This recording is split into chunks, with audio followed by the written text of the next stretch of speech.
Festus by Philip James Bailey. Colophon Festus was published in 1839 by Philip James Bailey.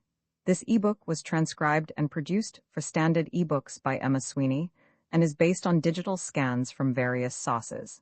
The cover page is adapted from Lucifer, a painting completed in 1890 by Franz Stuck. The cover and title pages feature the League Spartan and Sots Mill Gaudi typefaces created in 2014 and 2009 by the League of Movable Type.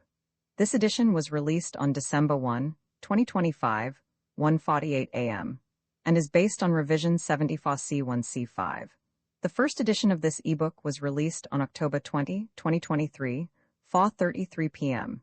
You can check for updates to this ebook, view its revision history, or download it for different e-reading systems at standardbooksorg/ebooks/PhilipJamesBailey/Festus. The volunteer-driven Standard eBooks project relies on readers like you to submit typos, corrections, and other improvements.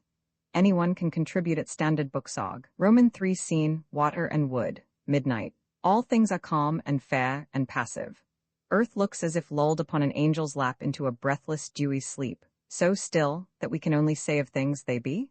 The lakelet now, no longer vexed with gusts, replaces on her breast the pictured moon pearled round with stars. Sweet imaged scene of time to come, perchance, when this vain life ospent, earth may some purer being's presence bear, mayhap even God may walk among his saints, in eminence and brightness like yon moon, mildly outbeaming all the beads of light strung on night's proud dark brow. How strangely fair yon round still star, which looks half suffering from, and half rejoicing in its own strong fire, making itself a lonely hood of light, like deity, where in heaven it dwells. How can the beauty of material things so win the heart and work upon the mind, unless like-natured with them? Are great things and thoughts of the same blood, they have like effect. Why doubt on mind? What matter how we call that which all feel to be their noblest part? Even spirits have a better and a worse, for everything created must have form. Passions they have, somewhat like thine, but less of grossness and that downwardness of soul which men have. It is true they have no earth, for what they live on is above themselves. There seems a sameness among things, for mind and matter speak, in causes, of one God. The inward and the outward worlds are like, the pure and gross but differ in degree. Tears, feelings bright embodied form, are not more pure than dewdrops, nature's tears, which she sheds in her own breast for the fair which die. The sun insists on gladness, but at night when he is gone, poor nature loves to weep. There is less real difference among things than men imagine. They overlook the mass, but fasten each on some particular crumb, because they feel that they can equal that of doctrine or belief or party cause. That is the madness of the world, and that would I remove. It is imbecility, not madness. Oh, the brave and good who serve a worthy cause can only one way fail, by perishing therein. Is it to fail? No, every great or good man's death is a step firm set towards their end, the end of being, which is the good of all and love of God. The world must have great minds, even as great spheres or suns, to govern lesser restless minds, while they stand still and burn with life, to keep them in their places, and to light and heat them. If I desire immortal life for aught, it is to learn the mystery of mind and somewhat more of God. Let others rule systems or succor saints, if such things please, to live like light or die in light like dew, either, I should be blessed. It may not be. For as we do not see the sun himself, it is but the light about him, like a ring of glory round the forehead of a saint, so God thou wilt never see. His unveiled love were terrible, too mud for man to meet. Men have a claim on God, and none who hath a heart of kindness, reverence, and love, but dare look God in the face and ask his smile. He dwells in no fierce light, no cloud of flame, and if it were, faith's eye can look through hell and through the solid world. We must all think on God. Yon water must reflect the sky. Midnight? Day hath too much light for us to see things spiritually. Mind and night will meet, though in silence, like forbidden lovers, with whom to see each other's sacred form must satisfy. The stillness of deep bliss, sound as the silence of the high hilltop where thunder finds no echo, like God's voice upon the worldling's proud, cold, rocky heart, fills full the sky, and the eye shares with heaven that look, so like to feeling, which the bright and glorious things of nature ever wear. There is much to think and feel of things beyond this earth, which lie, as we deem, upwards. Far from the day's glare and riot, they are nights? Oh, could we lift the future's sable shroud? Behind a shroud what shouldst thou see but death? Spirit is like the thread whereon are strung the beads or worlds of life. It may be here, it may be there that I shall live again, in yon strange world whose long nights know no star, but 7 fair maid-like moons attending him perfect his sky, perchance in one of those. But live again, I shall wherever it be. We long to learn the future, love to guess. The science of the future is to man, but what the shadow of the wind might be. Such thoughts are vain and useless, fasto us. All things are of necessity, then best, but the good are never fatalists. The bad alone act by necessity, they say. It matters not what men assume to be, or good or bad, they are but what they are. What is necessity? Are we, and thou, and all the worlds and the whole infinite we cannot see, but working out God's thoughts? And have we no self-action, are all God? Then hath he sin and all absurdity. Yet, if created being have free will, is it not wrong to judge it may traverse God's own high will, and yet impossible to think on otherwise? It may be so. All creature wills, and all their ends and powers must come within the boundless scope of God's, and all our powers are but weaknesses to what we shall have, and to that God hath. Doth not the wish, too, point the likelihood of life to come? Boys wish that they were kings, and so with thee. A deathless spirit state, freed from gross form and bodily weightiness, seems kingly by the side of souk like thine, and boys and men will likely both be balked. What if it be that spirit, after death, is loosed like flesh into its elements? The worlds which man hath constellated hold no fellowship in nature, nor perchance as he hath systematized life, mind and soul. But sooth to say, I know not aught of this. I have no kind, no nature like to me exists, and human spirits must at least sleep till the day of doom, if it ever be. Haste never known one free from body? None. Why seek then to destroy them? It is my pot. Let ruin bury ruin. Let it be woe here, woe there, woe be everywhere. It is not for me to know, nor thee, the end of evil. I inflict and thou must bear.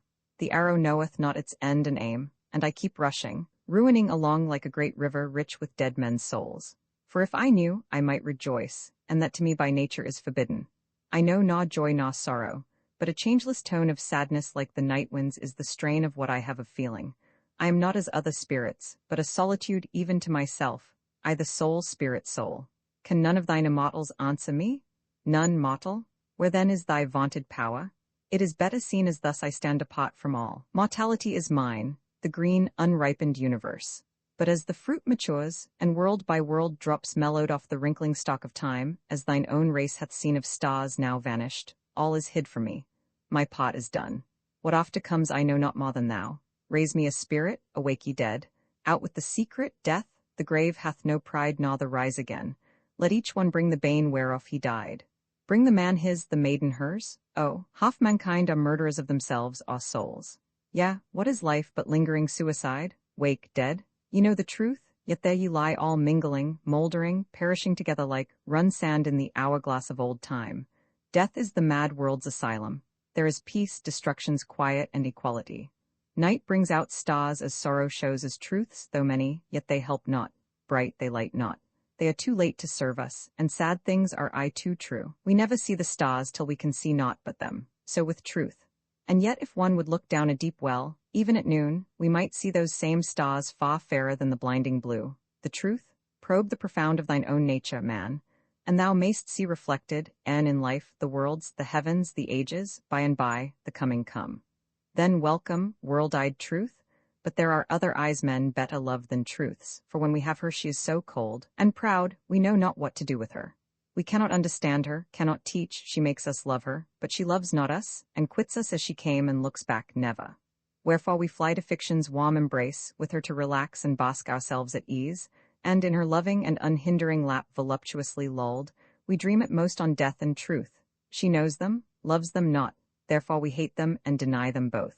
Call up the dead, let rest while rest they may. For free from pain and from this world's wear and tear it may be a relief to them to rot, and it must be that at the day of doom, if mortals should take up immortal life, they will curse me with a thunder which shall shake the sun from out the socket of his sphere.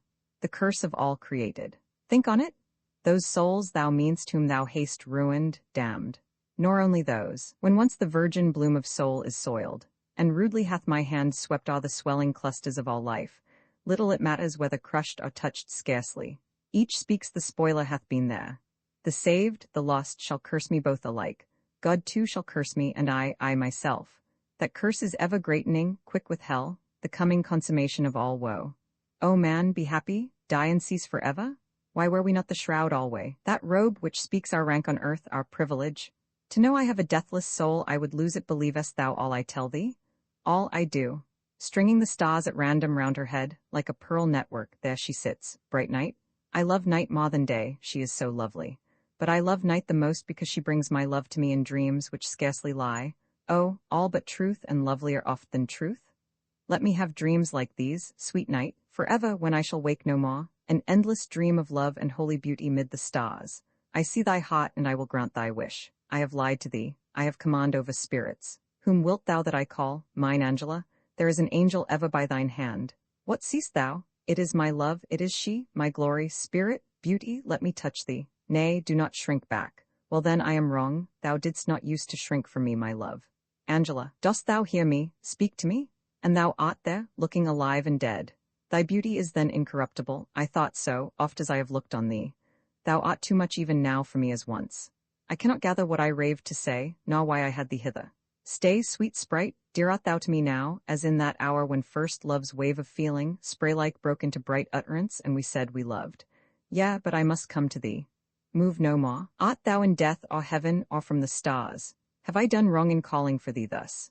What art thou? Speak, love, whisper me as one in the dear times gone by. Or durst thou not unfold the mystery of thine and mine own being? Was it death who hushed thy lips? Is his cold finger there still? Let me come? She is not. And thou canst not bring her back. I will not, cannot be without her. Call her? I call on spirits and I make them come, but they depart according to their own will. Another time and she shall speak with thee, ere long, and she shall show thee where she dwells, and how doth pass her immortality, if lengthening decay can so be called. Can lines finite one way be infinite another? And yet such is deathlessness. It is hard to deem that spirits cease, that thought and feeling flesh-like perish in the dust. Shall we know those again in a future state whom we have known and loved on earth? Say yes, the mind hath features as the body hath, but is it mind which shall re-rise? Man were not man without the mind be had in life. Shall all defects of mind and fallacies of feeling be immortalized? All needs, all joys, all sorrows be again gone through, before the final crisis be imposed? Shall heaven but be old earth created new? Or earth, tree-like, transplanted into heaven, to flourish by the waters of all life, and we within its shade, as heretofore, cropping its fruit, with life seeds caught at hot? Man's nature, physical and psychical, will be together raised, changed, glorified, and all shall be alike, like God, and all unlike each other and themselves. The earth shall vanish from the thoughts of those she bore, as have the idols of the olden time from men's hearts of the present. All delight and all desire shall be with heavenly things, and the new nature God bestowed on man. Then man shall be no more man but an angel. When he is dead and buried, what remains that such an obscure, contradictory thing should be perpetuated anywhere? Oh, if God hates the flesh, why made he it so beautiful that e'en its semblance maddens? Am I to credit what I think I have seen? Or am I suffering some deceit of thine? I am explaining, not deluding. True, defining night by darkness, death by dust. I run the gauntlet of a file of doubts, each one of which down hurls me to the ground. I ask 100 reasons what they mean, and every one points gravely to the ground with one hand and to heaven with the other. In vain I shut mine eyes. Truth's burning beam forces them open, and when open, blinds them. Doubly unhappy? I am too unhappy to die, as some too waywan cannot sleep. Planets and suns that set themselves on fire by their own rapid self-revolvements are but like some hots. Existence I despise. The shape of man is wearisome. A bird's, a worm's, a whirlwind's I would change with aught. Time, dash thine hourglass down. Have done with this? The cause of nature seems a cause of death, and nothingness the sole substantial thing. Corruption springs from light. 'Tis the same power creates, preserves, destroys, the matter which it works on, being one ever-changing form, the living and the dying and the dead. I'll not believe a thing which I have known. Hell was made hell for me, and I am mad. True venom churns the froth out of the lips, it works, and works like any water wheel. And she then was the maiden of thy heart. Well, I have promised. Ye shall meet again. I loved her for that she was beautiful, and that to me she seemed to be all nature and all varieties of things in one, would set at night in clouds of tears, and rise all light and laughter in the morning. Yea, and that she never schooled within her breast one thought or feeling, but gave holiday to all, and that she made all even mine in the communion of love. And we grew like each other, for we loved each other, she, mild and generous as the sun in spring, and I, like earth all budding out with love. And then, love's old end, falsehood, Nothing worse, I hope? What's worse than falsehood? To deny the God which is within us and in all is love.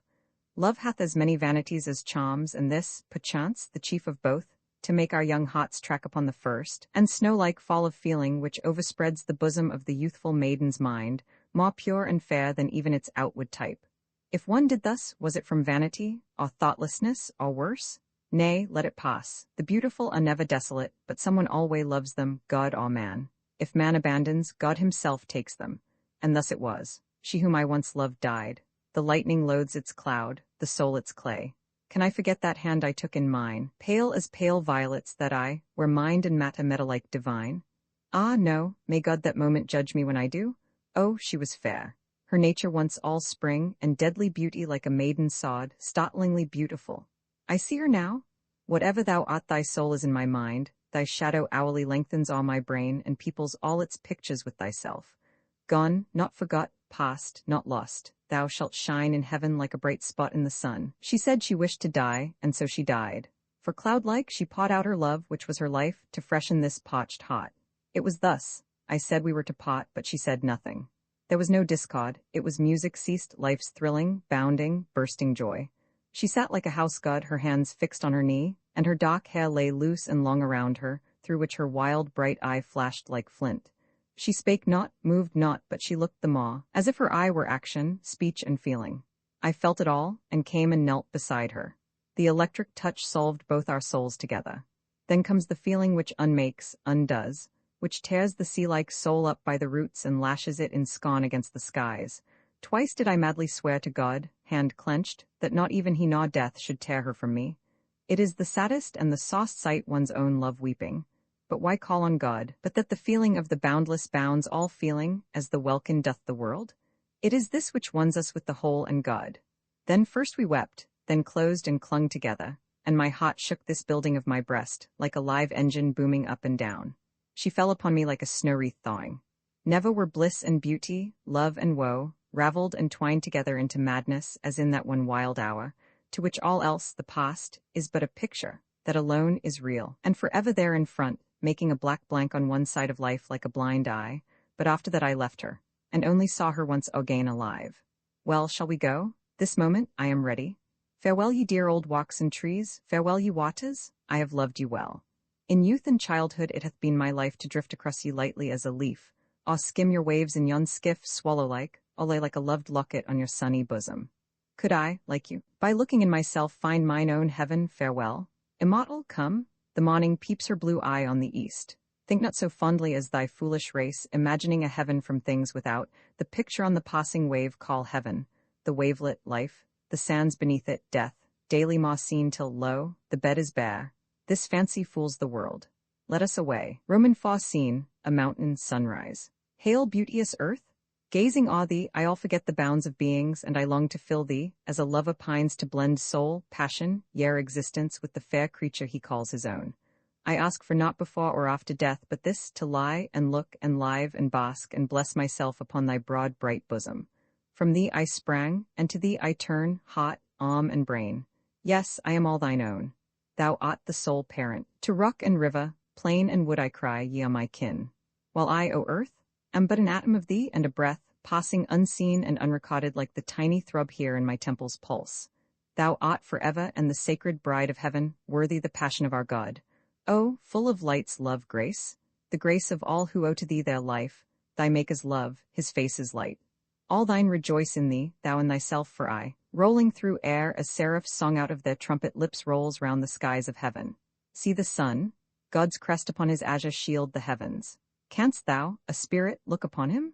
I led him from the void where he was wrought by this right hand, up to the glorious seat his brightness overshadows, built his throne on piles of gold, and laid his chambers on beams of gold, wrapped a veil of fire around his face, and bade him reign and burn like me.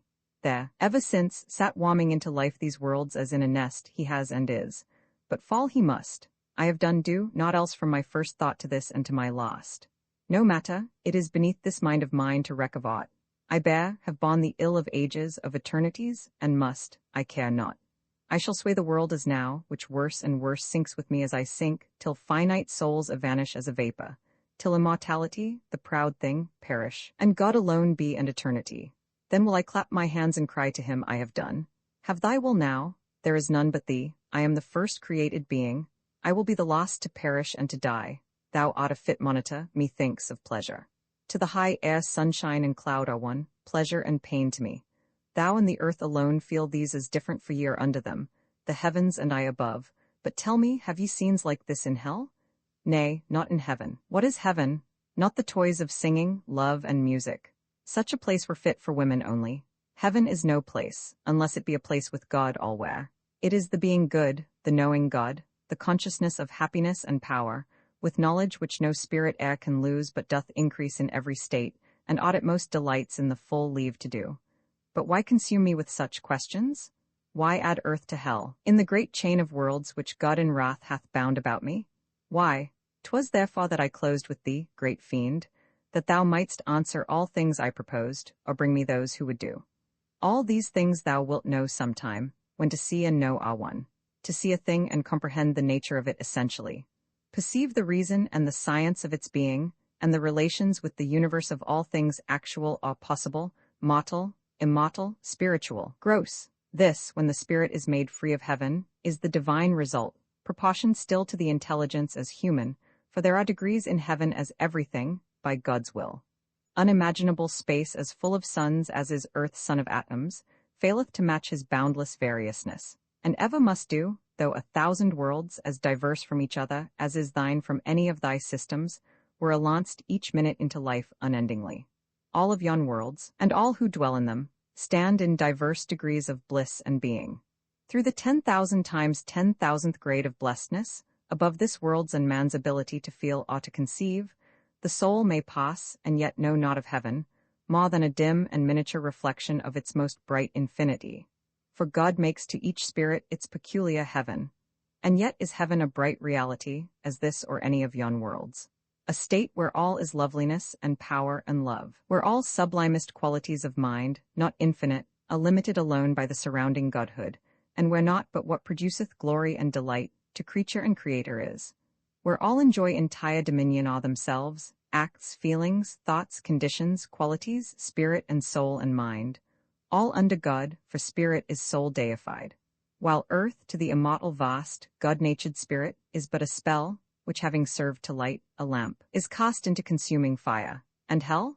Is it not but pits and chains and flames, an ever-greatening sense of ill and woe, aye crushing down the soul, but filling never its infinite capacity of pain. But human nature is not infinite, and therefore cannot suffer endlessly. God may create in time what shall endure unto eternity.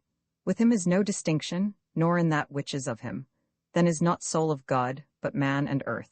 Soul, when made spirit, is of earth no more, nor time, but of eternity and heaven. 'Tis but when in the body, and bent down to worldly ends, that human souls become objects of time, as most are, till the hour comes when the soul of man shall be made one with God's spirit. And where shall woe be then? Where sin? Where suffering? When the mortal soul shall be divinized and eternized by God's very spirit put upon it. How can souls begotten to predestined doom, from and before all worlds, be deemed of earth? Things spiritual, as belonging God, are known unto him, and predestined from eternity, nor these alone. But flesh forms not, nor does it need the care of fate. The object of eternal knowledge must have like existence.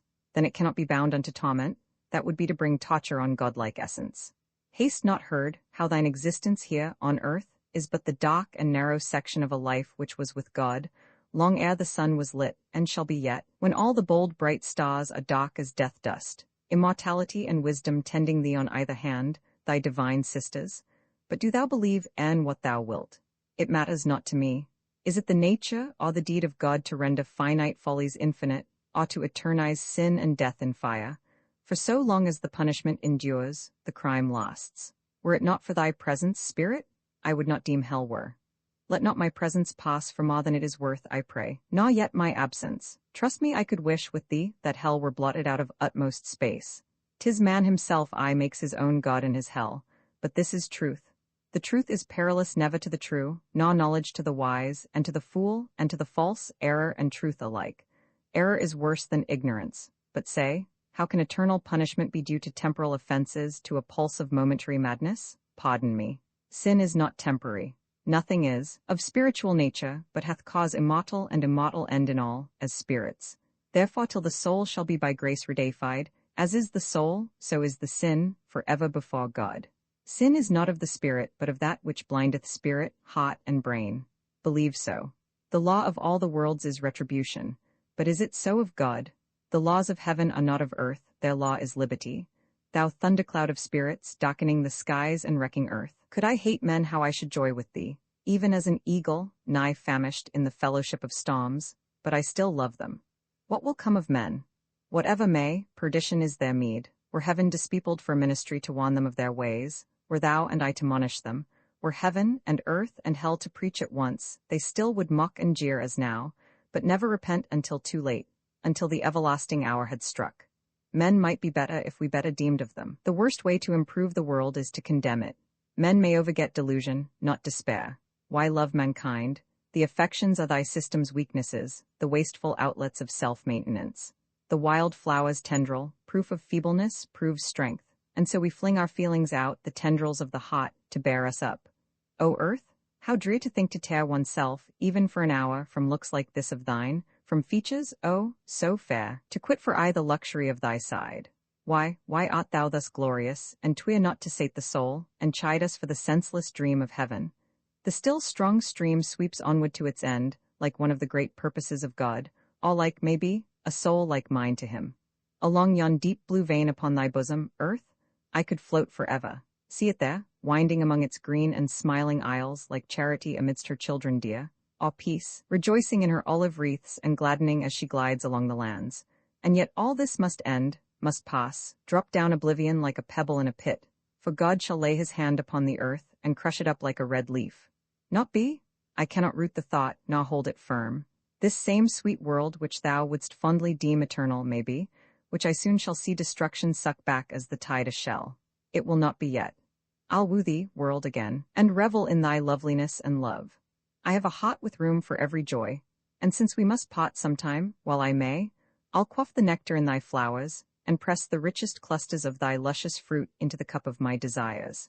I know my years are numbered not in units yet, but I cannot live unless I love and am loved, unless I have the young and beautiful bound up like pictures in my book of life. It is the intensest vanity alone which makes us bear with life. Some seem to live, whose hearts are like those unenlightened stars of the first darkness, lifeless, timeless, useless, with nothing but a cold night air about them, not suns, not planets, darkness organized, orbs of a desert darkness, with no soul to light its watchfire in the wilderness and civilize the solitude one moment. There are such seemingly, but how or why they live I know not. This to me is life, that if life be a burden, I will join to make it but the burden of a song. I hate the world's cost thought. And this is life, to watch young beauties bud-like feelings burst and load the soul with love, as that pale flower, which opes at eve, spreads sudden on the dock its yellow bloom, and sinks the air down with sweets. Let heaven take all that's good, hell all that's foul, leave us the lovely, and we will ask no more. To me it seems time all should end. The sky grows gray. It is not so bright nor blue as once. Well I remember, as it were yesterday, when earth and heaven went happy, hand in hand, with all the morning dew of youth about them, with the bright unworldly hearts of youth and truth and the maiden bosoms of the beautiful, ere earth sinned, or the pure indignant heavens retreated high, nigh God, when earth was all a creeping mass alive with shapeless things, and when there were but three things in the world, monsters, mountains and water, before age had thickened the eyes of stars, and while the sea, rejoicing like a ring of saints round God, or heaven on heaven about some newborn son, in its sublime same-soundingness, laughed out and cried not I, like God I never rest. God hath his rest, earth hers. Let me have mine. Yet must I look on thee, fair scene, again, ere I depart. The glory of the world is on all hands. In one encircling ken, I gaze on river, sea, isle, continent, mountain and wood and wild and fire-lipped hill, and lake and golden plain and sun and heaven, where the stars brightly die, whose death is day. City and pot and palace, ships and tents lie massed and mapped before me. All is here. The elements of the world are at my feet, above me and about me. Now would I be and do somewhat beside that I am. Canst thou not give me some ethereal slave, of the pure essence of an element, such as my bondless brain hath oft times drawn in the divine insanity of dreams, to stand before me and obey me, spirit, call out, and see if aught arise to thee. Green dewy earth, who standest at my feet, singing and pouring sunshine on thy head, as naiad native water, speak to me? I am thy son. Canst thou not now, as once, bring forth some being dearer, liker to thee than is my race, Titan or tiny fay, stream nymph or wood nymph? She hath ceased to speak like God, except in thunder, or to look unless in lightning. Miracles with earth are out of fashion as with heaven. More's the pity, call elsewhere. Old earth is hard of hearing, maybe. I beseech thee, see, tossing thy wavy locks in sparkling play, like to a child awakening with the light to laughter. Canst not thou disgulf for me from thy deep bosom, deep as heaven is high, of all thy sea-gods one, or sea-maids? None, I half despair. Fire, that art slumbering there, like some stern warrior in his rocky fort, after the vast invasion of the world, haste not some flaming imp, or messenger of empyrean element, to whom, in virtue of his nature, are both known the secrets of the burning, central, void below, and yon bright heaven, out of whose airy fire are wrought the forms of angels and the thrones? Haste none at hand to do my bidding? Come, breathe out a spirit from me, one I ask that shall be with me always, as a friend, and not like thee, who despotizest all the heart thou seekst to serve. I must be free. All finite souls must serve, their widest sway is but the rule of service. This fair earth which thou dost boast so much of, why, thou seest 'tis but the potty-colored scummy dross of the original element wherefrom the fiery worlds were framed. Air, and thou, wind, which art the unseen similitude of God the Spirit, his most meet and mightiest sign, the earth with all her steadfastness and strength, sustaining all, and bound about with chains of mountains, as is life with mercies, ranging round with all her sister, obs the whole of heaven, is not so like the unlikenable one as thou. Ocean is less divine than thee, for although all but limitless, it is yet visible, many a land not visiting. But thou art, love-like, everywhere, o'er earth, o'er ocean triumphing, and I with clouds, that like the ghost of ocean's billows roll, decking or darkening heaven. The sun's light floweth and ebbeth daily like the tides, the moons doth grow or lessen, night by night, the stirless stars shine forth by fits and hide, and our companion planets come and go, and all unknown their laws and liberties. But no man can foreset thy coming, none reason against thy going, thou art free, the type impalpable of spirit thou. Thunder is but a momentary thing, like a world's death rattle, and is like death, and lightning, like the blaze of sin, can blind only and slay. But what are these to thee, in thine all-present variousness? Now, so light as not to wake the snowiest down upon the dove's breast, winning her bright way calm and sublime as grace unto the soul, towards her far native grove. Now, stern and strong as ordnance, overturning tree and tower, cooling the white brows of the peaks of fire, turning the sea's broad furrows like a plough, fanning the fruitening plains, breathing the sweets of meadows, wandering awe-blinding snows, and sands like sea-beds in the streets of cities, where men as garnered grain lie heaped together, freshening the cheeks, and mingling oft the locks of youth and beauty neath star-speaking eve, swelling the pride of canvas, or, in wrath, scattering the fleets of nations like dead leaves. In all, the same awe-mastering sightless fosse, bowing the highest things of earth to earth, and lifting up the dust unto the stars, fate-like, confounding reason, and like God's spirit, conferring life upon the world, midst all corruption incorruptible, monarch of all the elements. Haste thou no soft Aeolian sylph with sightless wing to spare a mortal for an hour? Peace, peace, all nature knows that I am with thee here, and that thou needst no mine a minister. To thee I personate the world, its powers, beliefs, and doubts and practices. Are all mine invocations fruitless then? They are. Let us enjoy the world. If 'twas God's will that thou shouldst visit me, he shall not send temptation to my heart in vain. Sweet world, we all still cling to thee. Though thou thyself passest away, yet men will hanker about thee, like mad ones by their moping haunts. Men pass, cleaving to things themselves which pass away, like leaves on waves. Thus all things pass forever, save mind and the mind's meed. Let us too pass, scene, alcove, and garden. What happy things are youth and love and sunshine! How sweet to feel the sun upon the heart, to know it is lighting up the rosy blood, and with all joyous feelings, prism-hued, making the dark breast shine like a spa grot. We walk among the sunbeams as with angels.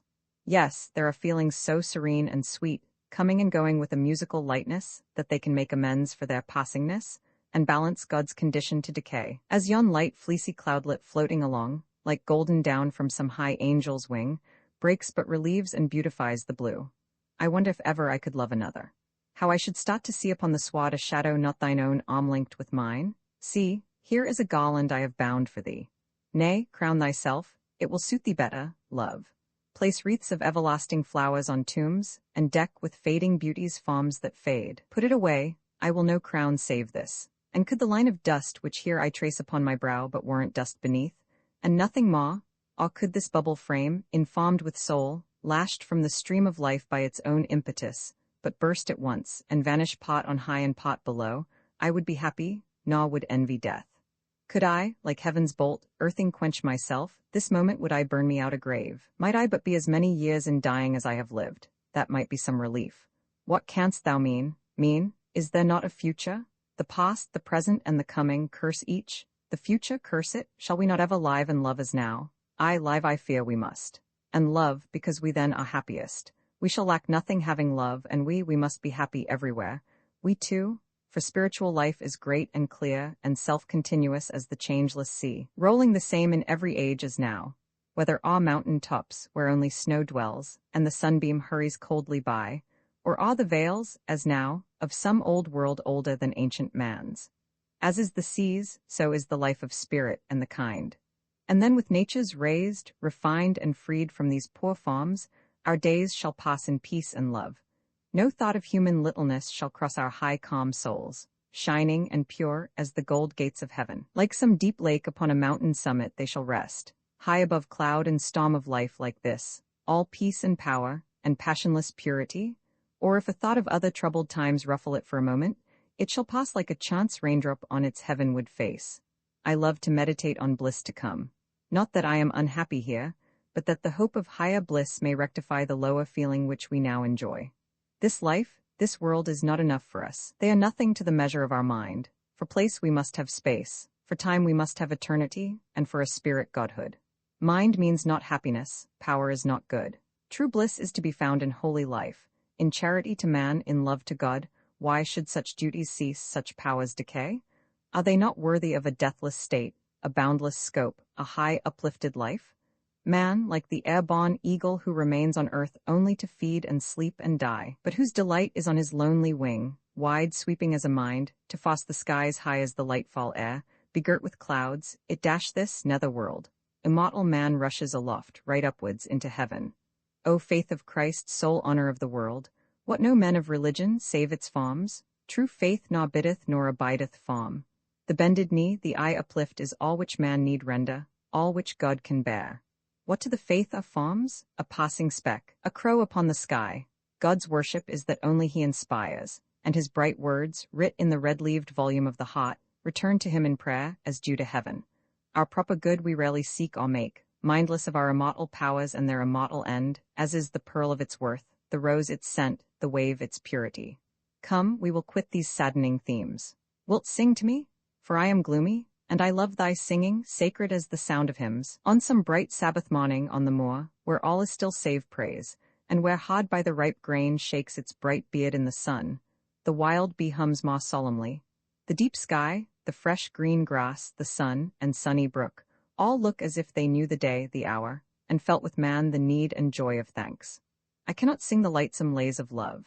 Many thou knowst who can, but none that can love thee as I do, for I love thy soul, and I would save it, Festus. Listen then, is heaven a place where pearly streams glide over silver sand, like childhood's rosy dazzling dreams of some far fairy land? Is heaven a clime where diamond dews glitter on fadeless flowers, and mirth and music ring aloud from amaranthine bowers? Ah no, not such is heaven. Surpassing far all these, such cannot be the guerdon given man's wearied soul to please. For saint and sinner here below such vain to be have proved, and the pure spirit will despise whate'er the sense hath loved. There we shall dwell with sire and son, and with the mother maid, and with the Holy Spirit one, in glory like arrayed, and not to one created thing shall our embrace be given, but all our joy shall be in God, for only God is heaven. I know that thou dost love me. I in vain strive to love aught of earth or heaven but thee. Thou art my first, last, only love, nor shall another even tempt my heart.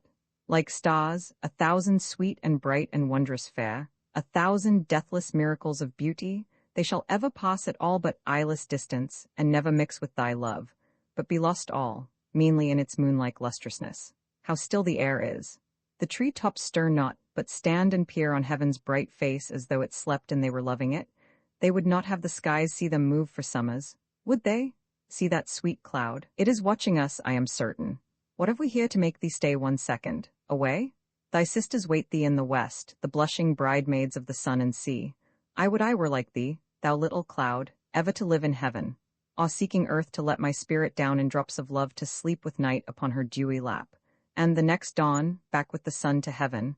And so on through eternity, sweet cloud. I cannot but think that some senseless things are happy. Often and often have I watched a gossamer line sighing itself along the air, as it seemed. And so thin, thin and bright, looking as woven in a loom of light, that I have envied it, I have, and followed. Oft watched the sea-birds down blown o'er the wave, now touching it, now spirited aloft, now out of sight, now seen, till in some bright fringe of streamy foam, as in a cage, at last a playful death it dies, and mourned its death. But thinkest thou the future is a state more positive than this? Ah, that it can be aught but another present, full of cares, and toils, perhaps, and duties, that the soul will ever be more nigh to God than now, save as may seem from mind's debility, just as the sun, from weakness of the eye, and the illusions made by matter's forms, seems hot and wearied resting on the hill. It would be well, I think, to live as though no more were to be looked for, to be good because it is best here, and leave hope and fear for lives below ourselves. If earth persuades not that I owe prayer and praise and love to God, while all I have he gives, will heaven? Will hell? No, neither, never, I think not all with thee. Have I not heard thee hint of spirit friends, where are they now? Ah, close at hand mayhap, I have a might immortal, and can ken with angels. Neither sky nor night nor earth hinder me. Through the forms of things I see their essences, and thus, even now, behold, but where I cannot show to thee, far round nature herself, the whole effect of God. Mind, matter, motion, heat, time, love and life and death and immortality, those chief and firstborn giants all are there. All parts, all limbs of her their mother, she is all. And what does she produce? It is her life. The three named last, life, death, deathlessness, glide in elliptic path round all things made, for none save God can fill the perfect whole, and are but to eternity as is the horizon to the world. At certain points each seems the other, now the three are one, now all invisible, and now as first moving in measured round. How look these beings? Ah, life looks gaily and gloomily in turns, with a brow chequered like the sward, by leaves between which the light glints, and she, careless, wears a wreath of flowers, pot faded and pot fresh. And death is beautiful and sad and still. She seems too happy, happier far than life, in but one feeling, apathy, and on her chill white brow frosts bright, a braid of snow. And immortality? She looks alone, as though she would not know her sisterhood. And on her brow a diadem of fire, matched by the conflagration of her eye, outflaming even that eye which in my sleep beams close upon me till it bursts from sheer austrainess of sight, burns. What do they? Each strives to win me to herself. How? Death opens her sweet white arms and whispers, Peace, come say thy sorrows in this bosom. This will never close against thee, and my heart, though cold, cannot be colder much than man's. Come, all this soon must end, and soon the world shall perish leaf by leaf and land by land, flower by flower, flood by flood, and hill by hill away. Oh, come, come, let us die. Say that thou wilt not die, nay, I love death. But immortality, with finger spired, points to a distant, giant world, and says there is my home. Live along with me. Canst see that world? Just a huge shadowy shape. It looks a disembodied orb, the ghost of some great sphere which God hath stricken dead, all like a world which God hath thought, not made. Follow her, Festus. Does she speak again? She never speaks but once, and now, in scorn, points to this dim, dwarfed, misbegotten sphere. Why let her pass? That is the great world question. Life would not part with me, and from her brow tearing her wreath of passion flowers, she flung it round my neck and dared me struggle then. I never could destroy a flower, and none but fairest hands like thine can grace with me the plucking of a rose. And life, sweet life, vowed she would crop the world for me, and lay it herself before my feet even as a flower. And when I felt that flower contained thyself, one drop within its nectary kept for me, I lost all count of those strange sisters three, and where they be I know not. But I see one who is more to me. I know not how thou hast this power and knowledge. I but hope it comes from good hands, if it be not thine own force of mind. It is much less what we do than what we think, which fits us for the future. I wish we had a little world to ourselves, with none but we two on it. And if God gave us a star, what could we do with it but that we could without it? Wish it not. I'll not wish then for stars, but I could love some peaceful spot where we might dwell unknown, where home-born joys might nestle round our hearts as swallows round our roofs, and blend their sweets like dewy tangled flowrets in one bed. The sweetest joy, the widest woe is love. The taint of earth, the odor of the skies, is in it. Would that I were aught but man. The death of brutes, the immortality of fiend or angel, better seems than all the doubtful prospects of our painted dust. And all morality can teach is, bear, and all religion can inspire is hope, it is enough. Fruition of the fruit of the great tree of life is not for earth. Stars are its fruit, its lightest leaf is life.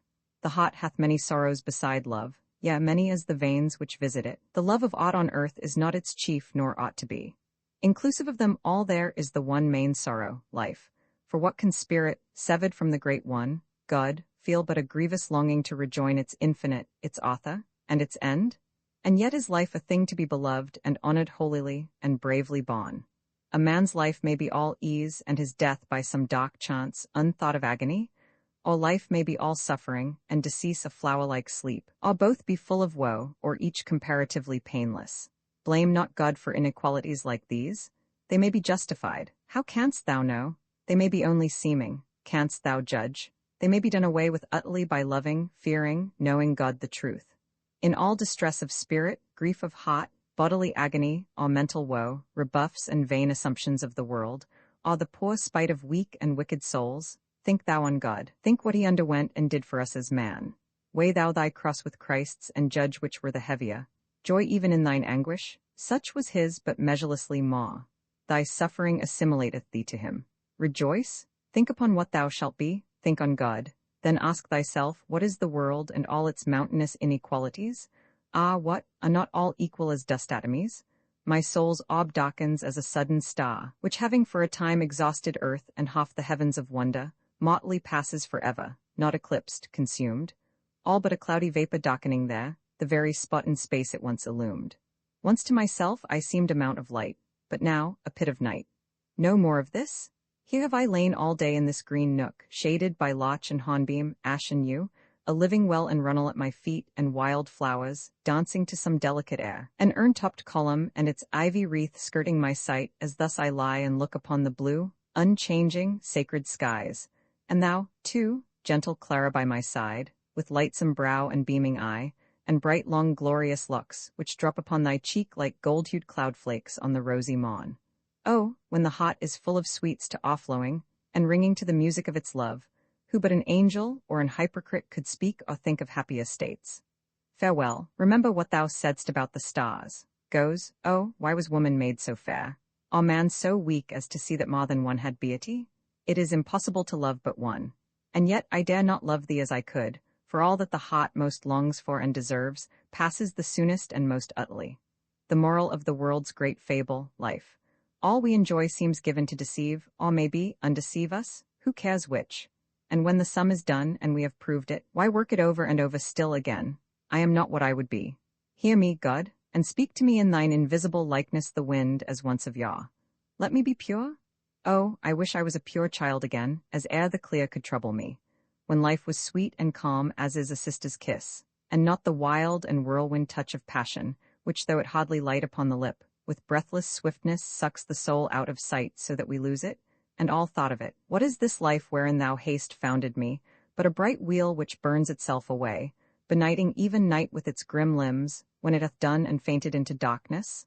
Flesh is but fiction, and it flies away.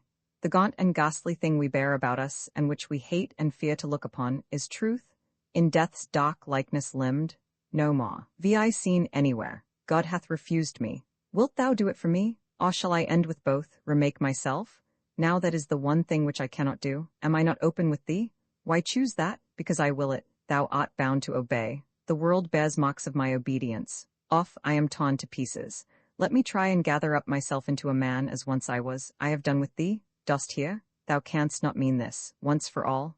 I do. It is men who are deceivers, not the devil. The first and worst of all frauds is to cheat oneself. All sin is easy after that. I feel that we must pot now or never, and I had rather of the two it were now. This is my last walk through my favorite world, and I had hoped to have enjoyed it with thee. For thee I quitted hell, for thee I whopped and shriveled up my soul into a man, for thee I shed my shining wings, for thee put on this mask of flesh, this mockery of motion, and this seeming shape like thine. And by my woe, I swear that were I now, for thy false heart, to give my spirit spring, I would scatter soul and body both to hell, and let one burn the other. If thou darest, lift but the finger of a thought of ill against me, and thou durst not. Mark, we pot, well, as thou wilt. Remember that thy heart will shed its pleasures as thine eye its tears, and both leave loathsome furrows. Thinkest thou that I will have no pleasures without thee, who marest all thou makest and even more? Thou canst not, save indeed some poor trite thing called moderation, every one can have, and modesty, God knows, is suffering. Now will I prove thee liar for that word, and that the very vastest out of hell. With perfect condemnation I abjure my soul, my nature doth abhor itself, I have a soul to spare. Goes, 100 I have him yet, for he is mine to tempt. Gold hath the hue of hell flames, but for him I will lay some brilliant and delicious lure, which shall be worth perdition to a seraph. Most men glide quietly and deeply down, some seek the bottom like a cataract. Now he shall find it, seek it how he will. None ever went without once taking breath. It is passion plunges men into mine arms, but it matters not. Hell burns before them all. It is by hell light they do their chiefest deeds, and by hell light they shine unto each other. And hell through life's thick fog aries red and round, and but for hell they would grope in utter dark. Romans 7 scene, a country town, marketplace, noon. These be the toils and cares of mighty men. Earth's vermin are as fit to fill her thrones as these high heavens' bright seats. Men's callings all are mean and vain, their wishes more so. Oft the man is betted by his pot or place. How slight a chance may raise or sink a soul? What men call accident is God's own pot. He lets you work your will, it is his own, but that ye mean not, no not, do not, he doth. What is life worth without a heart to feel the great and lovely, and the poetry and sacredness of things? For all things are sacred, the eye of God is on them all, and hallows all unto it. It is fine to stand upon some lofty mountain thought and feel the spirit stretch into a view, to joy in what might be if will and power for good would work together but 1 hour. Yet millions never think a noble thought, but with brute hate of brightness bay, a mind which drives the darkness out of them. Like hounds, throw but a false glare round them, and in shoals they rush upon perdition. That's the race. What charm is in this world seen to such minds blinded by dust? What can they do in heaven, a state of spiritual means and ends? Thus must I doubt, perpetually doubt. Who never doubted never half believed. Where doubt their truth is, 'tis her shadow. I declare unto thee that the past is not. I have looked over all life, yet never seen the age that had been. Why then fear or dream about the future? Nothing but what is, else God were not the maker that he seems, as constant in creating as in being. Embrace the present? Let the future pass. Plague not thyself about a future. That only which comes direct from God, his spirit, is deathless. Nature gravitates without effort, and so all mortal natures fall deathwards. All aspiration is a toil, but inspiration cometh from above, and is no labor. The earth's inborn strength could never lift her up to yon stars, whence she fell. Nor human soul, by native worth, claim heaven as birthright, more than man may call cloudland his home. The soul's inheritance, its birthplace and its deathplace, is of earth, until God maketh earth and soul anew, the one like heaven, the other like himself. So shall the new creation come at once. Sin, the dead branch upon the tree of life, shall be cut off forever, and all souls concluded in God's boundless amnesty. Thou windest and unwindest faith at will. What am I to believe? Thou mayst believe but that which thou art fast to. Then I feel that instinct of immortal life in me, which prompts me to provide for it.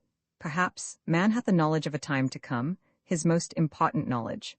The weight lies nearest the short end, and the world depends upon what is to be. I would deny the present if the future.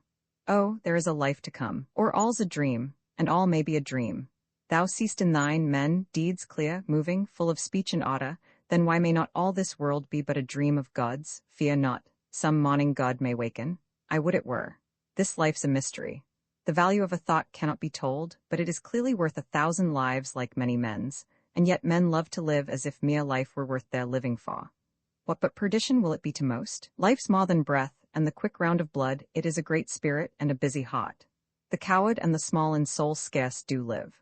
One generous feeling, one great thought, one deed of good, ere night, would make life longer seem than if each year might number 1,000 days, spent as is this by nations of mankind. We live in deeds, not years, in thoughts, not breaths, in feelings, not in figures on a dial.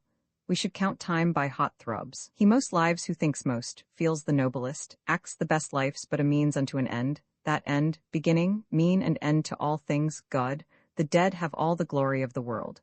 Why will we live and not be glorious? We never can be deathless till we die. It is the dead win battles. And the breath of those who through the world drive like a wedge, tearing earth's empires up, nears death so close it dims his well-worn scythe. But no, the brave die never. Being deathless, they but change their country's arms from awe, their country's heart. Give then the dead their due, it is they who saved us. The rapid and the deep, the fall, the gulf have likenesses in feeling and in life. And life, so varied, hath more loveliness in one day than a creeping century of sameness.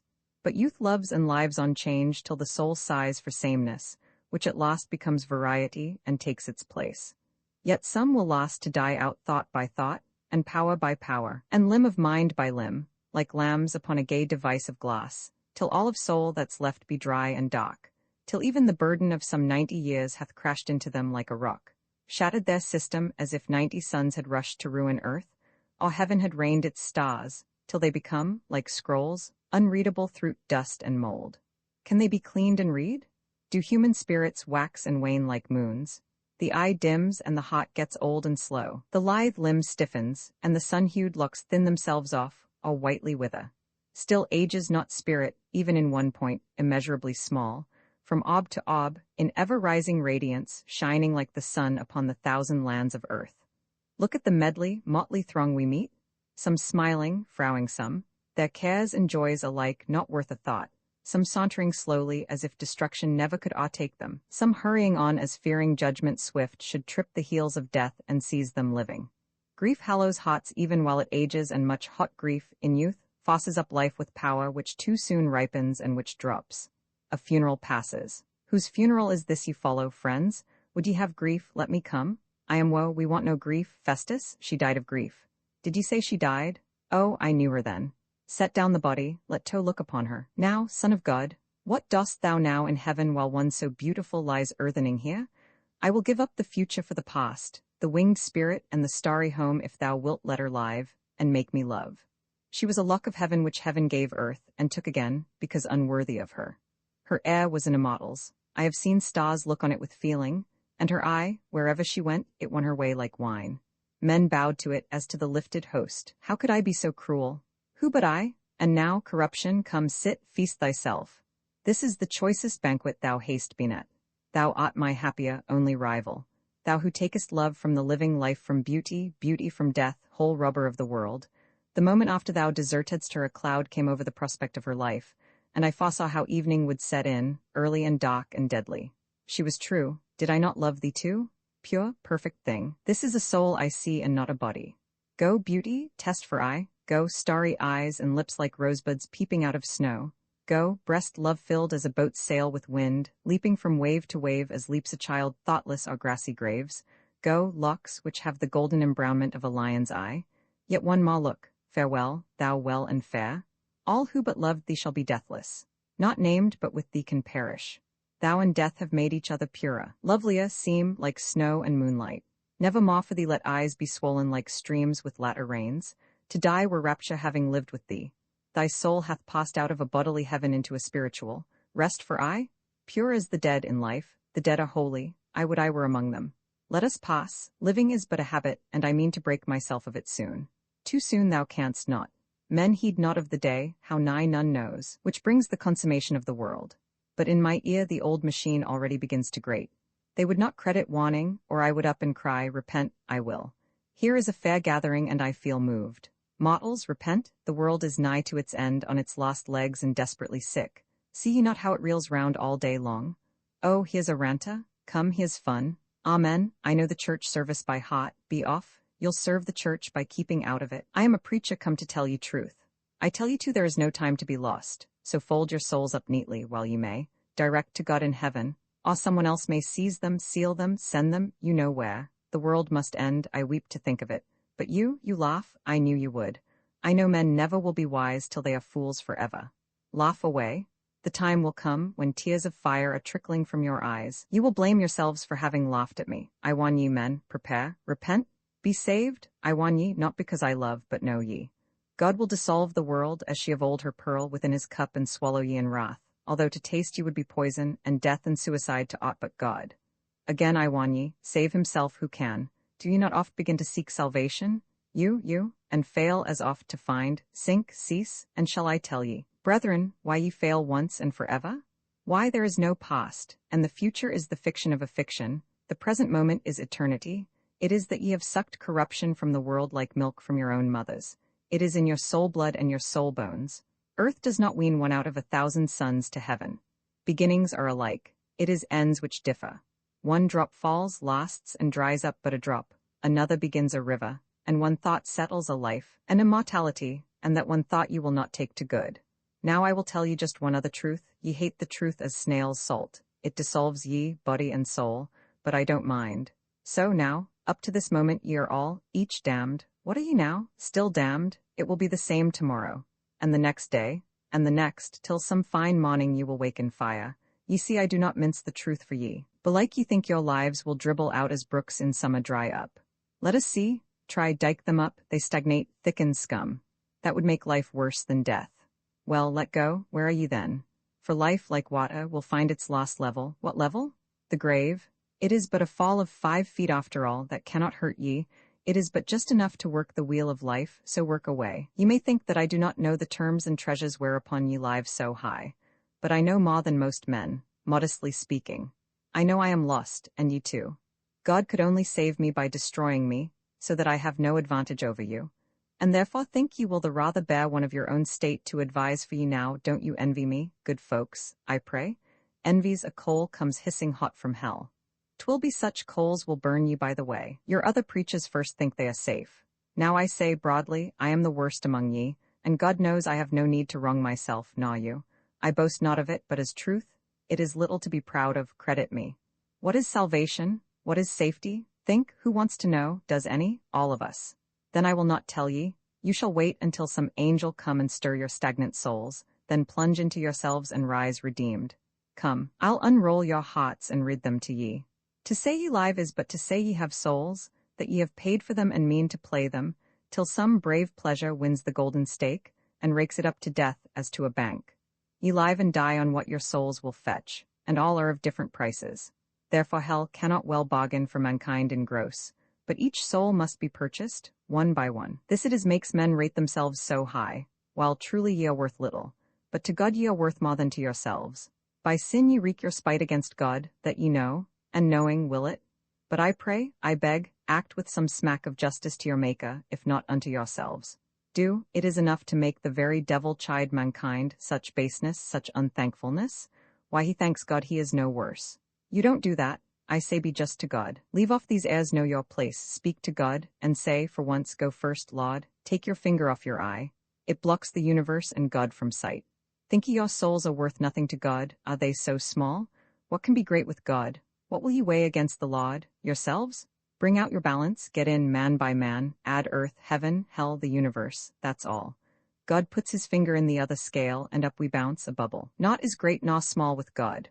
For none but he can make the atom indivisible, and none but he can make a world. He counts the orbs, he counts the atoms of the universe, and makes both equal. Both are infinite.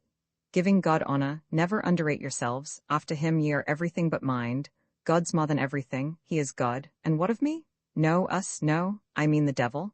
Why see ye not he goes before both you and God? Men say, as proud as Lucifer. Pray who would not be proud with such a train? Hath he not all the honor of the earth? Why Mammon sits before 1,000,000 hearths where God is bolted out from every house. Well might he say he cometh as a thief, for he will break your bars and burst your doors which slammed against him once, and turn ye out roofless and shivering, neath the doomstorm. Heaven shall crack above ye like a bell in fire, and bury all beneath its shining shards. He calls, ye hear not.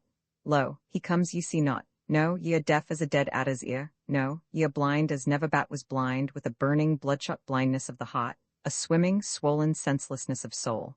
Listen, whom love ye most? Why him to whom ye in your turn are dearest? Need I name? Oh no, but all are devils to themselves, and every man his own great foe. Hell gets only the gleanings, earth hath the full wane, and hell is merry at its harvest home. But ye are generous to sin and grudge the gleaners nothing. Ask them, push them in. Let not an ear, a grain of sin be lost. Gather it, grind it up. It is our bread. We should be ashamed to waste the gifts of God. Why is the world so mad? Why runs it thus having and howling round the universe? Because the devil bid it from the birth? The fault is all with him. Fear nothing, friends. It is fear which beds the fa to come with fire as the sun does the west. But the sun sets, well, still ye tremble, tremble first at light, then darkness. Tremble? Ye dare not believe, no, cowards, sooner than believe ye would die. Die with the black lie flapping on your lips like the soot flake upon a burning bar. Be merry, happy if ye can. Think never of him who slays your souls, nor him who saves. There is time enough for that when ye are dying. Keep your old ways, it matters not this once, be brave. Ye are not men whom meat and wine serve to remind but of the sacrament, to whom sweet shapes and tantalizing smiles bring up the devil and the 10 Commandments, and so on. But I said the world must end. I am sorry, it is such a pleasant world. With all its faults it is perfect to a fault, and you, of course, end with it. Now how long will the world take to die? I know ye place great faith upon deathbed repentances. The sadder the better. I know ye often begin to think of praying and repenting, but second thoughts come and ye are worse than ever, as over new white snow a filthy thaw. Ye do amaze me verily. How long will ye take heart on your own wickedness and God's forbearance? Have ye cast it up? Come now, the year and month, day, hour and minute, sin's golden cycle. Do ye know how long exactly heaven will grant ye? How long God, who when he had slain the world and wasted it, hung up his bow in heaven, as in his hall a warrior after battle, will yet bear tour contumely and scorn of his best gifts, man's mockery of man? But never mind, some of us are magnificently good and hold the head up high like a giraffe. You, in particular, and you, and you. Good men are here and there, I know, but then, you must excuse me if I mention this. My duty is to tell it you the world, like a black block of marble, jagged with white, as with a vein of lightning petrified, looks blacker than without such. Looks in truth so gross the heathen, gross the Christian too, like the original darkness of void space, hardened. Instead of justice, love, and grace, each worth to man the mission of a God, injustice, hate, uncharitableness, tranquil reign round earth, a trinity of hell. Ye think ye never can be bad enough, and as ye sink in sin, ye rise in hope. And let the worst come to the worst, you say, there always will be time to turn ourselves and cry for half an hour or so to God. Salvation, sure, is not so very hard. It need not take one long, and half an hour is quite as much as we can spare for it. We have no time for pleasures. Business, business, no, ye shall perish sudden and unsaved. The priest shall, dipping, die. Can man save man? Is what a God, the counselor, wise fool? Drop down amid his quirks and sacred lies, the judge, while dooming unto death some wretch, shall meet at once his own death, doom, and judge. The doctor, watch in hand and patient's pulse, shall feel his own heart cease its beats, and fall, professors shall spin out, and students strain their brains no more, art, science, toil shall cease. The world shall stand still with a rending jaw, as though it struck at sea. The halls where sit the heads of nations shall be dumb with death. The ship shall after her own plummet sink, and sound the sea herself and depths of death. At the first turn death shall cut off the thief, and dash the gold bag in his yellow brain. The gambler, reckoning gains, shall drop a piece, stoop down and there see death, look up, their God. The wanton, temporizing with decay, and qualifying every line which vice writes bluntly on the brow, inviting scorn, shall pale through plastered red. And the loose, low-sought sea clear, for once, through his misty, auburn eye. The just, if there be any, die in prayer. Death shall be everywhere among your mots, and giving bills which no man may decline, drafts upon hell one moment after date. Then shall your outcries tremble amid the stars, terrors shall be about ye like a wind, and fears come down upon ye like a house. Yon man looks frightened. Then it is time to stop. I hope I have done no good. He will soon forget his soul. Flesh soaks it up as sponge does water. Now wait, I will rub them backwards like a cat, and you shall see them spit and sparkle up. Let us suppose a case, friends. You are men, and there is God, and I will be the devil. Very well, I am the devil, says, I think you are. You look as if you lived on butted thunder. Nay, be not wroth, you would crucify the devil, I do believe, if he a moment vexed you. I know well which ye choose, but choose again. Time or eternity, speak hell or heaven, he's a mad ranter, down with him. Let him be, stand by me, Festus, and I will buy thee. Why, God and man. This is the second time that I have run for my life. Nay, nay, come back. They will not harm thee, they would chair thee round the marketplace, knew they but whom thou art. Peace there, my friends, 1 minute, let us pray, grant us, O God, that in thy holy love the universal people of the world may grow more great and happy every day, mightier, wiser, humbler too towards thee, and that all ranks, all classes, callings, states of life, so far as such seem right to thee, may mingle into one, like sister trees, and so in one stem flourish. that all laws and powers of government be based and used in good and for the people's sake, that each may feel himself of consequence to all, and act as though all saw him, that the whole, the mass of every nation may so do as is most worthy of the next to God. For a whole people's souls, each one worth more than a mere world of matter, make combined a something godlike, something like to thee. We pray thee for the welfare of all men. Let monarchs who love truth and freedom feel the happiness of safety and respect from those they rule, and guardianship from thee. Let them remember they are set on thrones as representatives, not substitutes of nations, to implead with God and man. Let tyrants who hate truth, or fear the free, know that to rule in slavery and error, for the mere ends of personal pomp and power, is such a sin as doth deserve a hell to itself soul. Let both remember, Lord, they are but things like-natured with all nations, that mountains issue out of plains, and not plains out of mountains, and so likewise kings are of the people, not the people of kings. And let all feel, the rulers and the ruled, all classes and all countries, that the world is thy great harlotdom, that thou art King, Lord, only owner and possessor.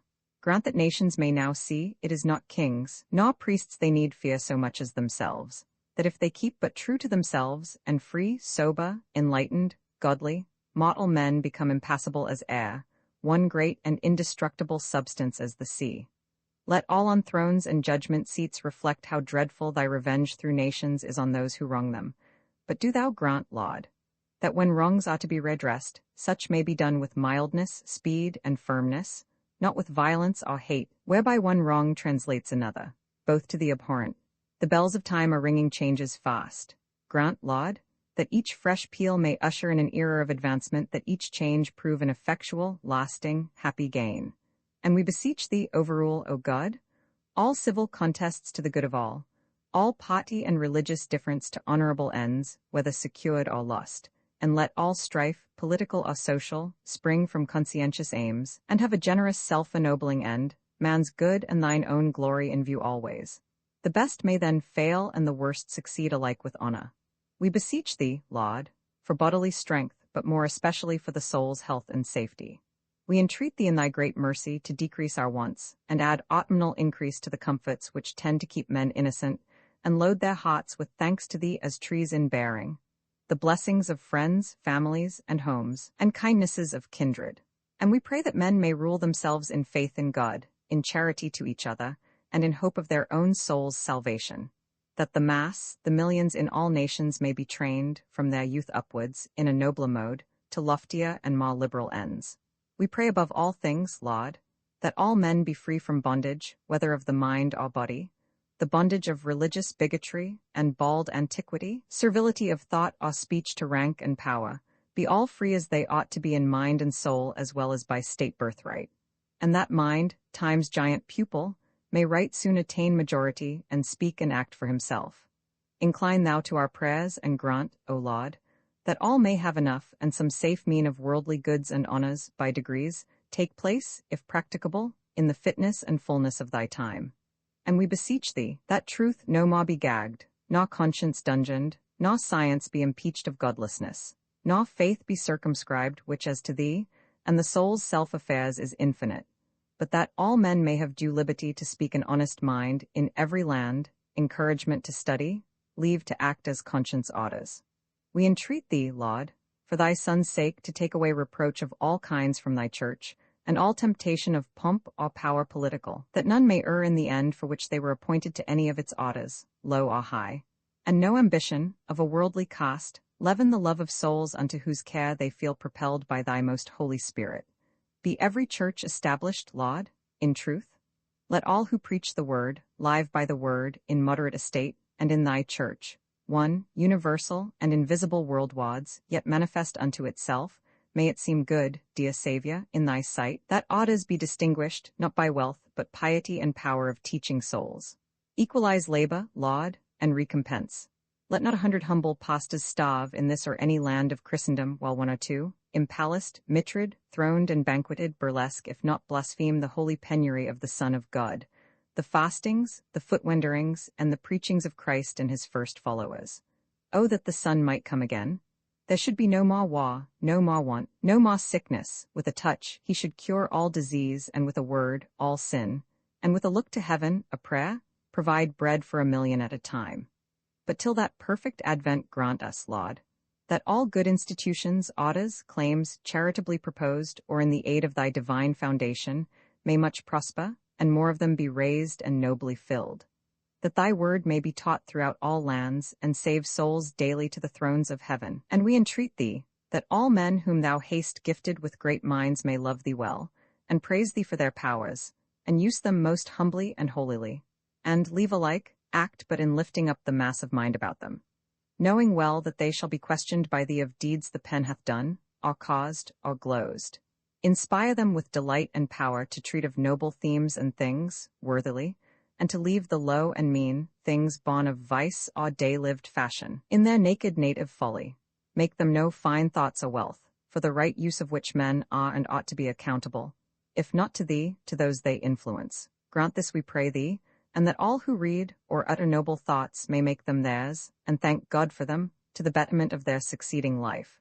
That all who lead the general sense and taste, too apt, perchance, to be led, keep in mind the mighty good they may achieve, and are in conscience, bound, and duty, to attempt unceasingly to compass. Grant us, all maintaining Sire, that all the great mechanic aids to toil man's skill hath formed, found, rendered, whether used in multiplying works of mind, or ought to obviate the 1,000 wants of life, may much avail to human welfare now and in all ages, henceforth and forever.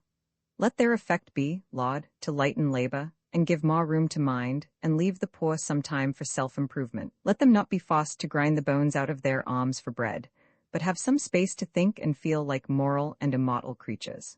God, have mercy on them till such time shall come. Look thou with pity on all lesser crimes, thrust on men almost when devoured by want, wretchedness, ignorance, and outcast life. Have mercy on the rich, too, who pass by the means they have at hand to fill their minds with serviceable knowledge for themselves and fellows, and support not the good cause of the world's better future. Oh, reward all such who do, with peace of heart and power for greater good. Have mercy, Laud, on each and all, for all men need it equally. May peace and industry and commerce weld into one land all nations of the world, rewetting those the deluge once divorced. Oh, may all help each other in good things, mentally, morally, and bodily. Vouchsafe, kind God, thy blessing to this isle specially. May our country ever lead the world, for she is worthiest, and may all profit by her example, and adopt her cause, wherever great, or free, or just. May all her subject colonies and powers have of her freedom freely, as a child receiveth of its parents. Let not rights be wrested from us to our own reproach, but granted. We may make the whole world free, and be as free ourselves as ever, ma. If policy or self-defense call forth our forces to the field, let us in thee place first our trust, and in thy name we shall occam, for we will only wage the right.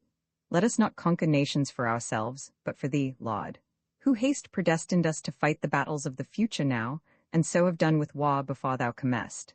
Till then, Lord God of armies, let our foes have their swords broken and their cannon burst, and their strong cities leveled. And while we war faithfully and righteously, improve, civilize, Christianize the lands we win from savage or from nature, thou, O God, wilt aid and hallow conquest, as of old, thine own immediate nations. But we pray that all mankind may make one brotherhood, and love and serve each other, that all wars and feuds die out of nations, whether those whom the sun's hot light darkens, or ourselves whom he treats fairly, or the northern tribes whom ceaseless snows and starry winters blench, savage or civilized. Let every race, bed, black or white, olive or tawny-skinned, settle in peace and swell the gathering hosts of the great Prince of Peace. Oh, may the hour soon come when all false gods, false creeds, false prophets, allowed in thy good purpose for a time, demolished, the great world shall be at last, the mercy seat of God, the heritage of Christ, and the possession of the Spirit, the Comforter, the Wisdom, shall all be one land, one home, one friend, one faith, one law, its ruler God, its practice righteousness, its life peace. For the one true faith we pray there is but one in heaven, and there shall be but one on earth, the same which is in heaven. Prophecy is more true than history. Grant us our prayers, we pray, Lord, in the name and for the sake of thy Son Jesus Christ, our Savior and Redeemer, who with thee, and with the Holy Spirit reigneth God over all worlds, one blessed Trinity. Amen. Well, friends, we'll sing a hymn, then part. I give it out, and you sing, all of you. Oh, earth is cheating earth from age to age forever. She laughs at faith and worth, and dreams she shall die never, never, never, never. And dreams she shall die never. And hell is cursing hell from age to age forever. Its groans ring out the knell of souls that may die never, never, never, never. Of souls that may die never. But heaven is blessing heaven from age to age forever, and it's thanks to Coda given for bliss that can die never, never, never, never. For bliss that can die never. My blessing be upon ye all, now go? I wonder what these people make of thee. Aye, man is a great matter. They deserve all the rebuke thou gavest them and more. What mountains of delusion men have reared, how every age hath bustled on to build its shadowy mole, its monumental dream, how faith and feigny in the mind of man have spuriously mingled, and how much shall pass away for aye, as pass before yon sun, the lot of steadfastness and change, the visionary landscapes of the skies, the golden capes far stretching into heaven, the snow-piled cloud crags, the bright-winged isles which dot the deep, impassive, ocean air like a disbanded rainbow, of all hues, fit for translated fairies' paradise. Or as before the eye of musing child, the faces fancy forms in clouds and fire of glowing angel or of darkening fiend. Arts, superstition, alms, philosophy, have each in turn possessed, betrayed, and mocked us? Yes, vain philosophy, thine hour is come. Thy lips were lined with the immortal lie, and dyed with all the look of truth. Men saw, believed, embraced, detested, cast thee off. Those lights, the morn of truth's immortal day, as thou didst falsely swear them, have they not vanished, the mere auroras of the mind? And thou didst vow to gather clear again the fallen waters of humanity, to smooth the flaw from out an eye, to piece a pounded pearl. Thank God, I am a man, not a philosopher. Rivers may rot, never revive the root of oak fire-bolted. Come, let us to the hills, where none but God can overlook us, for I hate to breathe the breaths and think the thoughts of other men, in close and clouded cities, where the sky frowns like an angry father mournfully. I love the hills and I love loneliness. And oh, I love the woods, those natural fanes whose very air is holy, and we breathe of God, for he doth come in special place, and while we worship, he is there for us. It is time that something should be done for the poor. The sole equality on earth is death. Now, rich and poor are both dissatisfied. I am for judgment that will settle both. Nothing is to be done without destruction. Death is the universal salt of states, blood is TB base of all things, law and war. I could tame this lion age to follow me. I should like to macadamize the world, the road to hell wants mending. Come away, ruminate scene, the surface. Wilt ride? I'll have an hour's ride, be mine the steeds, be me the guide. Come hither, my brave black steed, and thou too, his fellow, hither with speed. Though not so fleet as the steeds of death, your feet are as sure ye have longer breath. Ye have drawn the world without wind or bait 6,000 years, and it waxeth late. So take me this once, and again to my home, and rest ye and feast ye. They come, tossing their manes like pitchy surge, and lashing their tails into a tempest, their eyes flashing like shooting thunderbolts. Come, know your masters, colts, up and away, hurrah, hurrah, the noblest pace the world e'er saw. I swear by heaven we'll beat the sun, in the longest heat that ever was run, if we keep it up as we have begun. I told thee my steeds were a gallant pair, and they were not thine, they might be divine. Thine is named ruin, and darkness mine. Like all of thy deeds now, that's unfair. A civiler and gentler beast thou hast never crossed at least. Now, look around.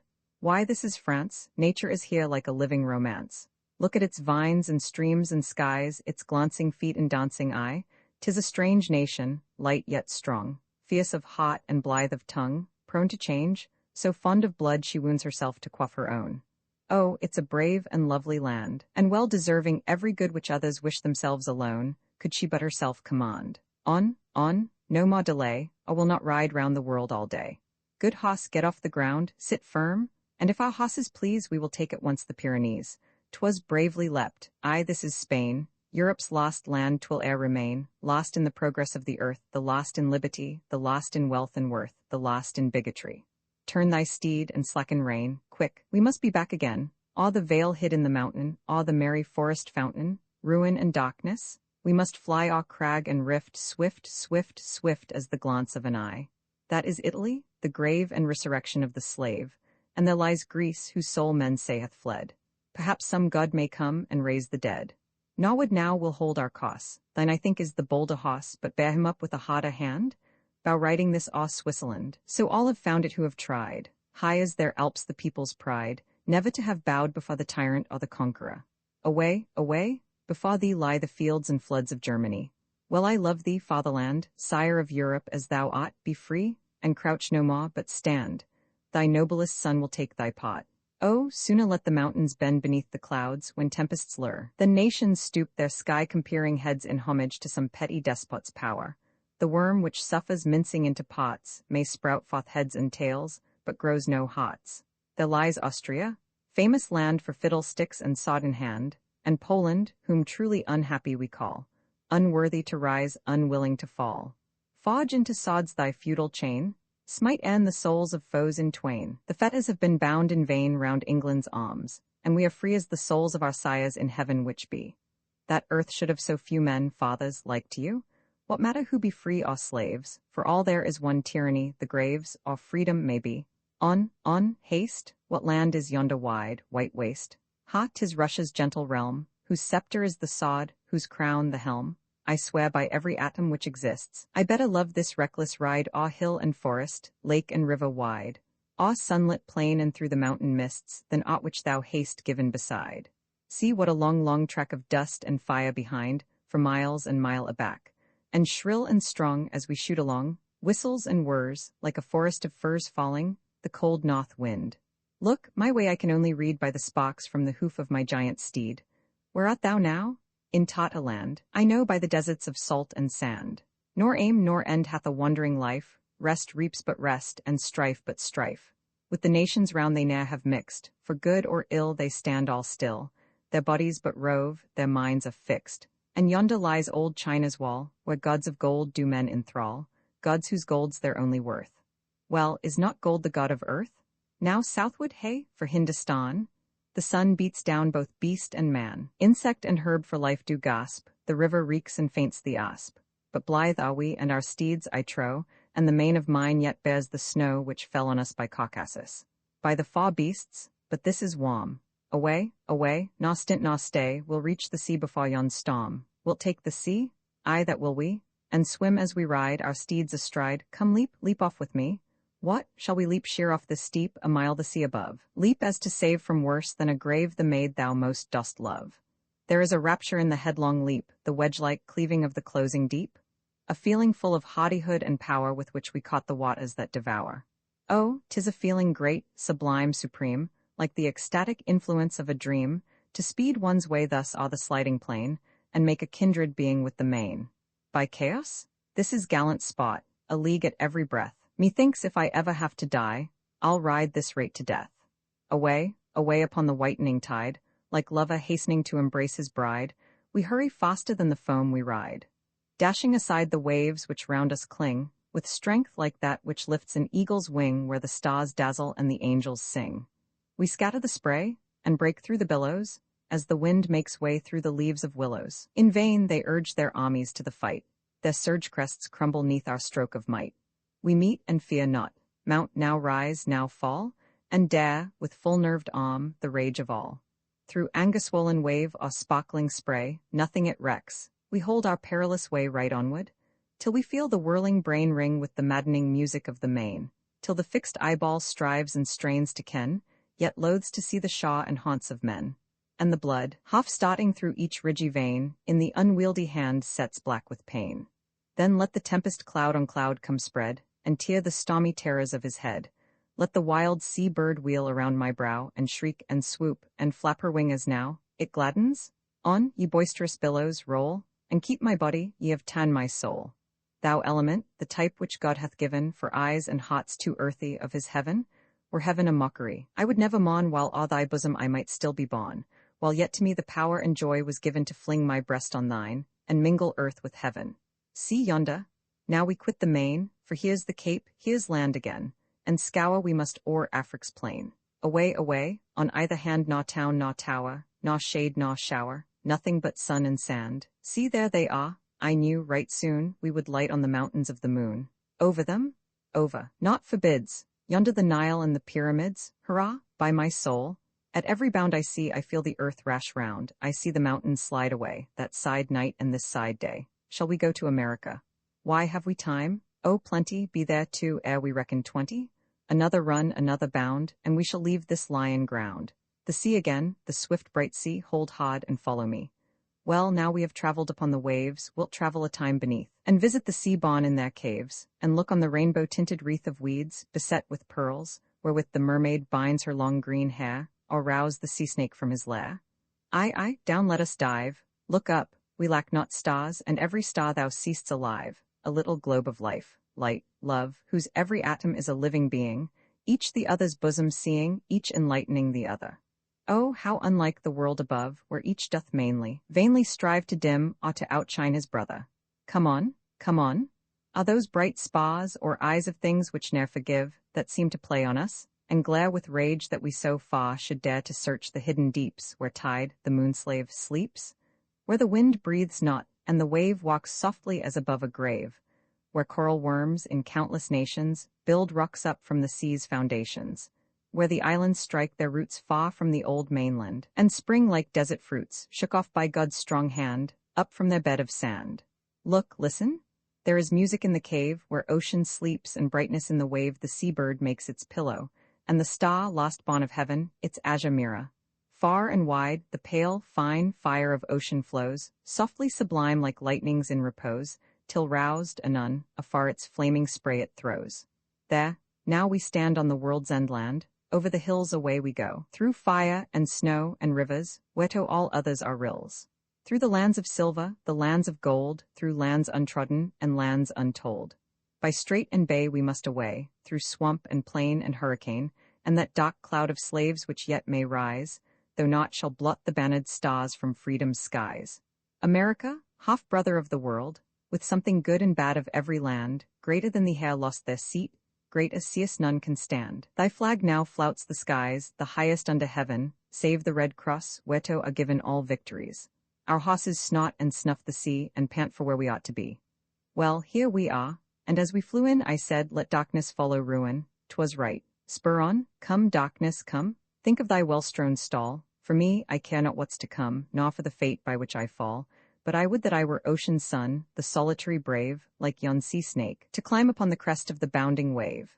Oh, happy if at last I lie within some pearled and coral cave, while overhead the booming surge and moaning billow shall chaunt my dirge, and the storm blast, as it sweepeth by, shall, answering, howl to the mermaid's sigh, and the night wind's mournful minstrelsy, their requiem over my grave.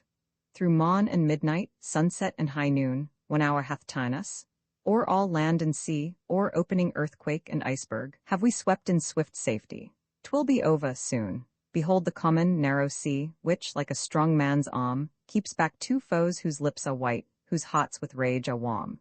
England, my country, great and free, heart of the world, I leap to thee. How shall my country fight when her foes rise against her, but with thine arm, O sea, the arm which thou lent'st her? Where shall my country be buried when she shall die? Earth is too scant for her grave. Where shall she lie? She hath brethren more than 100, and they all want room. They may die and may lie where they live. They shall not mix with her doom. Where but within thine arms, O sea, O sea? Wherein she hath lived and gloried, let her rest be. We will rise and will say to the sea, flow over her. We will cry to the depths of the deep, cover her. The world hath drawn his sword, and Bis' red shield drips before him. But my country, rise. Thou canst never die while a foe hath life to fly. Rise, land, and gaw him. Now get on land, and high along all forest copse and glade. We have but a league or 2 more to go before our journey's made, with speed that flings the sun into the shade. See the gold sunshine patching, and streaming and streaking across the gray-green oaks, and catching, by its soft brown beard, the moss. Ah, here we get an open plain, here we'll get down. Away, good steeds, be off again. We must be near to town. I am bound to thee for ever by the pleasure of this day. Henceforth we will never sever, come what come may. Roman 9 scene, a village feast. Evening. It is getting dark. One has to walk quite close to see the pretty faces that we meet. A disagreeable necessity, truly, will rest upon this bridge. I am tired. Yon tall slim tree, does it not seem as made for its place there, a kind of natural maypole?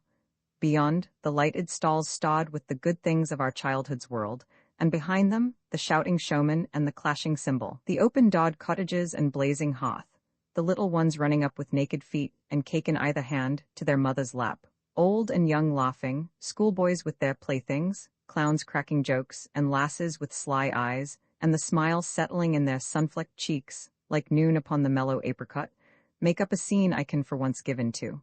It must please all, the social and the selfish. Are they not happy? Why, it matters not. They seem so, that's enough. But not the same. Yet truth and falsehood meet in seeming, like the falling leaf and shadow on the pool's face. And these are joys like beauty, but skin deep. Remove all such, and what's the joy of earth?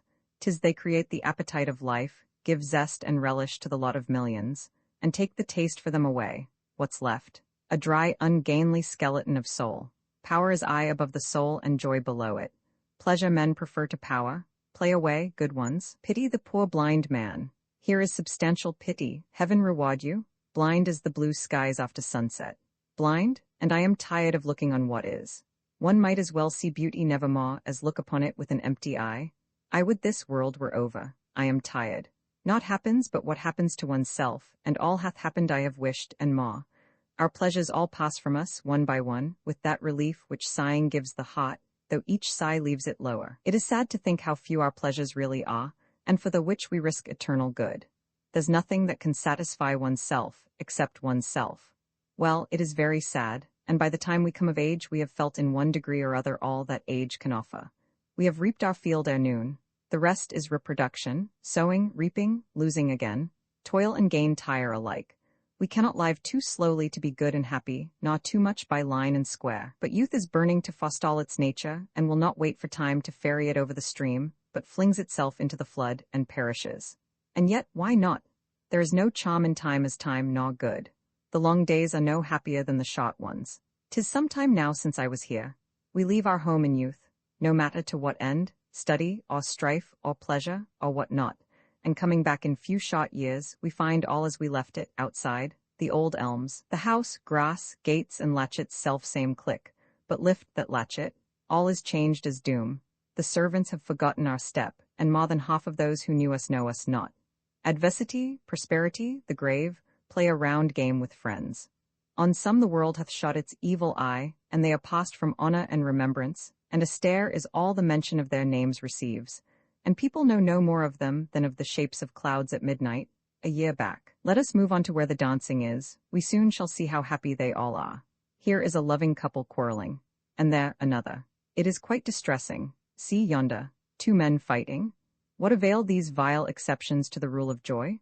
Behold the happiness of which thou spakest. The highest hills are miles below the sky, and so far is the lightest heart below true happiness. This is a snake-like world, and always hath its tail within its mouth, as if it ate itself. Unmorrowed time. The world is like yon children's merry-go-round. What men admire are carriages and hobbies, which the exalted mannikins enjoy. There is a noisy, ragged crowd below of urchins drives it round, who only get the excitement for their pains. Best gain, perhaps, for it is not they who labor that grow dizzy nor sick. That's for the idle, proud above, who soon dismount, more weary of enjoying than those below of working, and but fair. It is wretchedness or recklessness alone keeps us alive. Were we happy we should die. Yet what is death? I like to think on death, it is but the appearance of an apparition. One ought to tremble, but ought stand for nothing. I hate the thought of wrinkling up to rest, the tooth-like aching ruin of the body, with the heart all out, and nothing left but edge.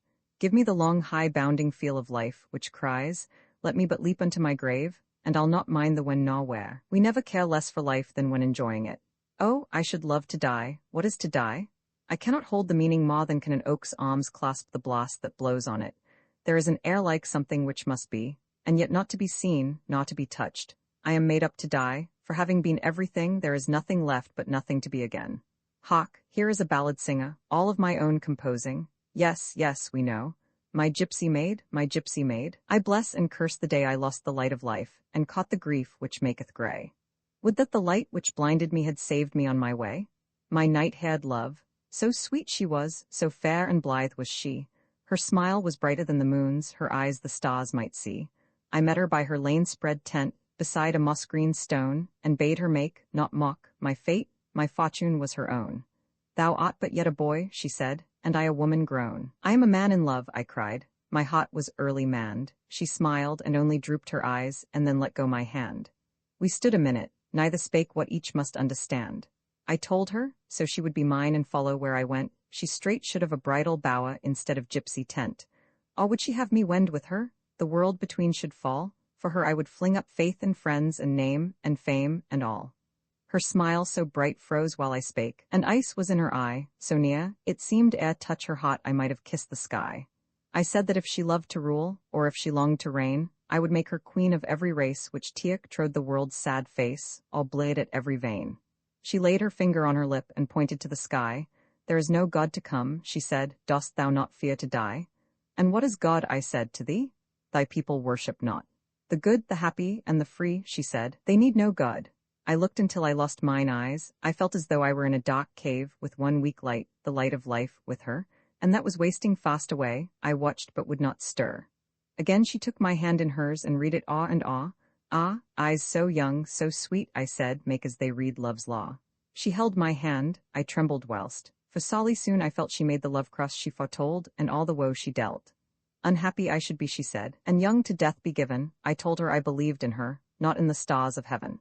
Hush, we breathe heaven, she said and bowed, and the stars speak through me. Let heaven, I cried, take care of heaven. I only care for thee. She shrank, I looked, and begged a kiss. I knew she had won for me. She would deny me none, she said, but give me none would she. My gypsy mind?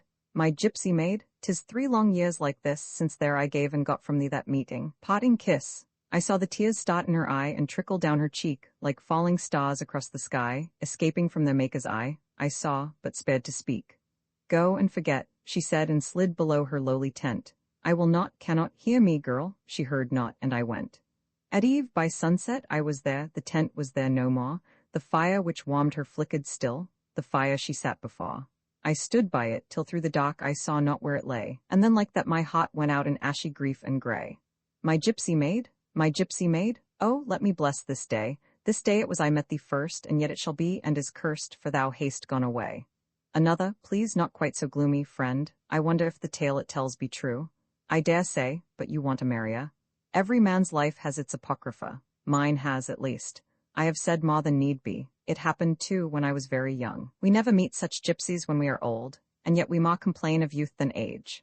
Now, make a ring, good people.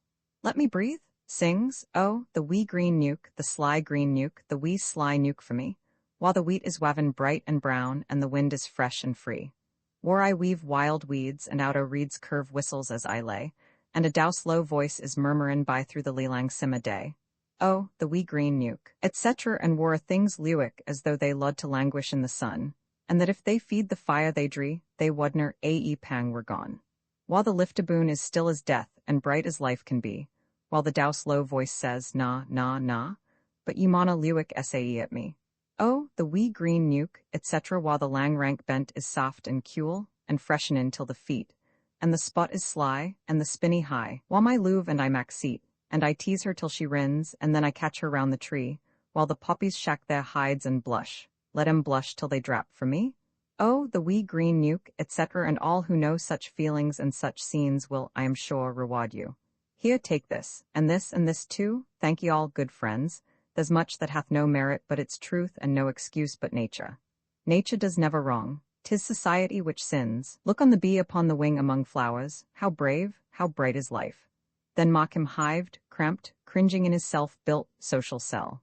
Thus is it in the world hive, most where men lie deep in cities as in drifts, death drifts, nosing each other like a flock of sheep, not knowing and not caring whence nor whither they come or go, so that they fool together. It is quite fair to halve these lives and say this side is nature's, that society's, when both are side views only of one thing. I am glad to see you come among us, sir. Why, I have but little comfort in these pastimes, and any hot, turned Godwoods, feels more joy in one short hour of prayer than e'er was raised by all the feasts on earth since their foundation. But no one will believe us, as if we had never known the vain things of the world, nor lain and slept in sin's seducing shade, listless, until God woke us, made us feel we should be up and stirring in the sun, for everything had to be done ere night. What is all this joy and jollity about? Grant there may be no sin. What good is it? I can't defend these feasts, sir, and can't blame. Good evening, friends. Why, Festus, I rejoice we meet again. I have a young friend here, a student, who hath stayed with us of late. You would be glad, I know, to know each other. Therefore be known so. You are a student, sir. I profess little, but it is a title a man may claim perhaps with modesty. True, all mankind are students. How to live and how to die forms the great lesson still. I know what study is. It is to toil hard, through the hours of the sad midnight watch, at tasks which seem a systematic curse, and cause of bootless penance.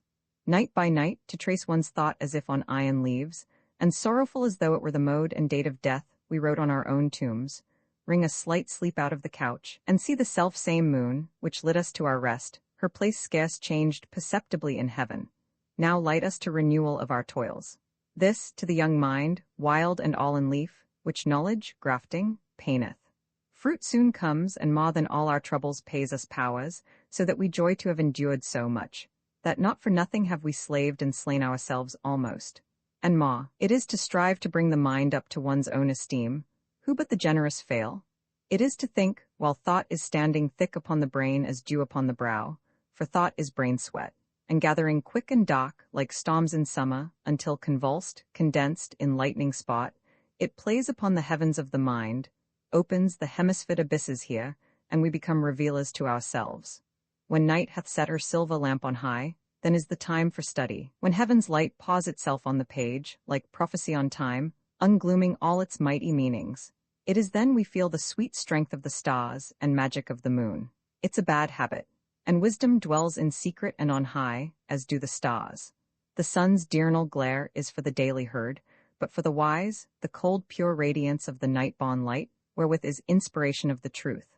There was a time when I would never go to rest before the sun rose, and for that, through a like length of time as that now gone, the world shall speak of me 6,000 years hence. How know you that the world won't end tomorrow? I now, an early riser, love to hail the dreamy struggles of the stars with light, and the recovering breath of earth, sleep drowned, awakening to the wisdom of the sun, and life of light within the tent of heaven.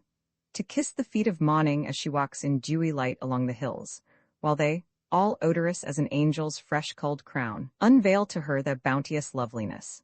I am devout to study. Worthy books are not companions, they are solitudes. We lose ourselves in them and all our cares. The further back we search the human mind, mean in the mass, but in the instance great, which starting first with deities and stars and broods of beings earth-born, heaven-begot, and all the bright side of the broad world, now boats upon dreams and dim atomic truths, is all for comfort and no more for glory. The nobler and more marvelous it shows. Trifles like these make up the present time, the Iliad and the pyramids the past. The future will have glory not the less. I can conceive a time when the world shall be much better visibly, and when, as far as social life and its relations tend, men, morals, manners shall be lifted up to a pure height we know not of nor dream. When all men's rights and duties shall be clear, and charitably exercised and borne, when education, conscience, and good deeds shall have just equal sway, and civil claims. Great crimes shall be cast out, as were of old devils possessing madmen. Truth shall reign, nature shall be rethroned, and man sublimed. Oh, then may heaven come down again to earth, and dwell with her as once like to a friend, as like each other as a sod and scythe. Oh, then shall lions mew and lambkins raw, and having studied, what next? Much I long to view the capital city of the world. The mountains, the great cities, and the sea are each an era in the life of youth. That to get worldly ways and thoughts and schemes, to learn to detect, distrust, despise mankind, to ken a false factitious glare amid much that shines with seeming saint-like purity, to gloss misdeeds, to trifle with great truths, to pit the brain against the heart, and plead wit before wisdom, these are the world's ways. It learns us to lose that in crowds which we must oft to seek alone, our innocence, and when the crowd is gone. Not only that, they're all great things are round one, interests, mighty and mountainous of estimate, are daily heaped or scattered neath the eye. Great deeds, great thoughts, great schemes and crimes, and all which is in purpose, or in practice, great of human nature, there are common things. Men make themselves be deathless as in spite, as if they waged some lineal feud with time, as though their fathers were immortal, too, and immortality an everyday accomplishment. Fie, 'tis more for this, mid gayer people and more wanton ways, to give a loose to all the lists of youth, to tear your passion flowers high ahead, and bind them on your brow as others do. The moonlit revel and the shameless mate, the tabled hues of darkness and of blood, the published bosom and the crowning smile, the cup excessive, and if aught there be more vain than these are wanton, that to have all but always an intent, effect, or fact. Nay, deny it not, I know. Youth hath a strange and strong desire to try all feelings on the hot. It is very wrong and dangerous and deadly. Strive against it. It might be some old sage was warning us. Youth might be wise. We suffer less from pains than pleasures. I should like to see the world, and gain that knowledge which is barrener than ice, possessing and producing naught but means and forms of death all vanity. The world is just as hollow as an eggshell. It is a surface, not a solid, mind, and all this boasted knowledge of the world to me seems but to mean acquaintance with low things, or evil, or indifferent. Much more is said of knowledge than its worth. A man may gain all knowledge here, and yet be, after death, as much in the dark as I. What makes you know of living after death? Why, nothing that I know, and there it is, but something I am told has told me so. No angel ever came to me to prove it, and all my friends have died and left no ghosts. All that is good a man may learn from himself, and much, too, that is bad. Nay, let me speak. Aught that is good the soul receives of God when he hath made it his, and until then man cannot know, nor do, nor be. Aught good, oh, there is not on earth worth being known but God and our own souls. The God we have within our hearts, for it is not the hope, nor faith, nor fear, nor notions others have of God can serve us, but the sense and soul we have of him within us. And for men, God loves us men each individually, and deals with us in order, soul by soul. What are your politics? I have none. Good, I have my thoughts, I am no party man. I care for measures more than men, but think some little may depend upon the men, something in fires depends upon the great. What are your colors? Blue as heaven, and mine are yellow as the sun. Mine, green as grass, green's forsaken, and yellow's forsworn, and blue's the color that shall be worn. As to religion, politics, law, and war, but little need be said. All are required, and all are well enough. Of liberty and slavery and tyranny we hear much, but the human mind affects extremes. The heart is in the middle of the system, and all affections gather round the truth, the moderated joys and woes of life. I love my God, my country, kind and kin, nor would I see a dog wronged of his bone. My country?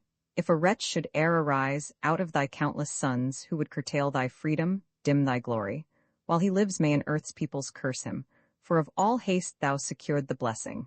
And if me exist who would not arm for liberty, be he too cursed living, and when dead, let him be buried downwards with his face looking to hell, and his coward grave the hare skulk in her form. Nay, gently, friend, curse nothing, not the devil. He's beside you for aught you know. I neither know nor care. Kings, queens, knaves, tens would trick the world away, and it were not now and then for some brave ace. You see yon wretched, starved old man, his brow grooved out with wrinkles, like the brown dry sand the tide of life is leaving? Yes, I see him. Last week he thought he was about to die, so he bade gold be strewn beneath his pillow, gold on a chest that he might lie and see, and gold put in a basin on his bed, that he might dabble with his fingers in. He's going now to grope for pence or pins. He never gave a pin's worth in his life. What would you do to him? I would have him rot into a living wire, which, beaten out, might make a golden network for the world, then melt him inch by inch and hell by hell, where is the law of wrath. Oh, charity, it is a thought the devil might be proud of, once and away. Misers and spendthrifts may torment each other in the world to come. Men look on death as lightning, always far off, or in heaven. They know not it is in themselves, a strong and inward tendency, the soul of every atom, every hair, that nature's infinite electric life, escaping from each isolated frame, up out of earth or down from heaven, becomes to each its proper death, and adds itself thus to the great reunion of the whole. There is a man in mourning. What does he here? He has just buried the only friend he had, and now comes hither to enjoy himself. Why will we dedicate the dead to God, and not ourselves, the living? Oft we speak, with tears of joy and trust, of some dear friend as surely up in heaven, while that same soul, for aught we know, may be shuddering even in hell to hear his name named, or there may be no soul in the case, and the fat icy worm, give him a tongue, can tell us all about him. Here is music, stay. That simple melody comes on the heart like infant innocence, far feeling pure, while yet the new-bodied soul is swinging to the motion of the heavens, and scarce hath caught, as yet, earth's beckoning course. The heart is formed as earth was, it's formless and void and fit but for itself, then feelings half alive, just organized, come next, then creeping spots and purposes, then animal desires, delights, and loves, for love is the first and granite-like effect of things, the longest and the highest. Next the wild and winged desires, youth's saurian schemes, which creep and fly by turns, which kill and eat and do disgorge each other. Comes at length the mold of perfect matchless manhood, then woman divides the heart and multiplies it. The insipidity of innocence palls. It is guilty, happy, and undone. A death is laid upon it, and it goes, quits its green Eden for the sandy world where it works out its nature, as it may, in sweat, smiles, blood, tears, cursings, and what not. And giant sins possess it, and it worships works of the hand, head, heart, its own or others. a creature worship which excludeth gods, the less thrusts out the greater. Wanting comes, but the hot fears not, feels not, till at last down comes the flood from heaven, and that hot, broken inwards, earth-like, to its central hell. All like the bright and burning eye we see inly, when pressed hard backwards on the brain, ends and begins again, destroyed is saved. Every man is the first man to himself, and Eves are just as plentiful as apples. Nor do we fall, nor are we saved by proxy. The Eden we live in is our own hot, and the first thing we do, of our free choice, is sure and necessary to be sin. The only right me have is to be damned. What is the good of music, or the beauty?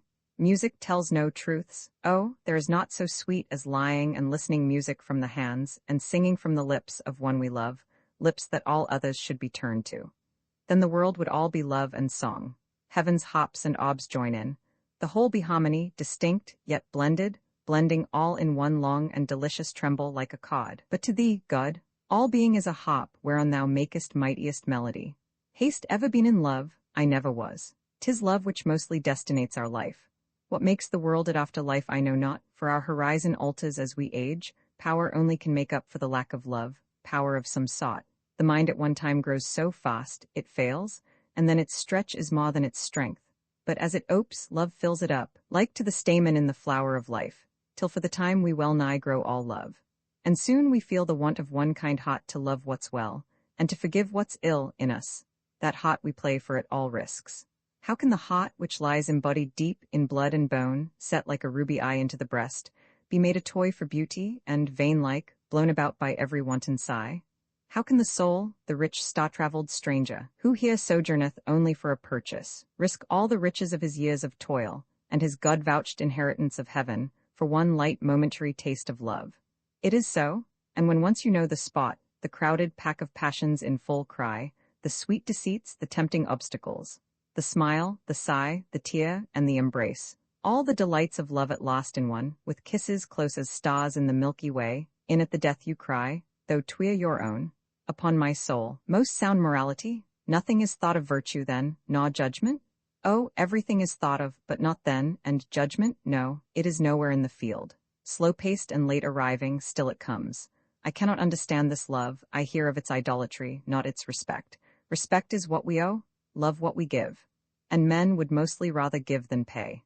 Morality's the right rule for the world, nor could society cohere without virtue. And there are those whose spirits walk abreast of angels and the future here. Respect and love thou such. Of course you wish women to love you rather than love them. It is better. Now, you say you are a student. All things take study, what more than the face, whether your own or hers you look and long at? There are many ways to one end, here is one. You are good-looking, but that matters little, it only pleases them. To please yourself your face may be as ugly as the— Well, but you must cultivate yourself, it will pay you. Study a dimple, work hard at a smile. The things most delicate require most pains.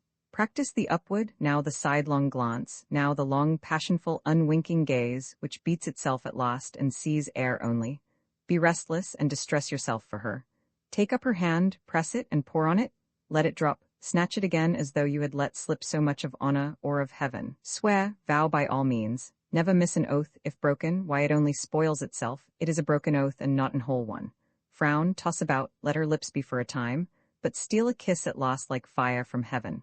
Weep if you can, and call the tears heat drops. Droop your head, sigh deep, play the fool in short 1 hour, and she will play the fool forever. Mind, it is folly to tell women truth, they would rather live on lies so they be sweet. Never belong in one mind to one love. You change your practice with your subject. All differ. But yet, who knows one woman well by heart, knows all. It is my experience, and I advise on good authority. So thank me for my lecture on delusion. Time laughs at love. It is a hateful sight, that bald old graybeard jeering the boy, love. But as to women, that game has two sides. Passion is affection, and there is naught so maddening and so lowering as to have the worse in passion. Think when one by one, pride, love, and jealousy, and 50 more great feelings column up to fossa hot. And all a beaten back, all fail, the tower intact, but risk it, we must learn. To know the world, be wise and be a fool. The hot will have its swing, the world its way, who seeks to stop them, only throws himself down. We must take as we find, go as they go, or stand aside. Let the world have the wall. How do you think, pray, to get through the world? I mean not to get through the world at all, but over it. Aspiring? You will find the world is all uphill when we would do, all downhill when we suffer. Nay, it will part like the Red Sea so that the poor may pass. We make our compliments to wretchedness and hope the poor want nothing and are well. But I mean, what profession will you choose?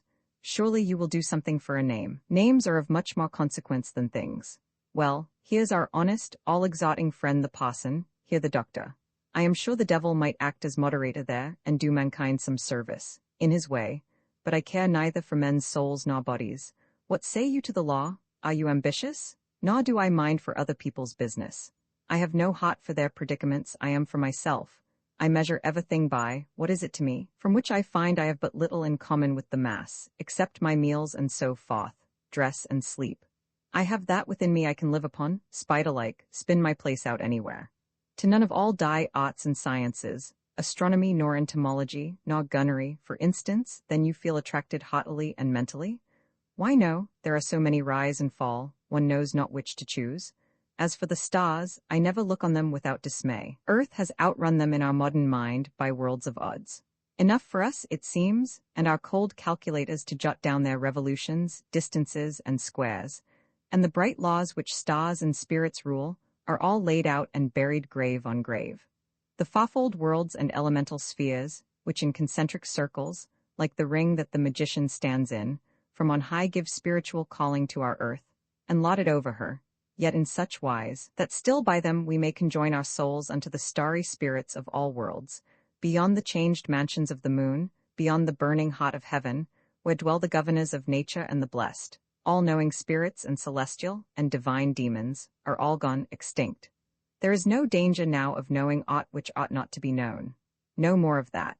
And you, ye planetary sons of light, from him who hovereth, moth-like, round the sun to six-mooned Uranus, light's loftiest round, tour aspects, dignities, ascendancies, tour partile quartiles, and your plastic trines, and all your heavenly houses and effects, shall meet no more devout expounders here. You too, ye juried signs, earth's sunny path upon her wheeling orbit, all farewell. Your exaltations and triplicities, fiery, airy, and the rest, your falls and detriments and governments and gifts, are all abolished. Henceforth ye shall shine in vain to man. Diurnal, cardinal, nocturnal, equinoctial, hot or dry, earthy or moist or feminine, or fixed, luxurious, violent, bicorporate, masculine, barren and commanding, cold, fruitful or watery, or what not, now it matters nothing. The joy of Jupiter, the exaltation of the dragon's head, the sun's triplicity and glorious day house on high, the moon's dim detriment, and all the starry inclusions of all signs, shall rise and rule and pass, and no one know that there are spiritulas of all worlds, which fraternize with earth, and though unknown, hold in the shining voices of the stars communion on high, ever and everywhere. The mystic charm of numbers, and the soul oneness which is in all, of nature's great triadic principle in all things, seen, in man thus, as composed of thrice three forms intrinsic, first, corporeally, blood, body, and bones, next, intellectively, imagination, judgment, memory, and thirdly, spiritually, mind and soul and spirit, which unites with God the whole being, and comes from and returns to him. Allures no more man's mind debased. Thus, too, of alchemy, the golden starry stone, invisible, the principle of life, the quintessence of all the elements, is still unbought. Still flows the stream of pearl beneath the magic mountain. Still the scent as of 1,000 amaranthine wreaths, which lures all life unto its sweetness, floats around mist-like, the shining bath where Luna laves, or Sol, bright brother of that mooned maid, triumphs in light. The spiritual sun, the heavenly earth smaragdine, and the fire spirit of life, the live land still exist immortally, internally unseen. Still breathes the paradisal air around the universal whole. The watery fire, destructive, yet impalpable to sense. The initial and conclusion of the world, the beginning and the end of death. The secret which is shared 'tween God and man, and which is nature only, holy. Still in heavenly gloom, incomprehensible wait the deific will. Still the light whereto all elements contribute, burns about us and within us, world and soul. The primal sperm and matter of the world, whose center is the limit of all things. The snowy gold, the star and spirit seed which is to render rich and deathless all. The self-begot, self-wedded, and self-born, which the wind carries in its womb, all have, and few receive. The spirit of the earth, the water of immortal life still lives. The universal solvent of disease still bounds through nature's veins, and still, in fine, the secrets only to be told by fire starry or beamless, central and extreme, burn to be born, and other natures may use them and do. In Demagogue's hall still sits the universal mystery throned in itself and ministered unto by its own members. Man, alas, alone, the recreant spirit of the universe, contemns the operations of the light, loves surface knowledge, calls the crimes of crowds virtue, adores the useful vices, licks the gory dust from off the feet of war, and swears it food for gods, though fit for fiends only, reversing just the devil's state when first he entered on this orb of man's, a fallen angel's form, a reptile's soul. Oh, this is libelous to man and fiend and brute together. All are aught and part of the same mystic treason. But enough, the most material, immaterial departments of pure wisdom are despised. For well we know that, properly prepared, soul's self-adapted knowledge to receive, are by the truth desired, illumined, man's spirit, extolled, dilated, clarified, by holy meditation and divine law, fits him to convene with purer powers which do unseen surround us aye and gladden in human good and exaltation. Thus the face of heaven is not more clear to one than to another outwardly, but one by strong intention of his soul perceives, attracts, unites himself to essences and elemental spirits of wider range and more beneficent nature, by whose aid occasion, circumstance, futurity impress on him their image, and impart their secrets to his soul. Thus chance and lot are sacred things, thus dreams are verities. But oh, alas for all earth's loftier law, and spiritual sympathy of worlds! There shall be no more magic, nor Kabbalah, nor Rosicrucian nor alchemic law, nor fairy fantasies, no more hobgoblins, nor ghosts, nor imps, nor demons, conjurers, enchanters, witches, wizards, shall all die hopeless and airless, their divining arts supernal or infernal, dead with them. And so 'twill doubtless be with other things in time, therefore I will commit my brain to none of them. Perchance tweer wiser not. Man's heart hath not half uttered itself yet, and much remains to do as well as say. The heart is some time ere it finds its focus, and when it does, with the whole light of nature strained through it to a hair's breadth, it but burns the things beneath it, which it lights to death. Well, farewell, Mr. Student. May you never regret those hours which make the mind if they unmake the body, for the sooner we are fit to be all mind, the better. Blessed is he whose heart is the home of the great dead, and their great thoughts. Who can mistake great thoughts? They seize upon the mind, arrest, and search, and shake it, bow the tall soul as by wind, rush over it like rivers over reeds, which quaver in the current, turn us cold and pale and voiceless, leaving in the brain a rucking and a ringing, glorious but momentary, madness might it last, and close the soul with heaven as with a seal? In lieu of all these things whose loss thou mournest, if earnestly or not I know not, use the great and good and true which ever live, and are all common to pure eyes and true. Upon the summit of each mountain thought worship thou God, for deity is seen from every elevation of the soul. Study the light, attempt the high, seek out the soul's bright path, and since the soul is fire of heat intelligential, turn it aye to the all-fatherly sauce of light and life. Piety purifies the soul to see perpetual apparitions of all grace and power, which to the sight of those who dwell in ignorant sin are never known. Obey thy genius, for a minister it is unto the throne of fate. Draw to thy soul, and centralize the rays which are around of the divinity. Keep thy spirit pure from worldly taint by the repellent strength of virtue. Think on noble thoughts and deeds, ever. Count all the rosary of truth, and practice precepts which are proven wise. It matters not then what thou fearest. Walk boldly and wisely in that light thou hast, there is a hand above will help thee on. I am an omnist, and believe in all religions, fragments of one golden world yet to be relit in its place in heaven, for all are relatively true and false, as evidence and earnest of the heart to those who practice, or have faith in them. The absolutely true religion is in heaven only, yea, in deity. But foremost of all studies, let me not forget to bid thee learn Christ's faith by heart. Study its truths and practice its behests. They are the purest, sweetest, peacefulest of all immortal reasons or records. They will be with thee when all else have gone. Mind, body, passion, all wear out, not faith nor truth. Keep thy heart cool, or rule its heat to fixed ends. Waste it not upon itself. Not all the agony of all the damned, fused in one pang, vies with that earthquake throb which wakens it from waste to let us see the world rolled by for aye, and that we must wait an eternity for our next chance, whether it be in heaven or elsewhere. Sir, I will remember this most grave advice, and think of you with all respect. Well, mind, the worst men often give the best advice. Our deeds are sometimes better than our thoughts. Commend me, friend, to every one you meet. I am an universal favorite. Old men admire me deeply for my beauty, young women for my genius and strict virtue, and young men for my modesty and wisdom. All turn to me whenever I speak, full-faced as planets to the sun, or owls to a rushlight. Farewell, I hope to meet again, and I. Yonder's a woman singing. Let us hear her. In the grey church tower were the clear bells ringing when a maiden sat in her lonely bower sadly and lowly singing, and thus she sang, that maiden fair, of the soft blue eyes and the long light hair. This hand hath oft been held by one who now is far away, and here I sit and sigh alone through all the weary day. Oh, when will he I love return? Oh, when shall I forget to mourn? Along the dark and dizzy path ambition madly runs, 'tis there they say his cause he hath, and therefore love he shuns. Oh, fame and honor bind his brow, for so he would be with me now. In the grey church tower were the dear bells ringing, when a bounding step in that lonely bower broke on the maiden singing. She turned, she saw, oh, happy fair, for her love who loved her so well was there. And we might trust these youths and maidens fair, the world was made for nothing but love, love. Now I think it was made but to be burned. And if I love not now, while woman is all bosom to the young, when shall I love?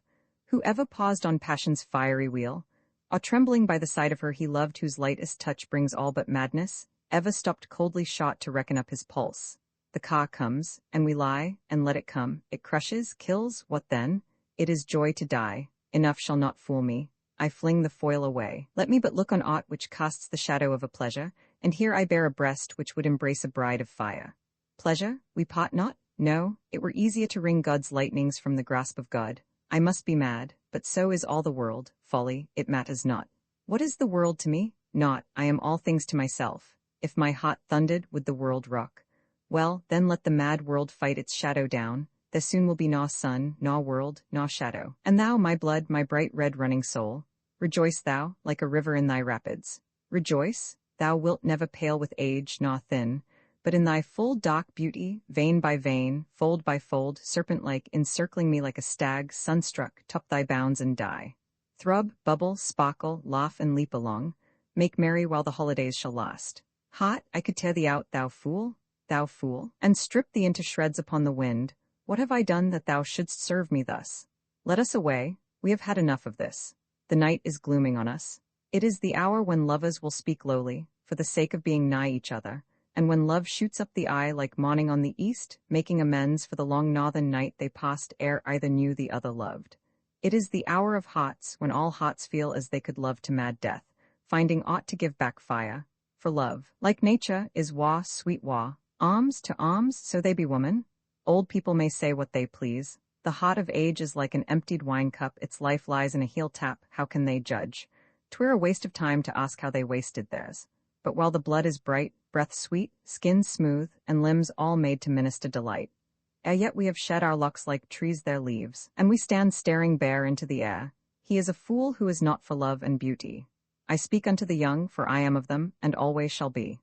What are years to me, traitors? That vice-like fang the hand ye lick. Ye fall like small birds beaten by a storm against a dead wall, dead, I pity ye. Oh, that such mean things should raise hope off fear, those titans of the hot, that fight at heaven and sleep by fits on fire, whose slightest stirs an earthquake. I am bound and blessed to youth. Oh, give me to the young, the fair, the free, the brave, who would breast a rushing, burning world which came between them and their heart's delight. None but the brave and beautiful can love. Oh, for the young heart like a fountain playing, flinging its bright, fresh feelings up to the skies it loves and strives to reach, strives, loves in vain, it is of earth, and never meant for heaven. Let us love both, and die. The sphinx-like hot, consistent in its inconsistency, loathes life the moment that life's riddle is read. The knot of our existence is untied, and we lie loose and useless. Life is had, and then we sigh and say, can this be all? It is not what we thought, it is very well, but we want something more, there is but death. And when we have said and seen and done and had, enjoyed and suffered, all we have wished and feared, from fame to ruin, and from love to loathing, there can come but one more change, try it, death. Oh, it is great to feel we care for nothing, that hope, nor love, nor fear, nor aught of earth can check the royal lavishment of life. But like a streamer strown upon the wind, we fling our souls to fate and to the future. And to die young is youth's divinest gift, to pass from one world fresh into another, ere change hath lost the charm of soft regret, and feel the immortal impulse from within which makes the coming life cry, alway, on, and follow it while strong, is heaven's last mercy. There is a firefly in the southern clime which shineth only when upon the wing. So is it with the mind, when once we rest we darken. On, said God unto the soul as to the earth forever. On it goes, a rejoicing native of the infinite, as a bird of air, an orb of heaven. Ex scene, the center. Behold us in the fire crypts of the world. Through seas and buried mountains tomb-like tracks, fit to receive the skeleton of death when he is dead.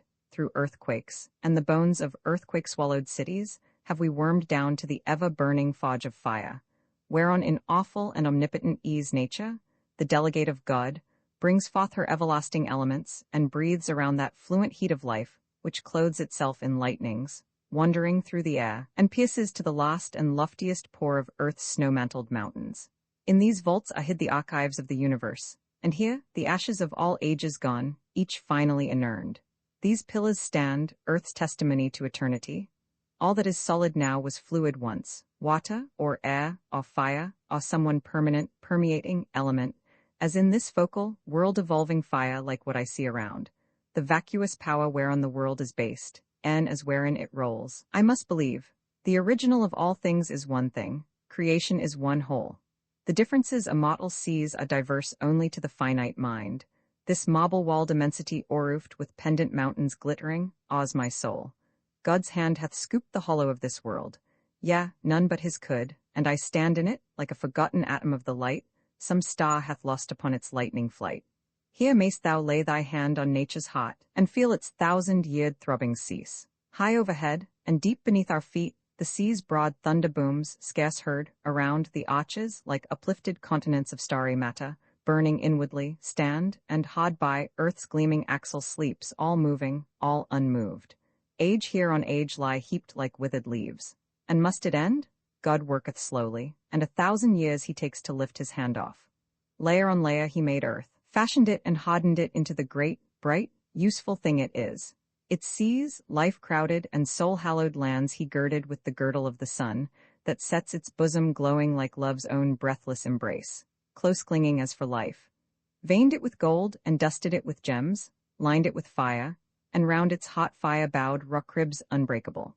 Until at last earth took her shining station as a star, in heaven's dark hall, high up the crowd of worlds. All this and thus did God, and yet it ends. The ball he rolled and rounded, melts away and now to its constituent atomies. It is enough. Though here were posited all secrets of existence, natural or supernatural, dwell not here would I, though 'twere to drain profoundest fountains. No, I love it not, the science nor the scene. I long to know again the fresh green earth, the breathing breeze, the sea and sacred stars. These recollections crowd upon my soul, as constellations on the evening skies, and will not be forgotten. Let us leave? Aught that reminds the exile of his home is surely pleasant. I, friend, am content. I cannot be content with less than heaven. O heaven, I love thee ever. Soul and whole, living and comprehensive of all life, the agi world, the universal heaven and heavenly universe, the sacred seat of intellective time, the throned stars and old oracular night, by night or day, to me thou canst not but be beautiful, boundless, all-central, universal sphere. Whether the sun all light thee, or the moon, embayed in clouds, mid-starry island round, with mighty beauty inundate the air, or when one star, like a great drop of light from her full-flowing urn hangs tremulous, yea, like a tear from her the eye of night, let fall on nature's volume as she reads.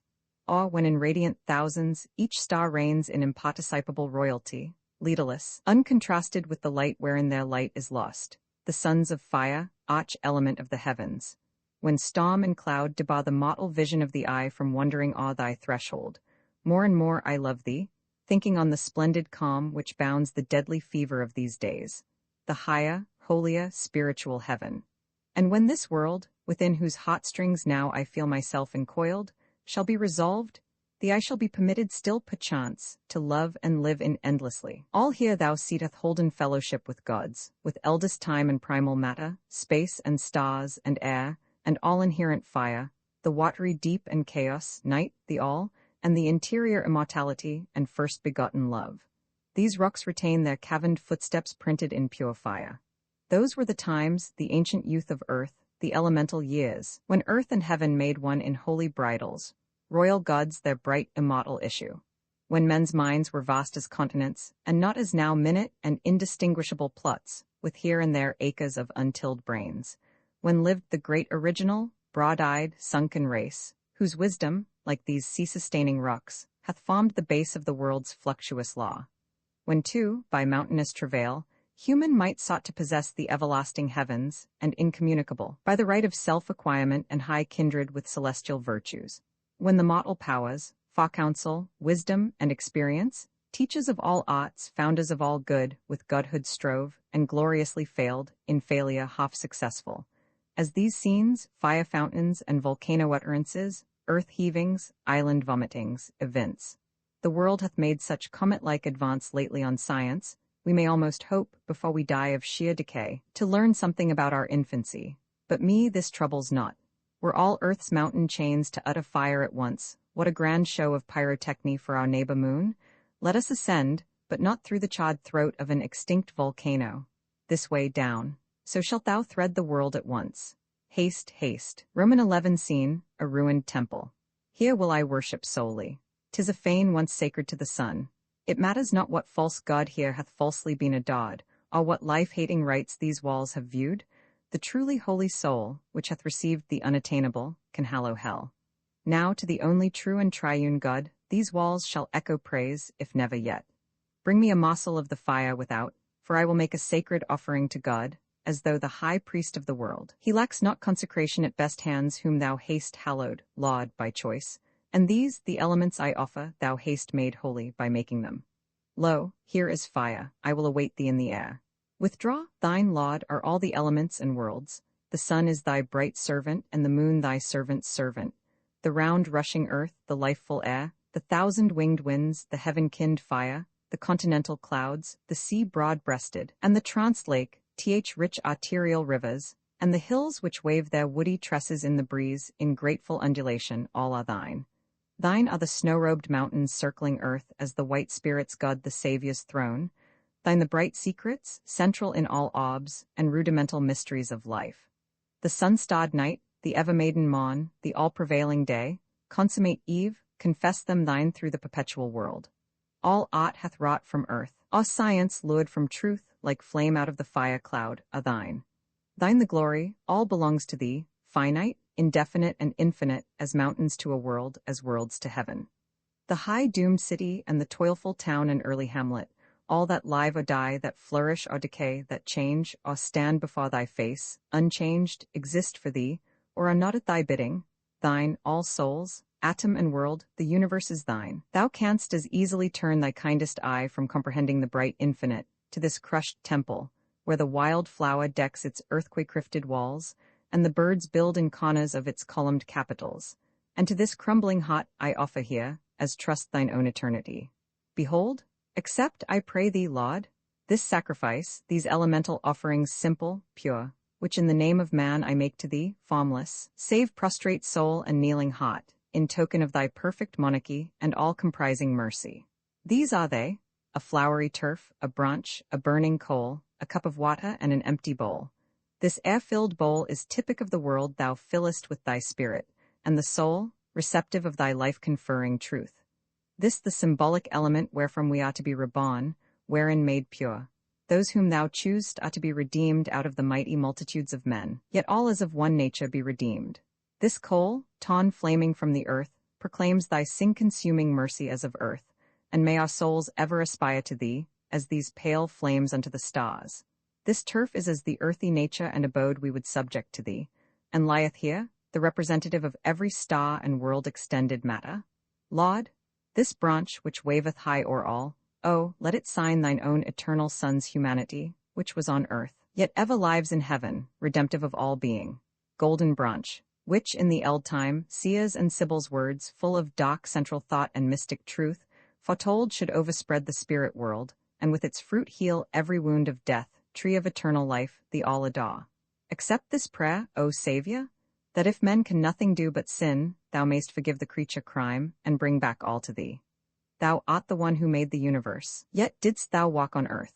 Thou breakest bread and drankest wine with men, betokening so thine own complete, divine humanity. May all obey thy words and do thy will. We praise thee, God our Father, whoso would be saved, let him believe in the triune. Thou dost all things rightly, all a best sorrow, or joy, or power, or suffering. Providing, therefore, all things that must be and ought to be, as thou dost and hast done, from the beginning even to the end, this heart let cease from prayer, these lips from praise, save that which life shall offer pauselessly. Now go I forth again, refreshed, consoled, upon my time-enduring pilgrimage.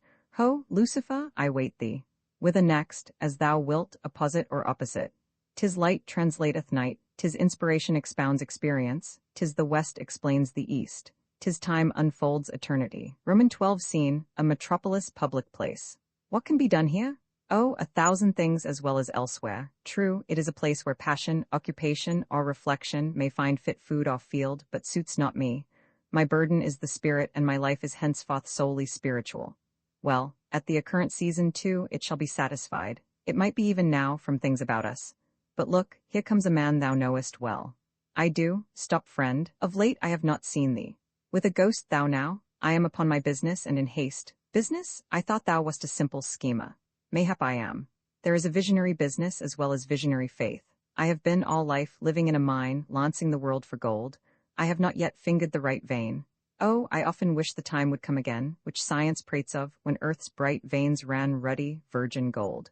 When the world's gold melts, all the poorer metals, all things less pure, less precious, all beside will vanish, not be left but gems and gold. If all were rich, gold would be penniless. I have a secret I would fain impart to one who would make right use of it. Now, mock, chemists say there are 50 elements and more. Wouldst know a ready recipe for riches? That indeed I would, good sir. Get then these 50 earths or elements or what not, mix them up together. Put all to the question. Tease them well with fire, vapor and trituration, every way. Add the right quantity of lunar rays, boil them and let them cool, and watch what comes. Thrice greatest Hermes? But it must be. Yes, I'll go and get them. Good day, instantly. Goes. He'll be astonished, probably. He will, in any issue of the experiment. Perhaps the nostrum may explode and blow him body and soul to atoms and to nonsense. There needs no satire on men's rage for gold. Their nature is the best one, and excuse. And now what next? Why, let us take our ease beside this feathery fountain. It is cool and pleasant, and the people passing by, fit subjects for two moralists like us. Here we can speculate on policy, on social manners, fashions, and the news. Now the political aspect of the world at present is most cheerful. To begin, like charity, at home. Out of all wrongs the most atrocious, the most righteous ends are happiest wrought. It oft-times chances so. Take of the blood of martyrs, tears of slaves, the groans of prisoned patriots, and the sweat wrung from the bones of famine, like pots. Add vapor of orphans' sigh, and wail of all whom war hath spoiled, all law first fanged, then gouged. The stifled breath of man's free natural thought. The tyrant's lies, the curses of the proud, the usurpations of the lawful heir, the treasonous rebellions of the wise, the poor man's patient prayers. And let all these simmer some centuries, awe the slow red fire of human wrath. And there results at last, a glorious constitution and a grand totality of nothings, as we see. Man is a military animal, glories in gunpowder and loves parade, prefers them to all things. Of recipes enough, life's but a sod's length at the best. War, still war, from age to age old time hath washed his hands in the hot's blood of earth.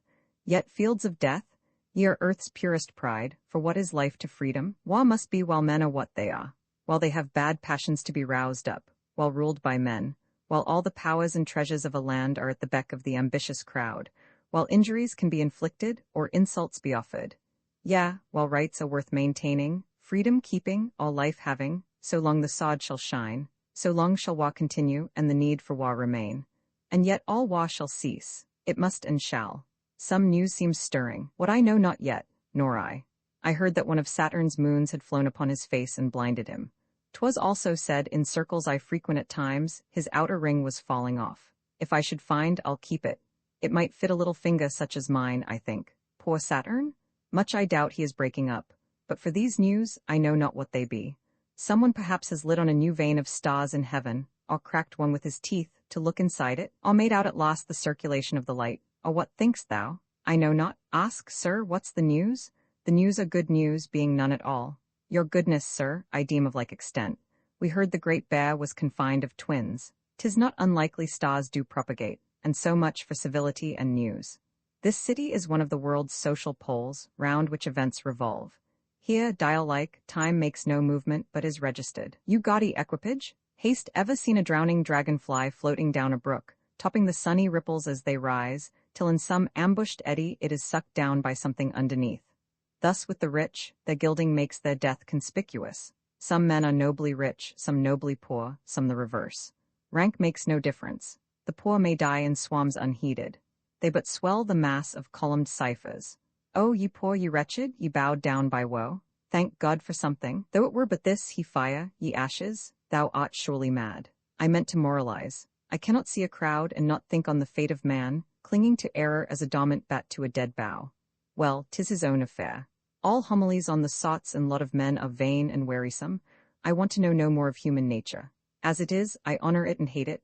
Let that do. Here is a statue to some mighty man who beat his name on the drum of the world's ear till it was stupefied, and, I suppose, not knowing what it was about, reared up this marble mockery of mortality, which shall outlive the memory of the man and all like him who water earth with blood, and so with bones, or any good he did, as eagles outlive gnats. But never mind. Why carpet insect sins, or crumb-like crimes? The world, the great imposture, still succeeds, still, in titanic immortality, writhes neath the burning mountain of its sins. There's an old adage about sin and someone. The world is not exactly what I thought it, but pretty nearly so. And after all, 'tis not so bad as good men make it out, nor such a hopeless wretch. For all the world not I would slander it. Dear world, thou art of all things under heaven by me most loved, the most consistent, the least fallible. Believe me ever thine affectionate Lucifer. P.S. Sweet, remember me, wilt go to the cathedral? No, indeed, I have just confessed. Well, to the concert then? Some 1,500,000 million years have passed since last I heard a chorus. Good, in sooth, I cannot calculate the time. There are no eras in eternity, no ages. Time is as the body, and eternity the spirit of existence. That would I learn and prove. The finite soul can never learn the infinite, nor be informed by it, unaided. Be it so. What shall we do? I put myself in your hands. Wilt go on change? I rarely speculate. Steady receipts are mostly to my taste. Besides, I spurn the system, take my aim. But something must be done to pass the time. True, let us pass then all time. I shall be most happy, only show me how. Why thus? I have the power to make thy spirit free of its poor frame of flesh, yet not by death, and reunite them afterwards. Wilt thou entrust thyself to me? In God I trust, and in his word of safety. Have thy will. Where shall it be effected? Here and now. Recline thou calmly on yon marble slab as though asleep. The world will miss thee not, its complement it perfect. I will mind that no impertinent meddler troubles there that tranced frame. The brain shall cease its life, engrossing business, and the living blood, the wine of life which maketh drunk the soul, sleep in the sacred vessels of the heart. 3 steps the sun hath taken from his throne, already. Downwards, and ere he hath gone, who calmeth tempests with his mighty light, we will return. Until then the bright rain of yonder fountain fails not. Thus be it, come, we are wasting moments here that now belong of right to immortality and to another world prepare. And thou, I vanish altogether. Excellent, body and spirit part, dedication my Father, unto thee to whom I owe all that I am, all that I have and can, who madest me in thyself the sum of man in all his generous aims and powers to know, these first fruits bring I. Nor do thou forego mocking when I the boyish feat began, which numbers now near 3 years from its plan, not 20 summers had embrowned my brow. Life is at blood heat, every page doth prove. Bear with it. Nature means necessity. If here be aught which thou canst love, it springs out of the hope that I may earn that love more unto me than immortality, ought to have strung my harp with golden strings. 1838. Roman 13 Scene E. Where am I? We are in space and time, just as we were some half a second since. Where wouldst thou be? I would be in eternity and heaven, the spirit and the blessed spirit of existence. And thou shalt be, and shalt pass all secondary nature. All the rules and the results of time. Upon thy spirit these things shall act no more. Their hands shall be withered upon thee, as the ray of life returns to that it came from. They shall cease in thee, like lightning in the deadening sea. But not now, we have worlds to go through first. When spirit hath deposited its earth and brightly, freely flows, self-purified in its own action, acted on by God, it holds the starry transcript of the skies book-like within its bosom evermore. But thine even now, exhausted, not exhaled, bears the design of earthly discontent, not sacred satisfaction. Unto him whose soul is saved, all things are clear as stars, and to the chosen, safety to none else. Nor cold insurgent hot, no menial mind can compass this. It is the way of God, the starry path of heaven which none can tread but spirits high as heaven, which he hath raised, who were of him before all worlds, and are beloved and saved for ever while they live. Thou of the world art yet, with motives, means, and ends as others. I will know more of it. Oh, dream it not. Thou knowest not the depth of nature's dark abyss thyself, nor God. Light over strong and darkness over long blind equally the eye. Thou mayst yet rise and fall as often as the sea. How comes it, being a spirit, that I see not all as spirit should? Thou lackest life and death, the life of heaven and the death of earth. Then wouldst thou see in harmony with God, creation's strife. Death alters not the spirit? Death must be undergone ere understood. One world is as another. Best we hear, Roman 14 seen, another and a better world. What a sweet world! Which is this, Lucifer? This is the star of evening and of beauty, otherwise Venus. I will stay here. Nay, it is but a visit, let us look about us. It is heaven, it must be. Aught so beautiful must, I am sure, have feeling. Cannot worlds live, least things have life. Why not the greatest too? An atom is a world and atom seen relatively, death an act of life. This is a world where every loveliest thing lasts longest, where decay lifts never head above the grossest forms, and matter here is all transparent substance. The flower fades not, the beautiful die never here. Death lies a-dreaming, he is naught to do. The babe plays with his dots. Naught dies but what should die. Here are no earthquakes, storms, nor plagues, no hell at hot, no floating flood on high. The soil is ever fresh and fragrant as a rose. The skies, like one wide rainbow, stand on gold. The clouds alight as rose leaves. And the dew, 'tis of the tears which stars weep, sweet with joy. The air is softer than a loved one's sigh. The ground is glowing with all priceless awe, and glistening with gems like a bride's bosom. The trees have silver stems and emerald leaves. The fountains bubble nectar, and the hills are half alive with light. Yet it is not heaven. Oh, how this world should pity man's. I love to walk earth's woods when the storm bends his bow, and volleys all his arrows off at once, and when the dead brown branch comes crashing close to my feet, to tread it down, because I feel decay my foe, and not to triumph's worse than not to win. It is wrong to think on earth, but terror hath a beauty even as mildness, and I have felt more pleasure far on earth, when like a lion or a day of battle, the storm rose, roared, shook out his shaggy mane, and leaped abroad on the world, and lay down red, licking himself to sleep as it got light, and in the cataract-like tread of a crowd, and its irresistible rush, flooding the green as though it came to doom, than ere I can feel in this fairy orb of shade and shine. I love earth. Thou art mad to dote on earth when with this sphere of beauty. It is the blush of being, surely, too, a maiden world, unmarred by thee. Touch it not, Lucifer. It is too bright to tarnish. Didst thou fail? I cannot fail. With me success is nature. I am the cause, means consequence of ill. Thou canst not yet enjoy a sensuous world, refined though ne'er so little are thine own, and yet wouldst enter heaven. Valhalla's halls and skulls arbrimmed with mead, Elysian plains, Eden, where life was toilless, and gave man all things to live with, nothing to live for. The Muslim's bowers of love, and streams of wine, and palaces of purest adamant, where dark-eyed Auris, with their young white arms, the ever-virgin, woo and welcome ye, the Chaldees' orbs of gold, where dwells the primal light, were all too pure to thee. Yet shalt thou be surely in heaven, ere death unlock the heart. I said that I would show thee marvels here, for here dwell many angels, many souls who have run pure through earth, are being made pure by their salvation since. It is a mot where all the holy spirits of the world perform sweet interchange, and purchase truth with truth, and love with love. Hither came he, the Son, the Savior of the universe. Not in the stable state he went to earth, a servant unto slaves, but as a God, carrying his kingdom with him and his heaven. Lo, here are spirits, and all seem to love each other. He hath only half a heart who loves not all. Speak for me to some angel. See, here is one, a very soul of beauty. It is the Muse. I know her by the lyre hung on her arm, and I like fount of fire. Mortal, approach, I am the holy Muse, whom all the great and bright of spirit choose. 'Tis I who breathe my soul into the lips of those great lights whom death nor time eclipse.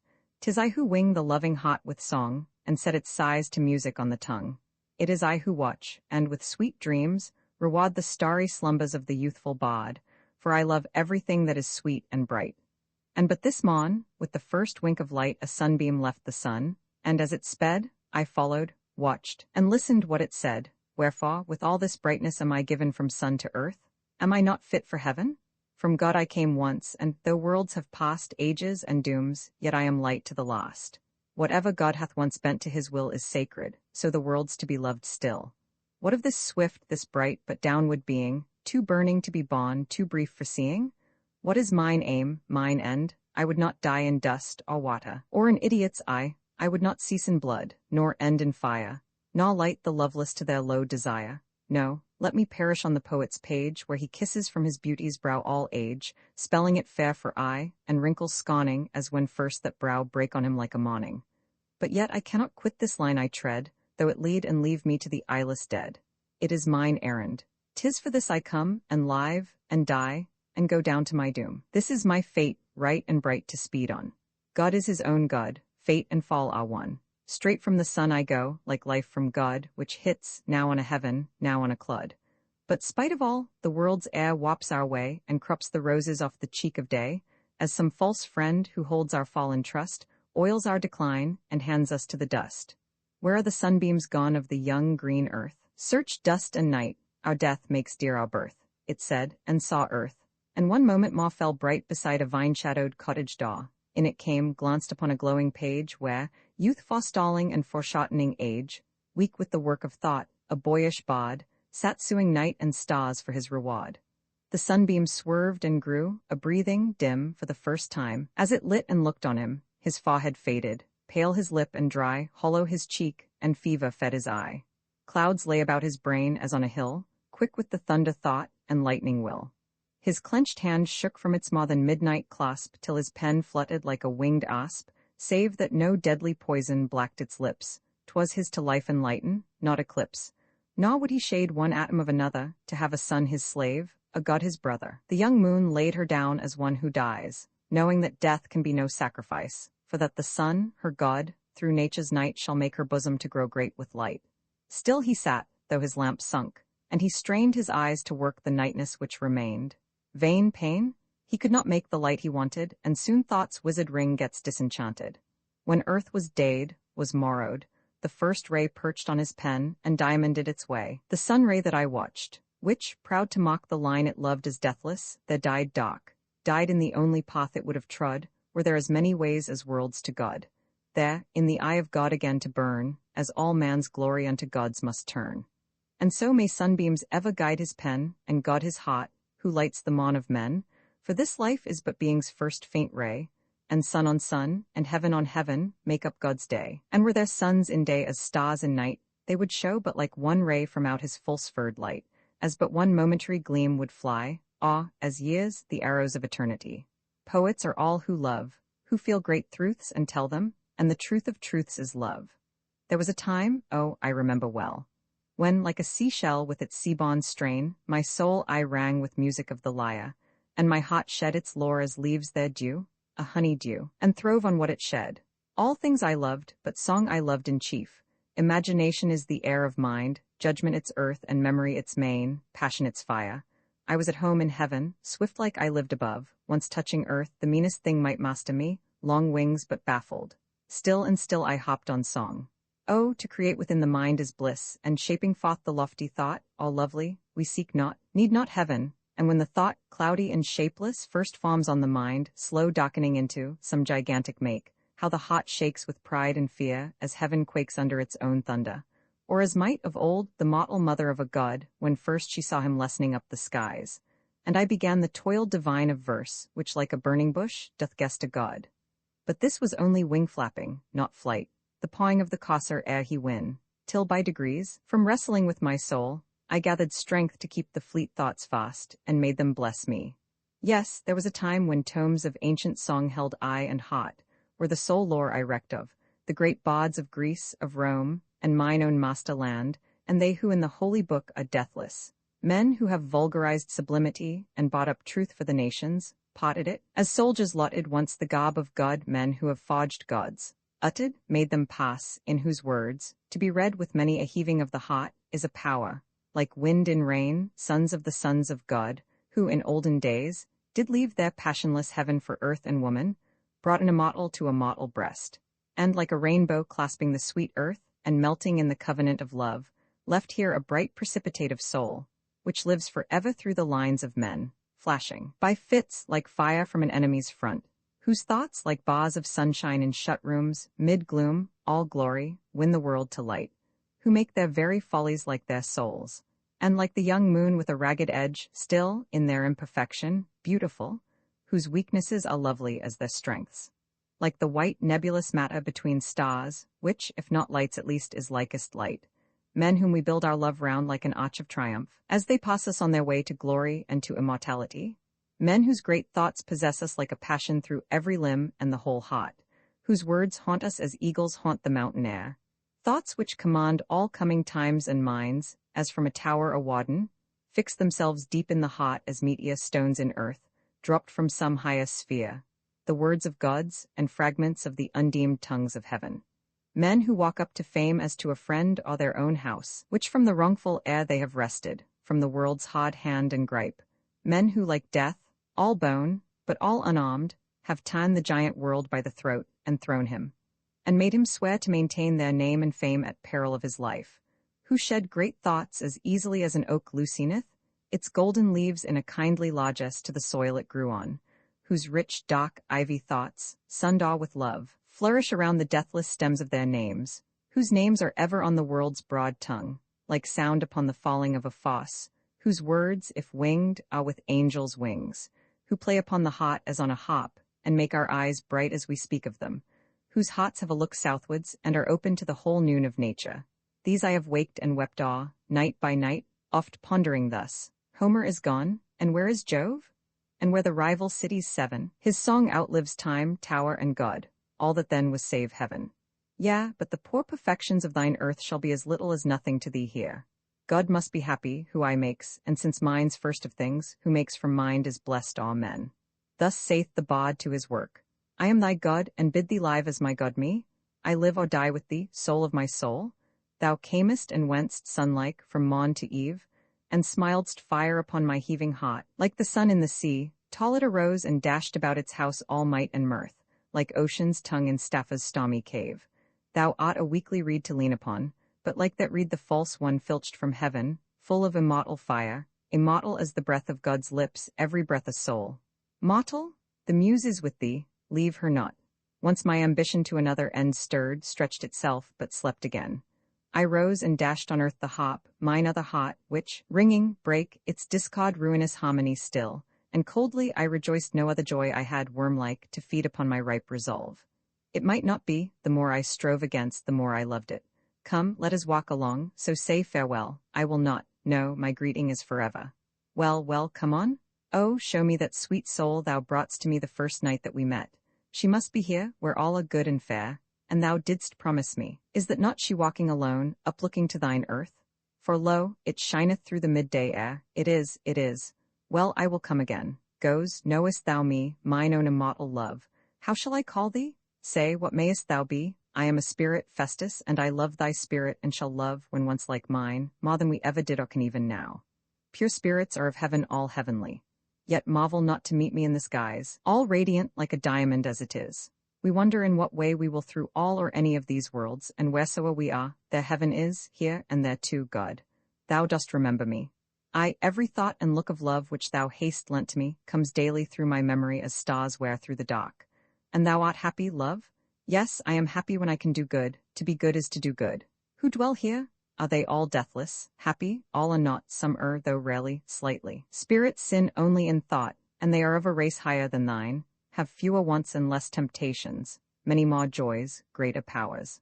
They need no civil sway, each rules himself, obeys himself. All live, too, as they choose, and they choose not but good. They who have come from earth or other orb, use the same powers, passions, and purposes they had ere death, although enlarged and freed to nobler ends with better means. Here the hard warrior whets the sword of truth, and steels his soul against sin. The fierce and lawless wills which trooped it over his breast, the speared desires that overran the fairest fields of virtue, sleep and lie like a slain host 'neath snow. He dyes his hands deep in the blood of evil passions. Mind, there is no passion evil in itself. In heaven we shall enjoy all to right ends. There sit the perfect women, perfect men, minds which control themselves, hearts which indulge designs of wondrous goodness, but so far only, as soul extolled to bliss and power most high, sees fit for each, divinely. Here the statesman makes new laws for growing worlds, through their far-fated ages. Here the sage masters all mysteries, more and more, from day to day, watching the thoughts of men and angels through moral microscopes. Or hails afar, by some vast intellectual instrument, the mighty spirits, good or bad, which range the space of mind, some spreading death and woe on far-off worlds, some great with good and life. And here the poet, like that wall of fire in ancient song, surrounds the universe, lighting himself, where'er he saws or dives, with his own bright brain. This is the poet's heaven. Here he may realize each form or scene he e'er on earth imagined, or bid dreams stand fast and fairy palaces appear. Here he has heaven to hear him, to the which he sings, with manlike voice and song, the love which lent him his whole strength, as is the wont of all great spirits and good throughout the world. Oh, happiest of the happy is the bard. Here, too, some pluck the branch of peace wherewith to greet a suffering saint, and show his flood of woe hath sunken. This I love to do. My love, we shall be happy here. Shall I ever come here? Thou mayest, I will pray for thee, and watch thee. Thou wilt have then need to weep. This heart must run its orbit. Pardon thou its many sad deflections. It will return to thee, and to the primal goal of heaven. Practice thy spirit to great thoughts and things, that thou mayst start, when here, from vantage ground, we can foretell the future of ourselves, and fateful only to himself is each. I do not fear to die, for though I change the mode of being, I shall ever be. World after world will fall at my right hand, the glorious future be the past despised. All now that seemeth bright will soon seem dim, and darker grow, like earth, as we approach it, while I still stand upon yon heaven which now hangs over me. If aught can make me seek other to be than that lost soul I fear me, it is, that thou lovest me. Heaven were not heaven without thee. I am here now. Art thou ready? Let us go. Well, farewell. It makes me grieve to bid a loved one back to yon false world, to give up even a mortal unto death. Thou wilt forget me soon, or seek to do. When I forget that the stars shine in air, when I forget that beauty is in stars, when I forget that love with beauty is, will I forget thee. Till then, all things else. Thy love to me was perfect from the first, even as the rainbow in its native skies. It did not grow? Let meaner things mature. The rainbow dies in heaven and not on earth, but love can never die. From world to world, up the high wheel of heaven, it lives for aye. Remember that I wait thee, hoping, here. Life is the brief disunion of that nature which hath been one and same in heaven ere now, and shall be yet again, renewed by death. Come to me when thou deest, I will. Then in each other's arms we will waft through space, spirit in spirit one, or we will dwell among these immortal groves, or watch new worlds as, like the great thoughts of a make-a-mind, they are rounded out of chaos, and we will be oft on earth with those we love, and help them. For God hath made it lawful for good souls to make souls good, and saints to help the saintly.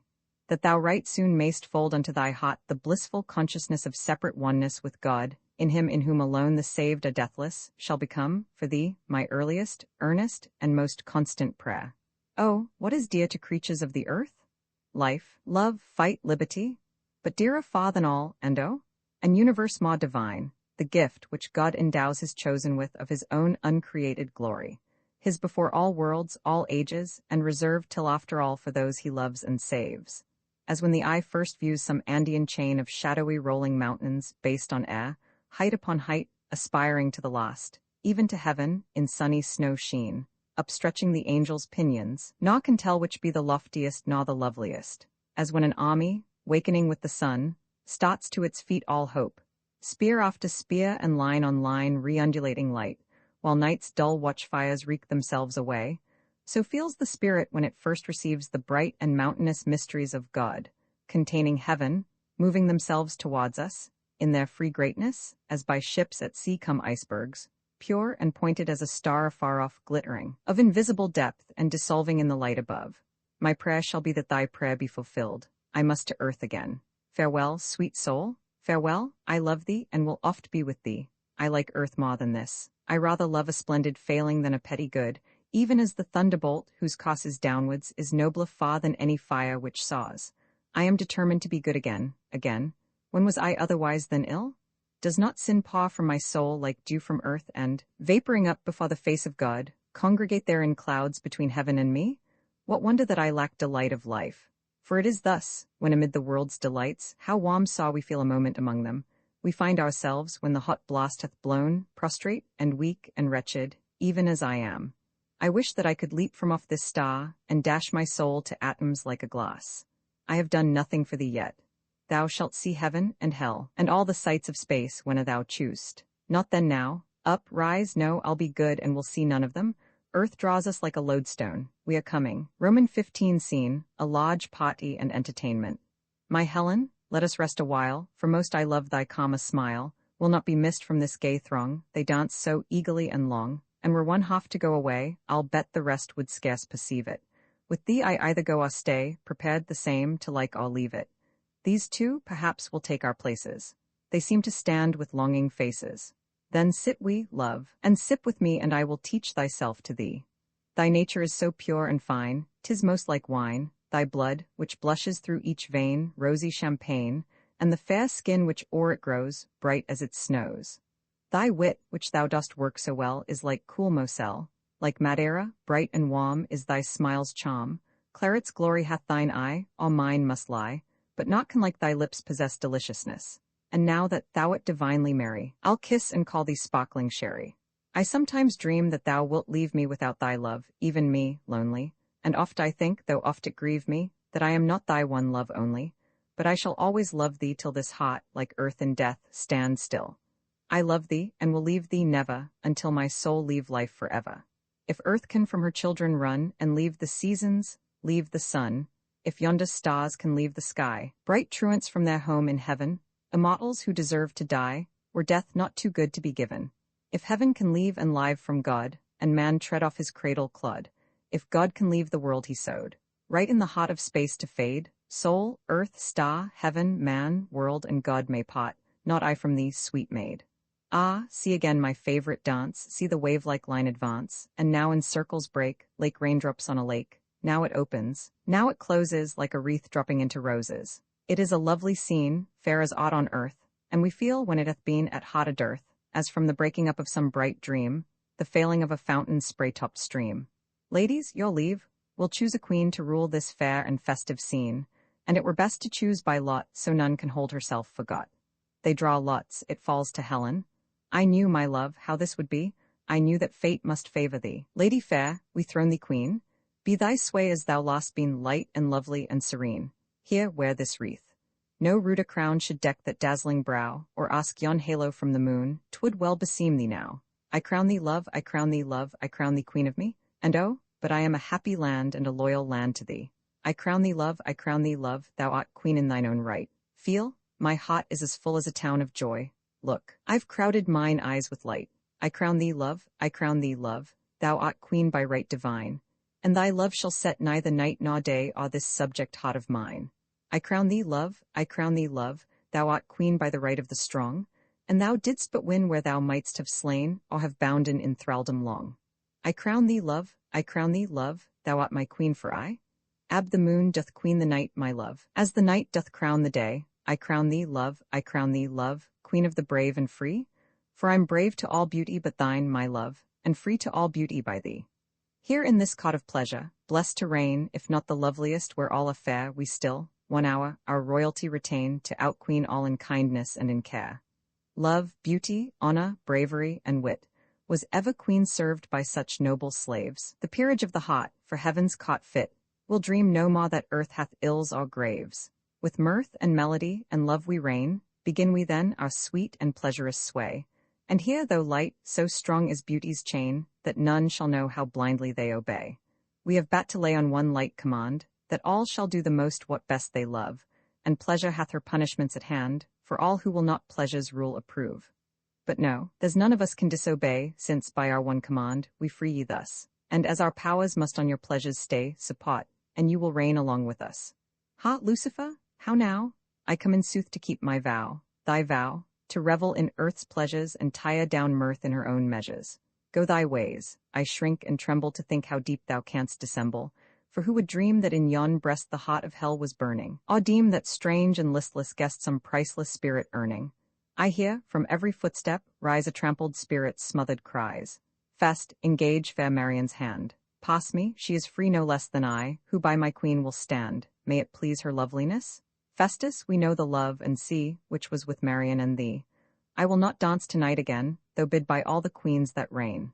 What, Festus? Treason and disloyalty already to our gentle royalty. No, I was wrong, but to forgive be thy sublime prerogative. Most amply then I pardon thee, in proof whereof, come, dance with me. A dance. How sweetly Marian sweeps along, her step is music and her voice is song. Silver-sandaled foot, how blessed to bear the breathing heaven above, which on thee, Atlas-like, doth rest and round thee move. Ah, that sweet little foot, I swear I could kneel down and kiss it there. I should not mind if she were Pope, I would change my faith. Works too, we hope. Ah, smile on me again with that sweet smile, which could from heaven my soul to thee beguile, as I mine eye would turn from awful skies to hail the child of sun and storm arise. Ah, from eve's holy azure, to the star which beams and becks the spirit from afar. For fair is yon star-wreath which high doth shine, and worthy but to deck a brow like thine. Pure is the light from orbs which ne'er hath blessed us yet in this far sphere, as eyes of seraphs lift alone through ages on the holy throne, so bright, so fair, so free from guile, and freshening to my heart thy smile, I, passing all things here, and all above, to me, thy look of beauty, truth, and love. Thy friend hath led his lady out. He looks most wickedly devout. When introduced, he said he knew her, and had been long devoted to her. Indeed, but he is too gallant, and serves me far more than I want. He vows that he could worship me. Why, look. He is now upon his knee. I quaff to thee this cup of wine, and would, though men had not bat brine, and the brine of their own tears, to cool those lying lips of theirs. And were it all one molten pearl, I would drain it to thee, girl. Aye, though each drop were worth of gold, too many pieces to be sold. And though, for each I drank to thee, fate add an age of misery. For thou canst conjure up my spirit to aught immortals may inherit, to good or evil, woe or weal, to all that fiends or angels feel, and wert thou to perdition given, I'd join thee in the scorn of heaven. Oh fie, to only think of such a fate, better than not to think on't till too late. They'd not believe me, Festus, if I told them that hell, and all its hosts this hour behold them. Scarcely, that devil here again, but though my heart burst in the strain, I will be happy, might and main. So wreathe my brow with flowers, and pour me purple wine, and make the merry hours dance, dance with glee like thine. While thus enraptured, I and thou, love crowns the heart, as flowers the brow. The rosy garland twine around the noble bowl, like laughing loves that shine upon the generous soul. Be mine, dear maid, the loves, and thou shalt ever bosom them as now. Then plunge the blushing wreath deep in the ruddy wine, as the love of thee till death is deep in heart of mine. While both are blooming on my brow, I cannot be more blessed than now. Thou talk'st of hearts in style to me, quite the human heart's about a pound of flesh. Forgive him, love, and aught he says. What is that trickling down thy face? O love, that is only wine from the wreath which thou didst twine, and casting in the bowl, I bound, for coolness' sake, my temples round. I thought 'twas a thorn which was tearing thy brow, and if it were only a rose thorn was tearing, why, whether of gold or of roses, as now, a crown, if it hurt us, is hardly worth wearing. From what fair maid hadst thou that flower? It came not from my wreath nor me. Love lives in thee as in a flower, and sure this must have dropped from thee, from thy lip, or from thy cheek. See, its sister blushes speak. Nay, never harm the harmless rose, though given by a stranger maid. 'Tis sad enough to feel that flower feels it must fade. And trouble not the transient love, though by another's side I sigh. It is enough to feel the flame flicker and die. And thou to me art flame and flower of rosier body, brighter breath, but softer, warmer than the truth, as sleep than death. The dead of night, earth seems but seeming, the soul seems but a something dreaming. The bird is dreaming in its nest of song and sky and loved one's breast. The lapdog dreams, as round he lies, in moonshine of his mistress' eyes. The steed is dreaming in his stall, of one long breathless leap and fall. The hawk hath dreamt him thrice of wings wide as the skies he may not cleave, but waking, feels them clipped, and clings mad to the perch 'twere mad to leave. The child is dreaming of its toys, the murderer of calm home joys.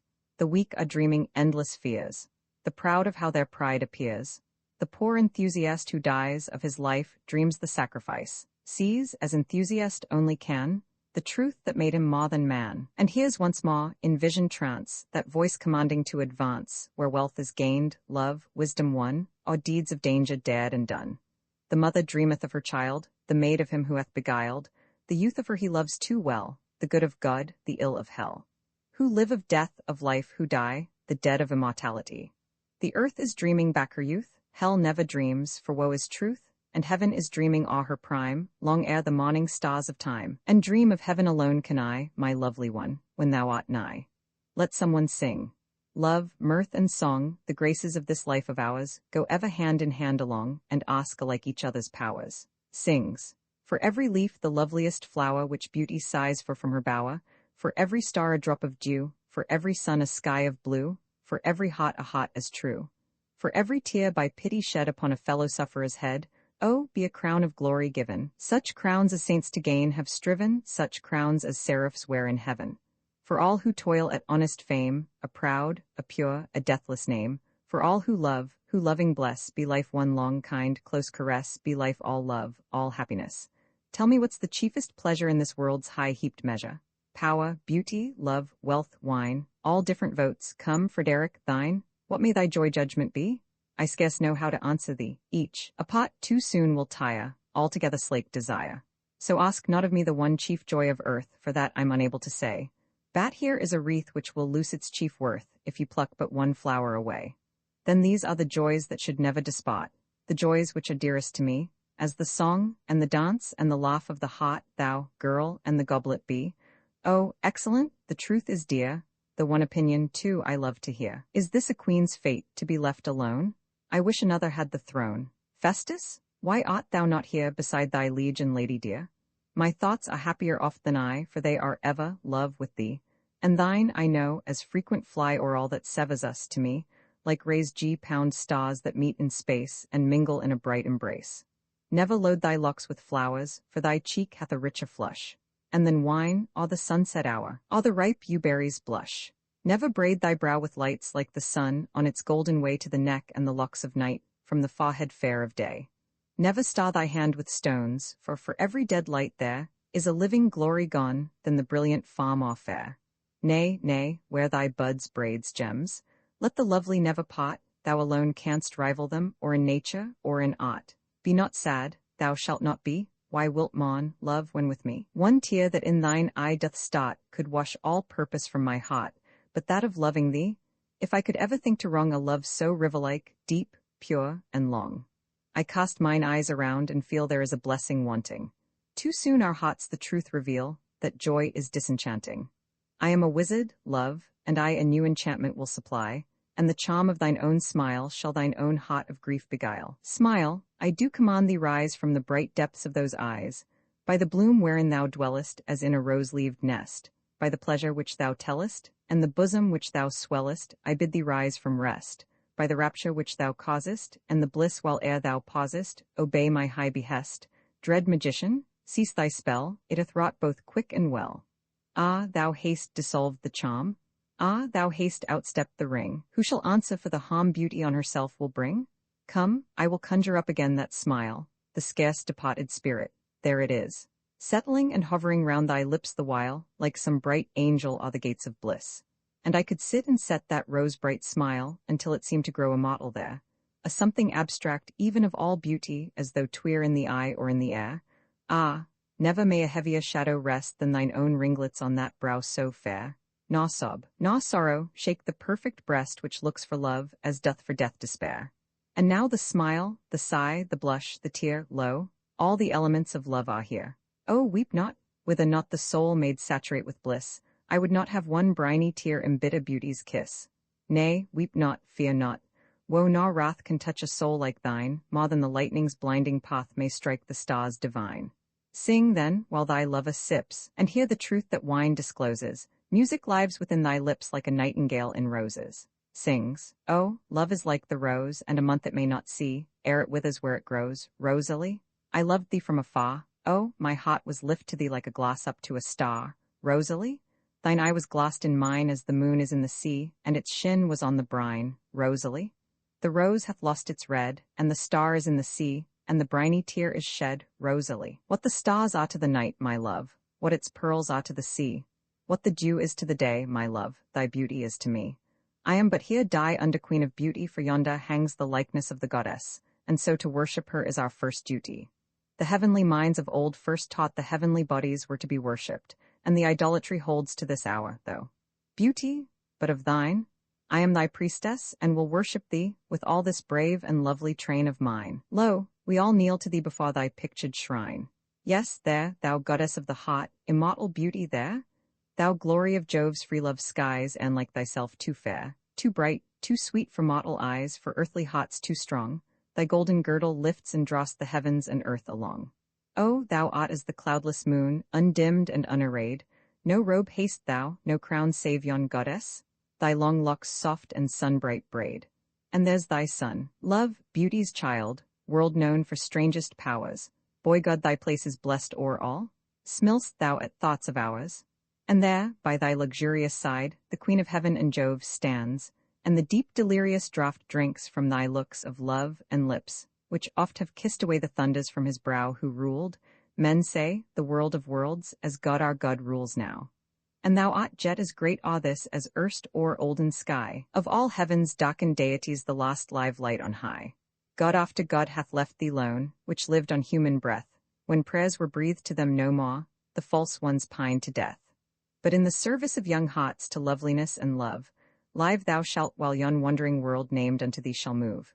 No fabled dream art thou, all God, our souls acknowledge thee, for what would life from love be worth, all love from beauty be? Come, universal beauty then, thou apple of God's eye, to and through which all things were made, things deathless, things that die. Oh, lighten live before us there, leap in yon lovely form and give a soul. She comes, it breathes so bright, so sweet, so warm. Our sacrifice is over, let us rise, for we have worshipped acceptably here, and let our glowing hearts and glimmering eyes, awe-strained with gazing on thy light too near, prove that our worship, goddess, was sincere. I read that we are answered. The soft air doubles its sweetness, and the fainting flowers, down hanging on the walls in wreaths so fair, bud forth afresh as in their birthday bowers, dew-laden, as oppressed with love and shame, the rosebud drops upon the lily's breast. Brighter the wine, the lamps have softer flame, thy kiss flows freer than the grape first pressed. A dance, let us remain. We will not tempt your spot again. Behold where Marian sits alone, the dance all sweeping round, like to some goddess hewn in stone, with blooming garlands bound. Tell me, Marian, what those eyes can discover in the skies. Those eyes that look so bright, so sweet their hue, as they had gained from gazing on that view, the high and starry beauty of their blue. For earth my soul hath lost all love, but heaven still loves and watches o'er me. Why should I not then look above, and pass and pity all before me? Oh, if yon worlds that shine are this, have more of joy, of passion less, I would not change earth's chequered bliss for thrice the joys those orbs possess, which seem so strange their nature is, faint with excessive happiness.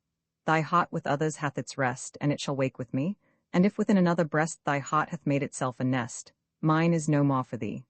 Heartbreaker, go? I cannot choose but love thee, and thy love refuse, and if my brow grow lined while young, and youth fly cheated from my cheek, 'tis that there lies below my tongue a word I will not speak, for I would rather die than deem thou art not the glory thou didst seem. But if engirt by flood or fire, who would live that could expire? Who would not dream, and dreaming die, if to wake were misery? Whose woes are like to my woes? What is madness? The mind, exalted to a sense of ill, soon sinks beyond it into utter sadness, and sees its grief before it like a hill. Oh, I have suffered till my brain became distinct with woe, as is the skeleton leaf whose green hath fretted off its fibrous frame, and bare to our immortality of grief. Like the light line that laughter leaves one moment on a bright young brow, so truth is lost ere love believes there can be aught save truth below. But as the eye brightly abeams for every fall the lid lets on it, so oft the fond heart happier dreams for the soft cheats love puts upon it. I never dreamed of wretchedness, I thought to love meant but to bless. It once was bliss to me to watch thy passing smile, and sit and catch the sweet contagion of thy breath, for love is catching, from such teeth, delicate little pearl-white wedges, all transparent at the edges. False flatterer, cease, it is my fate to love and make who love me hate. No, 'tis to sue, to gain, deceive, to tire of, to neglect, and leave. The desolation of the soul is what I feel, a sense of lostness that leaves death but little to reveal. For death is nothing but the thought of something being again not. Cease, lady, cease those aching sighs, which shake the teardrops from thine eyes, as morning wind, with wing fresh wet, shakes dew out of the violet. Forgive me, if the love once thine hath changed itself unsought to me. I did not tempt it from thy heart, I nothing knew of thee, and soon, perchance, 'twill be my part as thou now ought to be. I blame no heart, no love, no fate, and I have nothing to forgive. I wish for naught, repent of naught, dislike naught but to live. Nay, sing, it will relieve thy heart. I cannot sing a mirthful strain, and feel too much to act my part of an ebbing vein. Our hearts are not in our own hands. Why wilt thou make me say I cannot love as once I loved? Here, 'tis for this I stay to say we part, forever part. But oh, how wide the line between thy Marian's bursting heart and that proud heart of thine! And thou wilt wander here and there, ever the gay and free, to other maids wilt fondly swear as thou hast sworn to me, and I, oh, I shall but retire into my grief alone, and kindle there the hidden fire that burns, that wastes unknown. And love and life shall find their tomb in that sepulchral flame. Be happy, none shall know for whom, I will not dream thy name. As sings the swan with parting breath, so I to thee, while love is leaving, worse than life for wanningly. Speak not, nor think thou any ill of me, if thou wouldst not die soon and wretchedly. I cannot waver on my path to shun fair ladies' love or wrath, nor condescend the world to undeceive which doth delight in error and believe. Thus then farewell, dear lady, ere I go, and dearly have I earned my lightest woe. Oh, if we e'er have loved, lady, we must forgo it now, though saw the heart be moved, lady, when bound to break its vow. I'll always think on thee, and thou sometimes on whom, lady? And yet those thoughts must be like flowers flung on the tomb, lady. Then think that I am blessed, lady, though I for thee I sigh. In peace and beauty rest, lady, nor mourn and mourn as I. From when we love to part, lady, is harder than to die. I see it by thy heart, lady, I feel it by thine eye. Thy lightest look can tell thy heaviest thought to me, lady. Oh, I have loved thee well, but well seems ill with thee, lady, though saw the heart be moved, lady, when bound to break its vow. Yet if we ever loved, lady, we must forego it now. Come, I must separate you two, such wretchedness will never do. The little cloud of grief which just appears, if left to spread, will drown us all in tears. Oblige us, pray. Then with a song, I am sure he has a singing face. At church I heard him loud and long. Pardon, boo, you are doubly wrong. Obey, I beg. Here, give him place. I have not sung for ages, mind, so you must take me as you find. This is a song supposed of one, a fallen spirit, name unknown, fettered upon his fiery throne, calling on his once angel love, who still remaineth true above. Sings, thou hast more music in thy voice than to the spheres is given, and more temptations on thy lips than lost the angels' heaven. Thou hast more brightness in thine eyes than all the stars which burn, more dazzling art thou than the throne we fallen dared to spurn.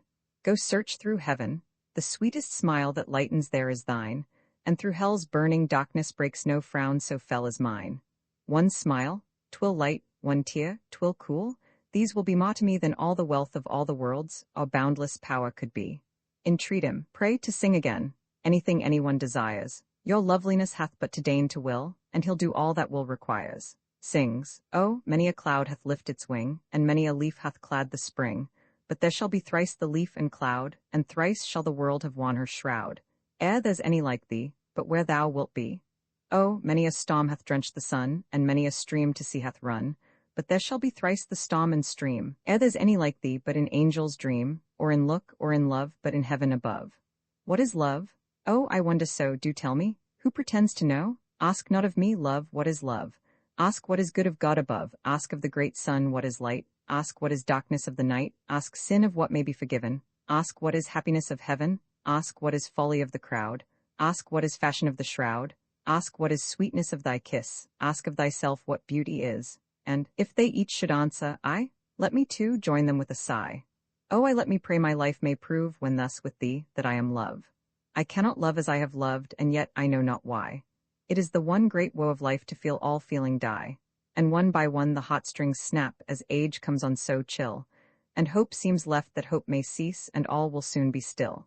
And the strong passions, like to storms, soon rage themselves to rest, all leave a desolated calm, a wan and wasted breast, a heart that like the Geza spring, amidst its bosomed snows, may shrink, not rest, but with its blood boils even in repose.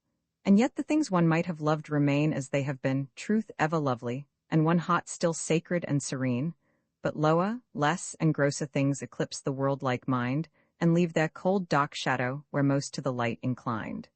And then it ends as it began, the orbit of our race, in pains and tears and fears of life, and the new dwelling place. From life to death, from death to life we hurry round to God, and leave behind us nothing but the path that we have trod.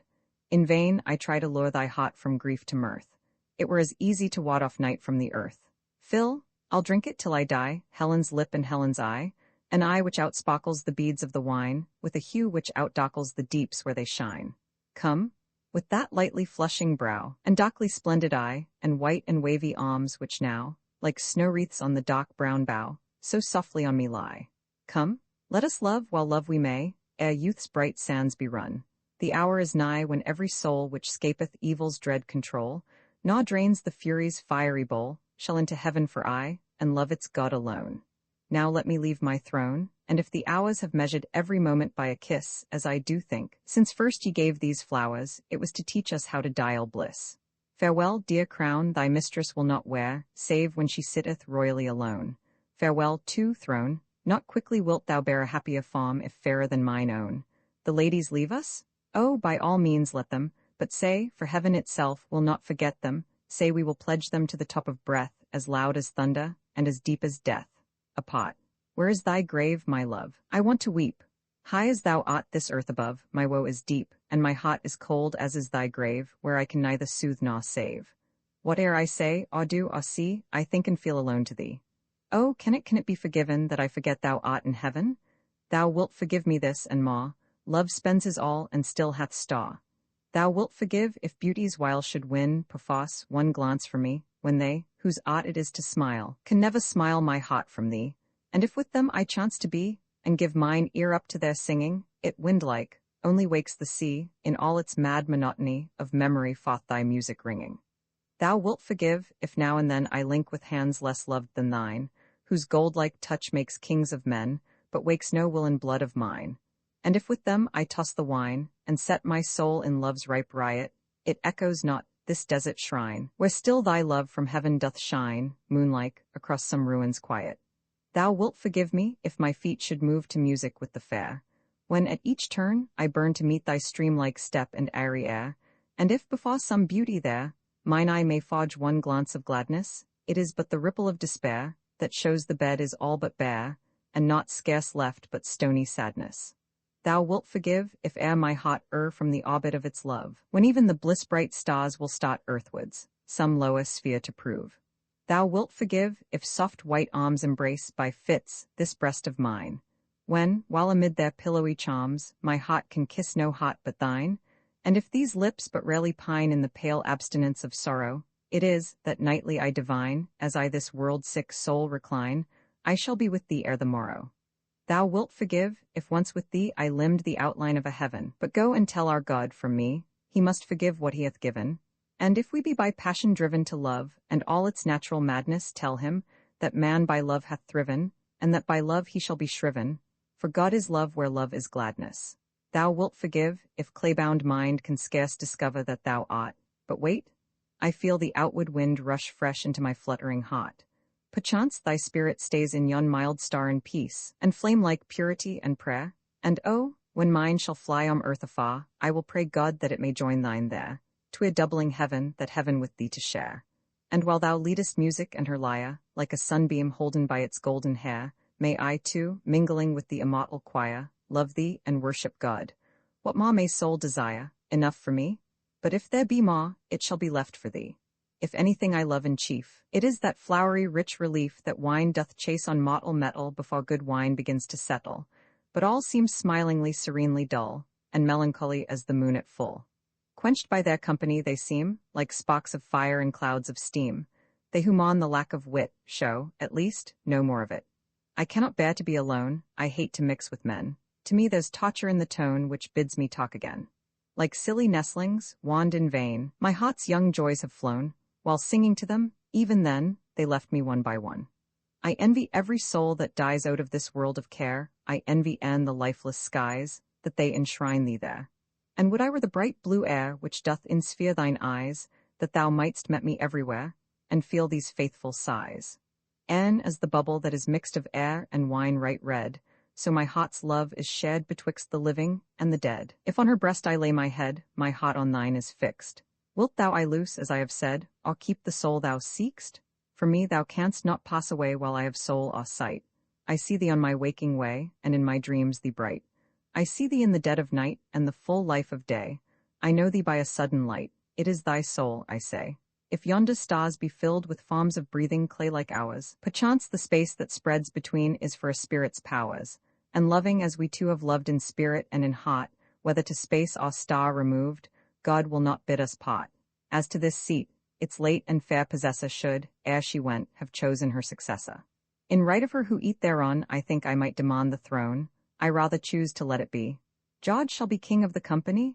My loving subjects, I shall first promulge a few good rules by which to indulge. They are good, according to my thinking, and shall be held the laws of drinking.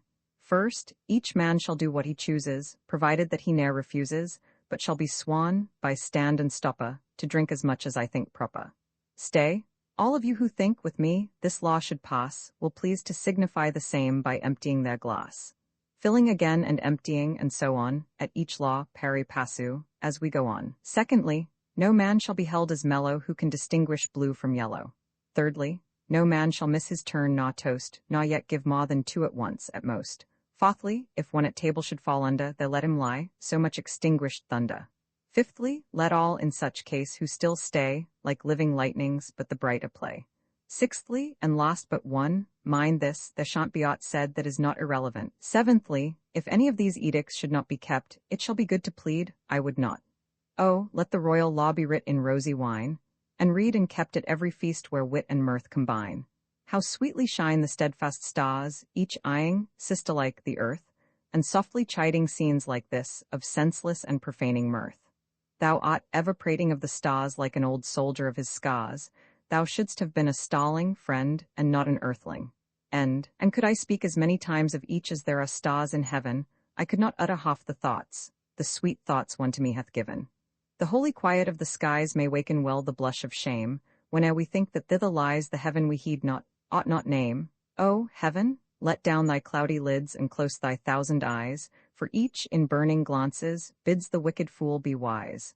I can interpret well the stars. Indeed, they need interpreters. Then thus, in their eternal tongue and musical thunders, all have sung. To every ear which ear hath given, from birth to death, this note of heaven. Deathlings, on earth drink, laugh, and love. Ye mayn't hereafter, under or above. Yes, this the tale they all have told, since first they made old chaos shrink, since first they plucked creation's fold, and filled all air like flakes of gold which drop yon royal drink. For as the moon doth madmen rule, it is, that near and few they are, and so in heaven each single star doth sway some reasonable fool, whether on earth or other sphere, for what's above is what is here. Moons and madmen only change, what can truth or stars derange? Brave stars, bright monitors of joy, bite well ye time your hours of warning, for sooth to say the eve's employ doth wax less lovely towards the morning. So push the goblet gaily round, drink deep of its wealth, drink on. Our earthly joy too soon doth cloy, our life is all but gone, and not enjoy yon glorious cup, and all the sweets which lie like pearls within its purple well. Who would not hate to die? And who, without the cheering glance of woman's witching eye, could stand against the storms of fate, or cankering care defy? It adds fresh brightness to the bowl. Then why will men repine? Content will live with heaven's best gifts, with woman and with wine. Cups while they sparkle, maids while they sigh. Bright eyes will darkle, lips grow dry. Cheek while the dewdrops water its rose, life's fount hath few drops dear as those. Arms while they tighten, hearts as they heave, love cannot brighten life's dark eve. Oh, the wine is like life, and the sparkles that play by the lips of the bowl are the loves of the day.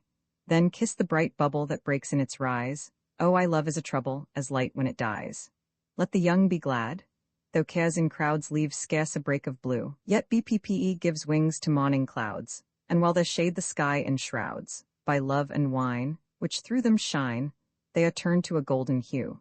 Then give us wine, for we ought to shine in the hour of dark and dew.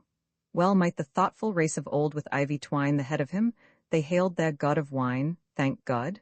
The lie is dead, for ivy climbs the crumbling hall to decorate decay, and spreads its dark deceitful pall to hide what wastes away. And wine will circle round the brain as ivy o'er the brow, till what could once see far as stars is dark as death's eye now.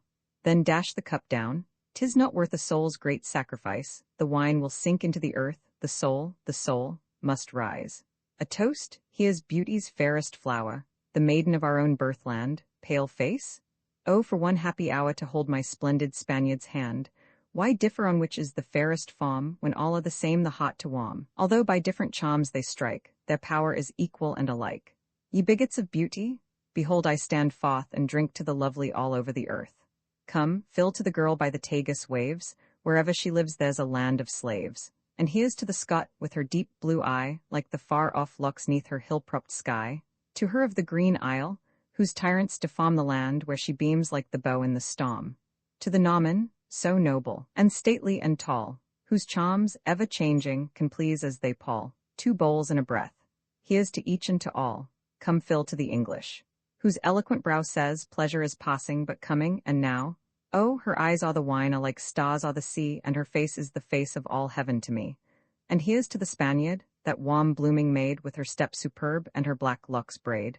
To her of dear Paris, with soul-spending glance, whose feet, as she's sleeping, look dreaming a dance. To the maiden whose lip like a rose-leaf is curled, and her eye like the star flag above it unfurled. Here's to beauty, young beauty, all over the world. Hurrah, a glorious toast, 'twould warm a ghost, it moves not me. I cannot drink the toast I have given. There, earth may pledge it, and she will herself and her beauty to heaven. Drink to the dead, youth's feelings vain. Drink to the hot, the battered wreck, hurled from all passion's stormy main. Though I the billows o'er it break, the ruin rots, nor rides again. Friend of my heart, away with care, and sing, and dance, and laugh, to love, and to the favourite fair, the wine cup ever quaff. Oh, drink to the lovely, whatever they are, though fair as snow, as light, for whether or falling, or fixed the star, they both are heavenly bright. Out upon care? He shall not stay within a heart like thine, there's naught in heaven or earth can weigh down youth and love and wine. Then drink with the merry. Though we must die, like beauty's tear will fall, we have lived in the light of a loved one's eye, and to live, love, and die is all. Vain is the world and all it boasts, how brief love's pleasures date. We turn the bowl and all forget the bias of our fate. How goes the enemy? What can he mean? He asks the hour. Aha, then I advise, if time thy foe hath been, be quick, shake hands, man, with eternity. Romans 16 scene, a churchyard. Let years crowd on, and age bow down my body to the earth which gave, as yon grey, worn out, crumbling stone dips are the grave.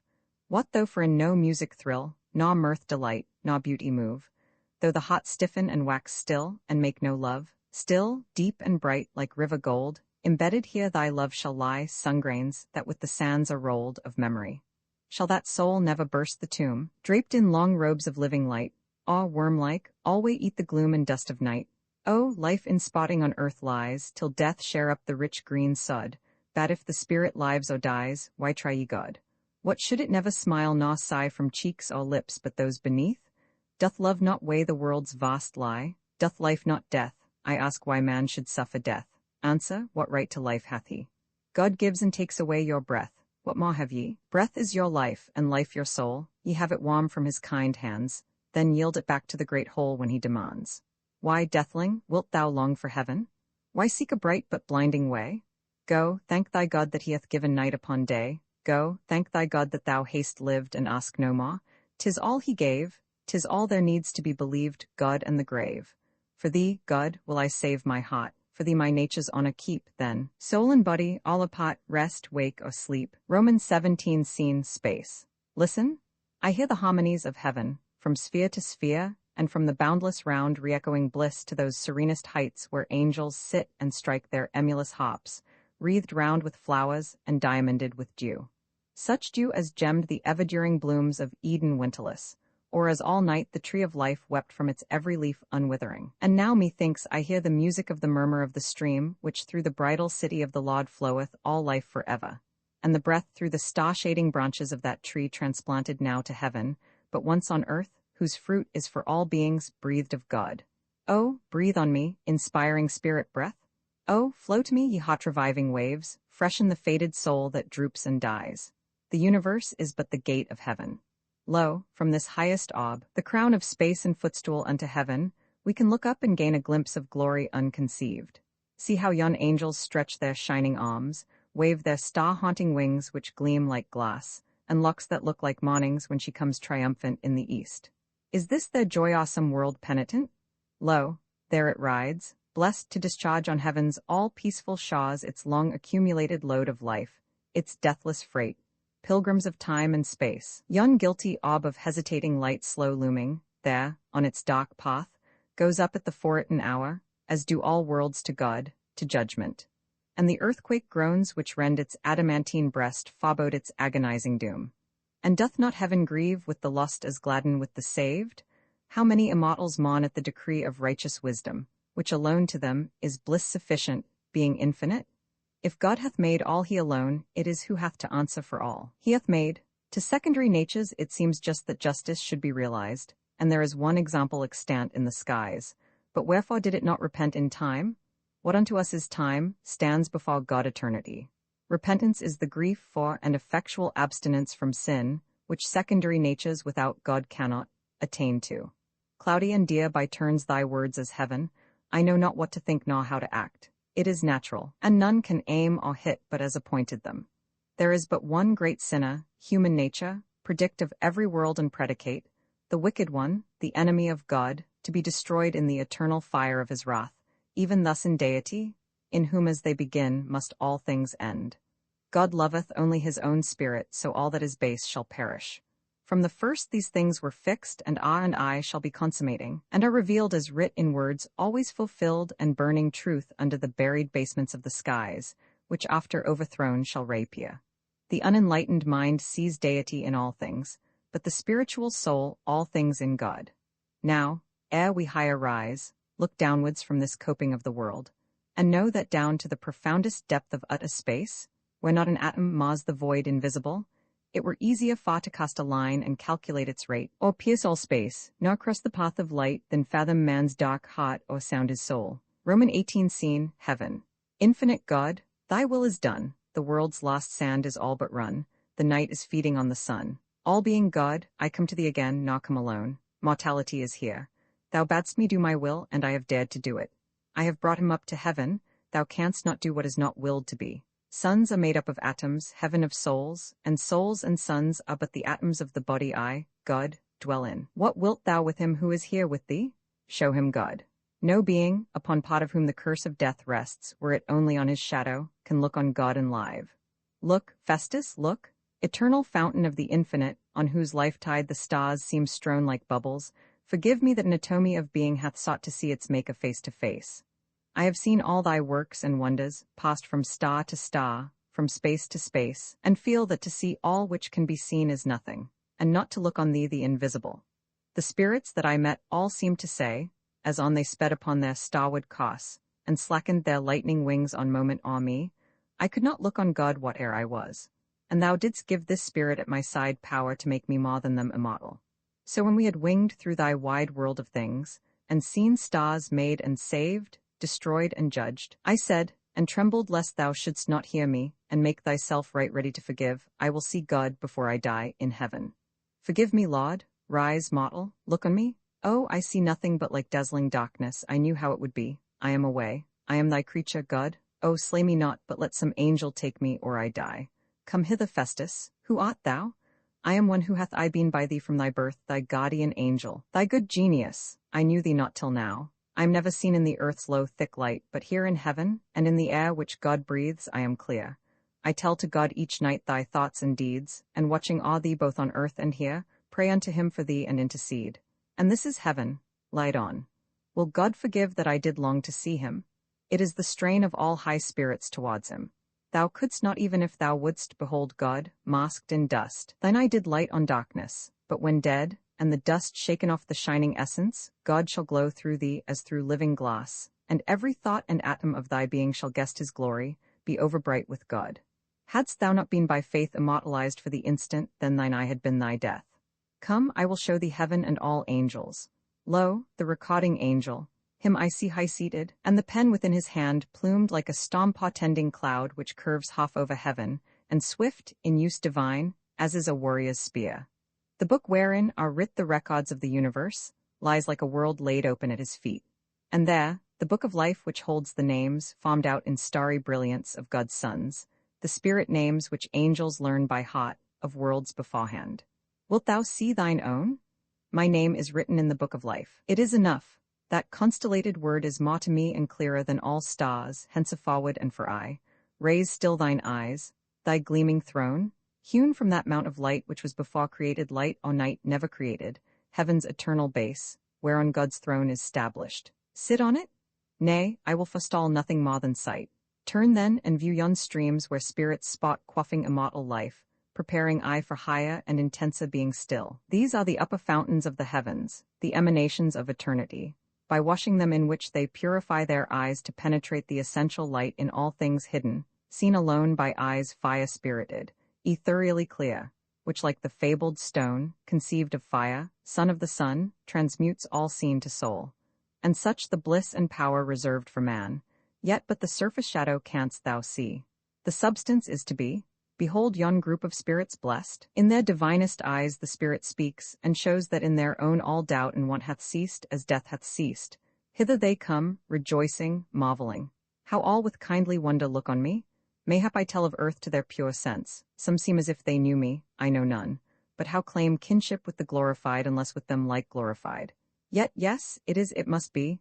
That angelic spirit, my heart outruns me, mother, see thy son. Child, how art thou here? God hath let me come. Haste thou not come unbidden and unprepared. Forgive me if it be so, I am come. And I have ever said there are two who will forgive me aught I do, my God and thou. I do, may he? Dear mother, thou art blessed, and I am blessed too in knowing thee. Son of my hopes on earth and prayers in heaven, the love of God, oh, it is infinite even as our imperfection. Promise, child, that thou wilt love him more and more for this, and for his boundless kindness thus towards me. Now, my son, hear me, for the hours of heaven are not as those of earth, and all is all but lost that is not given unto God.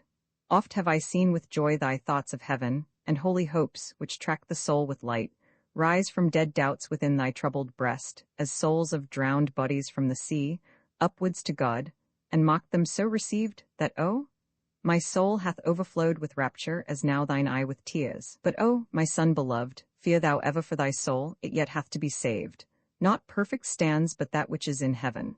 God is all kind, and long time hath he made thee think of him. Think on him yet in time. Ere I left earth, with the lost breath which air would spare for me, with the lost look which light would bless me with, I prayed thou mightst be happy and be wise. And half the prayer I brought myself to God, and lo, thou art unhappy and unwise. Blessed one, I rejoice that thou art clear, and all who have cared for me, of my misdeeds. Thy spirit was on those who nurtured me.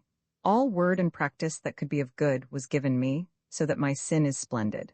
Yes, if I have sinned sublimely, and I am glad I suffer for my faults. I would not, if I might, be bad and happy. God laughs at ill by man made and allows it. The vaunt of mountainous evil and the power to challenge heaven for molehill, child. God hath made but few better hearts than mine, however much it fail in the wise ways of the world, as living in the dull dark streets of farms and follies wherein men build themselves. The goodness of the heart is shown in deeds of peacefulness and kindness. Hand and heart are one thing with the good as thou shouldst be. The splendor of corruption hath no power nor vital essence, and content in sin shows apathy, not satisfied control. Do my words trouble thee? Then treasure them. Pain overgot gives peace as death does heaven. All things that speak of heaven speak of peace. Peace hath more might than war, high brows are calm. Great thoughts are still as stars, and truths like suns stir not, though many systems tend round them. Mind's step is still as death's, and all great things which cannot be controlled, whose end is good. Behold yon throne. There, love, faith, hope are one. There, judgment, righteousness, and mercy make one and the same thing. God's salvation is his vengeance, and his wrath glory, as on earth destruction restoration to the pure. Humanity is perfected in heaven. I did not make myself, nor plan my soul. I am no angel nursed in the lap of light, nor fed on milk immortal of the stars, nor golden fruit grown in the summery suns. How am I answerable for my heart? It is my master, and is free with me, as fixed with fate, even as a star which moves, yet moveth only on a certain course and certain mode. Its liberties are laws, its laws tyrannic. I cannot hinder it, it cannot hinder God.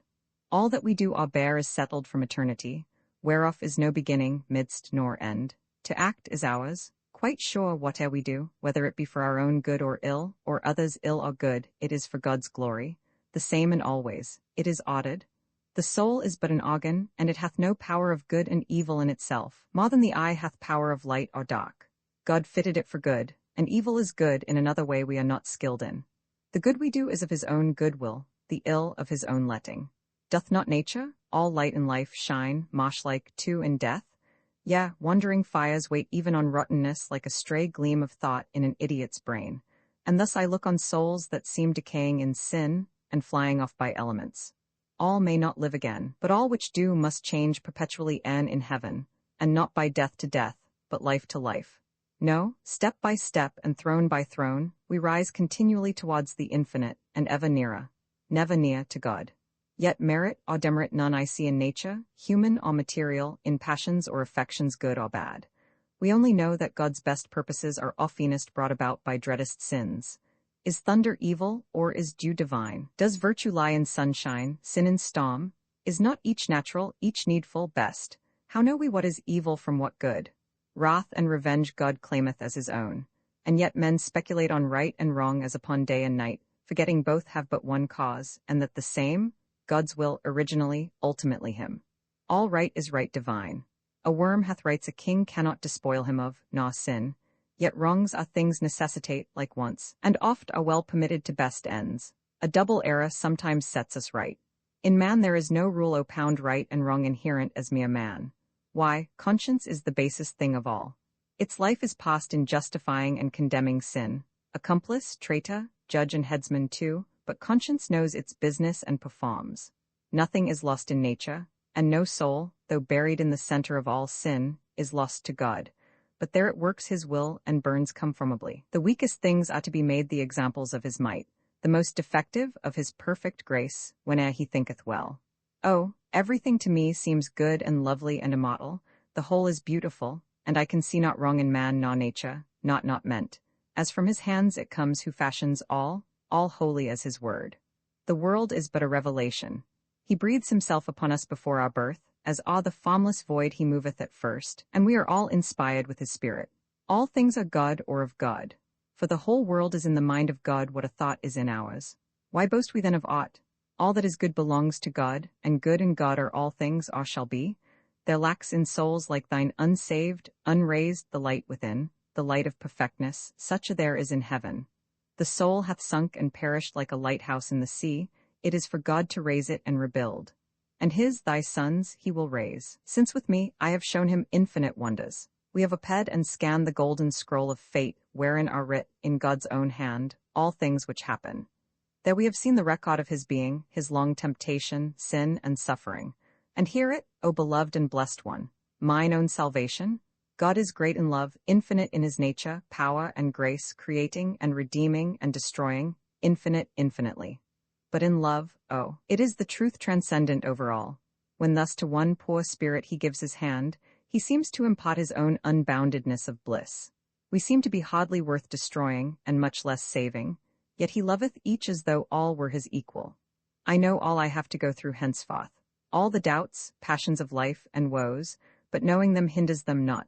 I bear obeyingly, and pine no more, as once when I looked back and saw how life had balked and foiled, and fooled me. Fresh as a spouting spring upon the hills, my heart leapt out to life. It little thought of all the vile cares that would rill into it, and the low places it would have to go through, the drains, the crossings, and the null work after. God hath endowed me with a soul that scorns life, an element over and above the worlds, but the price one pays for pride is mountain high. There is a curse beyond the wreck of death, a woe, wherein God hath put out his strength, a pain past all the mad wretchedness we feel, when the sacked secret hath flown out of us, and the heart broken open by deep care, the curse of a high spirit famishing, because all earth but sickens it. Go, child, fulfill thy fate, do bear, and thank God. To me it seems as I had lived all ages since I left earth, and thou art yet scarce man. It was not, mother, that I knew thy face. Strange the luminous eclipse that is on it now, though it was fair on earth, would have made it even to one who knew as well as he loved thee. And if these time-tired eyes ever imaged thine, it was but for a moment, and the sight passed, and my life was broken like a line at the first word. But my heart cried out in me, I knew thee well, and now to earth again. Go, son, and say to all who once were mine, I love them and expect them. Blessed one, I charge thee, genius, bear him safely. Through light and night, and all the powers of air, I have a passport. God be with thee, child. Come, I feel happier, better, nobler now. See where she sits and smiles and points me out to those who sit along with her. Who are the two? One is the mother of mankind, and one the mother of the man who saved mankind, and she, thine own, the mother of the lost man of mankind, for thou art he. Am I? It is enough, I have seen God. God in his great idea, the universe, are over and above us. Be the one worshipped, the other reverently proved. Wilt sojourn for a time among the worlds and test their natures? Gladly. Seek we then all rareness and variety these worlds can offer, ere we reach thine orb. Descend, now is the age of worlds. Roman 19 Scene, a visit. Come to the light, love, let me look on thee, let me make sure I have thee. Is it thou? Is this thy hand? Are these thy velvet lips so lovable? Nay, speak not yet, for oft as I have dreamed of thee, it was thy speaking woke me. I will dream no more. Am I alive? And do I really look upon these soft and sea-blue eyes of thine, wherein I half believe I can espy the riches of the sea? These dark rolled looks. O God, art thou not glad too he is here? Where hast thou been so long? Never to hear, never to see, nor see one who had seen thee come now. Confess it was not kind to treat me in this manner. I confess, my love, but I have been where neither tongue, nor pen, nor hand could give thee token where I was, and seen, but 'tis enough. I see thee now. I would rather look upon thy shadow there than heaven's bright thrones forever. Where hast been? Say, am I altered? No eyes. It is well. Then in the resurrection we may know each other. I have been among the worlds, angels and spirits bodiless. Great God, can it be so? It is, and that both here and elsewhere. When the stars come, thou shalt see the track I travelled through the light of night, where I have been, and whence my visitors. And thou hast been with angels all the while, and still dost love me, constantly as now. But for the time I did devote my soul to their divine society, I knew thou wouldst forgive, yet dared not trust myself to see thee, or to pen one word, for fear thy love should overpower the plan conceived, and acting in my mind, of visiting the spirits in their space-embossomed homes. Forgive thee? 'Tis a deed which merits love. And should I not be proud, too, who can say, for me he left all angels? I forethought so thou wouldst say, but with an offering came I provided, even with a trophy of love angelic, given me for thee. For angel bosoms know no jealousy. Show me. It is of jewels I received from one who snatched them from the richest wreck of matter ever made, the holiest and most resplendent. Why, what could it be? Jewels are baubles only, whether pearls from the sea's lightless depths, or diamonds culled from the mountain's crown, or chrysolith, cat's eye or moonstone, toys are they at best. Jewels are not of all things in my sight most precious, nor in mine. It is in the use of which they may be made their value lies. In the pure thoughts of beauty they call up, and qualities they emblem. So in that thou wearest there, thy cross. To me it is suggestive of bright thoughts and hopes in him, whose one great sacrifice availeth all, living and dead, through all eternity. Not to the wanderer over southern seas rises the constellation of the cross more lovelily awe sky and calm blue wave, than does to me that bright one on thy breast. As diamonds are purest of all things, and but embodied light which fire consumes and renders back to air, that naught remains, and as the cross is symbol of our creed, so let that ornament signify to thee the faith of Christ, all purity, all light, through fervency resolving into heaven. Each hath his cross, fair lady, on his heart. Never may thine be heavier or darker than that now on thy breast, so light and bright, rising and falling with its bosom swell. I thank thee for that wish, and for the love which prompts it, the immeasurable love I know is mine, and I with none would share. Forgive me, I have not yet felt my wings. Now have I not been patient? Let me see my promised present. Look then, they are here, bracelets of chrysoprase. Most beautiful?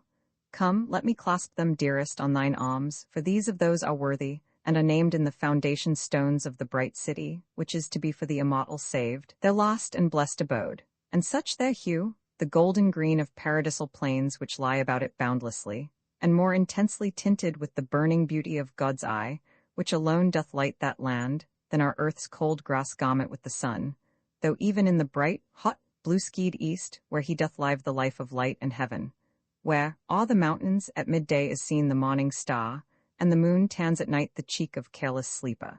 Take them, love. There are no nobler earthly ornaments than jewels of the city of the saved. But how are these of that bright city? I am eager for their history. They are thereof prophetically, and have been, what I will show thee presently, when I relate the story of the angel who gave them to me. Well, I will wait till then, or any time thou choosest. 'Tis enough that I believe thee always, but would know, if not in me too curious to ask, how came about these miracles. Hast thou raised the fiend of fiends, and made a compact dock, sealed with thy blood, symbolic of the soul, whereby all power is given thee for a time, all means, all knowledge, to make more secure thy spirit's dread perdition at the end? I of such awful stories oft have heard, and the unlawful law which ruins souls. Myself have charms, foresee events in dreams. Can prophecy, prognosticate, know well the secret ties between many magic herbs and mortal feelings. Nor condemn myself for knowing what is innocent, but thou? Thy helps are mightier far and more obscure. Was it with wand and circle, book and skull, with rites forbid and backward jabbed prayers, in crossroads or in churchyard, at full moon, and by instruction of the ghostly dead, that thou hast wrought these wonders, and attained such high transcendent powers and secrets. Speak, or is man mastery over spirits not of such a vile and vulgar consequence? Were not my heart as guiltless of all mirth, as is the oracle of an extinct god of its priest-prompted answer? I might smile to list such askings. Minds command our mind, spirits our spirit, is the dear effect and natural action of an inward gift, given of God, whereby the incarnate soul hath power to pass free out of earth and death to immortality and heaven, and mate with beings of a kind, condition, lot, all diverse from his own.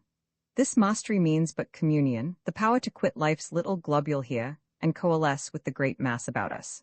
For the rest, to raise the devil were an infant's task to that of raising man. Why, every one conjures the fiend from hell into himself when passion chokes or blinds him. Sin is hell. How dost thou bring a spirit to thee, Festus? It is my will which makes it visible. What are those like whom thou hast seen? They come, the denizens of other worlds, arrayed in diverse form and feature, mostly lovely, in limb and wing ethereal finer far than an ephemeris pinion. Others, armed with gleaming plumes, that might occam an air of adamantine denseness, pranked with fire. All are of different offices and strengths, powers, orders, tendencies, in like degrees as men, with even more variety, of different glories, duties, and delights. Even as the light of meteor, satellite, planet and comet, sun, star, nebula, differ, and nature also, so do theirs. With them is neither need, nor sex, nor age, nor generation growth, decay, nor death, or none whom I have known, there may be such. Mature they are created and complete or seem to be, perfect from God they come. Yet have they different degrees of beauty, even as strength and holy excellence. Some seem of milder and more feminine nature than others, beauty's proper sex, shown but by softer qualities of soul, more lovable than awful, more devote to deeds of individual piety and grace than mighty missions fit to task sublimest spirits, or the toil intense of cultivating nations of their kind, or working out from the problem of the world the great results of God, result, some, cause. These oft-times charged with delegated powers, formative or destructive. Those, in chief, ordained to better and to beautify existence as it is, with careful love to tend upon particular worlds or souls, warning and training whom they love, to tread the soft and blossom-bodied, silvery paths which lead and lure the soul to paradise, making the feet shine which do walk on them, while each doth God's great will alike, and both with their whole nature's fullness love his works. To love them lifts the soul to heaven. Let me then, whence come they? Many of them come from orbs wherein the rudest matter is more worth and fair than queenly gem. The dullest dust beneath their feet is rosy diamond. Others, direct from heaven, but all in high and serious love towards those to whom they come. None but the blessed are free to visit where they choose. The lost are slaves forever, here never but on their master's merciless business, nor elsewhere. Still sometimes with these dark spirits have I held communion, and in their souls' deep shadow, as within a mountain cavern of the moon, conversed with them, and wormed from them the gnawing truth of their extreme perdition, mocking oft nature revealed by torture, as a leaf unfolds itself in fire and writhes the while, burning, jet unconsumed.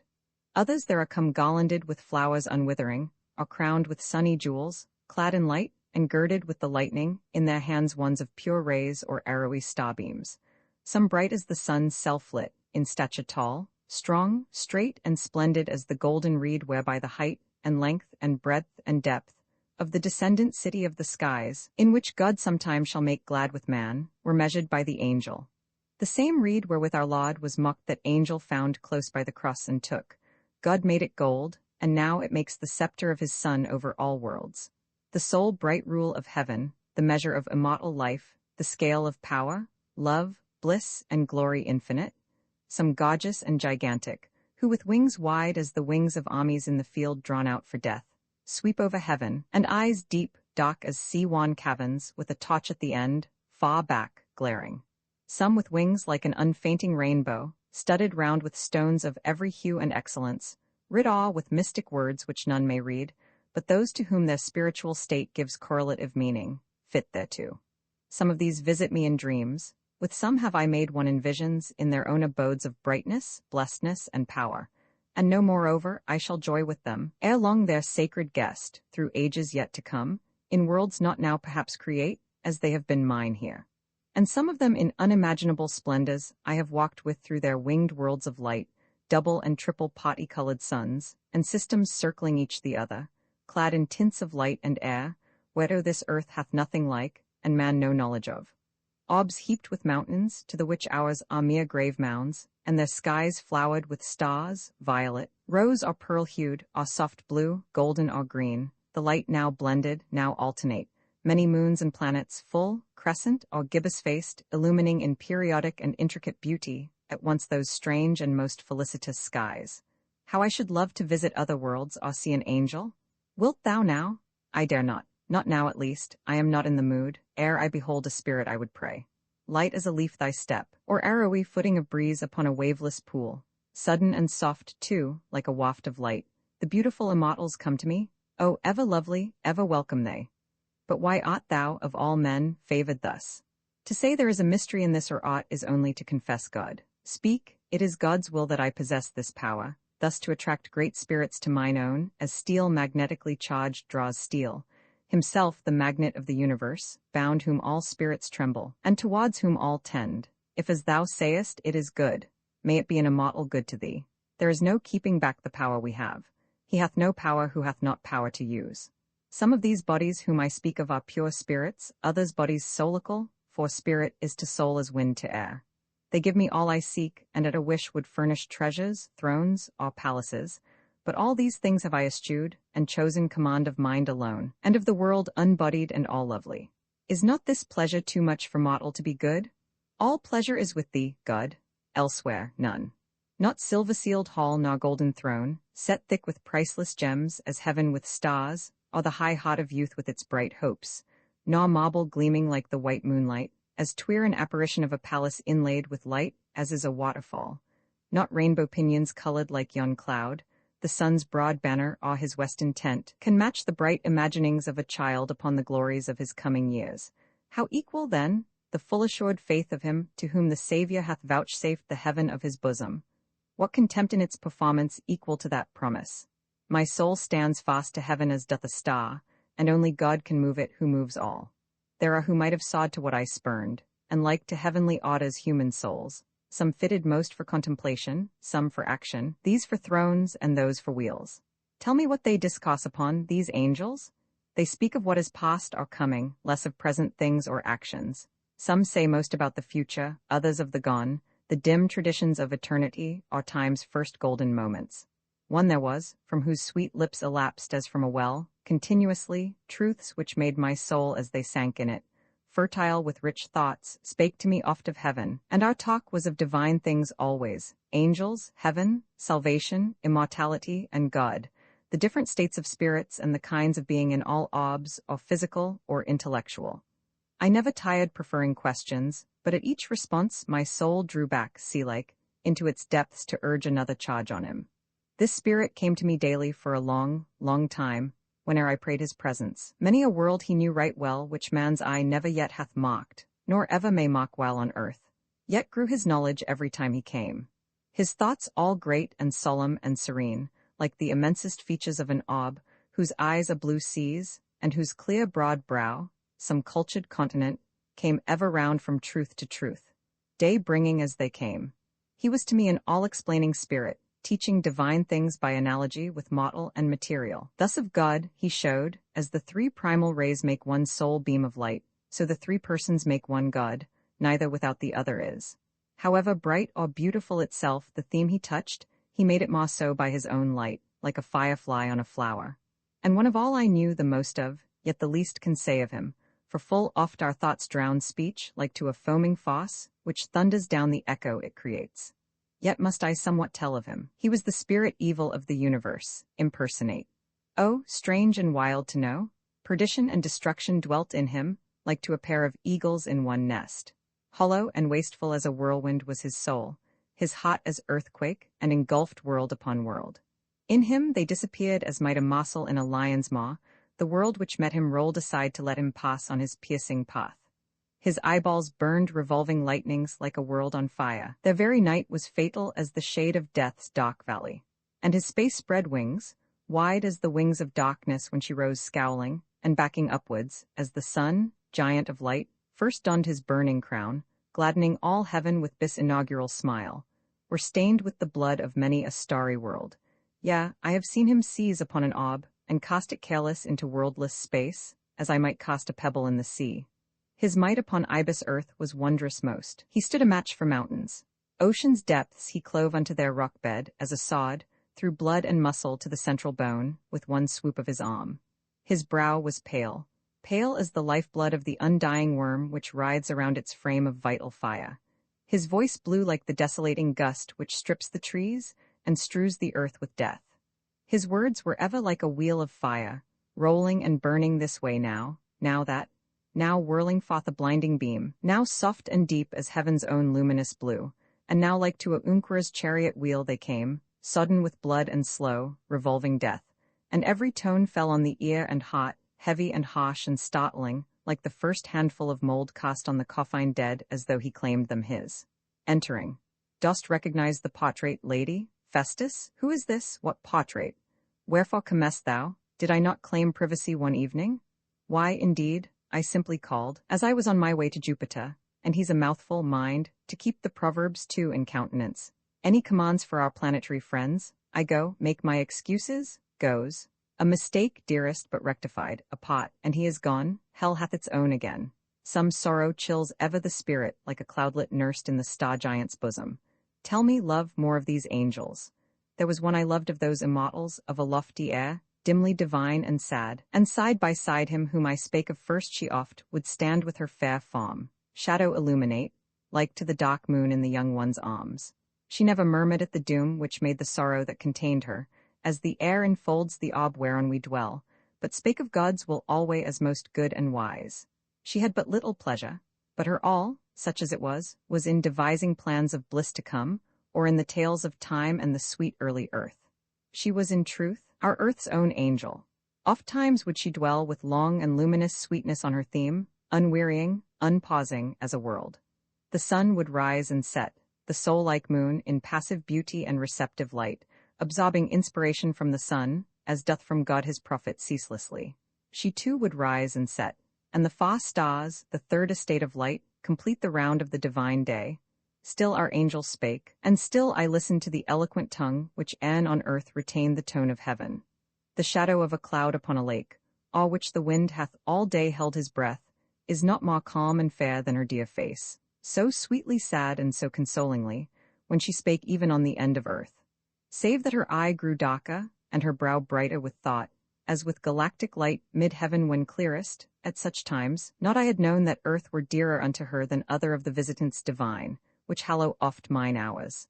Save, too, that then, as though to touch but on that topic had, torpedo-like, numbed thought, she would straight cease all converse suddenly, and kneel and seem inwardly praying with much power, rise and vanish into heaven. My mind is full of stories she hath told me of our world. No word an angel utters lose I ever, one I will tell thee now. Do, let me hear. Thy talk is the sweet extract of all speech, and holds mine ear in blissful slavery. 'Twas on a lovely summer afternoon, close by the grassy marge of a deep tarn, nigh halfway up a mountain, that we stood, I and the angel, when she told me this. Above us rose the grey rocks, by our side forests of pines, and the bright breaking wavelets came crowding, dancing to the brink, like thoughts unto our lips. Before us shone the sun. The angel waved her hand ere she began, as bidding earth be still. The birds ceased singing and the trees breathing, and the lake smoothed down each shining wrinkle and the wind drew off. Time lent him all his scythe and, listening, wept. The circling world reigned in her lightning pace a moment. Ocean hushed his snow-maned steeds, and a cloud hid the sun, as does the face a meditative hand.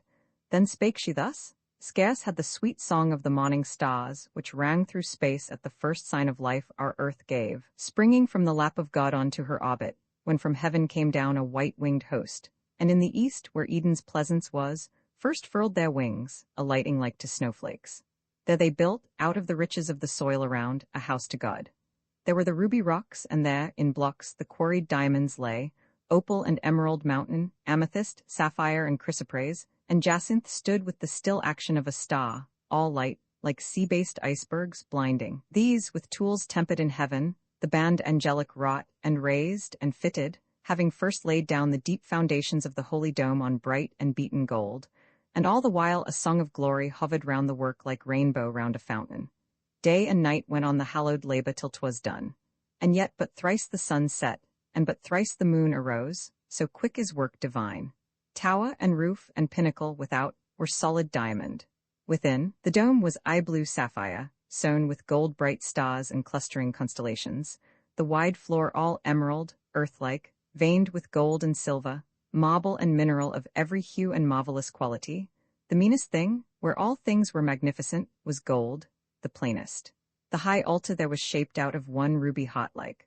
Columned round with alabaster pure was all, and now so high and bright it shone in the midday light, it could be seen from heaven. Upon their thrones the sun-eyed angels hailed it, and there rose a hurricane of blissfulness in heaven, which echoed for 1,000 years. One dark, one solitary and foreseeing thought, passed, like a planet's transit o'er the sun, across the brow of God. But soon he smiled towards earth, and that smile did consecrate the temple to himself. And they who built bowed themselves down and worshipped in its walls. High on the front were writ these words, To God, the heavenly built this for the earthly ones, that in his worship both might mix on earth, as afterward they hoped to do in heaven. Had man stood good in Pound Den this had been, he fell and Eden vanished. The bright place reared by the angels of all precious things, for the joint worship of the sons of earth and heaven, fell with him, on the very day he should have met God and his angels there. The very day he disobeyed and joined the host of death blackbenned, Eden fell. The groves and grounds, which God the Lord's own feet had hallowed, the all-hued and odorous bowers where angels wandered, wishing them in heaven, the trees of life and knowledge, trees of death and madness as they proved to man, all fell, and that bright fane fell first. No death-doomed eye gazed on its glory. Earthquakes gulped it down. The temple of the angels, vast enough to hold nations worshipping at once, lay in its grave, the cherubs' flaming sods the sole sad torches of its funeral. Till at the flood, when the world's giant heart burst like a shell, it scattered east and west, and far and wide among less noble ruins, the fragments of that angel-builded fane, which was in Eden, and of which all stones that now are precious, were, and still shall be, gathered again unto a happier end, in the pure city of the Son of God, and temple yet to be rebuilt in Zion, which, though once overthrown, and once again torn down to its foundations, in the quick of earth, shall soul-like yet re-rise from ruin, high, holy, happy, stainless as a star, imperishable as eternity. The angel ended, and the winds, waves, clouds, the sun, the woods, and merry birds went on as their toffa, in brightness, strength, and music. One scarce could think that earth at all had fallen, to look upon her beauty. If the brand of sin were on her brow, it was surely hid in natural art from every eye but God's. All things seemed innocence and happiness. I was all thanks. And look, the angel said, Take these, and give to one thou lovest best. Mine own hands saved from them the shining ruin whereof I have late told thee. And she gave what now a greenly glowing on thine arms. Ere I could answer, she was up, star-high, winging her way through heaven. How shall I thank thee enough, O that kind angel who hath made the gift to me dear doubly? I shall be afraid almost to wear them, but would not part with them for the treasures of all worlds. How show my thanks? Love me as now, dear beauty?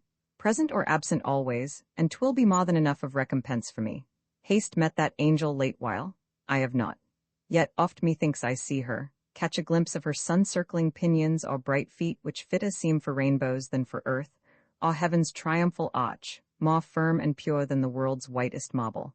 See her seated oft on some high snowy cloud cliff, hop in hand, singing the sun to sleep as down he lays his head of glory on the rocking deep. And so sing thou to me. There, rest thyself. Sings. Oh, not the diamond starry bright can so delight my view, as doth the moonstone's changing light and gleamy glowing hue. Now blue as heaven, and then anon as golden as the sun, it hath a charm in every change, in brightening, darkening one.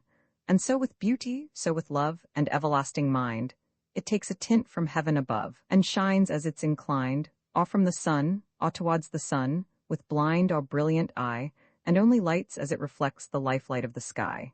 He sleeps, the fate of many a gracious moral this, to be stranded on a drowsy ear. Roman 20 scene, home. Festus and Helen at her piano.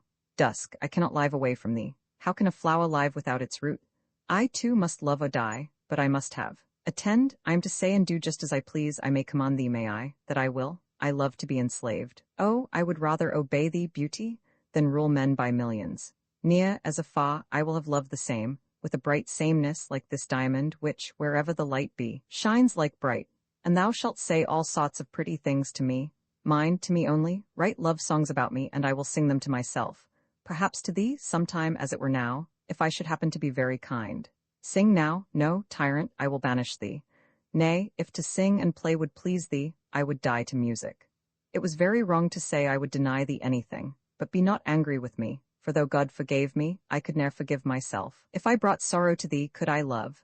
As thou art empress of my bosom, no, not fear I but an unkind word from thee. Dark death may frighten children, hell the wretch who feels that he deserves it. But for me, I know I cannot do nor say aught worthy of the pure pain a frown of thine can cause, or a cold, careless look. No, never frown. If I do wrong, forgive me, or I die, and thou wilt then be wretcheder than I, the unforgiving than the unforgiven. I do absolve thee, beauty of all faults past, present, or to come. Well, that will do. What was I saying?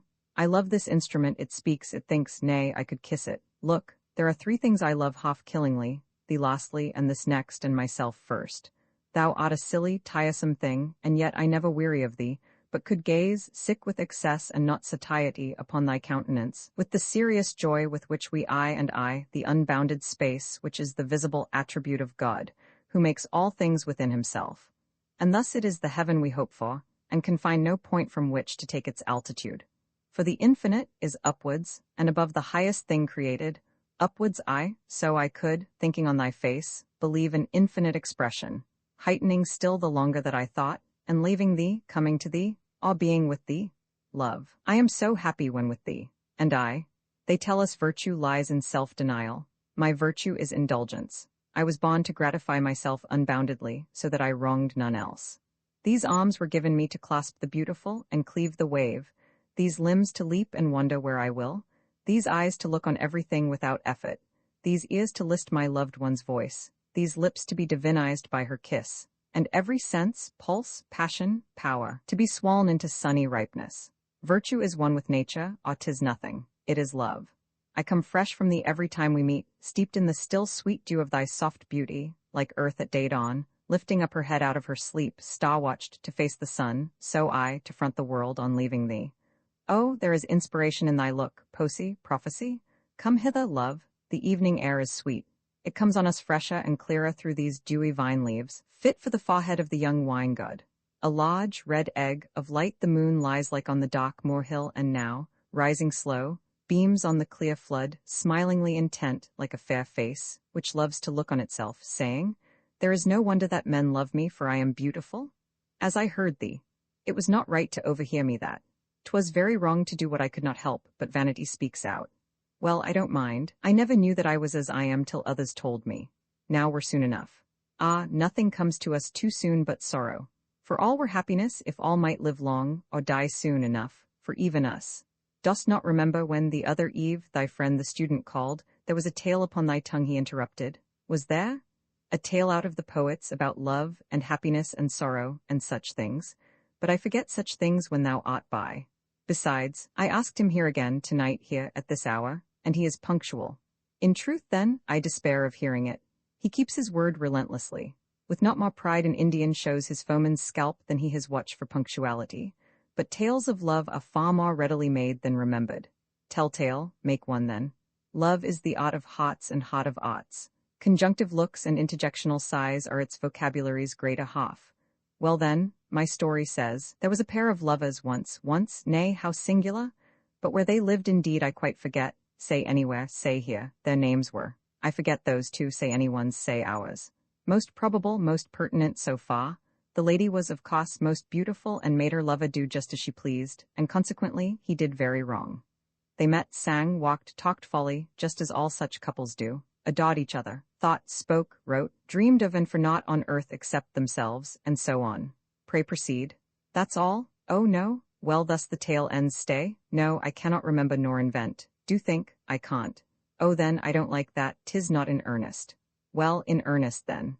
She did but look upon him, and his blood blushed deeper even from his inmost heart, for at each glance of those sweet eyes a soul looked forth as from the azure gates of heaven. She laid her finger on him, and he felt as might a formless mass of marble feel while feature after feature of a god were being wrought from out of it. She spake, and his love-wilded and idolatrous soul clung to the airy music of her words, like a bird on a bough, high swaying in the wind. He looked upon her beauty and forgot, as in a sense of drowning, all things else, and right and wrong seemed one, seemed nothing she was beauty, and that beauty everything. He looked upon her as the sun on earth, until, like him, he gazed himself away from heaven so doing till he even wept on her bosom as a storm-charged cloud weeps itself out upon a hill, and cried, I, too, could look on thee until I wept, blind me with kisses. Let me look no longer, or change the action of thy loveliness, lest long same-seemingness should send me mad. Blind me with kisses, I would ruin sight to give its virtue to thy lips, whereon I would die now, or ever live. And she, soft as a feather-footed cloud on heaven, while her sad face grew bright like night with stars, would turn her brow to his and both be happy, numbered among the constellations they. Then as tired wanderer, snow-blinded, sinks and swoons upon the swelling drift, and dies, so on her dazzling bosom would he lay his famished lips and end their travels there. Oh, happy they! Not he would go to heaven, not though he might that moment. Nor I now. Helen, my love, yes, I am here. It has been such a day as that, thou knowest, when first I said I loved thee. That long, sunny day we passed upon the waters, heeding not, seeing naught but each other. I remember. The only wise thing that I ever did, the only good, was to love thee, and therefore I would have no one else as wise as I. Didst thou not say that student would be here?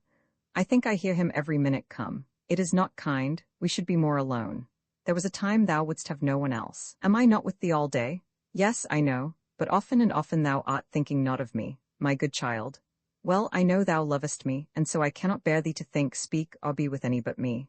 Then I will not. Oh, thou wouldst promise me the clock round. Now, promise me this, that I shall never die, and I'll believe thee when I am dead, not till, but let it pass. I am at peace with thee, and pardon thee, and give thee leave to live. Magnanimous, when earth and heaven, and all things seem so bright and lovely for our sakes, it is a sin not to be happy. See, the moon is up, it is the dawn of night. Stands by her side one bold, bright, steady star, star of her heart, and heir to all her light, whereon she looks so proudly mild and calm, as though she were the mother of that star, and knew he was a chief son in his sphere, but by her side, in the great strife of lights to shine to God, he had filially failed, and hid his arrows and his bow of beams.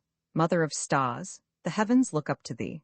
They shine the brighter but to hide thy waning, they wait and wane for thee to enlarge thy beauty, they give thee all their glory night by night. Their number makes not less thy loneliness nor loveliness. Heaven's beauty grows on us, and when the elder worlds have turned their seats, come the divine ones, gathering one by one, and family by family, with still and holy air, into the house of God, the house of light he hath builded for himself, and worship him in silence and in sadness, immortal and immovable. And there, night after night, they meet to worship God. For us this witness of the worlds is given, that we may add ourselves to their great glory, and worship with them. They are there for lights to light us on our way through heaven to God, and we, too, have the power of light in us. Ye stars, how bright ye shine to-night! Mayhap ye are the resurrection of the worlds, glorified globes of light. Shall ours be like ye? Nay, but it is. This wild, dark earth of ours, whose face is furrowed like a losing gamester's, is shining round and bright and smooth in air, millions of miles off. Not a single path of thought I tread, but that it leads to God. And when her time is out, and earth again hath travailed with the divine dust of man, then the world's womb shall open, and her sons be born again, all glorified immortals. And she, their mother, purified by fire, shall sit her down in heaven, a bride of God and handmaid of the ever-being One. Our earth is learning all accomplishments to fit her for her bridehood. He is here, welcome. I thought the night was beautiful, but find the indoor scene still lovelier. Ah, all is beautiful where beauty is. Night hath made many bawds, she is so lovely. For it is beauty maketh posy, as from the dancing eye comes tears of light. Night bath made many bawds, she is so lovely. And they have praised her to her starry face so long, that she hath blushed and left them, often. When first and last we met, we talked on studies. Poetry only I confess is mine, and is the only thing I think or read of, feeding my soul upon the soft and sweet and delicate imaginings of song. For as nightingales do upon glowworms feed, so poets live upon the living light of nature and of beauty. They love light, but poetry is not confined to books. For the creative spirit which thou seekest is in thee, and about thee. Yea, it hath God's everywhereness, truly. It was for this I sought to know thy thoughts, and hear the cost thou wouldst lay out for one who longs to win a name among the nations. First of all, care not about the name, but bind thyself, body and soul, to nature, hiddenly. Lo, the great march of stars from earth to earth through heaven. The earth speaks inwardly alone. Let no man know thy business, save some friend, a man of mind above the run of men, for it is with all men and with all things. The bard must have a kind, courageous heart and natural chivalry to aid the weak. He must believe the best of everything, love all below, and worship all above. All animals are living hieroglyphs. The dashing dog and stealthy stepping cat, hawk, bull, and all that breathe, means something more to the true eye than their shapes show, for all were made in love, and made to be beloved. Thus must he think as to earth's lower life, who seeks to win the world to thought and love, as doth the bard, whose habit is all kindness to everything. I love to hear of such. Could we but think with the intensity we love with, we might do great things, I think. Kindness is wisdom. There is none in life but needs it and may learn. I reasoning man, and spirit unassisted, unobscured. Go on, I pray. I came to be informed. Thou knowest my ambition, and I joy to feel thou feedest it with purest food. I cannot tell thee all I feel, and know but little save myself, and am not ashamed to say that I have studied my own life, and know it is like to a tear-blistered letter, which holdeth fruit and proof of deeper feeling than the poor pen can utter, or the eye discover. And that often my heart's thoughts will rise and shake my breast as madmen shake the stanchions of their dungeons, and howl out. But thou wast telling us of Posey, and the kind nature-hearted bards. I knew one once, he was a friend of mine, I knew him well. His mind, habits and works, taste, temper, temperament, and everything, yet with as kind a heart as ever beat, he was no sooner made than marred. Though young, he wrote amid the ruins of his heart, they were his throne and theme, like some lone king who tells the story of the land he lost and how he lost it. Tell us more of him. Nay, but it saddens thee. 'Tis like enough. We slip away like shadows into shade, we end and make no mark we had begun, we come to nothing like a pure intent. When we have hoped, sought, striven, and lost our aim, then the truth fronts us, beaming out of darkness like a white brow through its overshadowing hair, as though the day were overcast, my Helen. But I was speaking of my friend. He was quick, generous, simple, obstinate in end, high-hearted from his youth. His spirit rose in many a glittering fold and gleamy crest, hydra-like to its hindrance, mastering all, save one thing, love, and that out-hearted him. Nor did he think enough, till it was over, how bright a thing he was breaking, or he would surely have shunned it, nor have let his life be pulled to pieces like a rose by a child. And his heart's passions made him oft do that which made him writhe to think on what he had done, and thin his blood by weeping at a night. If madness wrought the sin wrought madness and made a round of ruin. It is sad to see the light of beauty wane away, no eyes a dimming, bosom shriveling, feet losing their spring, and limbs their lily roundness. But it is worse to feel our hot spring gone, to lose hope, care not for the coming thing, and feel all things go to decay with us, as 'twere our life's 11th month. And yet all this he went through young. Poor soul! I should have loved him for his sorrows. It is not love brings sorrow, but love's objects. Then he loved, I said so. I have seen him when he hath had a letter from his lady dear.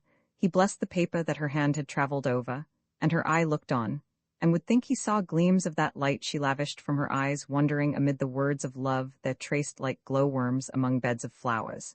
He seemed to bear with being, but because she loved him, she was the sheath wherein his soul had rest, as hath a sod from war, and he at night would solemnly and singularly curse each minute that he had not thought of her. Now that was like a lover, and she loved him, and him only. Well, perhaps it was so.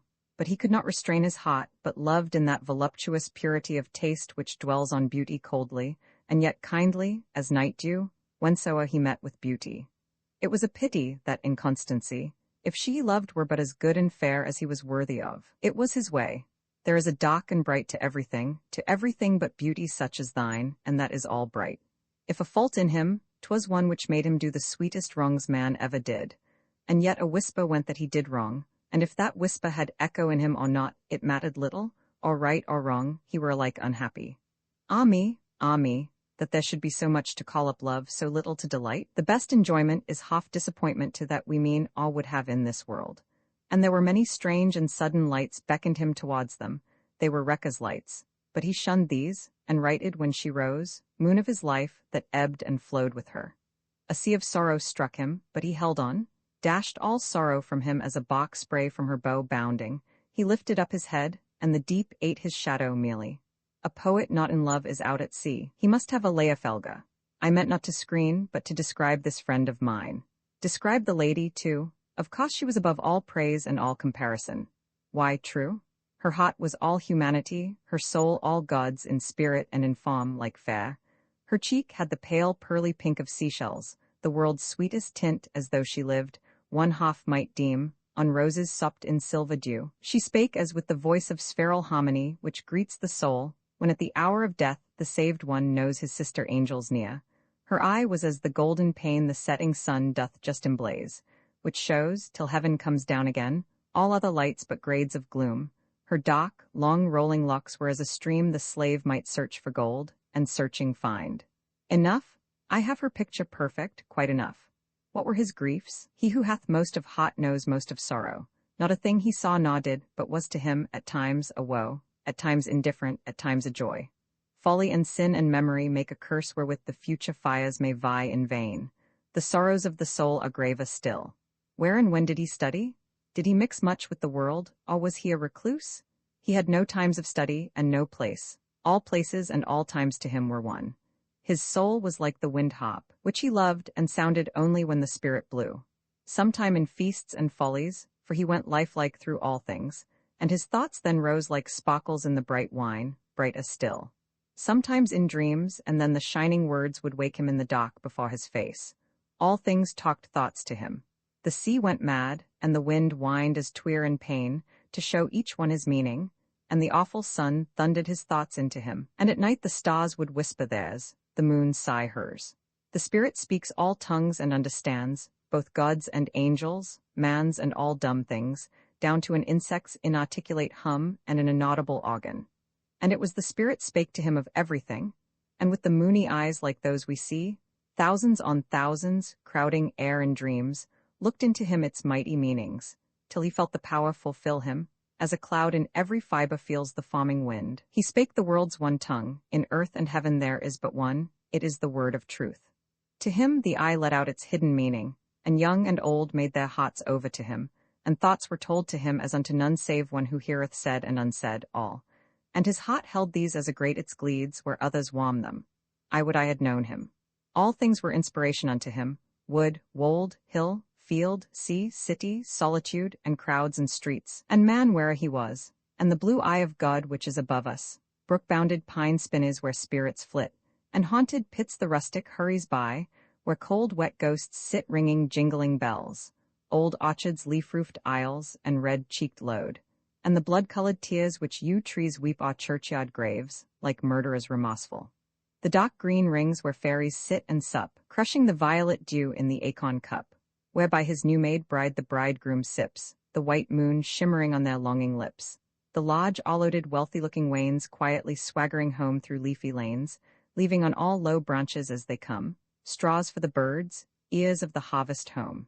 Summer's warm soil or winter's cruel sky, clear, cold, and icy blue like a sea-eagle's eye, all things to him bear thoughts of minstrelsy. He drew his light from that he was amidst, as doth a lamp from air which hath itself matter of light, although it show it not. His was but the power to light what might be lit. He met a muse in every lovely maid, and learned a song from every lip he loved. But his heart ripened most 'neath southern eyes, which sunned their sweets into him all day long, for fortune called him southwards, towards the sun. Did he love music? The only music he all learned or listened to was from the lips of her he loved, and that he learned by heart. Albeit, she would try to teach him tunes, and put his fingers on the keys, but he could only see her eyes, and hear her voice, and feel her touch. Why, he was much like thee. We had some points in common. Was he proud? Lowliness is the base of every virtue, and he who goes the lowest builds the safest. My God keeps all his pity for the proud. Was he world-wise? The only wonder is he knew so much, leading the life he did. Yet it may seem less strange when we think back, that we, in the dark chamber of the hot, sitting alone, see the world tabled to us. And the world wonders how recluses know so much, and most of all, how we know them. It is they who paint themselves upon our hearts in their own lights and darknesses, not we. One stream of light is to us from above, and that is that we see by, light of God. We do not make our thoughts, they grow in us like grain in wood. The growth is of the skies, which are of nature, nature is of God. The world is full of glorious likenesses.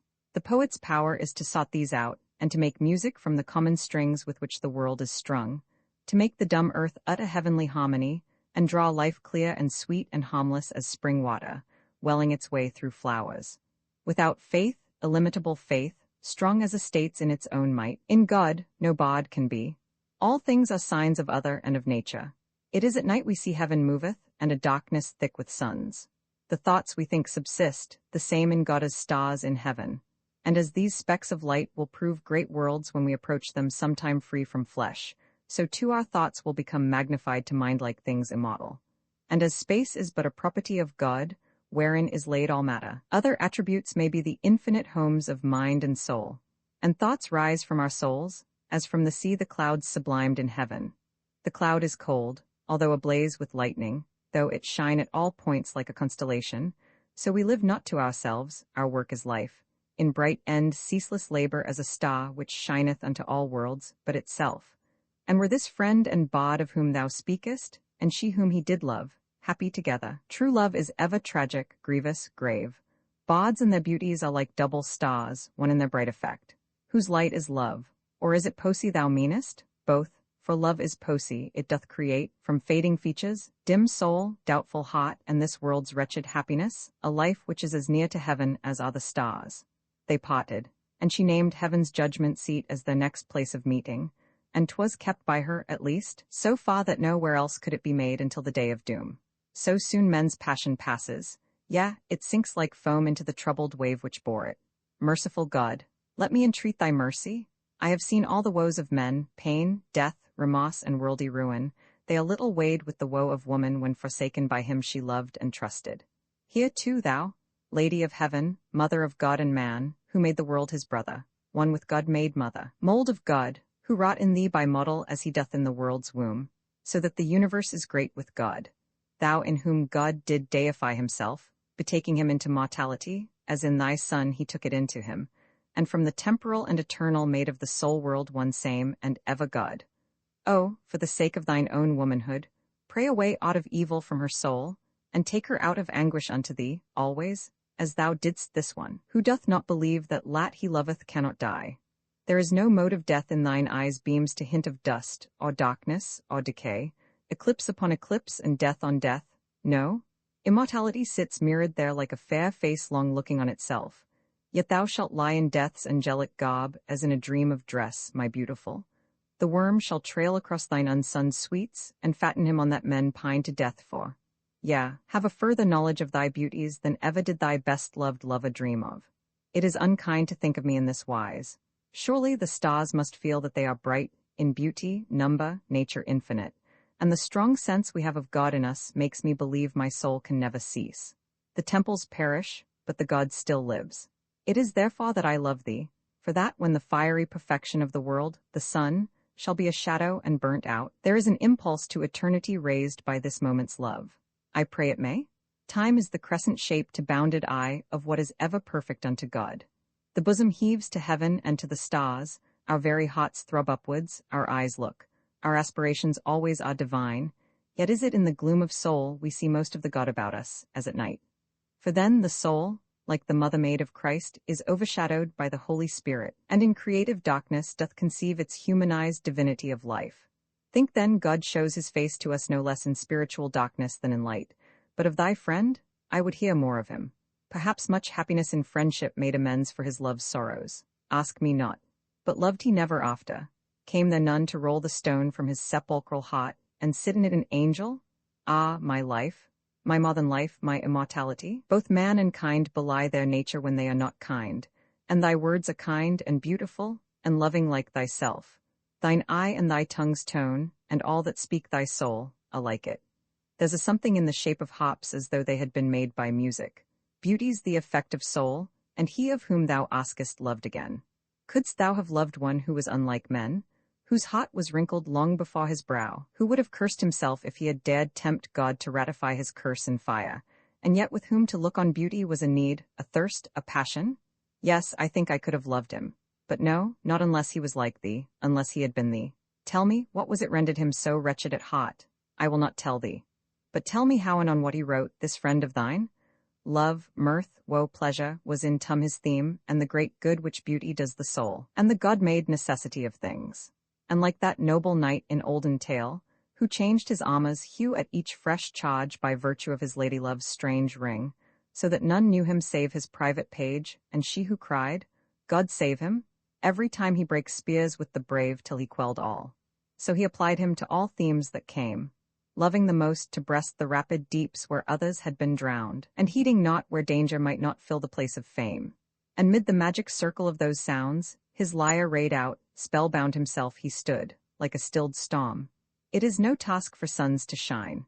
He knew himself a bard ordained, more than inspired of God, inspirited, making himself like an electric rod allure for lightning feelings, and his words felt like the things that fall in thunder, which the mind, when in a dark, hot, cloudful state, doth make metallic, meteoric, ball-like. He spake to spirits with a spirit tongue, who came compelled by wizard word of truth, and rayed them round him from the ends of heaven.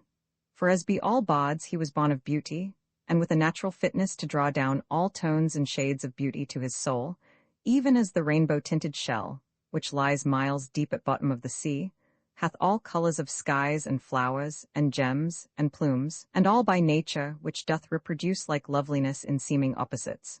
Our life is like the wizard's charmed ring, death's heads and loathsome things fill up the ground, but spirits wing about and wait on us, while yet the hour of enchantment is. And while we keep in, we are safe, and can force them to do our bidding. And he raised the rebel in himself, and in his mind walked with him through the world. He wrote of this. He wrote a poem. What was said of it? Oh, much was said, much more than understood. One said that he was mad, another wise, another wisely mad. The book is there. Judge thou among them. Well, but who said what? Some said that he blasphemed, and these men lied to all eternity, unless such men be saved, when God shall raise that lie from life, and from his own eternal memory. But still the word is lied, though it were writ in honeydew upon a lily leaf, with quill of nightingale, like love letters from Oberon sent to the bright Titania, fairest of all the fays. For that he used the name of God as spirits use it, barely, yet surely more sublime in nakedness, statue-like, than in a whole tongue of dress.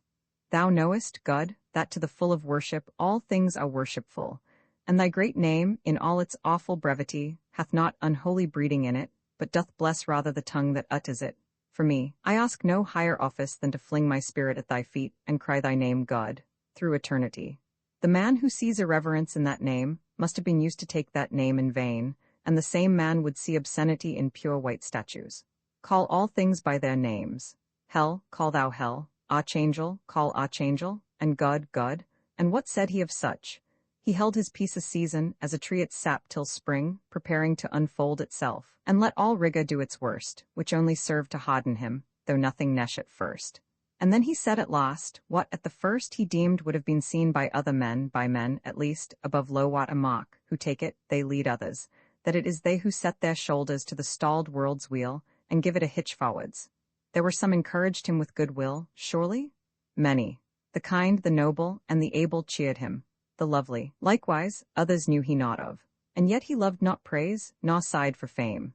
Men's praise begets an awe of one's own self within us, till we fear our heart, lest it, magician-like, show more than we can bear. Nor was he fameless, but obscurity hath many a sacred use.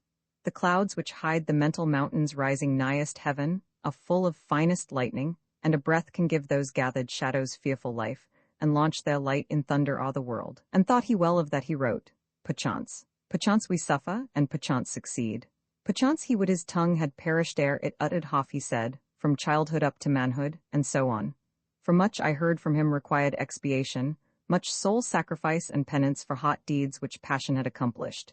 Yea, perchance, he wished, how vain, that fruitful heart and breast had withered like a witch's ere he had trained the parasites of feeling that he did about it, and perchance, for all I know, he would his brain had died ere it conceived one half the thought seeds that took life in it, and in his soul's dark sanctuary dwelt.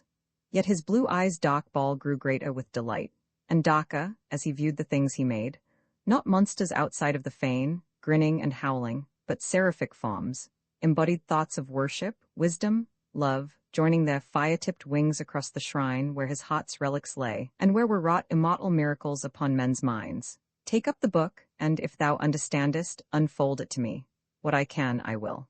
Well I remember me of thee, poor book, but there is consolation e'en for thee. Fair hand have turned thee over, and bright eyes sprinkled their sparkles o'er thee with their prayers. The poet's pen is the true divining rod which trembles upwards the inner founts of feeling, bringing to light and use, else hid from all, the many sweet clear sauces which we have of good and beauty in our own deep bosoms, and mocks the variations of all mind as does the needle and air-investing storms. How does the book begin, go on and end? It has a plan, but no plot. Life hath none. Tell us, love, we will listen and not speak. I wish I understood it, for I know you would rather hear me than yourselves talk. Surely, I'd give up half the organs in my head, besides all undiscovered faculties, to list to such a lecturer, and then have quite enough, perhaps, to comprehend. 'Twere needless that to one half-witted now. There is a porch, wherefrom is something seen of the main dome beyond. Though shadows cross each other's path, yet let us go through it. And lo, an opening scene in heaven, wherein the fodium of all things, spirit and matter, is shown, and the permission of temptation, the angelic worship of the Trinity, by God's name uttered thrice, the joys and powers of soul's obelisk, and the sweet offices of warden angel told, and the complete well-fixed necessity and end of all things. From heaven we come to earth, and so do souls. For next succeeds a soft and sunset scene, wherein is shown the collapsed, empty state in which all worldly pleasures leave us. Youths, though natural, fitful, unavailing, struggle against a great temptation come unlocked for, and that to sin is to curse God indeed. The soul long used to truth still keeps its strength, though plunged upon a sudden mid the false, as hands, thrust into a dark room, retain their sunlit light a season. So with this. The lines have under-meanings, and the scene of self-forgetfulness and indecision breaks off, not ends. A starry, stirless night follows, which shadows out youth's barren longings for goodness, greatness, marvels, mysteries. Whence comes this dream of immortality and the resurgent essence? Let us think. What mean we by the dead? The dead have life, the changed, and, if they come, it is to show their change is for the better. The bait takes. Man and his foe shake hands upon their bargain. The youth sets out for joy, and 'neath the care of his good enemy begins his course. The next scene seems to promise fair, for sure if that there be one scene in life, wherefrom evil is absent, it is pure early love.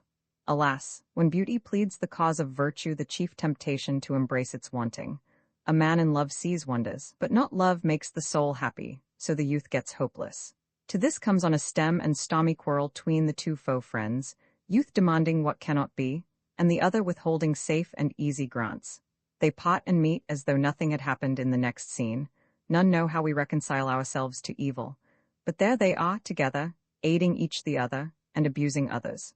I was waiting for an eloquential pause in this mysterious, allegorical, mythical, theological, odd story, so now then I shall ask myself to sing, and granting I agree to my request, I think you ought to thank me, that we will, but not just now. Oh, yes, now, yes, this moment I'm in the humor. We are not. Yes, let her. What shall I sing? Sing something merry, love. I won't. I'll sing the dullest thing I know, one of thine own songs. What a compliment. Sing what thou lickst then. No, what thou lickst. Well, something about law, and it can't be wrong. For love the sunny world supplies with laughing lips and happy eyes, and 'twill be sooner over, and so better. Like an island in a river, art thou, my love, to me, and I journey by thee ever with a gentle ecstasy. I arise to fall before thee, I come to kiss thy feet, to adorn thee and adore thee, mine only one. My sweet? And thy love hath power upon me, like a dream upon a brain, for the loveliness which won me, with the love too, doth remain. And my life it beautifieth, though love be but a shade, known of only ere it dieth, by the darkness it hath made. Was that addressed to me? Well, now resume. Trial alone of ill and folly gives gear proofs of the world's vanities, but little good comes of sermons, prophecies, or warnings. Though from the steps of an old grey market cross, the devil is holding forth to the faithless. There a social prayer is offered up, too. This is followed by a bird's-eye view of earth, a stirring up of the dust of all the nations. Then comes a village feast, a kind of home unto the traveller, where, with the world, we mix in private, talking divers things. A country merrymaking, where all speak according to their sorts and the occasion. Deeper than ever lead line went, behold we search the rayless central sun within. We penetrate all mysteries, but are unfitted long to dwell in the recess of our own nature, and we long for light. True aspiration riseth from research. Next, by the o'erthrown altar of a fane, foundation shattered like the ripened heart, we find ourselves in worship. Let us hope the spirit, form, and offering, grateful all. In one of earth's head cities, after this, we tower-like rise, and with an eminent eye glance round society, insatiate, the high unknown as yet unrealized. In less time than the twinkling of a star, insferred in air, the arch-fiend and the youth, like twilight and midnight, discourse and rise. Thence to another planet for the book, stream-like doth steal the images of stars, and trembles at its boldness, where we meet the spirit of the first night of temptation. and mix with many of those lofty musings which sow in us the seeds of higher kind and brighter being. Heavenly Poesy, which shines among the powers of our mind, as that bright star she dwells in, mid the worlds which make the system of the sun, is there too. But these high things are lost, and drowned, and dimmed, like a blue eye in tears, that trickle from it like angels leaving heaven on their errands of love behind them in the scene succeeding. A scene of song, and dance, and mirth, and wine, and damsels, in whose lily skin the blue veins branch themselves in hidden luxury. Hues of the heaven they seem to have vanished from. Moonlight and music, and kisses, and wine, and beauty, which must be, for rhyme's sake, divine. Mere joys, but saddened and sublimed at close by sweet remembrance of immortal ones once loved. I hallowed. Still in scenes like this, youth lingers longest, drawing out his time as a gold beater does his wire, until 'twould reach round the earth. And be of no use then. Blame not the bard for showing this, but mind he wrote of youth as passionate genius, its flights and follies, both its sensual ends and commonplaces. To behold an eagle batting the sunny ceiling of the world with his dark wings, one well might deem his heart on heaven. But no, it is fixed on flesh and blood, and soon his talons tell it. Pass we on. A brief and solemn parley o'er a grave follows, in which youth vows to trust in God, be the end what it may. A prescient view of what is true repentance to the soul, spirit informed, expands, and over all the spiritual harmonies of heaven by the raised soul are heard, and God's great rule to creatures justified. And next we find ourselves in heaven. Even man's deadly life can be there, by God's leave. Once brought to God, the soul's fadoom is set before it brightly, and heaven's designs are seen to be brought to bear, a lightning revelation of the heavens and what is in them. Let it not be said he sought his God in the self-slayer's way, whose highest aim was but to worship in all humbleness. For he was called thereto, to show the holy God, in three scenes, first and last in threelihood, and midst in one, although less hard to shape the wide-winged wind are the bright heights of air. He will forgive, for we, this moment, and all living souls, all matter, are as much within his presence and known through, like a glass film in the sun, as we can ever be. Through sundry worlds the mortal wends, returning, and relates to her he loves. And joyously they greet, as boat by breeze and billow backed by tide, his bright experience of celestial homes, where spiritual natures, kind and high, light-born, which can divine immortal things, abide embossomed in eternity. Something he tells, too, of the friendly fiend, something of ancient ages, infant earth. To this succeeds a scene explaining much of retrospective and prospective cast between the bard, his beauty, and his friend. Our story ties us here to earth again, and see all aged. Evil is in love, and ever those who are unhappiest have their hearts desire the oftenest, but in dreams. Dreams are mind clouds, high and unshapen beauties, all but God-shaped, like mountains, which contain much and rich matter, often not for us but for another. Dreams are rudiments of the great state to come. We dream what is about to happen to us. What may be the dream in this case? It is one of death. Of death, is that all? Well, I too have had what every one hath once, at least in life, a vision of the region of the dead. It was the land of shadows. Yeah, the land itself was but a shadow, and the race which seemed therein were voices, forms of forms, and echoes of themselves. And there was naught of substance seemed, save one thing in the midst, a great red sepulchre, a granite grave, and at the bottom lay a skeleton from whose decaying jaws the shades were born, making its only sign of life, its dying continually. Some were bright, some dark. Those that were bright went upwards heavenly. They which were dark grew darker and remained. A land of change, yet did the half things nothing that I could see, but passed stilly on, taking no note of other, mate or child, for all had lost their love when they put off the beauty of the body. And as I looked on, the grave before me backed away, and I began to dream it was a dream, and I rushed after it. When the earth quaked, opened and shut like the eye of one in fits, it shut to with a shout. The grave was gone, and in the stead there stood a gled-like throne, which all the shadows shook to see, and swooned. For fiends were standing, loaded with long chains, the links whereof were fire, waiting the word to bind and cast the shadows into hell. For Death the second sat upon that throne, which set on fire the air not to be breathed. And as he lifted up his arm to speak, fear preyed upon all souls, like fire on paper, and mine among the rest, and I awoke. By Hades, 'twas most awful. And when love merges in creature worship, let us mind, we know not what it is we love. Perhaps it is incarnate evil. In the time it takes to turn a leaf, we are in heaven, making our way among the wheeling worlds, millions of suns, half infinite each, and space forever shone into, forever dark, as God is, to and by created mind, upheld by the companion spirit. They're the nature of the all-in-one, and whence evil, the fixed impossibility of creatures' perfectness, until made one with God, and the necessity of ill as yet, are things all touched upon and proven. The next scene shows us hell, in the mad mock of mortal revelry, the quelling truth that all life's sinful follies run to hell, that lies, debauches, murders never die, but live in hell forever, make a hell. And truth is there too. Hell is its own moral, perdition certain to the unrepentant, redemption on a like scale with creation, and all creation needing it and having. What follows is of earth, and setteth forth God's mercy, and the mystery of sin, and a great gathering of the worlds round God, told by the youth to his truthful, trustful, love, who, light and lowly as a little glowworm, sheddeth her beauty round her like a rose sweet-smelling dew upon the ground it grows on. And then a rest in light, as though tween earth and heaven there were a mediate spirit point, a bright effect original of God, enlightening all ways, inwardly and round.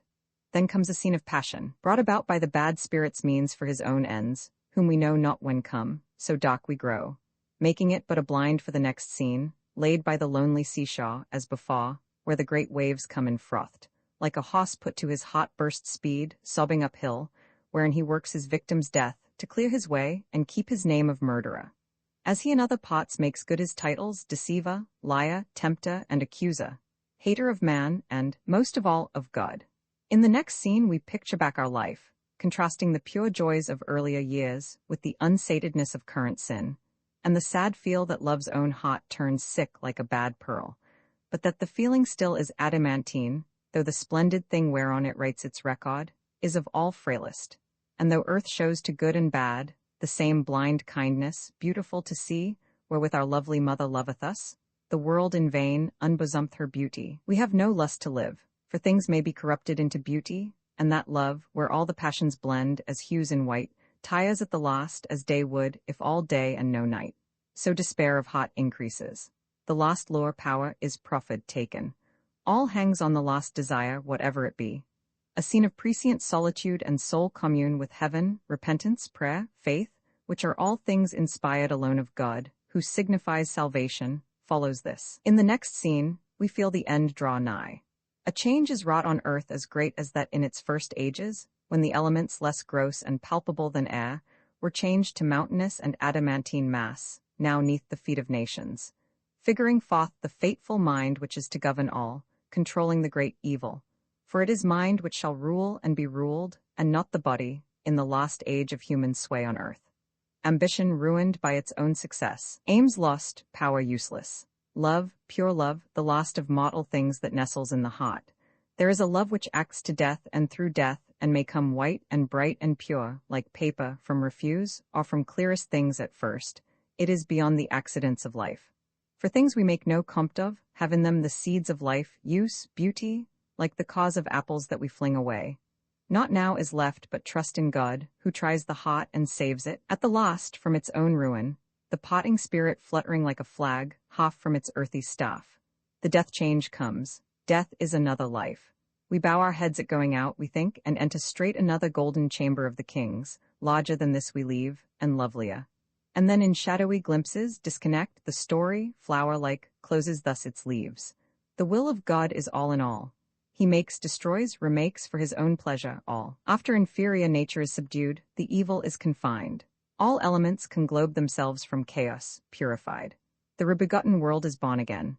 The body and the soul cease spirit lives, and gloriously falsified are all earth's Kevin prophecies of bodyhood. Spirits rise up and rule and link with heaven. The soul state is searched into, dormant death, evil, and all the dark gods of the heart, and the idolatrous passions, ruined, chained, and worshipless, are seen, and there, the word, heard and obeyed. Next comes the truth divine, redintegrative, evil's last and worst endeavor, vanquished by almighty good. The last scene shows the final doom of earth, soul's judgment and salvation of the youth, as was far fixed on from and in the first, the universe expurgated of evil, and hell for aye abolished. All create, redeemed, their God all love, themselves all bliss. We may say that the sun is dead and gone forever, and may swear he will rise no more. The skies may put on mourning for their God, and earth heap ashes on her head. But who shall keep the sun back when he thinks to rise? Where is the chain shall bind him? Where the cell shall hold him? hell he would burn down to embers, and would lift up the world with a lever of light out of his way. Yet know ye, 'twere thrice less to do thrice this, than keep the soul from God. O'er earth, and cloud, and sky, and star, and heaven, it dwells with God uprisen as a prayer. The Spirit speaks of God in heaven's own tongue. No mystery to those who love, but learned, as is our mother tongue, Him, the parent, by whom created, fashioned, flesh and spirit, all forms and feelings of all kinds of beauty are burned into our hot clay, pattern-like. Much too is writ, elsewhere and here not yet made clear, nor can be till earth come of age, like the unfinished rudiments of light which gather time by time into a star. Thus have I shown the meaning of the book, and the most truthful likeness of a mind, which hath as yet been limned, the mind of youth in strengths and failings, in its overcomings, and in its shortcomings, the kingly ends, the universalizing heart of youth, its love of power, heed not how had, although with surety of self-ruin at the end, everything urged against it proves its truth and faithfulness to nature. Some cried out 'twas inconsistent, so 'twas meant to be. Such is the very stamp of youth and nature, and the continual losing sight of its aims, and the desertion of its most expressed and dearest rules and objects, this is youth. I look on life as keeping me from God, stars, heaven, and angels' bosoms. I lay ill, and the dark hot blood, throbbing through and through me, they bled me and I swooned, and as I died, or seemed to die, a soft, sweet sadness fell with a voluptuous weakness on my soul, that made me feel all happy. But my heart would live, and rose and wrestled with the soul, which stretched its wings and strained its strength in vain, twining around it as a snake an eagle. My eyes unclosed again, and I looked up and saw the sweet blue twilight, and one star, one only star, in heaven. And then I wished that I had died and gone to it, and straight was glad I lived again, lo love once more. And so our souls turn round upon themselves like orbs upon their axles. What was night is day. What day, night, God will guide us on, body and soul, through life and death, to judgment. Earth hath her deserts mixed with fruitful plains, the word of God is barren in some pots, a rose is not all flower, but hath much which is of lower beauty, yet like needful. And he who in great makings doth like these, doth only that which is most natural. Like life too, it is boundlessly unequal, now soaring, and now grovelling, at one time all harmony, and then again all harshness, with an ever-changing style of thought and speech. The work is still consistent with itself, as one pot often bears upon another, lifting it to the light, where most it needs. The thoughts we have of men are bold as men, our thoughts of God are thin and fleet as ghosts, but it was not his meaning to draw men, such as he heard they were in the old world and sometimes mixed with. He blessed God he knew but little of the world, that little good, while some sighed out that little was its all. So for the persons and the scenes he drew, oft in a dim and dreamy imagery shapen, half-shapen, misshapen, unshapen, they are the shadowy creatures which youth dreams live in the world embodied, but are not, save in the minds, which is the mightier one. They are the names of things which we believe in, ideas not embodied, alas, not. And the sad fate which many of those meet whom the youth loves and quits, means not so ill as the betrayer's sin, salvationless almost, it is but desertion, not betrayal, and fast on him according to a promise made at the first unto him, and to be wrought out in brief time. And the same fair souls saved, stand for our desires made pure in heaven. Let us work out our natures, we can do no wrong in them, they are divine, etern. I follow my attraction, and obey nature, as earth does, circling round her sauce of life and light, and keeping true in heaven, though not perfect in round, which nothing is. 'Twas the hot book of love, well nigh all grief. For the hot leaves its likeness best in that overwhelming sorrow which burns up and buries, like to the eloquent impression left in lava, of Pompeian maiden's bosom. All passions, and all pleasures, and all powers of man's heart, are brought in, and mind and frame.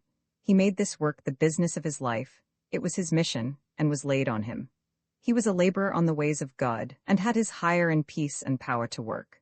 He wrote it not in the contempt of rule, and not in hate, but in the self-made rule that there was none to him, but to himself he was his sole rule, and had right to be. The faults are faults of nature, and prove aught man's nature, that a thing of aught like it should be so pure and kind.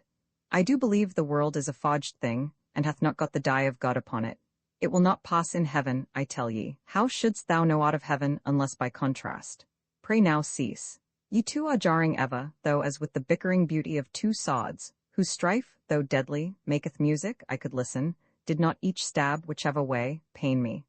Oh, I could stand and rend myself with rage to think I am so weak that all are so, mere minims in the music made from us. While I would be a hand to sweep from end to end, from infinite to infinite, the world's great cod. The beautiful of old had but to say some god had been with them, and their worst fault was hallowed to their best deed. That was to live. Could we uproot the past, which grows and throws its chilling shade o'er us, lengthening every hour and darkening it? Or could we plant the future where we would, and make it flourish, that, too, were to live? But it is not more true that what is, than that what is not, is not. It is enough to bear the ever-present as we do. The city of the past is laid in ruins, its echoing walls at a whisper fall. The coming is not yet built, nor is yet its deep foundations laid, but seems at once like the air city, goodly and well watered, which the dry wind doth dream of on the sands where he dies away with his wanderings, while we enjoy the hope thereof, and perish, not seeing that the desert present is our end. The brightest natures oft have darkest end, as fire smoke. I will read the book in the hope of learning somewhat from it. Thou mayst learn a haughty thanksgiving for blessings here, and proud prediction of a state to come, of love, and life, and power unlimited, and uttered in a sound and homely tongue, fit to be used by all who think while speaking. With here and there some old, hard uncouth words which have withal a quaint and meaning richness, as stones make more the power of the soil. The world hath said its say for and against, and after praise and blame cometh the truth. Living men look on all who live askance. Were he a cold grey ghost he would have honour, and though as man he must have mixed with men, yet the true bard doth make himself ghost-like. He lives apart from men, he wakes and walks by nights, he puts himself into the world above him, and he is what but few see. He knows, too, to the old hid treasure, truth, and the world wonders, shortly, how someone hath come so rich of soul. It little dreams of the poor ghost that made him. Yet he comes to none save of his own blood, and lets pass many a generation till his like turns up. Moreover, this same genius comes, ghost-like, to those only who are lonely in life and in desire. Never to crowds, and it can make its way through everything, and is never happy till it tells its secret, but pale and pressed down with the inward weight of unborn works. It sickens nigh to death, often, but who like happy at a birth? Say what a poet ought to do and be, though it may scarce become me, knowing little, yet what I have thought out upon that theme, and deem true I will tell thee. Now I know you two will talk of nothing else all night, so I will to my music. Sweet, I come, art thou not glad to see me? What a time since I have touched thine eloquent white fingers. Hast thou forgot me? Mind now, know'st thou not my greeting? Ah, I love thee, talk away, never mind me, I shall not you, agreed? By the sweet muse of music, I could swear I do believe it smiles upon me, see it full of unuttered music, like a bird, rich in invisible treasures, like a bud of unborn sweets, and thick about the heart with ripe and rosy beauty, full to trembling. I love it like a sister. Hark, its tones, they melt the soul within one like a sod, albeit sheathed by lightning. Talk to me, lovely one, answer me, thou beauty, hear her. Experience and imagination are mother and sire of song, the harp and hand. The bard's aim is to give us thoughts, his art lieth in giving them as bright as may be. And even when their looks are earthy, still if opened like geoids, they may be found full of all sparkling sparry loveliness. They should be wrought, not cast, like tempered steel, burned and cooled, burned again, and cooled again. A thought is like a ray of light, complex in nature, simple only in effect. Words are the motes of thought, and nothing more. Words are like seashells on the shore. They show where the mind ends, and not how far it has been. Let every thought, too, soldier-like, be stripped and roughly looked over. The dress of words, like to the Roman girl's enticing garb, should let the play of limb be seen through it, and the round rising form. A mist of words, like halos round the moon, though they enlarge the seeming size of thoughts, make the light less doubly. It is the thought writ down we want, not its effect, not likenesses of likenesses, and such descriptions are not, more than gloves instead of hands to shake, enough for us. But is the power, is poesy inborn, or is it to be gained by art or toil? It is underived except from God, but where strongest, asks most of human care and aid. Great bards toil much and most, but most at first, ere they can learn to concentrate the soul for hours upon a thought to carry it. Why I have sat for hours and never moved, saving my hands, clock-like, in writing round day after day of thought and lapse of life. Many make books, few poems, which may do well for their gains, but they do not for truth, nor man, true bard's main aim. Perish the books, but the creation's live. Some steal a thought, and clip it round the edge, and challenge him whose 'twas to swear to it. To serve things thus is as foul witches to cut up old moons into new stars. Some never rise above a pretty fault, like faulty dahlias, and of whose best things it is kindly said, the thought is fair, but to be perfect wants a little heightening, like a pretty face with a low forehead. Do thou more than such, or else do nothing. And in poetry there is a poet worship, one of other which is idolatry, and not the true love service of the soul to God, which hath alone of his inbreathing, and is rendered unto him, from the first without man's mean, by those whom he makes worthy of his worship, who kneel at once to him, and at no shrine, save in the world's wide ear, do they confess them of faults which are all truths, and through which ear, as the world says them over to itself, he heareth and absolveth. For the bard speaks but what all feel more or less within the heart's heart, and the sin confessed is done away with and forever. What of style? There is no style is good but nature's style. And the great ancients' writings, beside ours, look like illuminated manuscripts before plain press print. All had different minds and followed only their own bents. For this nor copied that, nor that the other. Each is finished in his writing, each is best for his own mind, and that it was upon. And all have lived, are living, and shall live, but these have died, are dying, and shall die. Yea, copyists shall die, spark out and out.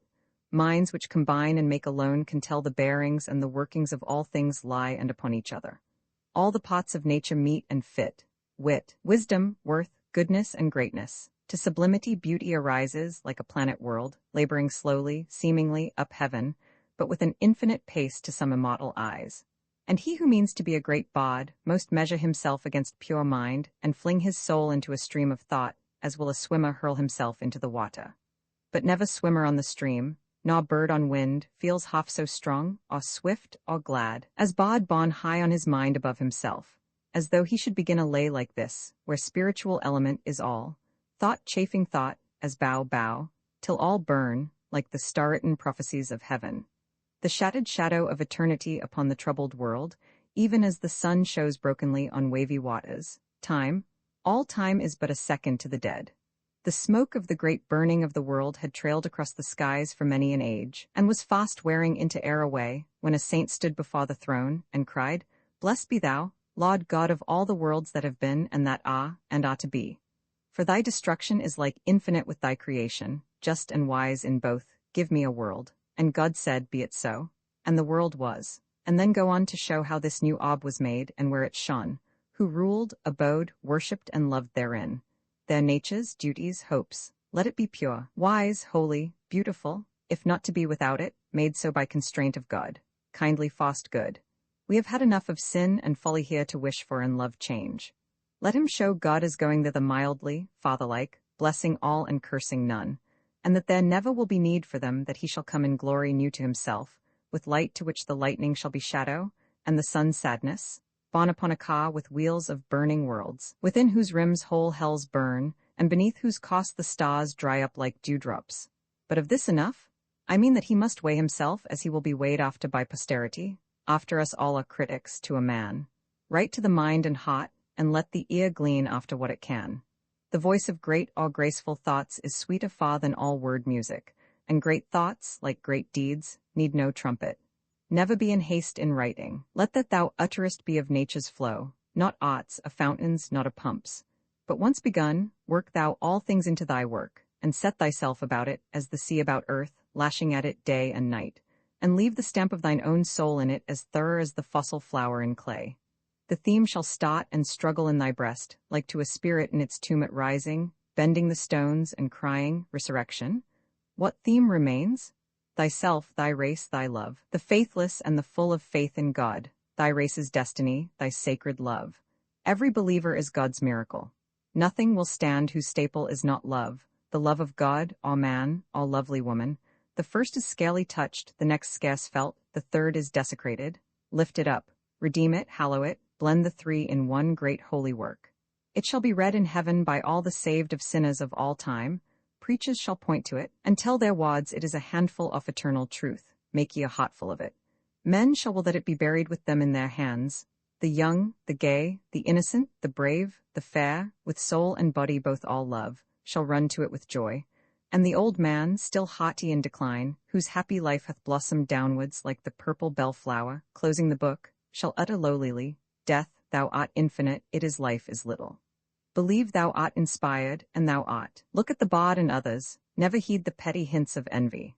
If a fault it be in bard to deem himself inspired, 'tis one which hath had many followers before him. He is wont to make, unite, believe, the world to part and doubt and narrow. That he believes he utters. What the world utters it trusts not. But the time may come when all, along with those who seek to raise men's minds and have enough of pain, without suffering from envy, may be God-inspired to utter truth, and feel like love for men. Poets are henceforth the world's teachers. Still the world is all in sects, which makes one loathe it. The men of mind are mountains, and their heads are sunned long ere the rest of earth. I would be one such. It is well, burn to be great. Pay not thy praise to lofty things alone. The plains are everlasting as the hills. The bard cannot have two pursuits, aught else comes on the mind with the like shock as though two worlds had gone to war and met in air. And now that thou hast heard thus much from one not wont to seek, nor give, nor take advice, remember, whatsoever thou art as man, suffer the world, entreat it and forgive. They who forgive most shall be most forgiven. Dear Helen, I will tell thee what I love next to thee, Posy. Can anything be even second to me in thy love? Doth it not distance all things? To say sooth, I once loved many things ere I met with thee, my one blue break of beauty in the clouds, bending thyself to me as heaven to earth. My love is like the moon, seems now to grow, and now to lessen, but it is only so because thou canst not see it all at once. It knows nor day, nor morrow, like the sun. Unchangeable as space it shall still be when yon bright suns, which are themselves but sands in the great glass of time, shall be run out. Man is but half man without woman, and as do idolaters their heavenless gods, we deify the things which we adore. Our life is comely as a whole. Nay, more, like rich brown ringlets with odd hairs all gold. We women have 4 seasons, like the year. Our spring is in our lightsome girlish days, when the heart laughs within us for sheer joy. Ere yet we know what love is or the ill of being loved by those whom we love not. Summer is when we love and are beloved, and seems short. From its very splendor seems to pass the quickest, crowned with flowers it flies. Autumn, when some young thing with tiny hands and rosy cheeks and flossy tendrilled locks is wantoning about us day and night. And winter is when these we love have perished, for the hot ices then. And the next spring is in another world, if one there be. Some miss one season, some another. This shall have them early, and that late. And yet the year wear round with all as best it may. There is no rule for it, but in the main it is as I have said. My life with thee is like a song, and the sweet music thou, which doth accompany it. Say, did thy friend write aught beside the work thou tell'st of? Nothing. After that, like the burning peak, he fell into himself, and was missing ever after. If not a secret, pray who was he? I. Roman 21 scene, garden and bower by the sea. Night comes, world-jewelled as my bride should be. The stars rush forth in myriads as to wage war with the lines of darkness, and the moon, pale ghost of night, comes haunting the cold earth after the sun's red sea death, quietless. Immortal night, I love thee. Thou and I are of one seed, the eldest blood of God. He makes, we ma together all things, all but our own selves. Love makes thee cold and tremble, and me all fire. Do off that starry robe, catch me up to thee. Let us love and die, and weld our souls together, night.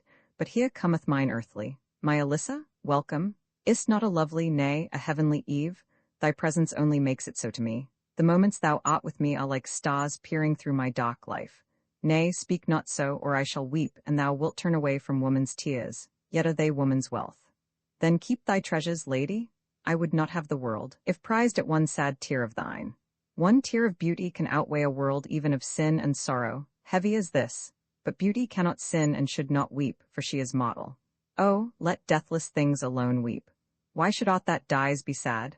The noble mind is oft too generous, and by protecting, weakens lesser ones, and tears must come of feeling though they quench as oft the light which love lit in the eye. And thy love ever hangs about my heart like the pure pearl wreath which enrings thy brow. I meant not to be mournful. Tell me now, how thou hast passed the hours since last we met. I have stayed the livelong day within this bower. It was here that thou did promise me to come, watching from wanton morn to repentant eve, the self-same roses ope and close, untired, listening the same herd's first and latest songs.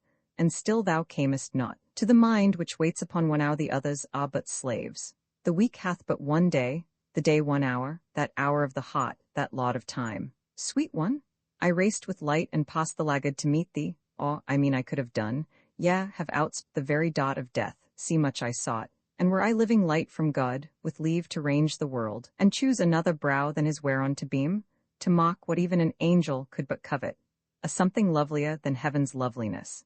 To thee I straight would dot unheeding all the lives of other worlds, even those who name themselves thy kind. For oft my mind awsaws the stars, and pondering upon what may be of their chief lauding natures, man's seems worst, the darkest, meanest, which, through all these worlds, drags what is deathless, may be, down to dust. Speak not so bitterly of humankind, I know that thou dost love it. Hast not heard of those great spirits, who, the greater grow, the better we are able them to prize? Great minds can never cease, yet have they not a separate estate of deathlessness? The future is a remnant of their life, our time is part of theirs, not theirs of ours. They know the thoughts of ages long before. It is not the weak mind feels the great mind's might, none but the great contest it. Does the oak or reed feel the strong storm most? Oh, unsay what thou hast said of man, nor deem me wrong. Mind cannot mind despise, it is itself. Mind must love mind, the great and good are friends, and he is but half great who is not good. And oh, humanity is the fairest flower blooming in earthly breasts, so sweet and pure, that it might freshen even the fadeless wreaths twined round the golden hops of those in heaven. For thy sake I will love even man, or aught. Spirit were I, and a mere mortal thou. For thy sake I would even seek to die, that dead, all living, I might still be with thee. But no, I'll deem thee deathless, mind and make, and worthier of some spirit's love than mine. Yea, of the firstborn of God's sons, could he in that sweet shade thy beauty casts o'er all, one moment lay and cool his burning soul. All might the arc of his wide flood-like woe but rest upon that mount of peace and bliss, thy hot inbosomed in all beauteousness. Nay, lady, shrink not. Thinkest thou I am he? Thou art too noble far. I oft have wished, ere I knew thee, I had some spirit's love. But thou art more like what I sought than man, and a forbidden quest, it seems. For thou hast more of awe than love about thee, like the mystery of dreams which we can feel, but cannot touch. Nay, think not so. It is wrong. Come, let us sit in this thy favorite bower, and I win hear thee sing. I love that voice, dipping more softly on the subject ear than that calm kiss the willow gives the wave. A soft rich tone, a rainbow of sweet sounds, just spanning the soothed sense. Come, nay me not. Do thou lead out some lay, I'll follow thine. Well, I agree, it will spare me much of shame in coming after thee. My song is said of Lucifer the star, see there he shines, sings, I am Lucifer the star. Think on me, as I lighten from afar the heavens and thee. In town or tower or this fair bower, oh, think on me, though a wandering star as the loveliest star, I love but thee. Lady, when I brightest beam, love, look on me. I am not what I may seem to the world or thee, but fain would love with thee above, where thou wilt be. But if love be a dream, as the world doth deem, what is't to me? Could we but deem the stars had hearts and loved, they would seem happier, holier, even than now, and ah, why not? They are so beautiful, and love is part and union in itself of all that is in nature brilliant, pure, of all in feeling sacred and sublime. Surely the stars are images of love, the sunbeam and the starbeam doth bring love. The sky, the sea, the rainbow, and the stream and dark blue hill, where all the loveliness of earth and heaven, in sweet ecstatic strife, seem mingling hues which might immortal be. If length of life by height of beauty went, all seem but made for love, love made for all. We do become all hot with those we love. It is nature's self, it is everywhere, it is here. To me there is but one place in the world, and that where thou art. For where'er I be, thy love doth seek its way into my heart, as will a bird into her secret nest. Then sit and sing, sweet wing of beauty, sing. Bright one, who dwellest in the happy skies, rejoicing in thy light as does the brave, in his keen flashing sword, and his strong arm's swift swoop, canst thou, from among the sons of men, single out those who love thee as do I thee from thy fellow glories? If so, star, turn hither thy bright front, I love thee, friend. Thou hast no deeds of darkness. All thou dost is to us light and beauty. Yea, thou art a globe all glory. Thou who at the first didst answer to the angels which in heaven sang the bright birth of earth, and even now, as star by tar is born, dost sing the same with countless hosts in infinite delight. Be unto me a moment. Write thy bright light on my heart before the sun shall rise and vanquish sight. Thou art the prophecy of light which he fulfills. Speak, shining star, drop from thy golden lips the truths of heaven. First of all stars and favorite of the skies, apostle of the sun, thou upon whom his mantle resteth, speak, prophetic beauty. Speak, shining star out of the heights of heaven. Beautiful being, speak to God for man. Is it because of beauty thou wast chosen to be the sign of sin? For surely sin must be surpassing lovely, when for her men forfeit God's reward of deathless bliss and life divine. Ah, is it that such beauty, sometimes, before the truth, and sometimes after, as is a moral or a prophecy, is ever wanting? Why wast thou accorded to the great evil?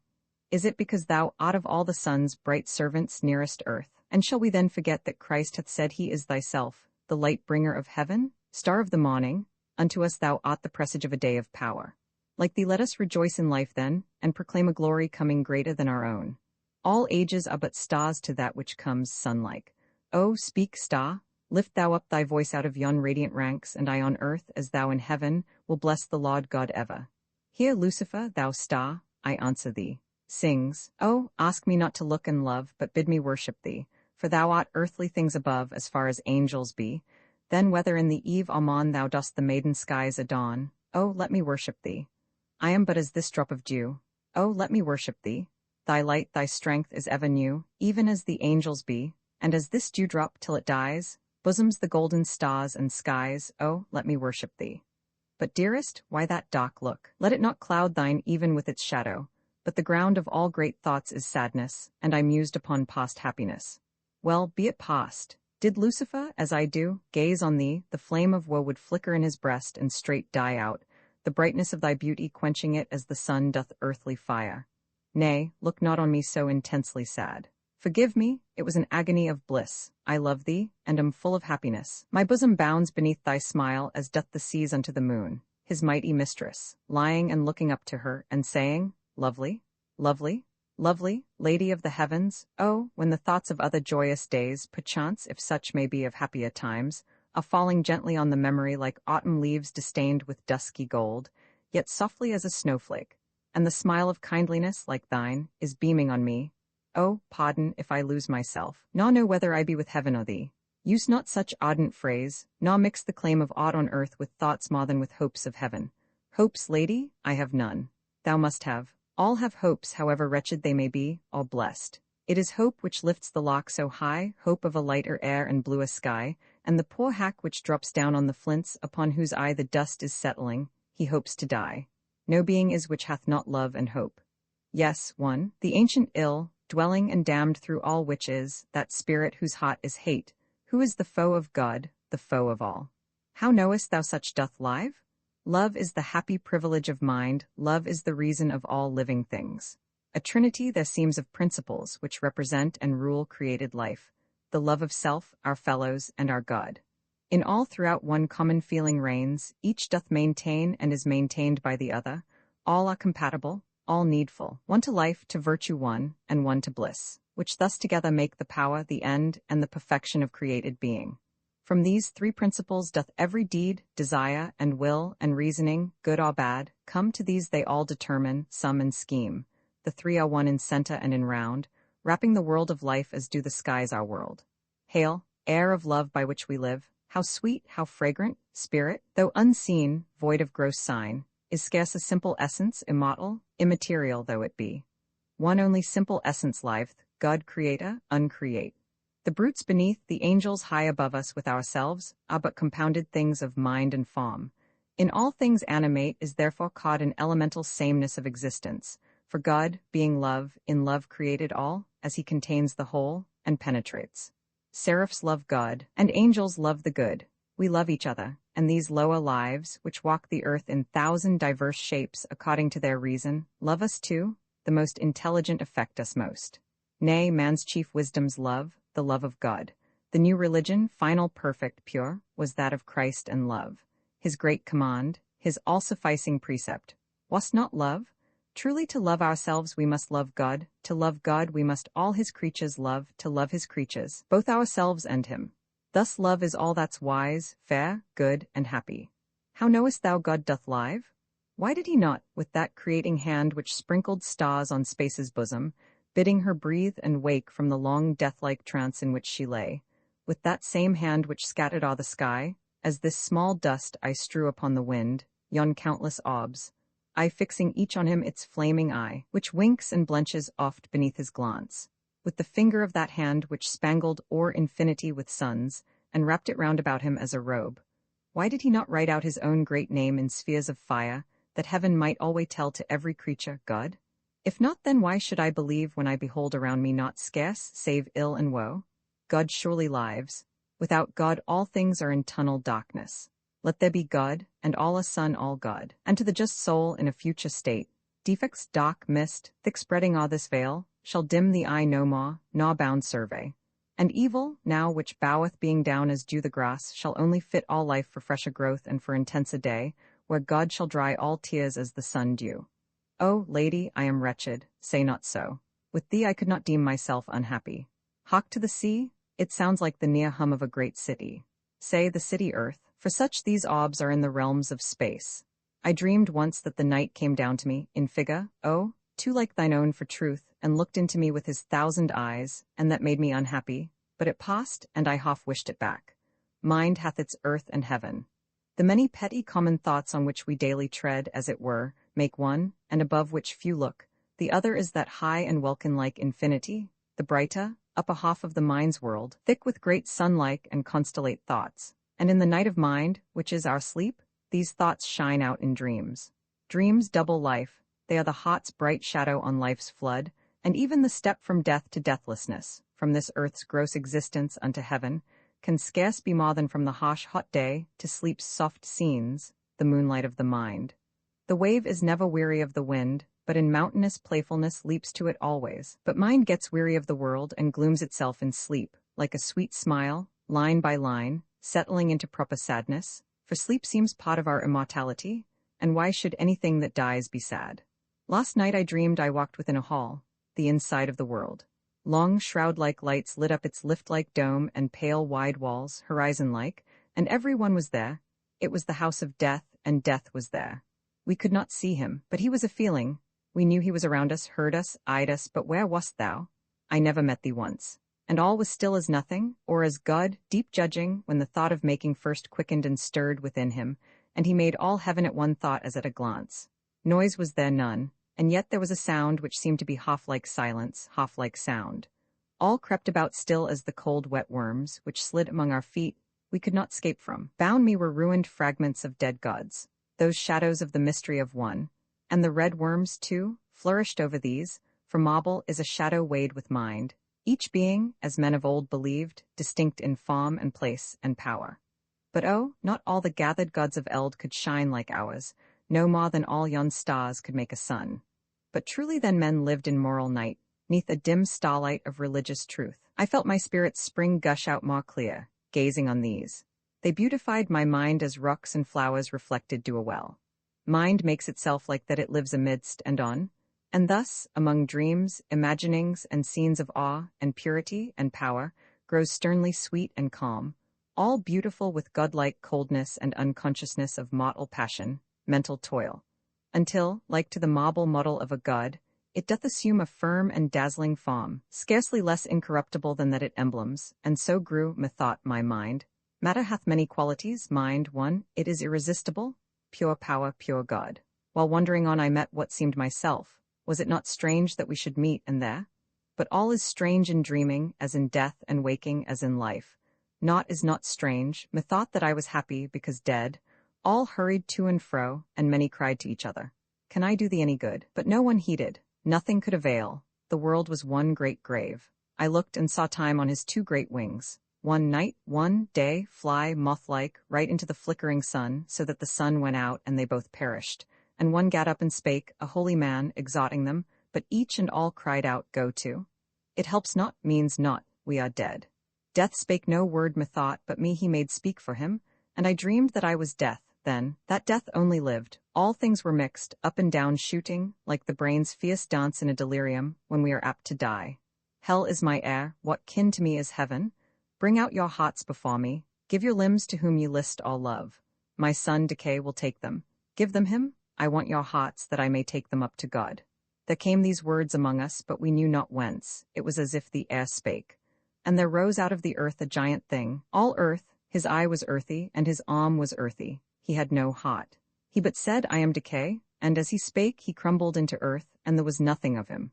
But we all lifted our faces up at the word, God, and spied a dark star high above in the midst of others, numberless as are the dead. And all plucked out their hearts and held them in their right hands. Many tried to pick out specks and stains, but could not. Each gave up his heart, and something, all things, nothing, it was death, said as before from air, let us to God. And straight we rose, leaving behind the raw worms and dead gods, all of us, sawed and sawed right upwards, till the star I told thee of looked like a moon. The moon became a sun, the sun, there came a hand between the sun and us, and its 5 fingers made 5 nights in air. God tore the glory from the sun's broad brow, and flung the flaming scalp off flat to hell. I saw him do it, and it passed close by us. And then I heard a long, cold skeleton scream, like a trumpet whining through a catacomb, which made the sides of that great grave shake in.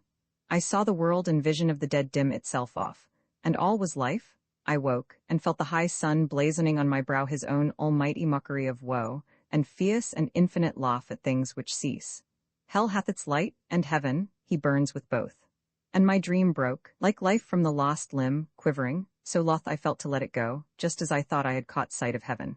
It came to naught, as dreams of heaven on earth do always. It is time we part again. Farewell then, gentle stars, tonight farewell, for we all part at once. It is thus the bright visions and joys of youth break up, but they forever.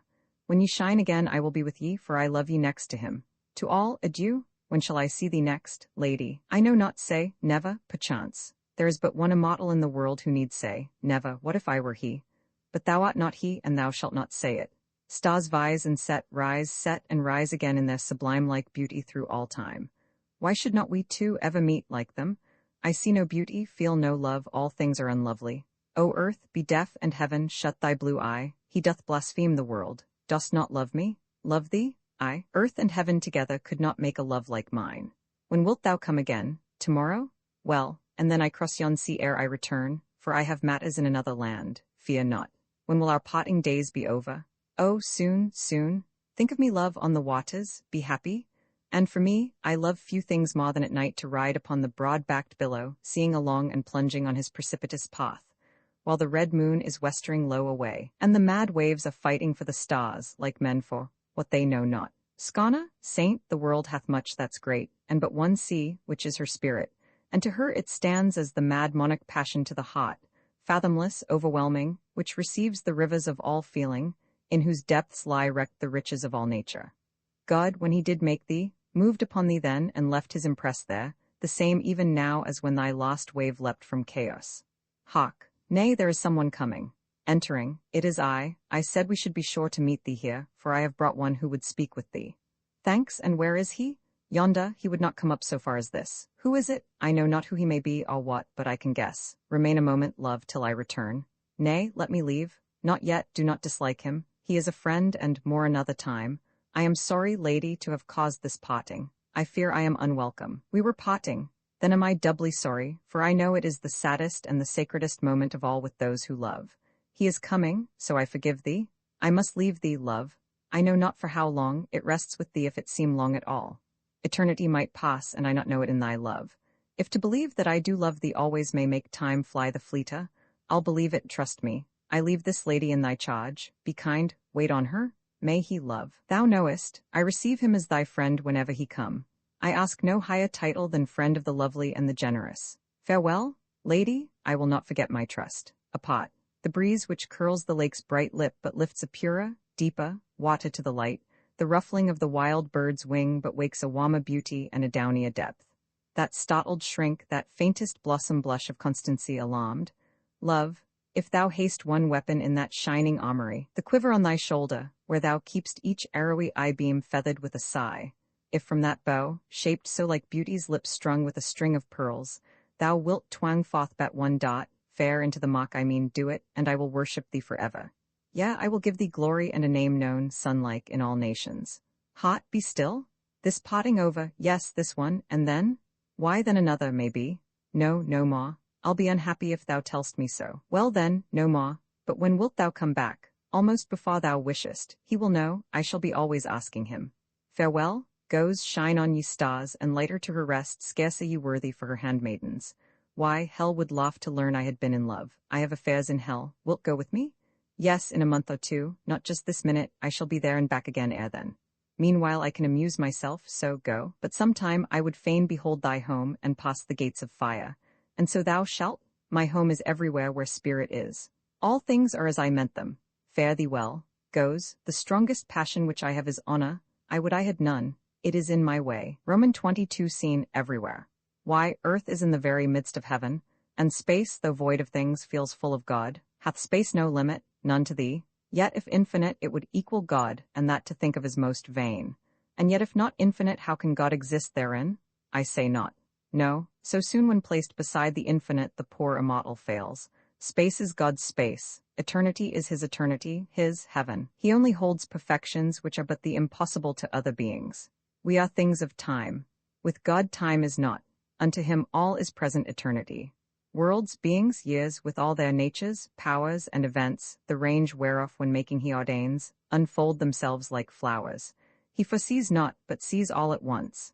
Time must not be contrasted with eternity, 'tis not a second of the everlasting year. Perfections, although infinite with God, are all identical, as much of him, and holy is his mercy, merciful his wisdom, wise his love, and kind his wrath. As form, extension, parts are requisites of matter. Spirit hath no parts, it is one substance, whole and indivisible, whatever else. Souls see each other clear at one glance, as two drops of rain in air might look into each other, had they life. Death does away disguise. Even here I feel among these mighty things, that, as I am akin to God, that I am part of the use universal, and can grasp some portion of that reason in the which the whole is ruled and founded. That I have a spirit nobler in its cause and end, lovelier in order, greater in its powers, than all these bright immensities. How swift! And doth creation's tide forever flow, nor ebb with like destruction? World on world are they forever heaping up, and still the mighty measure never full. To act is power's habit, alway to create, God's, which, thus ever causing worlds, to him not cumbrous more than you down to a wing, I multiplies at once my power and pain. I have seen many frames of being pass. This generation of the universe will soon be gathered to its grave. These worlds, which bear its skypall, soon will follow thine. I both, all things must die. What are ye orbs, the words of God, the scriptures of the skies? For words with him cannot be passing, nor less real, vast, or glorious than yourselves. The world is a great poem, and the world's the words it is writ in, and we souls the thoughts. Ye cannot die, think not on death. Here all is life, light, beauty. Hop not so on death, I cannot help me spirit, chide no more. As who dare gaze the sun, doth oft to see betwixt him and else a dark sun in his eye, so I, once having braved my burning doom, see not beside, or that in everything. Hark, what is that I hear? An angel weeping, earth's guardian angel. She is ever weeping. See where she flies, spirit-torn round the heavens, like a far-feel of madness about the brain. Stars, stop your bright cars, stint your breath, repent ere worse, think of the death of the universe. Fear doom and fear the fate of your kinsphere. As a cos in the tomb, earth, thou art laid in doom, the worm is at thy heart. I see all things pot, the bright air thicken, thunder-stricken, birds from the sky shower like leaves, streamlets stop like ice on leaves, the sun go blind, swoon the wind on the high hilltops, swoon and die. Earth rear off her cities as a hoss his rider, and still with each death strain, her hot wound tear wider. The lion raw and die with his eyeballs on the sky, the eagle scream and drop like a beam. Men crowd and cry out on this deathful dream. A low dull sound, 'tis the march of many bones underground, up, and they fling, like a fly's wing, off them the grey gravestones. They sit in their biers, father and mother, man and wife, sister and brother, as in life, lady and lover, love all over. Their flesh reappears, their hearts beat, their eyes have tears. Woe, woe, do they speak, stir? No, tongues were too weak, save to repeat woe. But they smile in a while, for to wipe from his word the dust of years. He comes, the Lord, man God, reappears to bless, and to save from death and the grave, to redeem and deliver forever and ever. The dead rise, death dies. Go, time, and sink thy great thoughts in the sea, and quench thy red link. Let him flutter to rest on thy God-nursing breast, eternity, mother eternity. What is for me, poor angel? Ah, it is the good who suffer. Look, like a cloud she has wept herself away.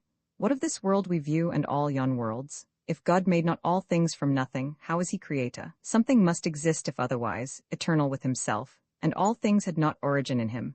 He made all things of him. The visible world is as the Christ of nature, God the maker in matter made self-manifest through time.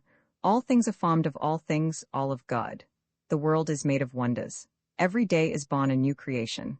Every orb hath its revealed word, and every race of being hath its judgment, or shall have. Are all these worlds, then, stocked with souls like man's, free, fallible, and sinful? Aye, they are. All creature minds like man's are fallible. The seraph who in heaven highest stands may fall to ruin deepest. God is mind, pure, perfect, sinless. Man imperfect is momently sinning. Evil then results from imperfection. The idea of good is owned in imperfection's lowest form. God could not make aught wholly ill, nor ought not like to err. Man never was perfect nor pure, or he would be so now. Thy nature hath some excellencies, these oft thwarted by low lusts and wicked wills. What then? They are necessitate in kind, as change in nature, or as shade to light. No darkness hath the sun, no weakness God, these only be the faulty qualities of secondary natures, planets, men. God hath no attributes unless to be one. 'Twould mix him with the things he hath made. God is all God, as life is that which lives. I am a mighty spirit, and yet I am, but to God what lightning is to light. Lightning slays one thing, light makes all things live. Bear, then, thy necessary ills with grace. No positive estate or principle is evil, debtor wholly for its form and measure to defect to good. Good's the sole positive principle in the world. It is only thus that what God makes he loves, and must, the others are but offshoots. Ill is limited. One cannot form a scheme for universal evil, not even I. Can imperfection from perfection come? Can God make aught defective? How aught else? There are but three proportions in all things, the greater, equal, less. God could not make a God above himself, nor equal with, by nature and necessity the highest, so if he make, it must be less a minds little and less from angels down to men, whose natures are imperfect, as his own must be all perfect. These two states are not, except as whole unto its parts, opposed, and evil is itself no ill unless creation be. Is God the cause of evil? So far as evil comes from imperfection, and imperfection from the things he hath made, and what he hath made from his will to make. Oh, let me rest, be it but a moment's pause. This endless light-like journey wearies me. Remember still my spirit toils in dust, a dark close cloud. A light then on this orb. I am not wearied, I will watch by thee. He sleeps, he dreams. How far men see in dreams. In dreams they can accomplish worlds of things. The heart then suffers a fusion of all feeling back to its youthful hours of innocence, and nakedness, and paradise. Ere yet the world had wound a perishing garb around it, while yet its God came down and spake to it. Such and so great are dreams. My might, my being to him, is but a dream's. And could a state to come fill up their dream-stretched minds, they might be gods. And may it not be so? Then man is worth my ruining. What does he dream?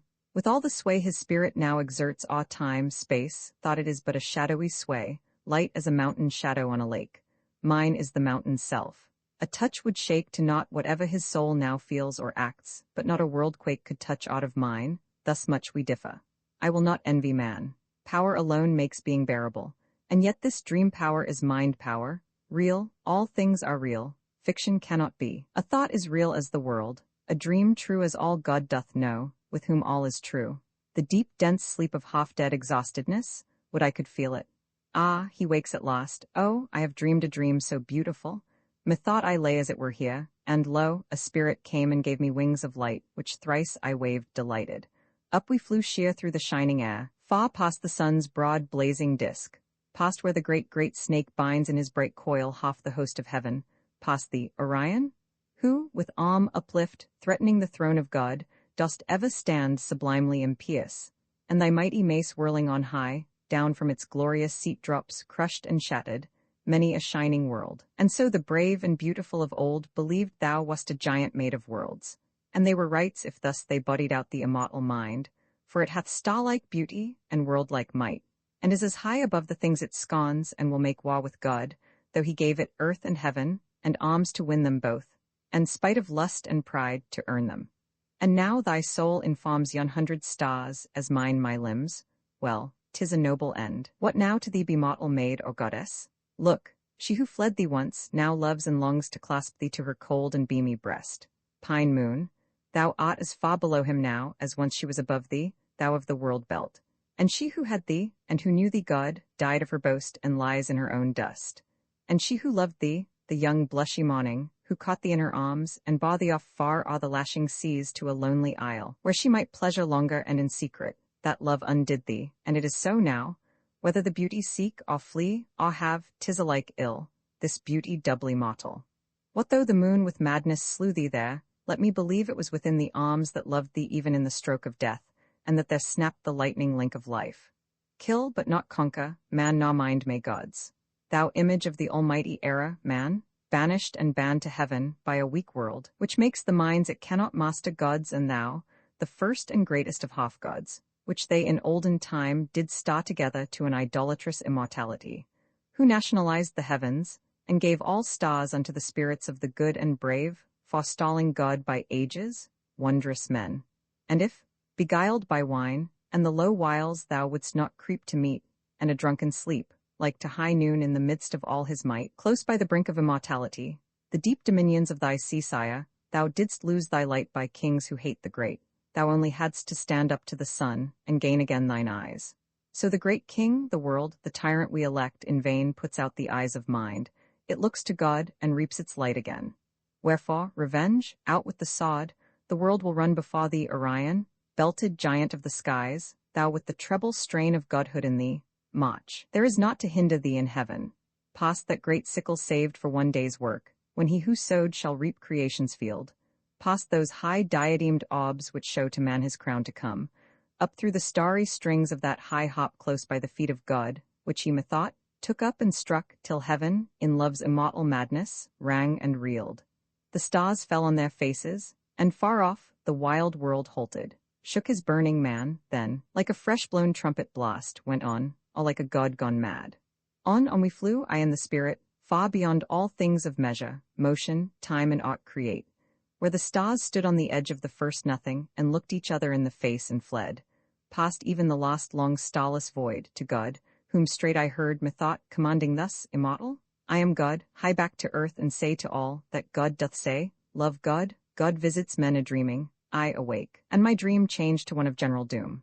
Wilt hear it? I say on, it is but a dream. God made all mind and motion cease, and lo, the whole was death and peace. An endless time obtained in which the power of all made failed. God bade the worlds to judgment, and they came, pale, trembling, corpse-like. To the souls therein then spake the Maker, deathless spirits, rise, and straight they thronged around the throne. His arm the Almighty then uplift, and smote the worlds once, and they fell in fragments like to spray, and vanished in their native void. He shook the stars from heaven like raindrops from a bough, like tears they poured down creation's face. Spirit and space were all things. Matter, death, and time, left even not awake to tell where once their track are being. God's own light, undarkened and unhindered by a sun, glowed forth alone in glory. And through all a dear and tremulous sense of God prevailed, like to the blush of love upon the cheek, or the full feeling lightening through the eye, or the quick music in the chords of harps. God judged all creatures unto bliss or woe, according to their deeds, and faith, and his own will. And straight the saved upraised a voice which seemed to emulate eternity in its triumphant overblustness. The lust leapt up and cursed God to his face. A curse might make the sun turn cold to hear, and thee, in all thy burning glory, tremble, in front of all thine angels, like a cod. Rage writhed each brow into a changeless scowl. Madly they mocked at God, and dared his eye, safe in their curse of deathlessness. To hell they hied like storms, and cursing all things, each soul wrapped him in his shroud of fire for aye, with one long loud howl which seemed to deafen heaven. And then I woke. A wild, fantastic dream, a mere mirage of mind. Come, let us leave, we have seen enough of this world. Lift me up then. World upon world how they come rolling on, but none that I see are so fair as earth. There is so much to love that is purely earth.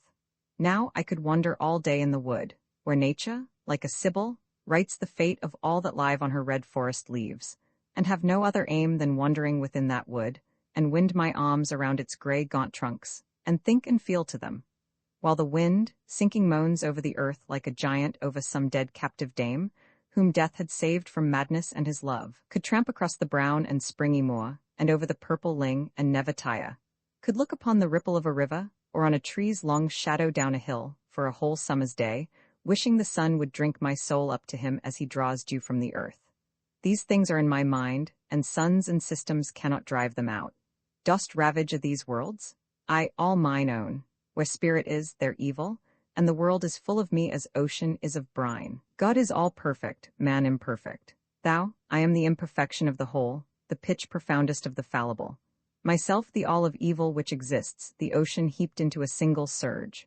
O God, why wouldst thou make the universe, child? Quench yon suns, strip death of its decay, men of their follies, hell of all its woe. These if thou didst, thou couldst not banish me. I am the shadow which creation casts from God's own light. But here we are, at hell. Hark to the thunderous roaring of its fires. Yet ere we further pass, stop, dost thou shrink, at naught, not I? Come on, fiend, follow me. Envoy, read this, world? He who writes is dead to thee, but still lives in these leaves. He spake inspired, night and day, thought came unhelped, undesired, like blood to his heart. The course of study he went through was of the soul rack. The degree he took was high, it was wise wretchedness. He suffered perfectly, and gained no less a prize than in his own torn heart to see a few bright seeds. He sowed them, hoped them truth. The autumn of that seed is in these pages. God was with him and bade old time to the youth, unclench his heart and teach the book of ages. Peace to thee, world, farewell, may God the power, and God the love, and God the grace be ours. Roman 23 Scene, Hell. Behold my world. Man's science counts it not upon the brightest sky. He never knows how near it comes to him. But swathed in clouds, as though in plumed and palled state, it steals hearse-like and thief-like round the universe, forever rolling and returning not, robbing all worlds of many an angel soul, with its light hidden in its breast, which burns with all concentrate and superfluent woe. Na sun, na moon illumine, and to those which dwell in it, not live, the starry skies have told no time since first they entered there. Worlds have been built, and to their central base ruined and razed to the last atom. They have neither know nor can, unconscious save to agony, not knowing even of God, but his omnipotence to execute torture on those he hath in wrath endowed with heaven's own immortality, to make them feel what woe the Almighty can inflict, and the all-feeble suffer, and not be annihilated as they would. Be sure that this is hell. The blood which hath imbrued earth's breast since first men met in war, may hope yet to be formed again and resend, each drop its individual vein. The foam bubble, sun drawn out of the sea into the clouds, to scale the cataract down which it fell, or seek its primal source in earth's hot, but for the lust to rise to or regain heaven, or to hope it, is impossible. Are all these angels then, or men, or both? Or mortals of all worlds? Immortals all. What numbers? All are spirits fallen through sin at various periods of eternity, and not by one offense to one same doom, and at one moment did they down from heaven like to the rapid droppings of a shower. No, each distinct as thunder peals they fell, save those that fell with me. With me began sin even in heaven, with me but sin remains. Once I alone was hell. Behold my fruits, what yon fiends? Some mong them look like models. Their hearts shine through them like live coals thorug ashes. They look like madmen gone delirious. Oh, horror, let me hence? Nay, here, I hear. A strain incongruous as a merry dirge or sacramental bacchanal might be. Men are they not, but devils at the best, and I would have thee mock them. I attend. Fill the bowl, it burns but blackly, fill it up with living fire, drunkard. Hadst thou sipped as slackly as thou pourest, pour it higher. Then thou hadst ne'er with me been bound in hell to dwell. But let the burning health go round, drunkard. To hell? Fill, it drinks but cold and leadly, fill it up with bubbling fire, drink, 'tis nothing half so deadly as thy soul when living, liar. Or thou hadst ne'er with me been bound in hell to dwell. But let the burning health go round, liar, to hell. Fill, it boils but sick and sadly, fill, some more immortal fire, murderer. Drain it quickly, madly, as the stab thou gav'st thy sire. Or thou hadst ne'er with me been bound in hell to dwell. But let the burning health go round, murderer. To hell? Nay, let me quit, now know I what hell is. What are they, drunkards, liars, murderers? Can wine destroy the soul? Or hell's fierce flames feed upon holy water, wherewith priest baptizeth sinless babe? Can liar make God lie, or cheat his neighbor of his soul? No, God's salvation waiteth not on man's weak will nor ministry, nor man's perdition upon his brother's hatred or neglect. Can murderer slay the soul? Or suicide drug immortality? Their sin is great and is eternally condemned of God, but of their nature, the which death destroys, their own as well as victims' recompense. When time hath overcome the ruin wrought upon their hearts who loved the dead, that they who suffered most have most forgiven ill, shall the dead slay the living ceaselessly. Shall God, who is all love, reserve, here in hell, ages afterwards, those crimes, and because man hath sinned a moment, crown all crime in instituting punishment unending for an instantaneous wrong? Shall that be justice? It were more than vengeance. Yet such the deity men fable, such the hell whereto they doom themselves. No more, the world is all sufficient for itself, and hell and heaven are not the equivalents of earth's iniquities and righteousness. Can those who are idolaters defraud God of his worship? Who adore the world, gold, or as savages, the stars and heaven and elements of earth? None worship him but with and in his spirit. Naught attains his love but that proceedeth from it first. His praise is everlasting in all worlds and starry ages of eternity. Can they who covet the world's worthiest goods, wealth, honor, power, knowledge, rank, or aught merit eternal torment for a sin wherewith is bound the world's prosperity and human glory? Not eternal is but that which is of God. All pain and woe are therefore finite. Can the robber steal from God or heaven a thing or from the soul? Or the deflowerer desecrate and undo the espousals of the Spirit with its laud? How weak is virtue, then, and vice, how vain, how wretched human righteousness, and sin, how despicable to the soul assured, since neither hath a recompense. The one by him destroyed who can alone unmake that he hath made, the other perfected, united, deified in God the Son with his own nature. Infinite universe, thou hast no like, no second favourite to mortal man of gods. What mean the words of yonder fiendish chant there? Words and shaped are equally as soon assumed by spirits. What mean my words to thee? In sooth, I know not. I am constrained to hear them. As for these, it is a fire of soul in which they burn, and by which they are purified from sin, rid of the grossness which had gathered round them, and burned again into their virgin brightness. All things work round like worlds. The orb of hell hath yet its place in heaven as thine and all. But as a spiritual quality, as spirit is the substance of all matter, hidden or open, heat-like doth inhere in all existence, or for good or ill. Look at yon spirit. What was it brought thee hither? I was an angel once, ages agone, but doing good and glorifying not God, who empowered me, he sent me here to fire the proud spot from my heart. And when wilt thou do this, and own thou hast wronged God? I do repent me and confess it now. I will not ask God now to let me be what once I was, but might I only sit a footstool for some other worthier far who owneth now my throne, I should be happy. Far happier than I was in my proud prayers, that God would give me worlds on worlds to govern, and in receiving all their prayers and blessings. God, remember me. Oh, save me. See, I do believe there is an angel coming this way from heaven. He comes to me, hail, sufferer, sinner. God hath bade me bring thee away to heaven, thy throne is kept for thee, and all the hosts of heaven are on the wing to welcome thee again. I dare not come, I am not worthy heaven, but God will make thee. Spirit, farewell, and may we meet again in better time and place. Glory to God, I go, farewell, and I will speak of thee, but oh, repent, be humble, and despair not. Angel and spirit rise, oh, think when all are judged, what hosts of souls will then be mine at last? What wings of fire, deemest thou yet as mortal? This is not as thou didst speak of hell, nor as I judged. Hell is the wrath of God, his hate of sin. God hates man's nature, be it said of his as of all beings. How hate that he hath made? The infinite opposition of perfection to imperfection leaves nor choice nor mean. Thus the demeanor of thy world grieved God, till its destruction pleased him, and its name was struck out of the starry scroll. Thus all creation worketh infinite grief in time. When human nature is most perfect, then its fall is nearest, as of ripest fruit. Man's pleasure in the world, to both of which his nature is made fit, is not of God, save theirs on whom his spirit he bestows, as in a twilight between earth and heaven, a promissory being unfulfilled, but still how glorious to the stone-blind world. This is in time, but in eternity, he raises, remakes, adds to all he made his own immortalizing love and grace, which keeps them ever pure as is the sea, and incorruptible in godly will. The bliss of God and man originates, unites, and ends in self, in deity, to whom is neither motive, good, nor end greater or lesser other than himself. But how can the Creator glory find in hell, or creature, good, if God be love, or man a being salvable? Oh, say, but who comes hither?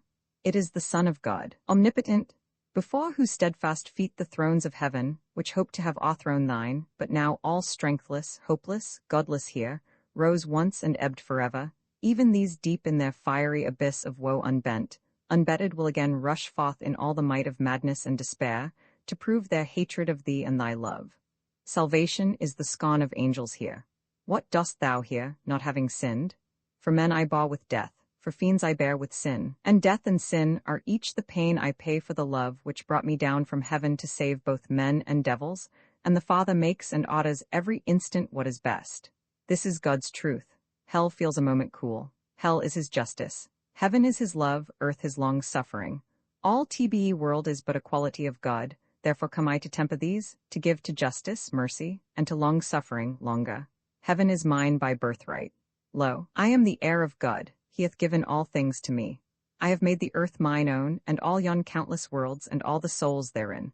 Yea, soul by soul and world by world, have I redeemed them all, one by one through eternity, or given the means of their salvation. Why not then hell? Every spirit is to be redeemed. Mortal, it has, the best and worst need one and same salvation. There is nothing final in all this world but God, therefore these souls whom I see here, and pity for their woes, but for their evil maw, these need not be inheld forever, for although once, twice, thrice, on earth or here they may have put God from them, disowned his prophets, mocked his angels, slain his son in his mortality, and stormed his curses back to him, yet God is such that he can pity still, and I can suffer for them and save them. Father, I fear not, but by thy might I can save hell from hell. Fiends, hear ye me? Why will ye burn forever? Look, I am here all water, come and drink and bathe in me. Baptize your burning souls in the pure well of life, the spring of God. I come to save all souls who will be saved. Come, ye immortal fallen, rise again, there is a resurrection for the dead, and for the second dead. And though ye died and fell again, and again died, there is a life to come, arise for all a life to come forever, and arise perpetual as the spring is in the year. Thou Son of God, what wilt thou here with us? Have we not hell enough without thy presence? Remorse and always strife and hate of all I see around me, is it not enough? Why wilt thou double it with thy mild eyes? Spirit, I come to save thee. How can that be? Repent, God will forgive thee then, and I will save thee, and the Holy One shall hallow. Repent thou, for thy judgment is at hand, but if thou slurrest over these means and times which have been given thee for repentance here, tremble. This hell is nothing to thy next. Believest thou I can save thee? Son of God, I do believe it, let me worship. Come to me. Lo, I will but touch thy brow, and make thee bright as morning is in heaven. Angel of light I am again, look here, this is to be saved, I like it not. Here ye immortals dead, this I can do, repent and be all angels. Oh, believe, he is God, worship him. He comes to save us, stand thou beside me, I will speak to them, or they will sure believe him. Hell, O hell, powers of perdition, thrones of darkness, here, wrath, ruin, torment, hear me, it is I, thanks fiends, I know ye hate me well, and may. I tempted, ruined, damned ye every one. Were ye not proud now to be conquered by me? But wherefore so supine? Am I your Lord? Me do ye doubt, or dare ye him believe? What is an angel dressed in shiny white? Can I not make ye angels? Aye, and more, I cannot make ye less, nor ye yourselves, nor God, nor Son of God, but hark to me, be still, ye thunderblasts and hills of fire, hell doth outdin itself. Hell-hearted slaves, what are ye that I thus should toil for ye? Who hardly earn the fire that burns ye up? Power I have proffered, but ye have refused. Nothing is for ye but your fiery fate. Kingdoms I have prepared, and ye have spurned. Slaves, ye are too much at ease. Ye leave me single in the work of woe. I, soul, go forth to sow destruction. I alone reap ruin. Had ye been as I, ere now the universe had been all hell, and for a pit each fiend had had a world to rule. Rise, yet we'll play all hell against all heaven. Up, and then at once we will battle God, and hurling each his orb against the throne, strange if we will not scatter it like sand. To reign is nothing half like to dethrone, and each is greater than God. And will ye, then, give up your hopes of heaven, and entrance as young conquerors fresh from spoil, and choice of thrones won by your death-red hands, for pitiful repentance like him yonder? Forbid it, all the prowess, pride, and pain of hell that we have borne with. Do ye not? Meanwhile man's world is straight to be destroyed. Be glad, be glad. Earth's sons may soon be here. And here, as earnest of the truth I tell, behold this earthling standing by my side. Speak to them, Festus. Nay, I dread them. Speak, great spirits. He scarce is worthy to address ye in that I cannot say he yet is damned. But I am here, what recks it how or why? Ye care not and I know not. It is fate, the will of God in him who sets me here, and which I question not. It must be good, whether decreed that I be saved or lost. But I have poor pretensions for this place, and none, I hope, have worse that are to come. For I have never mocked the word of God, nor torn it into fuel for my scorn, nor doubted, saving tremblingly, his being, his love to man, his right to be adored, never have hated, never wronged my race, deluded nor rejoiced in their delusion, never have beckoned off the good from good, never have mocked nor scattered hopes, nor e'er have wasted hearts, nor desolated hearths, and if I have once, twice, as who hath not, toyed with temptation, yet even he will say who standeth there, that I have never given up to his burning dalliance my soul, and yet he is my friend, the evil one. And why is wondrous? Judge ye wherefore too? I have no malice, envy, nor revenge, none of those petty passions which bad hot scourge red into themselves, for passions are sufferings, and which to nourish is his wont. Wherein doth lie his power, these I have not. And save enjoying earth, I have done never aught that he could take part in. But he came from God, he said, to give. And I believed. Great spirits lie not, doubt not, he says truth. But it is not for him nor you to know the reason of my doings. It is the thing unfeared and unforethought which tempts, betrays. It is I who bait the world to do its will. As to this mortal, God hath sanctioned all that I have done, or may do to the end, which I have naught to do with. Son of God, go on redeeming, I will go on damning. God, go on making, I will go on marring. Go on believing, man, I go on tempting. Saint, angel, cherub, seraph, and archangel, go ye on blessing. I will go on cursing. I now retract my cost to earth, therein to work out what remaineth of the fate of this man, and await his world's destruction. What next mayhap I care not. Let us hence. Where is he? There see many do believe, ob of perdition, thou too shalt die out, and thy red-sheeted flames shall fail for aye. Thy palpitating piles of ruin, hot with ever-active agony, and quick with soul immortal, down whose midnight heights the wrath of God in cataracts of fire precipitates itself unceasingly, shall rush into destruction, as a steed rushes into the battle, there to die. Thy quivering hills of black and bloody hue, death-breathing, shall collapse like lifeless lungs, and end in air and ashes.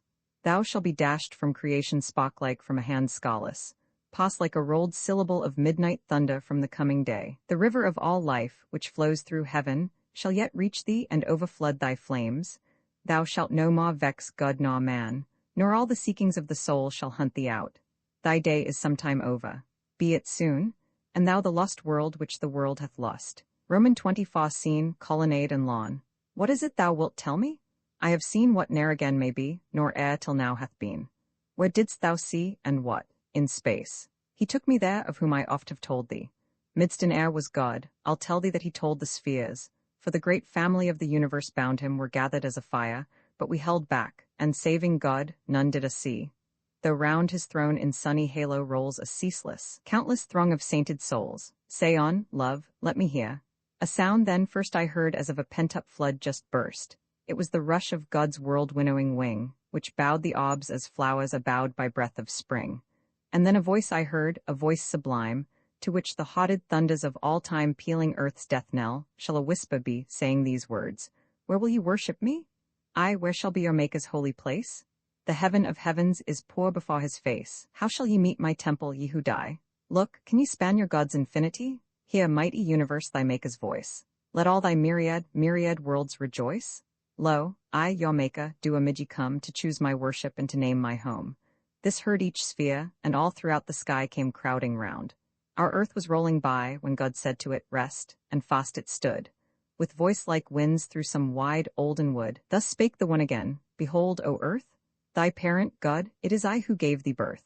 With all my love I did thee once endow with all my mercy, and thou haste them now. But hear my words. Thou never lovedst me well, nor fearedst my wrath, dreadst thou no longer hell. Dream'st thou that guilt shall always mock those fires, that deathless death which hell for aye expires? Should all creation its rebellion raise, I speak, and this broad universe doth blaze, pass like a dewdrop neath mine angry rays, blaze like the fat in sacrificial flame, and that burned offering when I come to claim, its scorching, quenchless mass all I will pour upon thy naked soul. Canst thou endure? He spake, and as the fear-fraught words flew past, earth fluttered like a dead leaf in their blast. Am not I God? Answer me. Hope not thou, impenitent, to ward my righteous blow. Yet, come again? My proffered mercy hear. Rejoice and sing. Sweet music in thine ear and peace I speak. Seek but to be forgiven, repent, and thou shalt meet thy God in heaven. Go, cleanse thy brow from blood, thy heart from crime, and on thy Saviour call while yet is time. Now to this universe of pride and sin I speak, ere yet I call mine angels in. Draw nigh, ye worlds. And lo, their light did seem before his eye paled to a pearl's dull beam. Attend, said God, o'er all he lift his hand. Where will ye set my tent? Where shall my temple stand? And all were dumb. Distracting silence spread throughout that host as each were stricken dead. I made ye, I endowed ye, ye are mine.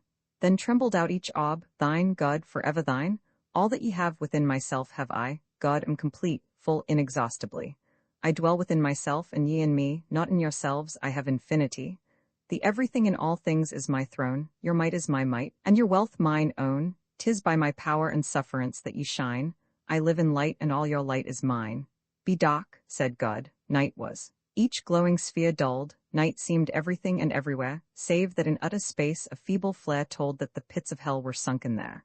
Shuttered in fear the universe the while, till God again embraced it with a smile, and all things made were glad. Come now and hear, ye worlds, said God, the truth I thus make clear, my words are mercy, wherefore should you fear? And straight, obedient to his sacred will, one great concentrate globe they crowd to fill. Systems and suns pour forth their glowing urns, full in the face of God the glory burns. Hearken, thou host, thy trembling hope to raise, I to all being thus make plain my ways.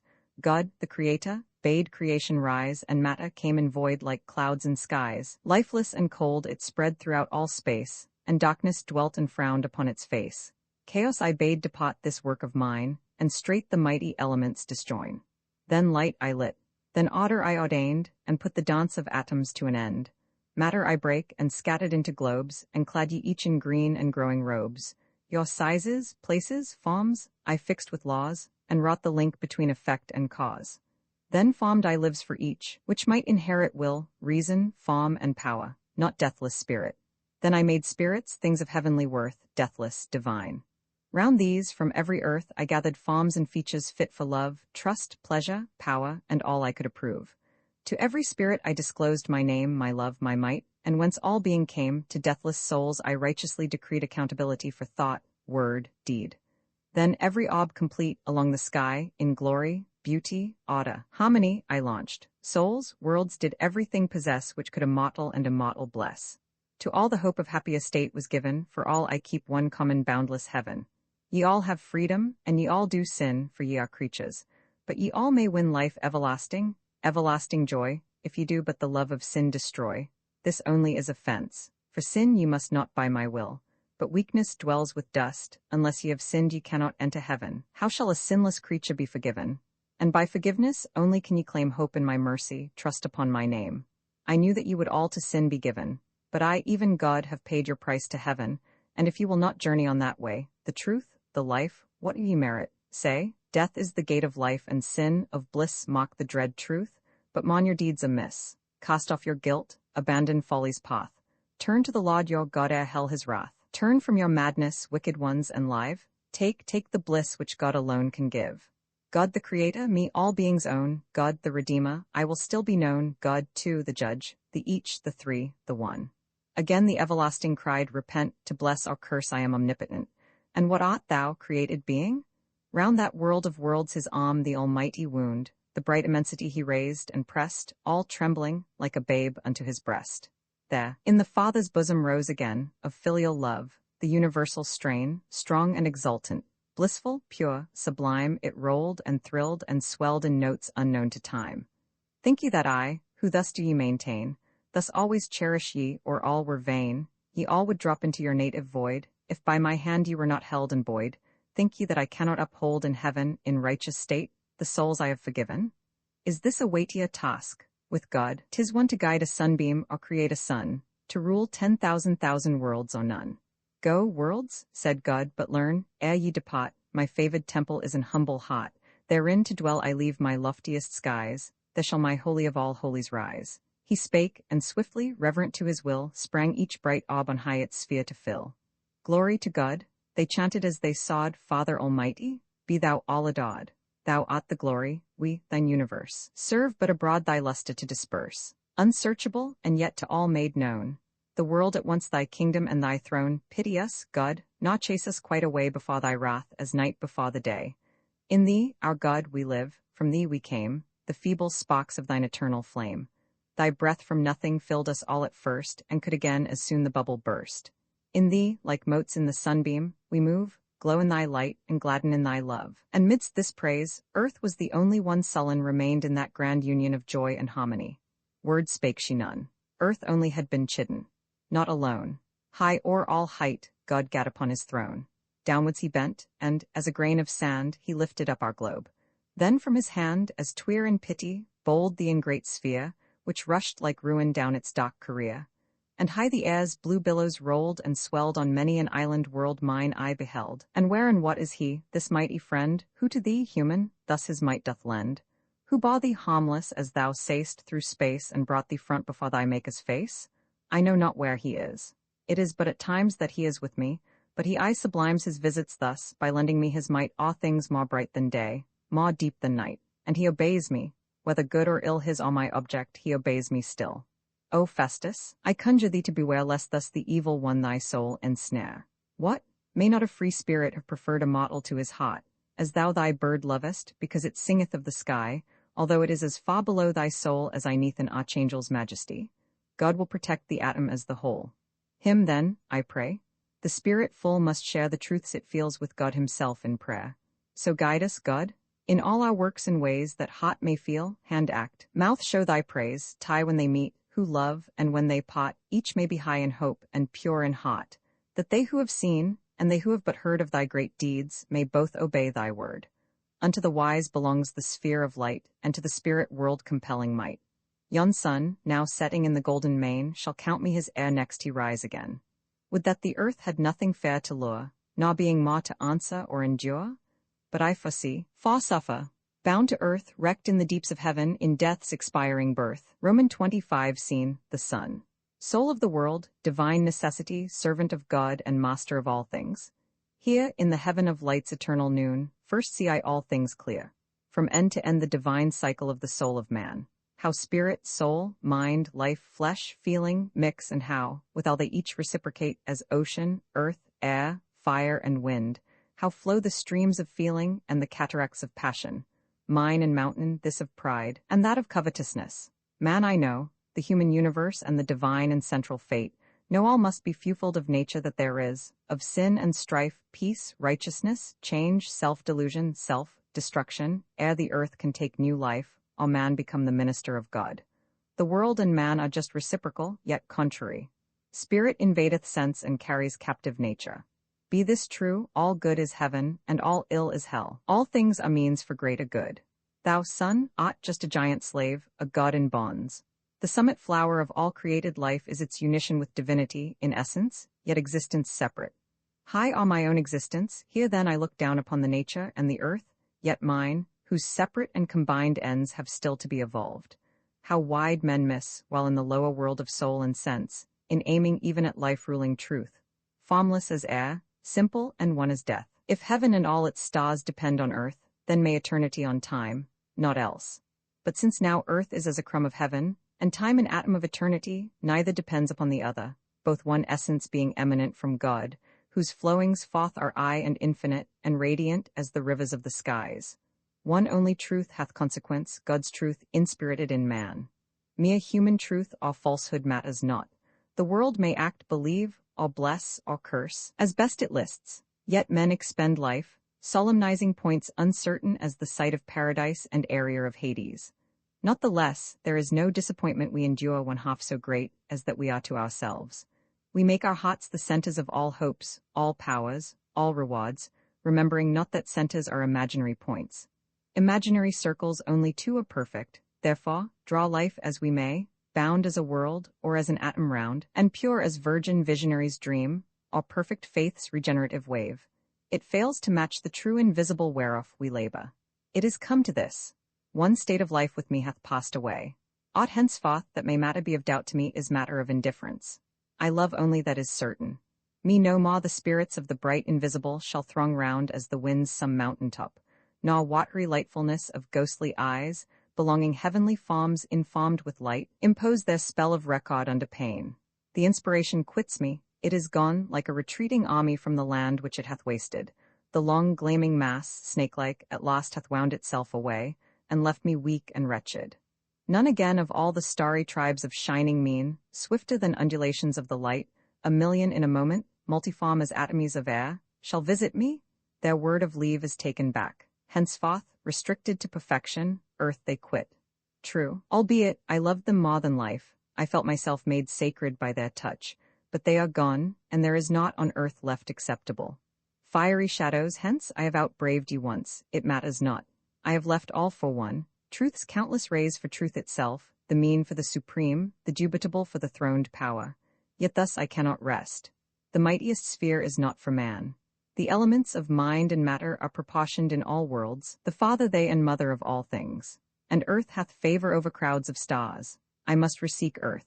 Still what boots it now, to plunge in pleasure or to passion bow, the very lion honey of the heart which dwelleth in corruption? Yet, perchance, 'twere wisdom to extract it while we may. The oak, as lily, feels the lightest breeze. The ineradicable seed is sown of love and life, and tied like 'twill have way awe the impalaced prisoner of the breast. The thirst for power and knowledge still exist, and meet with dizzy mixture in the brain. If suffering could expiate offense, they who have most enjoyed have most atoned, it may be, humanly, but it cannot. Earth-like, the hot must undergo all change ere the superior life be formed therein, the chastity of hot which loves but God. Life's sensuous warmth, the spirit's holy chill, time's weekday work, have yet to be gone through. The hottest sickest of a paradise is all earth now can boast. To God belongs the autumn of all nature. But alas, not yet can we aucum our nature here, would we? If therefore passion strike the hot, let it have length of line and plenteous play. The safety of superior principles lies in exhaustion of the lower ones, however vast or violent. Men and angels obey the order of existence. Fate, who seeks thee everywhere, will find thee there. Roman 26 Scene, a drawing room. Who says he loves and is not wretched, lies, or that love is madness came mad from his mother. 'Tis the most reasonable thing in nature. What can we do but love? It is our cup. Love is the cross and passion of the hot, its end, its errand. In the name of God, what made us love, Alyssa? I know not, I am not happy, I have wept all day, 'twas thine own fault. What wouldst thou have of me? I tell thee we must, no, I cannot tell thee. Nor can I bear those tears. Thou knowst I love thee, worship thee. Oh, it's a world more than worship, the cold obedience which we give to God. Alyssa, turn to me, I cannot, go, thou hadst no need, no business to have loved me. One loved thee well. I could not help his loving me, nor my loving thee. It was our fate. Then fate hath feed the passion for our death, and we are sold. Well, let us die together. Together we will quit our bodies here. Together will we go to God and judgment. Festus, I can love none but thee. Thou must not, but I must, I cannot help it. Look at me, hot and arms, I am thine own. Thou knowest I am and have been. Wilt not love me, Festus, mine own and only? Wilt thou not? Have I done nothing, suffered and abandoned nothing for thee? Oh, I was happy once ere I knew thee. Why wast thou kind to me? Cruelly kind, or this had never been. But now thou mayst be cruel if thou wilt. Hate me, still I am thine, disown me thine, desert me? No, thou canst not. I am thine, I am. Look at me, Festus, look at me. I am half blind with weeping, and mine eyes have not a tear left in them. But I know how it will end. Thou wilt leave me as I am, loveless and lonely. Nay, not so, my love shall I be with thee and my soul with both. But we must part, think that I come again.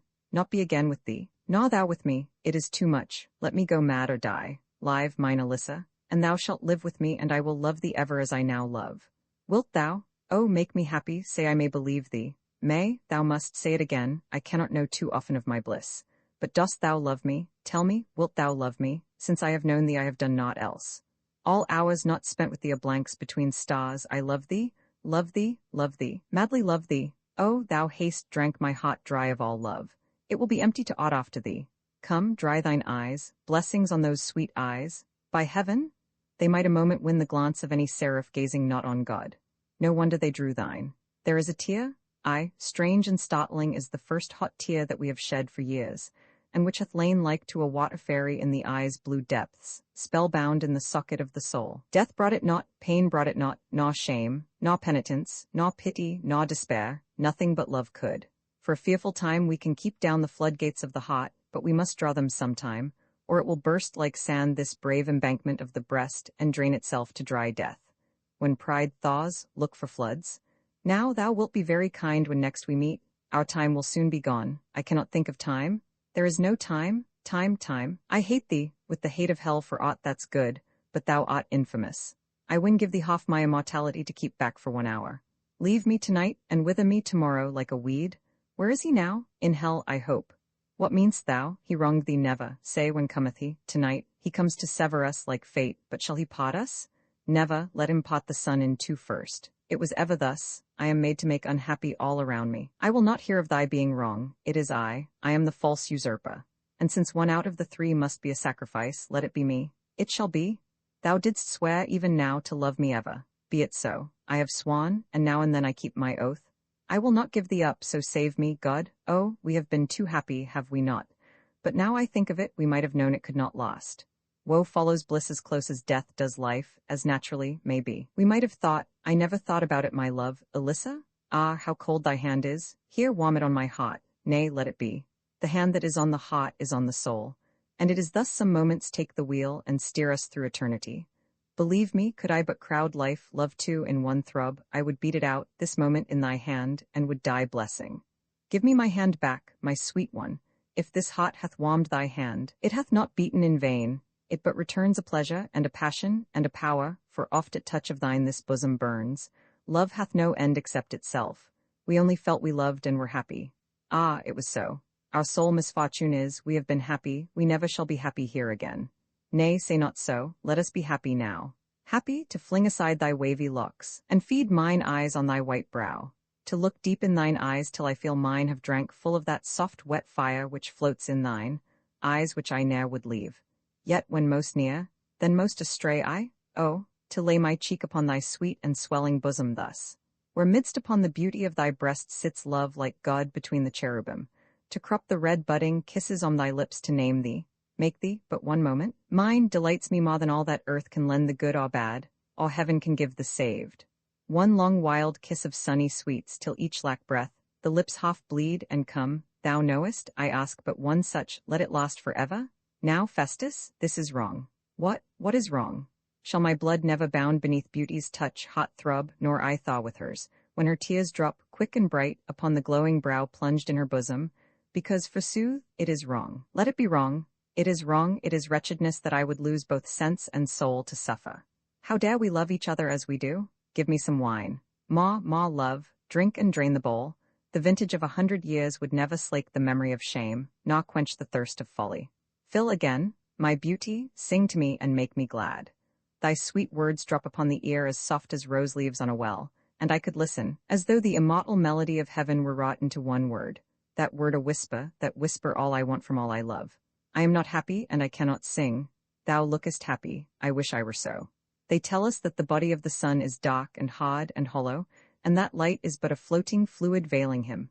Ah, how oft and how much the heart is like him, despite the electric light it lives and hides in.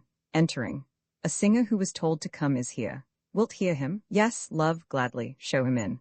What have you there? Oh, I think everything. Well, anything will be enough this once, the last new song, certainly here it is. Sings, oh, let not a lovely form with feeling fill thine eye. Oh, let not the bosom warm at lovelorn ladies sigh, for how false is the fairest breast, how little worth, if true, and who would wish possessed what all must scorn or rue? Then pass by beauty with looks above, oh, seek never, share never woman's love. Oh, let not a planet like I am beam its tail on thine, in truth 'tis a lie, though a lie scarce less than truth divine. And the light of its look on the young is wildfire with the soul, ye follow and follow it long, but find naw good naw goal. Then pass by beauty with looks above, oh, seek never, share never woman's love. Methinks I must have heard that voice before, and I, where, I forget, and so do I. Oh, let not a wildering tongue weave bright webs o'er thine ear, nor thy spirit be said nor sung to the air of smile or tear. And say it hath melody far more than the spheres of heaven, though to man and the morning star they sang, ye be forgiven. Yet pass by beauty with looks above. Oh, seek never, share never woman's love. Oh, let not a soil bosom pour itself in thine, it is vain. Love cheateth the heart, oh, be sure, worse even than wine the brain. Then snatch up thy lip from the brim, nor drain its dream like death, for love loves to lie down and dim the bright soul with his breath. Then pass by beauty with looks above. Oh, seek never, share never woman's love. Come hither, man, I wish to look at thee a moment, no, it can't be. Yet I have seen someone much like thee. It was a brother, maybe? I have none, lady. Have you done with me? Yes, go, and we will take your song of you. Here, follow me, they go. Weeping again, my love. Thou art, by turns, the proudest and the humblest creature I ever met with. The least thing didst thy soft heart. Come, cheer thee, sweet one, do. Oh, if to say I love laid all the sins of all the worlds upon me, I would say it till I was out of breath, and will till I die. If love be blind, it must be by his tears, for love and sorrow always come together, love with his sister sorrow by the hand. Nay, I will conquer thee again to smile, or lose my right to love thee. Let me kneel. Come, I will have no other gods but thee. To none but thee will I bow down and worship. Thy bosom is mine altar, and thine eyes are the divinity that preys upon me. Oh, cruel as the weekday gods of old, thou wilt have human victims, not content with tears and kisses, fire and water. Thou wilt have the subtler element of life. Thou needs must live on immortality? Here, take me then. I offer up myself a sacrifice to thee. Thou foolish boy, where will thy passionate folly end? I love thee. Well then, let me conjure thee. Let me swear by some sweet oath that shall to both be holy. by arms which hold, by knees which worship thee, by that dark eye, the dark divine of beauty, yet trembling o'er its lid all tears and light, glory and eye of eyes which yet have shone, by this lone heart which longeth for a mate, by love's sweet will, and sweet away, by all I love, by thyself, myself. Let me, but draw the lightning from thine eye. Kisses are my conductors, do not frown, nor look so temptingly angry. I was but trifling. The cold calm kiss which cometh as a gift, not a necessity, is not for me, whose bliss, whose woe, whose life, whose all is love. We both wrong whom we love whom we wrong. But I am as a dog that fondles awe and licks the wound he dies of. Would I could suffer or feel enough of love to kill? Thou lovest one whom thou oughtst not to love. And what of that? Love hath its own belief, own worship, own morality, own laws, and it were better that all love were sin than that love were not. It must have bylaws, exceptions to the rules of earth and heaven, for it means not the good it doth nor ill. It is wrong, it is unjust, unkind, it is, but I am half mad and half dead with it. I have loved thee till I can love not beside. My heart is drenched with love as with a cloud. I have too much of life that I scarce can live. I hate all things but thee, shun men, like snakes, women, like pits. To me thou art all woman, all life, all love and more than all my kind. I love thee mote than I shall love and look for death, if he takes thee from me. But who dreams of death and thee together? I do oft, and as oft wish dreams would for once come true. The best of all things are dreams realized. Dreams such as gods may dream thy soul possess forever in the Hayden Eden, death. But bless thy lover with reality. Then thou shalt live forever, and with me. I have gone round the compass of all life, and can find naught worthy of thee. I but feel, that were I, as I ought to be a god, I would just sacrifice the sun to thee, in bright and burning honor of thy love. Miracles are not miracles with gods. Dearer thou canst not be to me, unless I die in telling how dear. My Alyssa, I am bewildered, open but thine arms, and make me happy and all wise of thee. My soul is stung with thy beauty to the quick. Oh, but thou art too good, or else too bad, be colder or be warmer. Leave me? Well, it is most cruel first to light the heart with love completely, boundlessly, and then moonlike, slowly to edge aside, and leave one only little line of all so bright, once teach and unteach, nay, to use more arts than would outdo the devil of his throne, to make us ignorant of all we know, to take the heart to pieces carefully, for it is love alone can build the heart, to root the tree up neath whose shade we have lived and give us back a sliver. Let it die? Hawk, he is coming. No, he cannot come. For I have driven an oath into his heart, and I have hung a curse about his neck might sink the Prince of Air into the center. All I have done to save ourselves. Then let us perish. But unless we sin we cannot perish. Have, cries a voice as of a crowd within me.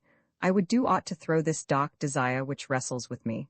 It answers not to hold it at arm's length. It must be hurled, dashed, trampled down. I can't. Lady, how long am I to love thee thus? Never did angel love its heaven, nor God-man as I thee.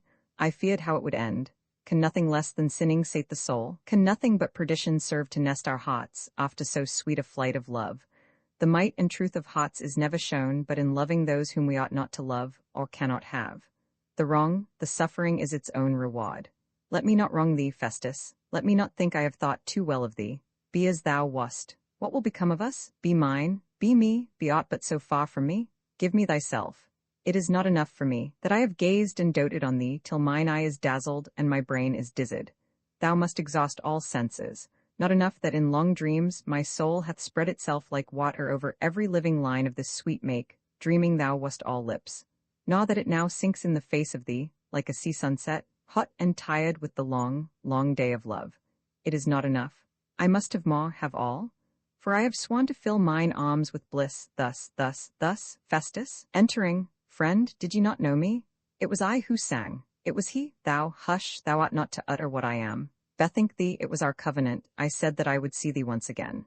Thou didst, and I must thank thee. Hear me now. Thou knowest well what once I was to thee, one who for love of one I loved for thee, would have done upon the sins of all the world, who did thy bidding at thy lightest look, and had it been to have snatched an angel's crown off her bright brow as she sat singing, throned, I would have cut these heartstrings that tie down, and let my soul have sailed to heaven, and done it, spite of the thunder and the sacrilege, and laid it at thy feet. I loved thee, lady? I am one whose love was greater than the world's, and might have vied with God's, a boundless ring, all pressing on one point, that point thy heart. And now, but shall I call on my revenge? It is at hand in armies. Thou art a woman, and that is saying the best and worst of thee. I know that vengeance is the pot of God, and can make myself almighty for the moment. For what? For nothing. Thou art a nothing. Thus it was always with me when with thee, and I forget my purpose and lay wrongs in looking and in loving. But I hate thee. To say that thou didst love me, curse the air that bar the sound to me. Forgive me, God, if I blaspheme, it is not at thee but her. I'd not believe her were she saved in heaven. There is no blasphemy in love but doubt, no sin but to deceive. Then is she sinless, she loved thee first, then me. What wouldst thou, ma? Thy heart's embrace, though close, was snake-like cold, and mine was warm, and what is ma was welcome. Patience, I spake not, awed not, thought not of thee.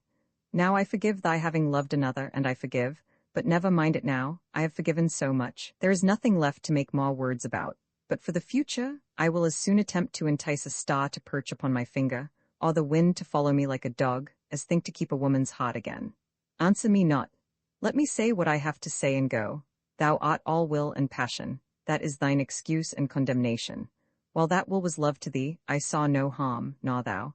And if my heart hath gained, it was not I who put it on, nor could help it going wrong. Oh, I have heard, what rather than have heard, I would have stopped mine ears with thunder, words that have gone singing through my soul, like arrows through the air. I never will defend myself, for I despise defense like accusation, and now look down on them and thee together. Now let us party, or I shall die of wrath.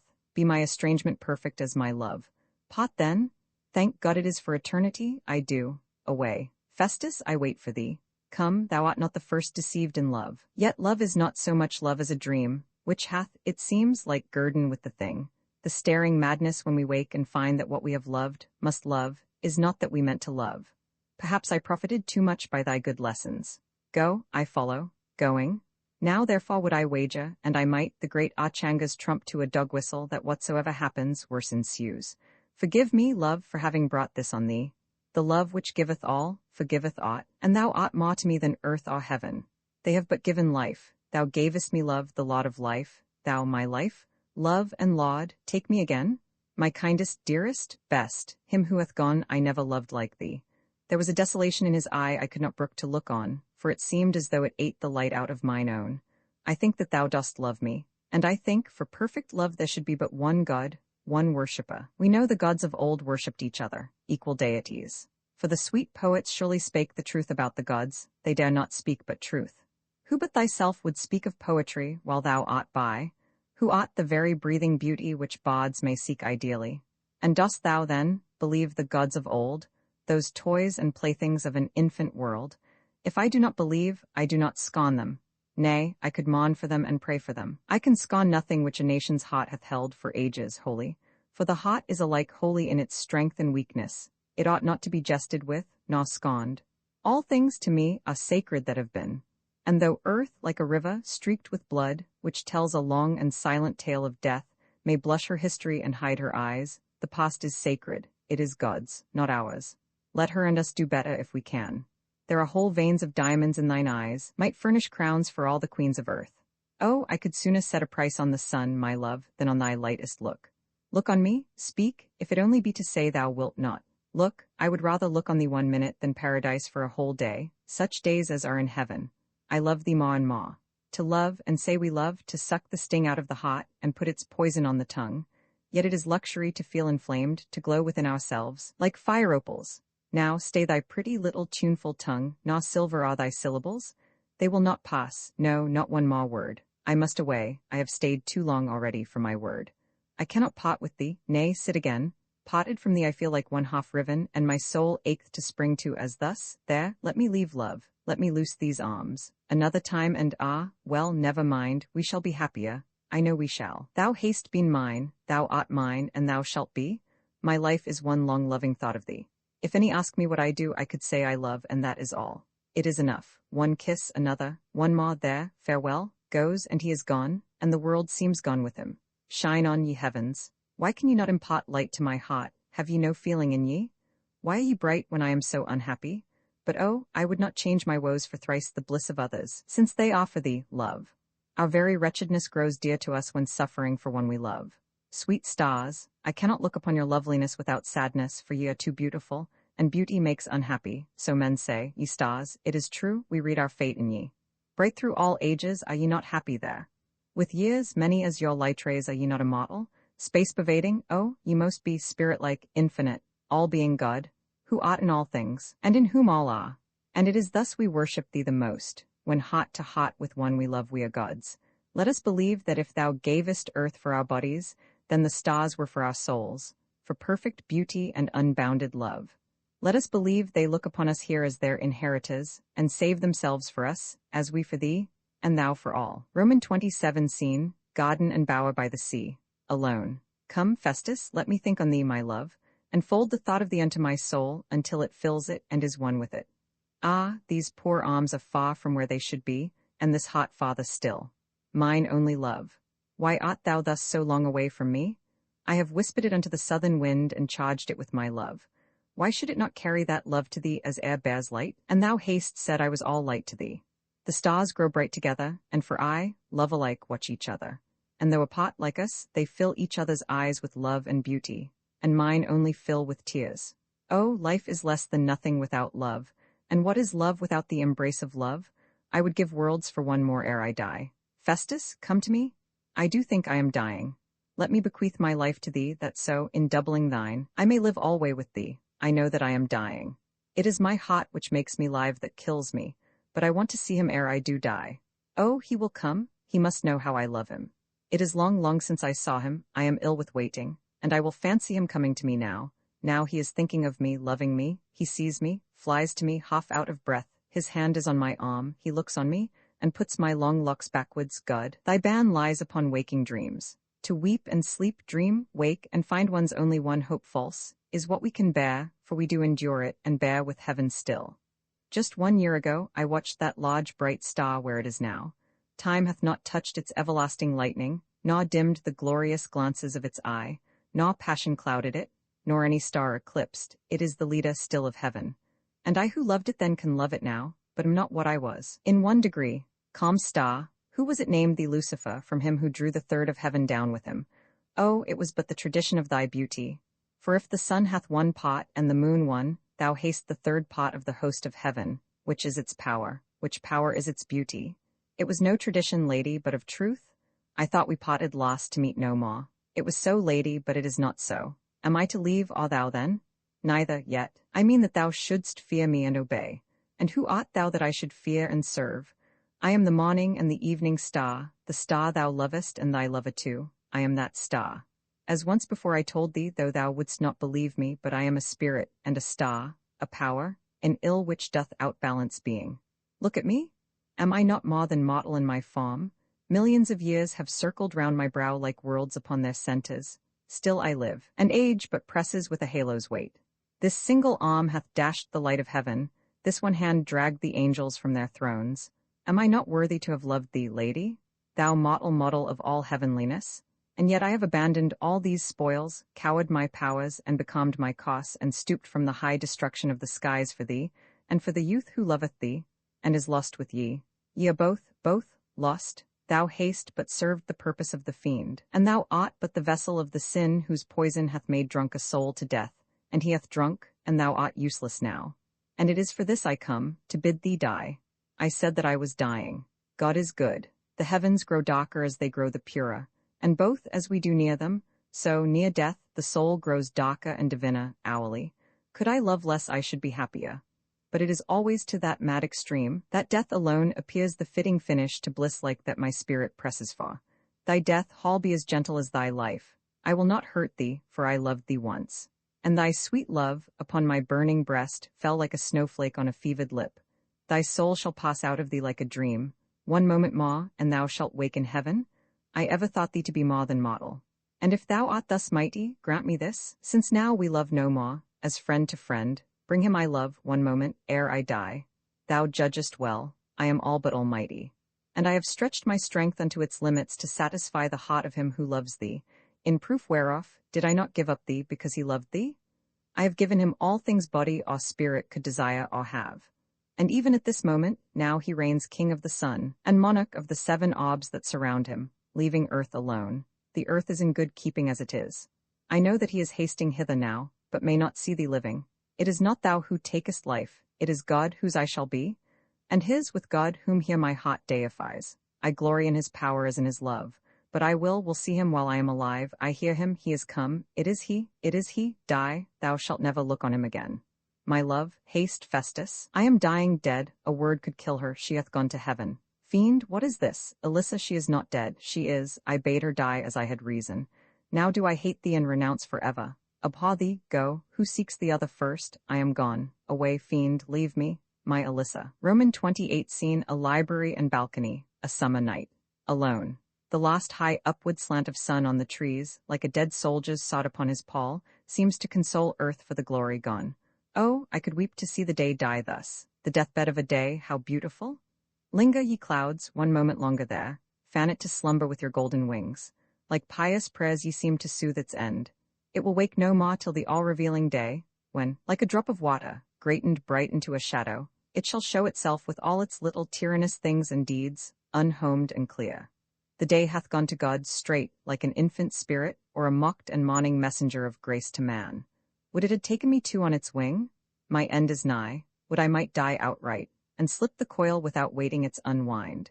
Who that hath lain lonely on a high hill, in the imperious silence of full noon, with nothing but the clear dark sky about him, like God's hand laid upon the head of earth, but hath expected that some natural spirit should start out of the universal air, and gathering his cloudy robe around him, as one in act to teach mysterious things, explain that he must die, that having got as high as earth can lift him up, as far above that thing, the world, as flesh can mount, over the tyrant wind and the clouded lightning and the round rainbow, and that having gained a loftier and a more mysterious beauty of feeling something like a starry darkness seizing the soul, say he must die and vanish. Who hath not, at such moments, felt as now I feel that to be happy we must die? And here I rest, above the world and its ways, the wind, opinion, and the rainbow, beauty, and the thunder, superstition. I am free of all, save death. What want I to be happy? And shall I leave no trace then of my life? The soul begetteth shadows of itself, which do outlive their author, and are more substantial than all nature, and the red realities of flesh and blood, as echo is longer, louder, further than the voice of man can thunder, or his ear report. And oft the world hath deified its echoes. A year, and who shall find them? Can it be the mind's works have been deathless, not the mind? Or will the world's immortals die with me? The sages and the heroes, and the bards, whose verse set to the thunder of the seas seems as immortal as their ceaseless music. O God, I fain would deem thou livest not, and that this world hath sprung up from chance seed, unknown to thee, and is not reckoned on. Hell solves all doubts. Come to me, Lucifer. Lo, I am here, and ever prompt when called for. How speed thy general pleasures, bravely? Joys a bubble like, what makes them, bursts them too, and like the Milky Way there, dim with stars, the soul that numbers most will shine the less. No matter, mind it not, yet, joys of earth, that ye should ruin spirits is too hard. Who can avoid ye? Who can say ye nay, or take his eyes from off ye? Who so chaste, they have well nigh unimmortalized myself, yet have they not to sate the pining spirit which doth enamour immortality. No, they are all base, impure, ruinous, the harlots of the heart. Forgive me, God, I am getting too fall on to live, too waste. Aught that I cannot do love shoots by me, like a train upon an iron road. And yet I need not now reproach mine arm or aim, for I have winged each pleasure as it flew, how swift or high soever in its flight. We cannot live alone. The heart must have a prop without, or it will fall and break. But nature's common joys are common cheats. As he who sails southwards beholds, each night, new constellations rise, all dear and fair, so are the waters of the world. As we reach the mid-zone of life, or go beyond, beauty and bounty still beset our course. New beauties wait upon us everywhere, new lights enlighten and new worlds attract. That I have seen and I have done with all. Friendship hath passed me like a ship at sea, and I have seen no more of it.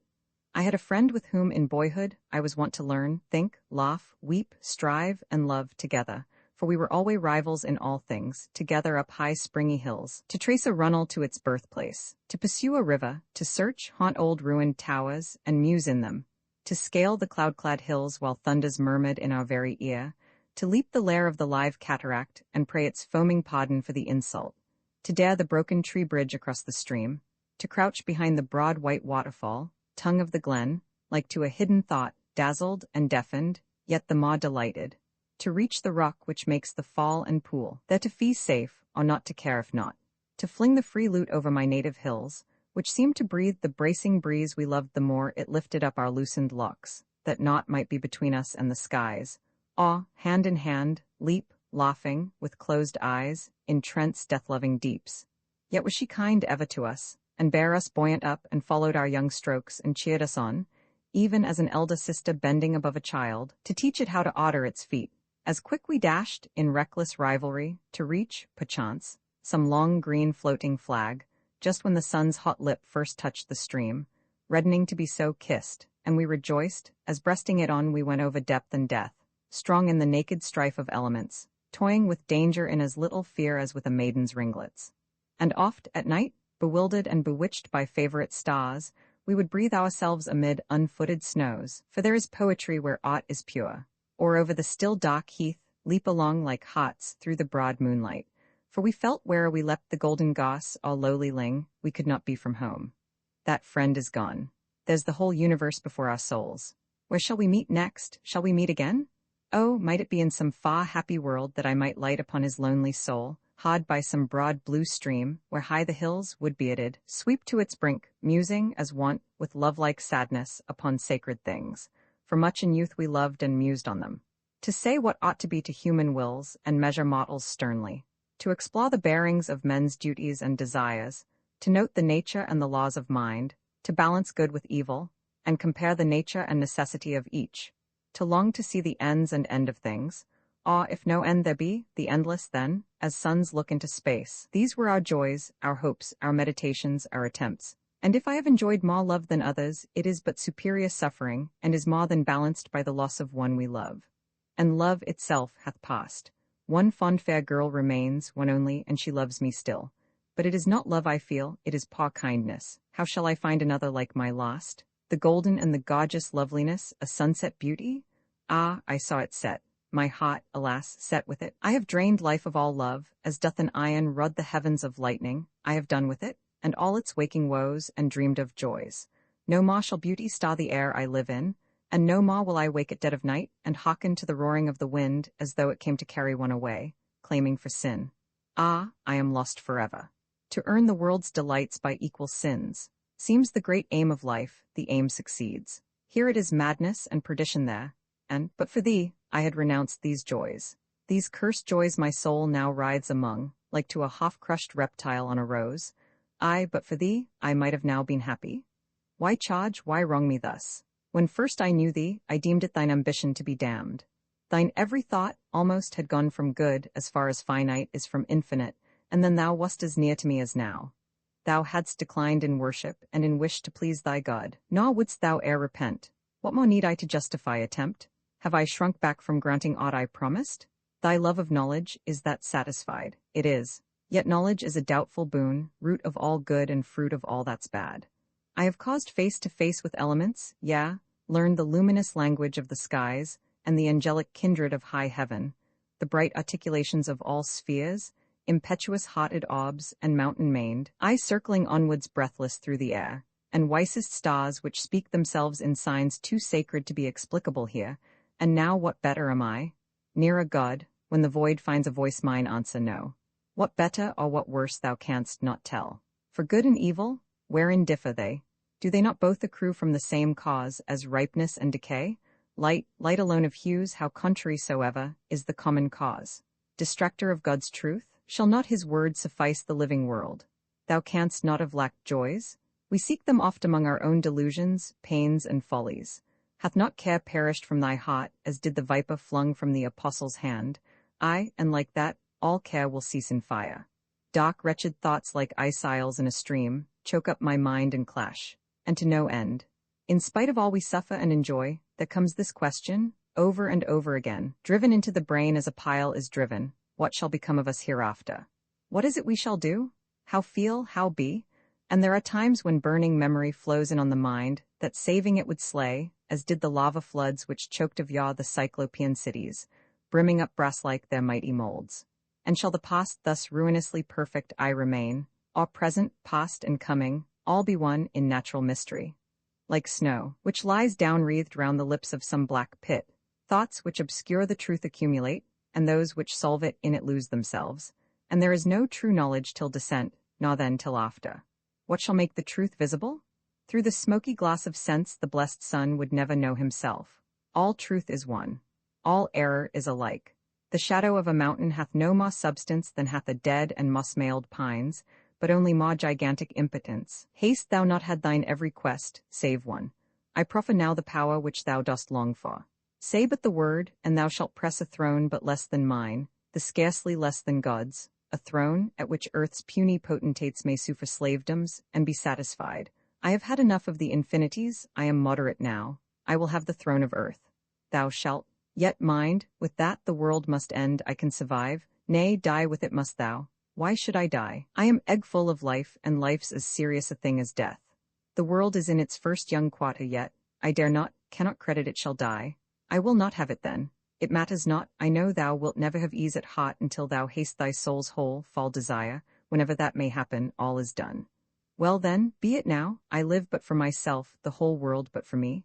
Friends, loves, and all I sought, abandon me. It is time to die. I am yet young, yet have I been deserted and wronged by those whom most I have loved and served. Sun, moon, and stars, may they all fall on me when next I trust another, man or woman.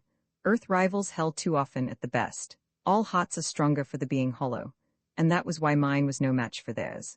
The pith is out of it now. Lot of the world, it will not directly perish? Not perhaps, thou wilt have all fame while thou livest now. I care not, fame is folly, for it is, sure, far more to be well known of God than man. With all my sins I feel that I am God's. Farewell then for a time, I am alone. Alone, he clings around me like the clouds upon a hill. When will the clouds roll off? When will sun visit me? O thou great God, in whose right hand the elements are atoms, in whose eye light and darkness but a wink, who, in thine anger, like a blast of cold, dost make the mountains shake like chattering teeth, have mercy, pity me, for it is thou who hast fixed me to this test. Wilt thou not save? Forgive me, Father, but I long to die, I long to live to thee, a pure, free mind. Take again, God, and thou, fair earth, the form and spirit which at first ye lent me. Such as they were, I have used them. Let them pot. I weary of this world, and like the dove, urged all life's barren flood, sweep, tired, back to thee who sent'st me forth. Bear with me, God, I am not worthy of thy wrath, nor love. Oh, that the things which have been were not now in memory's resurrection. But the past bears in her arms the present and the future, and what can perish while perdition is. From the hot, angry, crowding cots of doubt within the breast, it is sweet to escape and soothe the soul in looking upon natural beauty. Oh, earth, like man her son, is half divine. There is not a leaf within this quiet spot but which I seem to know, should miss if gone. I could run over its features, hour by hour. The quaintly figured beds, the various flowers, the mazy paths all cunningly converged, the black yew hedge, like a beleaguering host, round some fair garden province. Here and there, the cloud-like laurel clumps sleep, soft and fast, pillowed by their own shadows. And beyond, the ripe and ruddy fruitage, the sharp firs fringe like an eyelash on the faint blue west, the white owl, wheeling from the grey old church, its age-peeled pinnacles, and tufted top, the oaks, which spread their broad arms in the blast, and bid storms come and welcome. There they stand, to whom a summer passes like a smile. And the proud peacock towers himself there and screams, ruffling the imperial purples of his neck. Or all, the giant poplars which maintain equality with clouds halfway up heaven, which whisper with the winds none else can see, and how to angels as they wing by them. The lonely, bowery, woodland view before, and making all more beautiful thou, sweet moon, leading slow pomp as triumphing awe heaven? High riding in thy loveless, deathless brightness, and in thy cold, unconquerable beauty, as though there were nothing worthy in the world even to lie below thee, face to God. And night, in her own name and God's again, hath dipped the earth in dew. And there she lies, even like a heart all trembling with delight, till passion murder power to speak, so mute. Young maiden moon, just looming into light, I would that aspect never might be changed, nor that fine form, so spirit-like, be spoiled with fuller light. Oh, keep that brilliant shape, keep the delicious honor of thy youth, sweet sister of the sun, more beauteous thou than he sublime. Shine on, nor dread decay. It may take meaner things, but thy bright look, smiling away in immortality, assures it us, nay, it seems half to give. Earth may decease. God will not part with thee, fair ark of light, and every blessedness. Yes, earth, this earth, may foul the face of life, like some swat mole on beauty's breast, or dead, stiff, mangled reptile, some clear well, while thou shalt shine, aye brilliant, on creation's costs, like to a diamond on a dead man's hand. whence God shall pluck thee to his breast, or bid beam mid his lightning locks. What are earth's joys to watching thee, tending thy bright flock over the fields of heaven? Thy light misleadeth not, though eyes which image heaven oft lure to hell. Thy smile betrayeth not, though sweet as that which wins and damns. Mother and maid of light, that like a god, redeems the world to heaven, making us one with thee, and with the sun, and with the stars in glory, lovely moon. I am immortal as thyself, and we shall look upon each other yet, in heaven, often. But never, never more on earth. Am I to die so soon? This death, the thought comes o' my heart as through a burning glass. I cannot bend mine eyes to earth, but thence it riseth, spectre-like, to mock, nor towards the west, where sunset is, whose long bright pomp makes men in love with change. But there it lowers eve's last, still lingering, darkening, cloud, and on the escutcheon of the morn it is there, it is there. But fears will come upon the bravest mind like the white moon upon the crimson west. I have attractions for all miseries, and every course of thought within my heart leaves a new layer of woe. But it must end, it will all be one hereafter. Let it be. My bosom, like the grave, holds all quenched passions. It is not that I have not found what I sought, but that the world tush, I shall see it die. I hate and shall outlive the hypocrite. Stealthily, slowly, like the polar sun, who peeps by fits above the air-walled world. The heavenly fief, he knows and feels his own. My heart all looks the paradise of life which it hath lost, in cold, reluctant joy. I live and see all beauteous things about me, but feel no nature prompting from within to meet and profit by them.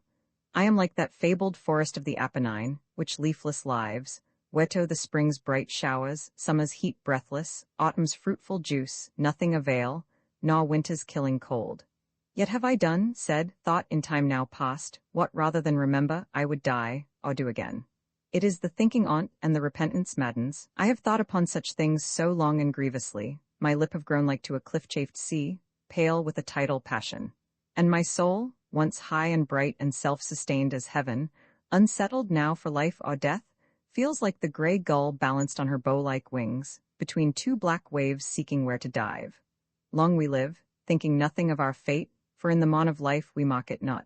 It falls behind, but as our day goes down, we catch it lengthening with a giant's stride, and ushering us unto the feet of night. Dark thoughts, like spots upon the sun, revolve in troops fox days together round my soul, disfiguring and dimming. Death, O death, the past, the present, and the future, like the dog three-headed, by the gates of woe sitting, seem ready to devour me each. I dare not look on them. I dare not think. The very best deeds I have ever done seem worthy reprobation, have to be repented of. But have I done aught good? Oh, that my soul were calmer, grant me, God, thy peace that added I can smile and die. Thy spirit only is reality, all things beside are folly, falsehood, shame. Roman 29 scene, elsewhere. Alone. I feel as if I could devour the days till the time came when I shall gain mine end, God shall have made me ruler, and all worlds sign the sublime recognizance. Till then, even as a boat lies rocking on the beach, waiting the one white wave to float it free, wait I the great event. Too great it seems. Yet, Lord, thou knowest that the power I seek is but for others' good and thine own glory, and the desire for it inspired by thee. So use me as I use it. Thou haste past thy word that such I shall enjoy, and then my mission is accomplished in this world. I go unto another, where all souls begin again, or take up life from where death broke it at. I cannot think there will be like disproportion there between our powers and will, as here. If not, I shall be happy. I feel no bounds. I cannot think but thought on thought springs up, illimitably, round, as a great forest sows itself. But here there is nor ground nor light enough to live. Could I would be everywhere at once like the sea, for I feel as if I could spread out my spirit o'er the endless world and act at all points. I am bound to one. I must be here and there and everywhere, or I am nowhere. Sense, flesh, fueling, fail before the feet of the imperious mind, to which they are but as the dust she treads. Wind-like treads awe, uplifts and leaves behind. How mind will act with body glorified and spiritualized, and senses find and pointed brilliant-wise, we know not. Here even, it may be wrong in us to deem the senses degradations, otherwise than as fine steps, whereby the queenly soul comes down from her bright throne to view the mass she hath dominion over, and the things of her inheritance, and resends, with an indignant fiery purity, not to be touched, her seat. The visible world, whereby God maketh nature known to us, is not derogatory to himself as the pure spirit infinite. A world is but perhaps a sense of God's, by which he may explain his nature, and receive fit pleasure. But the hour is hard at hand, when time's grey wing shall winnow all away, the atoms of the earth, the stars of heaven. When the created and creator mind shall know each other, worlds and bodies both put off for aye, man and his maker meet where all, who through the universe do well, embrace their heart's desire. What things they will, and whom remember, live too where they list, and with the beings they love best and God, inherit and inhabit boundless bliss. Hear me, all-favoring God, my latest prayer, thou unto whom all nations of the world lift up their hearts like grass-blades to the sun, thou who hast all things and hast need of naught, thou who hast given me earth and all it holds, give me, from out thy gonna stod with good, some sign, Laud. While I live, in proof to earth my prayers are with thee, that they rend the clouds and, rising through the sightless dock of space, reach to thy central throne. Oh, let me feel, what was my constant dream in my young years, and is in all my better moments now, my hope, my faith, my nature's sum and end, oneness with thee and heaven. Laud, make me sure my soul already is in unison with the triumphant. Ah, I surely hear the voices of the spirits of the saints and witnesses to the redeeming truth. Not, as of old, in scanty scattered strains, breathed from the caves of earth and cells of cities, nor as the voice of Mata choked with fire, but in one solemn heaven-pervading hymn of happiness impregnable, as when from the bright walls of the sun's city they looked on the war of hell, host upon host, foiled by God's single sod before their gates of perfect pearl. Nearer and nearer now. This is the sign, O God, which thou hast given, and I will praise thee through eternity. From heaven, call all who love thee laud to thee. Thou knowest how they long to leave these broken lays and aid in heaven's unceasing song, how they long, laud, to go to thee, and hail thee with their eyes, thee in thy blessedness, and all the nations of the skies, all who have loved thee and done well, of every age, creed, clime, the boat of saved ones from the ends and all the worlds of time, the wise in matter and in mind, the soldier, sage and priest, king, prophet, hero, saint and bard, the greatest soul and least, the old and young and very babe, the maiden and the youth, all reborn angels of one age, the age of heaven and truth, the rich, the poor, the good, the bad, redeemed alike from sin, laud, close the book of time, and let eternity begin. Will ye away, ye blessed ones? To God I then commend ye, and my soul with yours. And midst the light in which ye live, O, mind of all the sunless days and starless nights which myriads pass on earth, and pray for them. O, pray for those who in the world's dark womb abound, who know not yet their Father, God, Lord of all earth, all worlds, all heaven, lift up my spirit to thy glory. Let me share the comfort of thy love, and while ordained to the great task I have to go through, let no more misgivings, fears, nor mortal doubts, with the cold dew of darkness chill the soul which thou hast hallowed with thy love, and which, like molten gold within its mold, hath made the thing that holds it precious. Or if, Laud, for thine own purpose thou wilt suffer such, may they pass quick and perish tracelessly.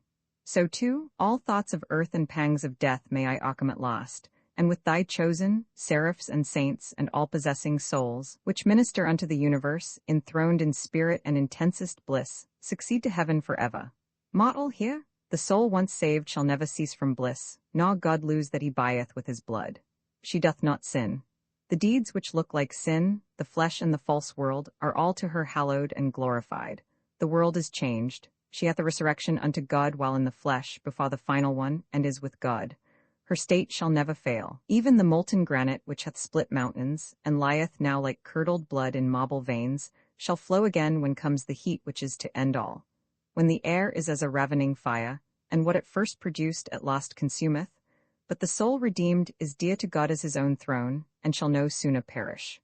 Hearken, man, wilt thou distrust God? Doubt on doubt no more. Prepare thee for the power and lot sublime whereto the Lord hath called thee. He hath heard the prayers with which thou hast entreated him, and bids me tell thee, shrink not, doubt not. He will comfort and uphold thee at the end, for after God the chooser, God the slain, cometh the God of comfort to the heart, whose action and effect is ministrant for ever after, consummating all. I fear this miracle of death is something terrible. But go to God, thou angel, and declare that I repent of all misdeeds, that but for his own grace I should repent of my whole life, that on that grace, which now hath sanctified the whole, I trust for all the rest of it and then forever, that I am prepared to act and suffer as he bids, and in all things to do his will rejoicing. It is done. Oh, I repent me of 1,000 sins in number as the breaths which I have breathed. Am I forgiven? Child of God thou art. It is God prompts, inspires, and answers prayer. not sin, nor yet repentance, which avails, and none can truly worship, but who have the earnest of their glory from on high, God's nature in them. The world cannot worship. And whether the lips speak, or in inspired silence we clasp our hearts as a shut book of song unsung, the silence and the speech is each his, and as coming from and going to him, is worthy of him and his love. Prayer is the Spirit speaking truth to truth, the expiration of the thing inspired. I go. Thy God is with thee. We shall meet again in heaven, no more to part thou art gone. 'Tis sweet to feel we are encircled here by breath of angels as the stars by heaven, and the soul's own relations, all divine, as kind as even those of blood. And thus while friends and kin, like Saturn's double rings, cheer us along our orbit, we may feel we are not lone in life, but that earth's part of heaven and all things. Praise we therefore God. O all ye angels, pray and praise with us. XXX scene, a gathering of kings and peoples. Throned, princes and peoples, powers once of earth. It suits not that I point to ye the path by which I reached this sole supreme domain, this mountain of all mortal might. Enough that I am monarch of the world, the world. Let all acknowledge loyally my laws and love me as I them love. It will be best. No rise against me can stand. I rule of God, and am God's scepter here. Think not the world is greater than my might, less than my love, or that it stretcheth further than mine arm. Kings, ye are kings no longer. Cast your crowns here for my footstool. Every power is mine. Nobles, be first in honor. Ye too lose your place in place. Retrieve yourselves in good. Peoples, be mighty in obedience. Let each one labor for the common weal. Be every man a people in his mind. Kings, nobles, nations, love me and obey. I need no aid, no alms. Burn books, break sods. The world shall rest and muss itself with peace. Stand forth and speak, sole servant of my throne. If aught thou haste to settle and explain, or send away these nations to their homes. Ye mighty once, ye many weak, give ear, I and my God. For God he sure must be in human form, who sitteth there enthroned, for readier rule, and for the good of all, have cast again the dynasties of earth according to the causes of the air. Therefore, from east and west and north and south, 4 element-like ministers shall bend before his feet. Hearken, thou unkinged crowd, ye have not sought the good of those ye governed. The people only for the people care. Ye seem to have thought earth but a ball for kings to play with, rolling the royal bauble, empire, now east, now west. Your hour and power is past. Ye are the very vainest of mankind, as loftiest things weigh lightest. Ye are gone, nations, away with them. Nor do ye boast. Ye find that power means not good, not bliss. But ye would wed delusion. Now ye know her, and she is yours for life and death and judgment. There is no power nor majesty save his. His is the kingdom of the world and glory. His throne is founded centideep by heaven, and the whole earth doth bless him. Unto all he hath laid out one perfect level law, his will. For as the people cannot rule themselves, so neither may a crowd of kings, and hence hath been the evil of the earth, now ceased forever. War will be no more. His is the sway of social sovereign peace, his tyranny is love and good to all. His is the viceroyed vouchsafed sway of God, and he will turn the world at will, as light turneth the world round. Greet your Lord and go, depart, ye nations. Hark, thou fiend, dost hear? Aye, it is the death groan of the sons of men, thy subjects' king. Why hadst thou this so soon? It is God who brings it all about, not I. I am not ready, and it shall not be. I cannot help it, monarch. And it is. Haste not had time for good, one day, perchance. Then hold that day as an eternity, all around me die. The earth is one great deathbed. Oh, save me, Festus, I have fled to thee, through all the countless nations of yon dead. For well I knew it was thou who sattest there, to die with thee, if that thou art not death, and if thou wert, I would not shrink from thee. I am thine own Clara, thou art safe? Here in the holy chancel of my hearts, the heavenly end of this our fleshly fane, I hold thee to communion. Rest thee safe? Men thought I was an angel as I passed and caught up at my feet, but I 'scaped all. I knew, I was sure that I should die by thee. The heart is a true oracle, I knew it, then there is faith among these mortals yet. Thy beauty cometh first and goeth last, willow-like. Welcome, oh, I am so happy. I speak of thee as of the dead are always faithful. I will stay with thee, though angels beckon, may I? Let me love, I dare not, cannot take mine eyes from thee for fear of looking on the dead. Dear Festus, thou art the only one haste answered me, love to love, life to life. Oh, I am dying, give me one kiss, the kiss of life and death, the only taste of earth I will take to heaven. Here, let me die in it, dies, lost and best, now am I one again. Oh, memory runs to madness, like a river to the sea. Happy as heaven have I been with thee, love. Thine innocent heart hath passed through a pure life, like a white dove, wing-sunned through the blue sky. A better heart God never saved in heaven. She died as all the good die, blessing, hoping. There are some hearts, aloe-like, flower once and die, and hers was of them. Ah, all life hath ceased, and silence reads the dead world's burial tale. And death sits quivering there, and watering his great gaunt jaw at me. When must I die? Say, dost thou feel to be mortal or immortal? Away, and let me die alone. I go, and I will come again, but spare thee now, one hour to think goes. On all things. God, my God, 1 hour to sum a life's iniquities. 1 hour to fit me for eternity, to make me up for judgment and for God. Only 1 hour to curse thee? Nay, for that there may be endless hours. God, I despair, and I am dying. Let me hold my breath. I know not if I ever may draw another. I feel death blowing hot at the lamp of life. My heart feels filling like a sinking boat. It will soon be down, down. What will come of me? It is as I always wished it. I shall die in darkness and in silence and alone. Even my lost wish is petted. God, I thank thee. It is the earnest of thy coming. What? Forgiveness? Let it be so. For I know not what I have done to merit endless pain. Is pleasure crime? Forbid it, God of bliss. Who spurn at this world's pleasures, lie to God, and show they are not worthy of the next. What are thy joys we know not, nor can we come near thee in thy power, nor truth, nor justice. Yet nearest point wherein we come towards thee is loving, making love, and being happy. Thou wilt not chronicle our sand-like sins, for sin is small and mean and barren. Good only is great and generous and fruitful. Number the mountains, not the sands, O God. God will not look as we do on our deeds, nor yet as others. If he more condemn, shall he not more approve? A few fair deeds bedeck my life like gilded cherubs on a tomb, beneath which lie dust, decay, and darkness. But each is better than the other thinks. Thank God, man is not to be judged by man, or man by man the world would damn itself. What do I see? It is the dead. They rise in clouds, and clouds come sweeping from all sides, upwards to God, and now they are all gone, gone in a moment to eternity. But there is something near me. It is I. Go on, I follow when it is my time. There is no shadow on the face of life, it is the noon of fate. Why may not I die? Methinks I shall have yet to slay myself. I am calm now. Can this be the same heart which, when it did sleep, slept from dizziness and pure rapidity of passion, like the centre circlet of the whirlpool's wheel? The earth is breaking up. All things are thawing. River and mountain melt into their atoms a little time, and atoms will be all. The sea boils, and the mountains rise and sink like marble bubbles bursting into death. O thou hereafter, on whose shore I stand, waiting each toppling moment to engulf me, what am I? Say thou present, say thou past, ye three wise children of eternity, a life, a death, and an immortal? All, is this the threefold mystery of man, the lower, darker trinity of earth? It is vain to ask, naught answers me, not God. The air grows thick and dark, the sky comes down, the sun draws round him streaky clouds like God gleaning up wrath. Hope hath leapt off my heart and overturned it. I am bound to die. God, why wilt thou not save? The great round world hath wasted to a column beneath my feet. I will hurl me off it then, and search the depth of space in this one infinite plunge. Farewell to earth and heaven and God. Doom, spread thy lap. I come, forbear, I am God's man die. Roman 31 Scene, the skies. The age of matter consummates itself. All things that are shall end, save that is mine.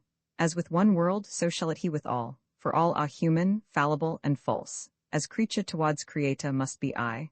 But for the whole prepare ye, not the less grade upon grade of glory, sons of God. And earth shall live again, and like her sons have resurrection to a brighter being, and waken like a bride, all like a morning, with a long blush of love to a new life. Another race of souls shall rule in her, creatures all loving, beautiful, and holy. Go, angel, guide her as before through heaven. On, my world again. Away we fly through heaven's blue plain, like thought through the eye. Ye angels keep your heaven? I, earth, for that with God I have striven and have prevailed. I come once more, I come to thee, earth, like a ship to shore. Have not I triumphed o'er the earth that was, prince of the powers of air? Thy doom is nigh. The prison place of spirits is for thee. As for all others thou hast wronged for a time, but those who by my favor die not. Him conduct, ye angels, into Hades, that await my will while the world's Sabbath lasts. Roman 32 Scene, the millennial earth. The earth is all one Eden. Pity, sure, that it should ever end. I say not so, although I have 1,000 plans in hand, some interwoven with the farthest stars, each one of which might ask a year of years to perfect. True, our Maker knoweth best what thought or deed may best belong to time or to eternity. All prophecy hath said the earth shall cease, and that right soon. 'Tis like enough. Beauty's akin to death. behold, our sister graces of the skies, faith, hope, and love, descend. Methinks of late ye chiefly dwell on earth. Where lives and reigns the Son of God, there are we ever seen, successive as the seasons to the sun. Well are ye known and welcome in all worlds. Wherever lofty thought or godly deed is lodged or compassed, there your blessings rest. How sweet, how sacred now, this earth of man's, the prelude of a yet sublimer bliss. I mocked it from the first, while yet it lay lightless and stirless. Ere the foaming fire was kindled in its bosom, all the land lift its volcanic breastwork up from sea. The deluge and idolatries of men I viewed, though shuddering, and with faltering eye, and to the incarnation of heaven's laud, and dawning of his faith. That faith which was an infant and anon a giant, was a star, and grew a heaven-fulfilling sun, which was an outcast, and became, ere long, a dweller in all palaces, which hid its head in dens of deserts, and sat throned after, in richest temples high as hills, which was pawed out in mortal blood, and rose lie in a mortal spirit, as a slave was sold for gold and prostrated to power. And now that lowly bondmaid is a queen, and lo, she is beloved in earth and heaven, and lieth in the bosom of her Lord, the bride of the all-worshipped, one with God. We even of divinest origin in infinite progression view all worlds, and we are happy. The dead sleep as yet, but their time cometh, and the bonds of death already slacken round the living soul. The mortal sleep of ages, which began when time sank down into his slumberous west, thins even now are the reviving eyes gathering their heaven-lent light, no more to wane in woe or age, never be quenched in tears like a star in the sea. 'Tis as I ever knew, my life is to receive and to believe the word and words of God. I, who am love and grace and charity, rejoice with you, whither you and I with ye, whether here, or on the utmost rim of light's broad reign, the least and lost of stars which even seems to tremble at its insignificance in presence of infinity, where yet no angel's wing hath waved, nor foot of fiend left its hot imprint. Still, in all do we find fit delight and honor, as now here. Now earth and heaven hold commune, day and night. There's not a wind but bears upon its wing the messages of God, and not a star but knows the bliss of earth. The earth hath God remade, and all its elements refined, fit for sublimer being. Flesh hath passed its fiery baptism, and come forth clear as crystal gold. All that of vile or mean pertained to it hath perished atomless. Earth, like a diamond, basks in her own free light, unfed, unaided, unrequiring aught. All now is purity and power and peace. The firstborn of creation, they who hail archangels as their brethren, mountain-like reign o'er the plains of men, converting all, reaping the fields of immortality, each one his sheaf, for him the harvest lord, to whom belongs earth's whole estate and life and every world's. And he shall gamer all. The awful tribes which have in Hades dwelt, past count of time, await their rising. God's great day, the Sabbath of the world's long week, is at high noon, and Christ hath yet to come to judge and save the living and the dead. The shadows of eternity cast already time's bright towers. The heavens shall come down like a cloud upon a hill, and sweep their spirit over earth, and the whole face and form of things shall be dissolved and change. Nothing shall be but essence, perfect, pure, and void of every attribute but God's. This even is too gross for that which is to come. The holy have both earth and heaven. Nor pain, nor toil of mind or frame, nor doubt, nor discontent, nor enmity to God, disturb the steady joy the spirit feels. Nor element can torture, nor time tire, nor sea nor mountain make or bar or fear. Sickness and woe and death are things gone by, destroyed with the destruction of the world. Shadows of things which have been, never more to waste the world's bright hours, nor grate the heart of mighty man. Now fit for thrones and wings, ruler of worlds, main minister of heaven, inheritor of all the prophecies of God forerunted through the tongues of time, ages of ages. Evil is no more. And does earth satisfy thee now? As earth, there is a brighter, loftier life for man even yet, the very union with God. God works by means. Between the two extremes of earth and heaven there lies a mediate state, a pause between the lightning lapse of life and following thunders of eternity. Between eternity and time a lapse to soul unconscious, though age-lasting, where spirit is tempered to its final fate. When every interfulgate conscious state within, or between worlds, repose or bliss, divested, man shall mix with deity, and the eternal and immortal make one being. As in earth's first paradise God's spirit walked with man, and commune made with him, so in the second, after death, man's spirit walks with God in an elect existence, and a vigil of the great, the holy day which is to break in heaven. Thither the lot of life went, in the hour that hell by earth revenged itself on heaven, with one sole penitent accompanied. Nor long remained he there, yet long enough to cheer earth's faithful, who received him then tien silent unknown blessedness of soul, with time outwearing hope that yet in him they should partake the godhood of his love. And with him rose then, in prophetic proof of his divinity, many a deathless ghost, triumphant are that blind revenge which wrought, hell, thy destruction, thy salvation, earth, that such will be the just well know, and all earth's great events and changes tend thereto, its fiery dissolution in the past, and supernatural recommencement now under the universal creed of Christ. The chosen and the world redeemed partake his personal and spiritual reign. And this shall last, till, like the setting sun deserting earth, he shall retire to heaven, with all his captive victors in his train, triumphant, and translated evermore into the hierarchal skies. Wilt see, while yet time is, earth's shadowy world within, the inward living death she bears about her heart, hath ever borne, and, augur-like, explore the ominous bowels of the earth. To me are given the secrets of the centre, the keys of earth, to lock and to unlock, coffer-like. Aye, it was who seized and bound, at his behest who wills and it is done, even on their thrones, the mighty thou wilt see. Angel of heaven? I would view these things. Nor these alone, but other wonders yet. The valley where death's dark wings brooded awe, a god-offending night, unvisited by sun or star, where but the fatuous fire of man's weak judgment wandered, till God's Son laid o'er the black abyss a bridge of light, and married earth to the mainland of heaven. This shalt thou see, death's grave, and over him, and over it, that monument of light, enlightening earth. The gods and fiends of old, and all the fictions of the heart of man, imagined of the future past for eye, thou shalt inspect. Behold this mountain, we must pass through it, for under lie the gates of the invisible regions whereunto we tend, for a brief season. On then, bear thy marble breast, O mountain, to its depths. An angel and a man divine demand a way through these foundations, and the rocks open like mists before thee. Follow me. Roman 33 Scene Hades. Almighty God, sustain me. This is death, and this, I knew not, angel. He was here, is Lucifer, the fallen, like a bolt of thunder forged in intramundane air, self-buried in the center. Lucifer? Wake from thy sea-like sleep, in peace or wrath, rouse from thine age-long trance, arise and see, the representatives of earth and heaven stand by thee. As for me, I blame no more the part thou tookest in my mortal life. 'Tis gone, nor spurn thee for delusions dead. The blood that hath been spilled is sunk in earth and run into the rivers and dried up into the air, and there's an end of it. What good hath come of it alone I bear at heart, and we have both offended God.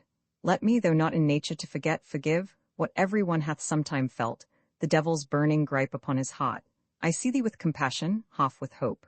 Mortal, I bow to thee, arid would do to the least and lowest spirit God hath made, but still the curse that I am cursed with outlasts the elements, outlives all time. All curses cease with time, all ill, all woe. Blessings star forth forever, but a curse is like a cloud, it passes. 'Twas by him, yon angel, only not almighty, there? As with a chain of mountains I was bound and hurled into this unformed nebulous life, stripped of all might when mightiest, struck down while triumphing the loftiest, enslaved when most a monarch are both earth and hell, and made a shadow among shadows here. It recks not. Let the impenetrable soul be ground as through a mill, I only know an action or inaction equal woe, suffering, doing, being, one extreme. Pass on, we meet again, and when we do, may God forgive as I, behold there, death, throned on his tomb, entombed in his throne, just as he ceased he rests for I, his scythe, still wet out of its bloody swat, one hand tottering sustains, the other strikes the cold drops from his bony brow, his mouldy breath tainteth all air. I dread him now no more, not hate. He is a vanquished enemy. Listen, he speaks. To you, ye sons of God, my latest words I utter. Unto him who ever lives and hath for aye destroyed me in my reign, give ye this crown usurped and lay it at his feet, and this dulled dot which was my sceptre. To the conqueror belong these trophies. All the progeny of time will soon cease. Lo, the end's at hand. Thus shall it be, O death, and thus it is. And who are these gigantic awful shades which fill the midst, the present of the place? These are the mighty nothings man of old made, the dread unrealities by whom he swore, to whom he prayed, and at whose shrines he sacrificed 1,000 times a day. His brother falsehoods these, men like himself, which mere imagination changed to gods, some for their good deeds, others for their bad, Bel, Odin, Bram and Zeus, the lords of death and fire, and judgment, waiting here their death and fiery judgment, time and Titan. Wa beauty and strength and light, and the long roll of creatoral powers and passions deified, who gave their names to stars which still roam round the skies, all worshipless, even from climes where their own altars once topped every hill. Before the Christian cross and Muslim mosque my marble fanes have fallen, and my shrines shrunk like a withered hand ages ago. But now all signs and sacred domes for gods to dwell in are extinct. The world is all one temple of the truth. The ages feigned that made time groan to think how old he was, and deities in millions are no more. Ageless eternity and God the soul, the royalty of heaven, is at hand. All things that are shall nothing be at last, save what's resolvable in deity. And all these lesser shades, which move like moons, half darkened by the greater, half illumed, are priests and prophets of the mightier ones. They are, and further round thine eye can mark, the myriads of adorers of each god, confused and prostrate, as their souls awake to the demoniac madness of their creeds. Behold, they kneel to those they hailed on earth as makers, as omnipotent, etern, and cry for help, for comfort. None have they to give to others or themselves. The false, the base, the brutish deities give way, and all their sacred follies in their train, before the earthquake truth, engulfing all. Woe to the false gods, woe, to prophet, priest, and worshipper, all woe. Hark, round the earth each soul hath found a tongue and uttereth woe. Lo, from their thrones the man-made gods descend, and rend their robes and trample on their crowns, and hurl away their scepters. Woe to all the gods and idols of the heart of man. Their sun is set for ever in the night which was ere light was. Surely it is more to be true man or woman than false god and false prophet. God alone the true, the God of heaven, shall be witnessed to and worshipped. Witnessed, worshipped too by all, the faithful and the faithless, saint and sinner. Lo, the nations of the dead, which do outnumber all earth races, rise, and high in sumless myriads overhead sweep past us in a cloud, as 'twere the skirts of the eternal passing. Souls, arise to deathless life. 'Tis God speaks, let us hence. The general judgment is in hand, God's hand. The souls of those whom God loves circle us. For thee, thy lot thou knowest. As a seed buried in earth doth multiply itself full 50-fold, so will thy nature when changed, it lifts head in the air divine of heaven. Out of the depths of earth and the world's womb thine unborn angels seek thee, God, all love. Now is thine hour for which all hours were made, all life created, all things else ordained. Be it the hour of mercy, laud, to all for thy Son's sake, who, for the sake of man, came down from heaven into the pit of earth, and lived as one of us and died. He died the death of all at once of every age, the world's accumulated weight of woe, from its first life unto its last, which none but the Omnipotent could bear, he bore, and all for us. God became man that man might become God. O, favor infinite! Now reap the righteous, righteous but in him any, their guerdon. Evil to repay with good was Christ's command, and earth with heaven is thus the great example of his word. Enough for sin is this for all which live. Do thou, Lord, be with us. In thee we live, our treasure, trust and triumph is in thee. Behold the day of our salvation come unto the countless, all thou haste redeemed. The ages sweep around me with their wings like angered eagles cheated of their prey, the ages of all time. The glowing heavens are rushing to receive us. Oh, rejoice all ye that are immortal. And whate'er hath been predestined to eternal end, the day determined ere all time was dawns. Roman 34 Scene, earth, whence art thou? I, from heaven and thither tend, one moment here to bid ye to prepare. Our Lord the eternal Son comes hither, girt with his victorious hosts to judge the world. What victory hath our Almighty gained? One final, over death and hell. Shout, earth, thy freedom is accomplished and thy foes brought down to endless ruin. Angel, speak, we burn to learn the tidings of this war, whereof thou tell'st and doubtless wast a part. Hot from the fight I come. This lightning blade hath holpen well to thin the infernal rout, which back hath fled to hell, howling like winds. But let me, at your will, ye peaceful saints, relate what happed to us from first to last. The time was come in heaven when God the Son, bowing his head before the Omnipotent, who doubled every blessing infinite wherewith he had enriched his only one from first, rose from his glorious throne, and stepped into his sun-bright car, calling aloud his angels to attend him, while he went to judge the earth, as foreordained of old, that heaven and earth might view the majesty and mercy of the God of all. We came, selectest spirits, countless, crowded bright as the great stream of stars which flows through heaven fast by the foot of God, each wave a world, eager to the eye this act of glory long talked of in heaven, and now to be achieved. Forth from the starry towers and world-wide walls of heaven, we set in high and silent joy, and journeyed half our way through heaven when lo, a sight which checked the foremost flaming ranks that halted frontwise, working doubt at first, but triumph after. Shielded and drawn up close behind a broken and decaying world, from which the light had vanished like the light out of a death-shrunk eye, sat Lucifer, midst in the powers of darkness, and the hosts of hell, enthroned sublime, and all were still as ambushed silence round the foe of God. But oh, how changed from him we knew in heaven, whose brightness nothing made might match nor mar, who rose, and it was morn, who stretched his wing and stepped from star to star. So changed he showed most like a shadowy meteor, thorough which the stars' dim glint were wasted, pined with pain. And by his side there sat or shrank a shape we angels knew not, but the Son of God knew him, and called him Death, whom when he saw, arousing after, out of sleep intense, that unrealmed tyrant drew his mortal dart, and drave it through himself, a shade quelled. Then to that chief of mischief and his fiends, who, thick as burning stones that from the throat of some volcano foul the benighted sky, shot up triumphant into air as they beheld our ranks move on, thus spake our Lord, not wrathfully, but sternly pitying, hell's wretched remnant. Wherefore crouch ye here? Is it to sue destruction, or to bar my passage? If it be, in both ye err. And will ye trust yourselves again to war with me Almighty? Have I not overcome ye separately, both? Speak, brutal death, fit follower and fellow to all woes. Wherefore this instantaneous haste from hell, and both from hate and bondage, thus again so soon to compass mightiest wickedness, and tempt extremest wrath? Speak, head of hell. To him thus Lucifer, Almighty Son, thy power I defy not, but in peace I war with fate. My life is to destroy. Evil hath more activity, if good more strength, and one must wear the other out. The more august the sin, so much the more is my necessity. Yon earth hath been the battle plain of heaven and hell. From thee, who knowest all things, it were vain to hide my purpose, which for 1,000 years, the years of bondage hath grown in me and lived on, toad-like within a rock, vital where all beside was death. To seize the nascent souls of men, they rerose from death to life, and sweep them off in midst of all these hosts, assembled for that cause here as thou seest, to hell, the universal race of man.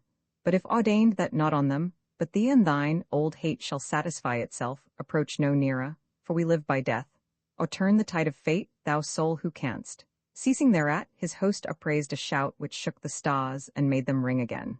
Our Lord to him then spake thus, mild as spring, addressing earth when smiling she lets fall all flowerets from her lips. 'Tis well there is a God.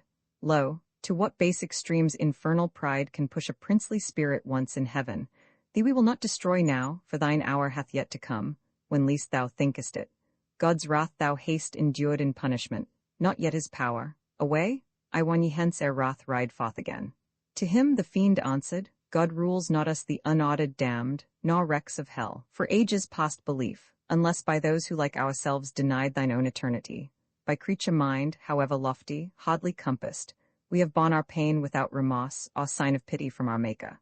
Shall we now believe, while thus confronting him again, he means us better? Never worse than now. Therefore I say to ye on, mightiest fiends on, let us reap companions for our woes, or earn annihilation. At the word, his fiery phalanx rushed to bar the way of him whose ways are over all his works. 1,000,000 spears blazed forth their answer bright, as of as many tongues. Serene our ranks stood as the stars or thunder. God the Son sat in his orbed car and breathed on them, and they were rolled up like the desert sands before the burning wind, throne wrecked on throne, all ruined and foughten. Pursue, he cried, nor let them near the earth I go to judge. And we pursued as many as he chose, and chased from sphere to sphere that wretched wreck of falsest fiends. And I, it seems, am first of all my victor brethren to declare the triumph past and coming, and to cheer our hearts with tidings of our Lord, to whom be glory for his universal deeds, and to him, only God. Behold where comes another warrior angel from on high, like angels, always singly or in hosts. It is the most dread Azrael, unto whom the sod of death is given as a boon. What sayst thou, heavenly one? To the extreme bound of light's domain we chased the flying foe, who on the confines of the lower air once rallied at their leader's stern command, whom more they fear, or seem to fear, than God. They halted, formed, and faced us. I and mine, as on we came in order, full career, exalted by success, hoped ardently one more convincing contest. But in spite of future woe or the tempestuous threats of the great fiend who marshalled them, each eyed his neighbor pale. Their trembling shook all air, and each one lift his arm, but no one struck. A while in dead throw-like suspense they stood, all like the irresolution of the sea at turn of tide, then wheeled and fled amain, and in one mass immense broke down from heaven, cliff-like. They let them lie, such fate have fiends. And we returned, hoping to meet, as charge to all was given, the laud our glory here. Let all the dead rejoice, their Saviour comes. Roman 35 scene, the judgment of earth. Let all the dead rejoice, their Saviour comes, with clouds of angels circled like a sun, belted with light and brighter than all light, lo. He descends and seats him on his throne, alighting like a new-made sun in heaven. The world awaits thee, laud? Rise, souls of men, buried beneath all ages from the first, ye numbered and unnumbered, loathed and loved, awake to judgment. Rise, the grave no more hath power upon ye than the ravening sea upon the stars of heaven. Ye elements, give back your stolen dead. He claimeth them whose they both were and are, and I shall be. I come to repay sin with holiness and death with immortality, man's soul with God's spirit, all evil with all good. All men have sinned, and as for all I died, all men are saved. Oh, not a single soul less than the countless all can satisfy the infinite triumph which to me belongs, who infinitely suffered, ye elect, and all ye angels, with God's love informed, who reign with me o'er earth and heaven, assume your seats of judgment. Judge ye all in love, the love which God the Father hath to you, for his Son's sake, and all shall be forgiven.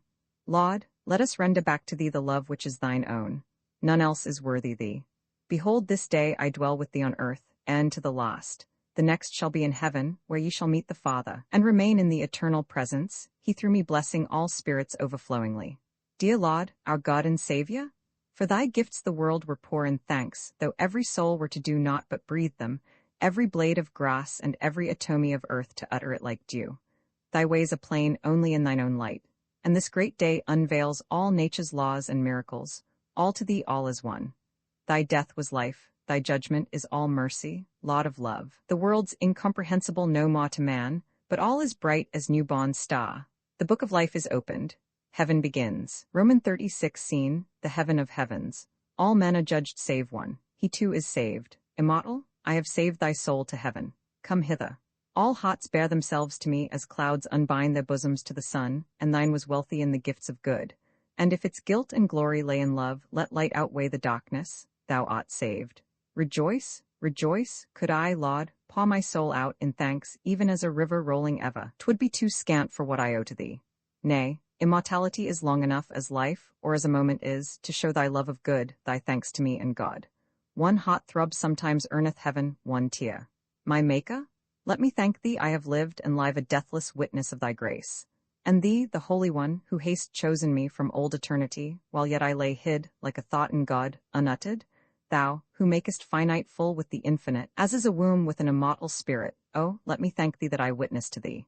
And thou, mid-God, my Saviour and my Judge, Son of the soul, whose day is now all noon, who makest of the universe one heaven, I praise thee. Heaven doth praise thee, God doth praise thee, the Holy Ghost doth praise thee. Praise thyself, is he not mine, evil, away for I? In the beginning, ere I bade things be, or ever I begat the worlds on space, I knew of him, and saved him in my Son, who now hath judged. For fraught with Godhood, he yet feels the frailties of the things he has made, and therefore can, like feelingly, judge them. For I abide not sin, and in my Son there is no sin, not that he takes away. It is destroyed forever and made nothing. Spirit, depart, this mortal loved me. With all his doubts he never doubted God, but from doubt gathered truth, like snow from clouds the most and whitest from the darkest. Go, I leave thee, Festus. Here thou wilt be happy. To be in heaven is to love forever God, and thou must love here. Here thou wilt find all that thou canst and oughtst to love. For souls, remade of God, and molded over again into his son-like emblems, multiply his might and love. The saved are sons, not earths, and with original glory shine of God. While I shall keep on deepening in my darkness, with not one gleam across the gloom of being. Let us part, Spirit, it may be, in the coming, that as we sometime were all worth God's making, we may be worth forgiving, taking back into his bosom, pure again, and then all shall be one with him who is one in all. It may be then that I shall die. Farewell. Forgive me that I tempted thee, I am glad. Stay, Spirit. All created things unmade it suits not the eternal laws of good that evil be a model. In all space is joy and glory, and the gladdened stars, exultant in the sacrifice of sin, and of all human matter in themselves, leap forth as though to welcome earth to heaven, leap forth and die. All nature disappears. Shadows are passed away. through all is light. Man is as high above temptation now, and where by grace he always shall remain as ever sun or sea, and sin is burned in hell to ashes with the dust of death. The worlds themselves are but as dreams within their souls who lived in them, and thou art null, and thy vocation useless, gone with them. Therefore shall heaven rejoice in thee again, and the lost tribes of angels, who with thee wedded themselves to woe, and all who dwell around the dizzy centres of all worlds, again be blessed with the blessedest. Lo, ye are all restored, rebrought to heaven by him who cast you forth, your God. Receive ye tenfold of all gifts and powers, and thou who campst to heaven to claim one soul, remain possessed by all. The sons of bliss shall welcome thee again, and all thy hosts, whereof thou first in glory as in woe, in brightness as in darkness erst, shalt shine. Take, Lucifer, thy place. This day art thou redeemed to archangelic state. Bright child of morning, once again thou shinest fair, o'er all the starry ornaments of light. The highest and the humblest eye of all the beings thou hast made, eternal laud. Behold they come, the legions of the lost, transformed already by the bare behest of God our Maker to the purest form of seraph brightness. His be all the praise, and ours submissive thanks. When evil had done its worst, then God most blessed us and forgave. Oh, he hath triumphed over all the world in mercy, over death and earth and hell. All God hath made us saved. Heaven is complete. Hither with me. But where are those I love, yon happy troop? Ah, blessed ones, come to me, loves of my heart on earth and soul in heaven. Are ye all here too with me? All, it is heaven. Come, let us join our souls into the song of glory, which the saved all sing to God. Father of goodness, Son of love, Spirit of comfort, be with us. God who hast made us, God who hast saved, God who hast judged us, thee we praise.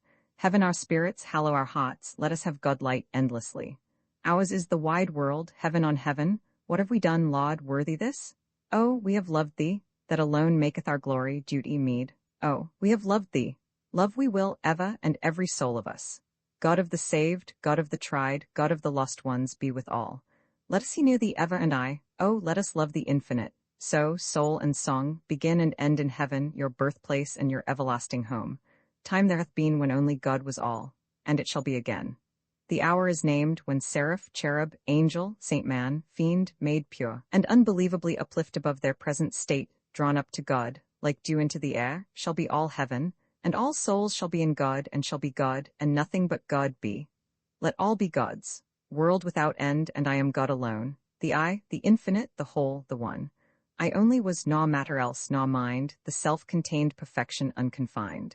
I only am in might and mercy one. I live in all things and am closed in none. I only shall be. When the worlds have done, my boundless being will be but begun. Festus by Philip James Bailey. Uncopyright may you do good and not evil. May you find forgiveness for yourself and forgive others. May you share freely, never taking more than you give. Copyright pages exist to tell you that you can't do something.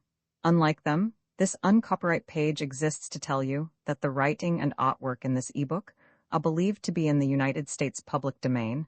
That is, they are believed to be free of copyright restrictions in the United States. The United States public domain represents our collective cultural heritage, and items in it are free for anyone in the United States to do almost anything at all with, without having to get permission.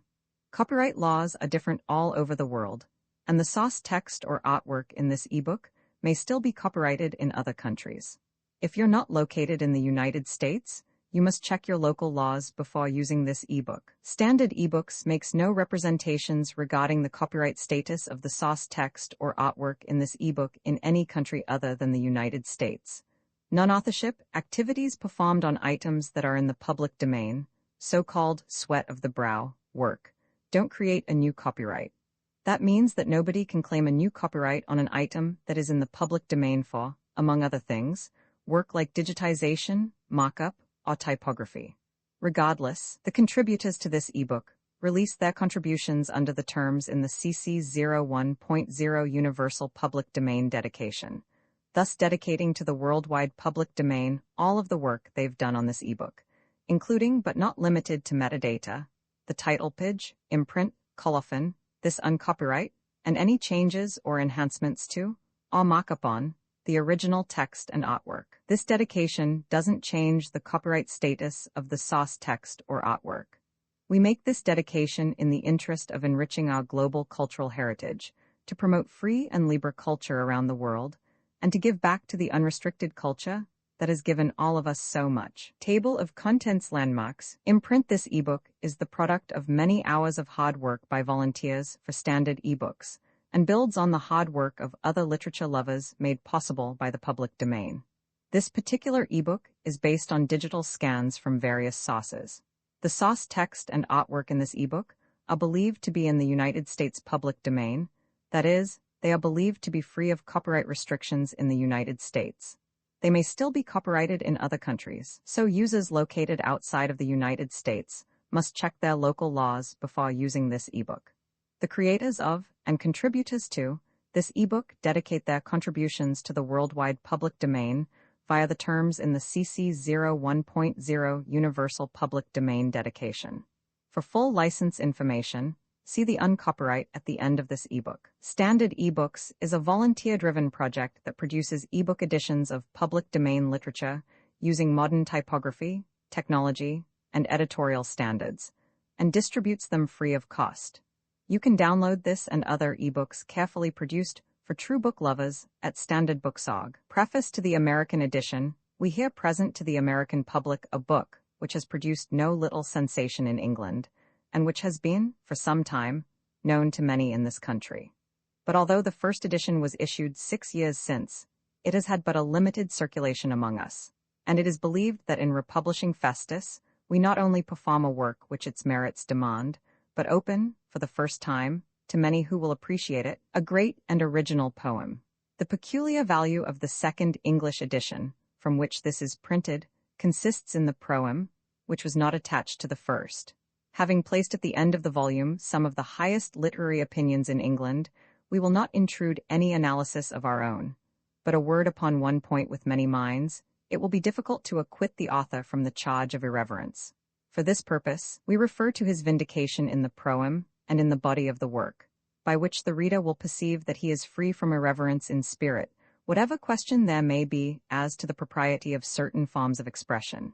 As to the extravagances, which all will discover, they are the extravagances of deep and eloquent passion, the luxuriant overgrowth of a profoundly rich soil.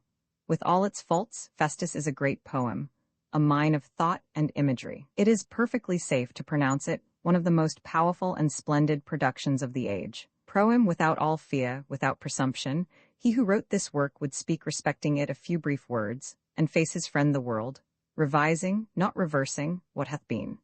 Poetry is itself a thing of God. He made his prophets poets, and the more we feel of poesy do we become like God in love and power, undermakers.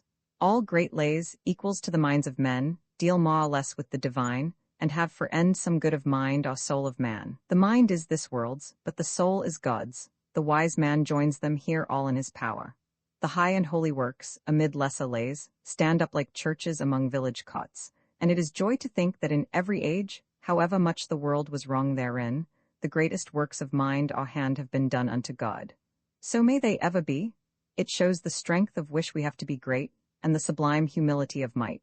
True fiction hath in it a higher end than fact. It is the possible compared with what is merely positive, and gives to the conceptive soul an inner world, a higher, ampler, heaven than that wherein the nations sun themselves. In that bright state are met the mental creatures of the men whose names are writ highest on the rounded crown of fame's triumphal arch, the shining shapes which star the skies of that invisible land, which whosoever would enter, let him learn. 'Tis not enough to draw forms fair and lively, their conduct likewise must be beautiful. A haughty holiness must crown the work, as a gold cross the minster dome, and show, like that enstonement of divinity, that the whole building doth belong to God. And for the book before us, though it were, what it is not, supremely little, like the needled angle of a high church spire, its sole end points to God the Father's glory, from all eternity seen, making clear his might and love in saving sinful man. One bawd shows God as he deals with states and kings, another as he dealt with the first man, another as with heaven and earth and hell, ours as he loves to order a chance soul chosen out of the world from first to last. And all along it is the heart of man emblemed, created and creative mind. It is a statued mind and naked heart which is struck out. Other bawds draw men dressed in manners, customs, forms, appearances, laws, places, times, and countless accidents of peace or polity. To him these are not, he makes no mention, takes no compt of them. but shows, however great his doubts, sins, trials, whatever earthborn pleasures soil man's soul, what power soever he may gain of evil, that still, till death, time is, that God's great heaven stands open day and night to man and spirit, for all are of the race of God, and have in themselves good. The life-writ of a heart, whose firmest prop and highest meaning was the hope of serving God as poet-priest, and the belief that he would not put back love offerings, though brought to him by hands unclean and earthy, and as fallen man's must be. And most of all, the thankful show of his high power and goodness in redeeming and blessing souls that love him, spite of sin and their old earthy strain. These are the aims, the doctrines, truths, and staple of the story. What theme sublimer than soul being saved? 'Tis the bard's aim to show the mind-made world without, within, how the soul stands with God and the unseen realities about us. It is a view of life spiritual and earthly. Let all look upon it, then, in the same light it was drawn and colored in faith, in that the writer too hath faith, albeit an effect and not a cause. Faith is a higher faculty than reason, though of the brightest power of revelation, as the snow-headed mountain rises o'er the lightning, and applies itself to heaven. We know in daytime there are stars about us, just as at night, and name them what and where by sight of science. So by faith we know, although we may not see them till our night, that spirits are about us, and believe that, to a spirit's eye, all heaven may be as full of angels as a beam of light of motes. As spiritual, it shows all classes of life, perhaps above our kind, known to tradition, reason, or God's word, whose bright foundations are the heights of heaven. As earthly, it embodies most the life of youth, its powers, its aims, its deeds, its failings, and as a sketch of world life it begins and ends, and rightly, in heaven and with God, while heaven is also in the midst thereof. God, or all good, the evil of the world and man, wherein are both, are each displayed. The model is the model of all men. The foibles, follies, trials, sufferings, and manifest and manifold are they of a young, hot, unworld-schooled heart that has had its own way in life, and wherein all may see some likeness of their own. 'Tis these attract, unite, and, sun-like, concentrate the ever-moving system of our feelings. The hero is the world-man, in whose heart one passion stands for all, the most indulged. The scenes wherein he plays his part are life, a sphere whose center is co-heavenly with its divine original and end. Like life, too, as a whole, the story hath a moral, and each scene one, as in life, one universal and peculiar truth, shining upon it like the quiet moon, illustrating the obscure, unequal earth. And though these scenes may seem to careless eyes irregular and rough and unconnected, like to the stones at Stonehenge, though convolved, and in primeval mystery, still in use, a meaning, and a purpose may be mocked among them of a temple, reared to God. The meaning alway dwelling in the word, in secret sanctity, like a golden toy mid beauty's obbed bosom. Scenes of earth and heaven are mixed as flesh and soul in man. Now, the religion of the book is this, followed out from the book God writ of old. All creatures being faulty by their nature, and by God made all liable to sin, God only could atone, and unto none except himself, for universal sin. It is thus that God did sacrifice to God, himself unto himself, in the great way of triune mystery. His death, as man, was real as our own, and as, except in the destruction of all life, there could be no atonement for its sin, while life doth necessarily result from God, as thought and outward action from ourselves, so the atonement must be to and by him, which makes it justice equally with love, for all his powers and attributes are equal, and must make one in any act of his, and every act of God is infinite. He acts through all in all. The truth we know, he doth himself inbreathe. The ill we do, he hath atoned for. And the scriptures show that God doth suffer for the sins of those whom he hath made, that are liable to sin. In all of us he hath his agony, we are the cross and death of God and grave. Him love then all the more, and worship him who lived and died, and rose from death for us, and is and reigns forever God in all. Let each man think himself an act of God, his mind a thought, his life a breath of God, and let each try, by great thoughts and good deeds, to show the most of heaven he hath in him. Many who read the word of life, much doubt whether salvation be of grace or faith, election, or repentance, or good works, or God's high will. Reconcile all of them. Each of the persons of the triune God hath had his dispensation, hath it now, the Father by his prophets, and the Son in his own days, by his own deeds, and now the Spirit by the ministry of Christ. And thus by law, by gospel, and by grace, the scheme of God's salvation is complete. Salvation, then, is godlike, threefold, so that under one or other all may come, by will of God alone, by faith in Christ, and by repentance and good works and grace. So there is one salvation of the Father, one of the Son, another of the Spirit, each the salvation of the three in one. The motto in this lay is saved of will, in manner as this hymn unfolds, which hath just warranty for every word from God's. O God, thou wondrous one in three, as mortals must thee deem, thou only canst be said to be, we but at best to seem. For thou dost save, and thou mayst slay, canst make a mortal soul in the eternal, in a day wilt bring to naught the whole. Thou hardiest and thou openest hearts, as in thy word is shown, thou safest and destroyest pots by thy right will alone. Let down thy grace, then, Lord, on all whom thou wilt save to live. Oh, if they stumble, stop their fall. Oh, if they fall, forgive. They are forgiven from the first, they are predestined thine, and though in sin they were the worst, in thee they are divine. They are, and were, and will be laud. In one, in heaven, in thee, yea, with the Spirit and the Word, one God in Trinity. These principles and doctrines pending not upon the action of the poem here, but over and above it, influencing nevertheless the story, as the cause of stars inwoven with our system, earth, vary the view of this life's hemisphere, and mingle it more palpably with heaven, and with its changeless, ceaseless, boundless God. It is thus that by creating to and from eternity, and multiplying ever his own one being through the universe, he doth eternize happiness, and make good infinite by making all in him. There is but one great right and good, and ill and wrong are shades thereof, not substances. Nothing can be antagonist to God. Necessity, like electricity, is in ourselves and all things, and no more without us than within us.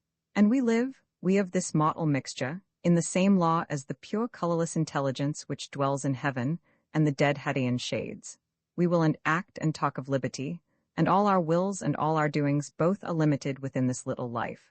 Free will is but necessity in play, the clattering of the golden reins which guide the thunder-footed courses of the sun. The ship which goes to sea informed with fire, obeying only its own iron fosse, reckless of adverse tide, breeze dead, all weak as infant's parting breath, too faint to stir the feather held before it, is as much the appointed thrall of all the elements as the white-bosomed bark which woos the wind, and when it dies desists. And thus with man, however contrary he set his heart to God, he is but working out his will, and at an infinite angle, more or less obeying his own soul's necessity. He only hath free will whose will is fate. Evil and good are God's right hand and left. By ministry of evil good is clear, and by temptation virtue, as of yore out of the grave rose God. Let this be deemed enough to justify the portion weighed to the great spirit evil, named herein. If evil seem the most, yet good most is, as water may be deep and pure below, although the face be filmy for a time. And if the spirit of evil seem more in the work than God, it is but to work his will, who therefore is all that the other seems, and evil is in almost every scene of life more or less forward. Above all, the mystery of the Trinity is held, whose mystery is its reasonableness. All that is said of deity is said in love and reverence. Be it so conceived. What comes before and after the great world, deep in the secretest abyss of light, and being's most reserved immensity, God alone knows eternally, who rends the mantling heavens with his hands, but with the present is communion creatural. He liveth in the sacrament of life. And for the soul of man delineate here, the outline half invisible, is shown the self-sought grace, the self-aspiring truth and natural religion of the hot contrasting godhood with humanity ever, whereas the spirit eye unites. Temptation, and its workings in the heart whose faint and false resistance but assists, ambition, thirst of secret law, joy, love, river-like, doubling sometimes on itself, adventure, pleasure, travel heavenly and earthly, friendship, passion, poesy, viewed ever in their spiritual end, and power, celestial happiness and earth's millennial foretaste, ill annihilate, the restoration of the angels lost, and one salvation universal given to all create. All these, related, form, with much beside, the body of the work, the islands, seas, and mainland of its orb. Thus much then for this book. It aims to mock the various belief as well as doubts which hold or search by turns the mind of youth unresting anywhere. Its heresies, if such they be, are charitable ones, for they who read not in the blessed belief that all souls may be saved, read to no end. We were made to be saved. We are of God. Nor bates the book one tittle of the truth to smooth its way to favor with the fearful. All rests with those who read. A work or thought is what each makes it to himself, and may be full of great dark meanings like the sea, with shoals of life rushing, all like the air, benighted with the wing of the wild dove, Sweeping miles broad are the far western woods, with mighty glimpses of the central light, or maybe nothing, bodiless, spiritless. Now therefore to his work and to the world the writer bids Godspeed. It matters not if they agree or differ. Each perchance may bear true witness to another end. Let then what hath been, be. It boots not here to palliate misdoings. 'Twere less toil to build Colossus than to hew a hill into a statue. Hail and farewell, all. I seen heaven. Eternity hath snowed its years upon them, and the white winter of their age is come, the world and all its worlds, and all shall end. God, God, God, as flames in skies we burn and rise and lose ourselves in thee. Years on years, and naught appears save God to be. God, God, God, to us no thought hath being brought toward thee that doth not move. Years on years, and what appears save God to love? God, God, God, all thou dost make lies like a lake below thine infinite eye, years on years, and all appears save God to die.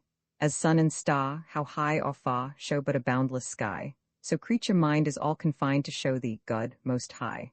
The sun still burns, the sun still turns bound, round himself and round, so creature mind to self's confined, but thou, God, haste no bound. Systems arise, or a world dies, each constant hour in air, but creature mind, in heaven confined, lives unlike thee, God, there. God, God, God, thou fill'st our eyes o'er the skies one burning, boundless sun, while creature mind, in path confined, passeth a spot thereon.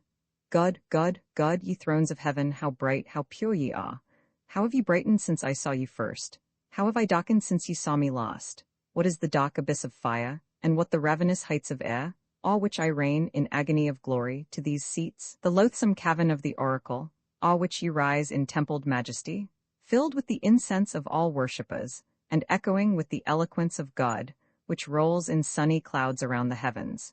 Yet must I work through world and life my fate, and winding through the wads of human hearts, steal their incarnate strength. Death does his work in secret and in joy intense, untold, as though an earthquake smacked its mumbling lips o'er some thick-peopled city. But for me, exists nor peace nor pleasure, even here, where all beside the very faintest thought is rapture.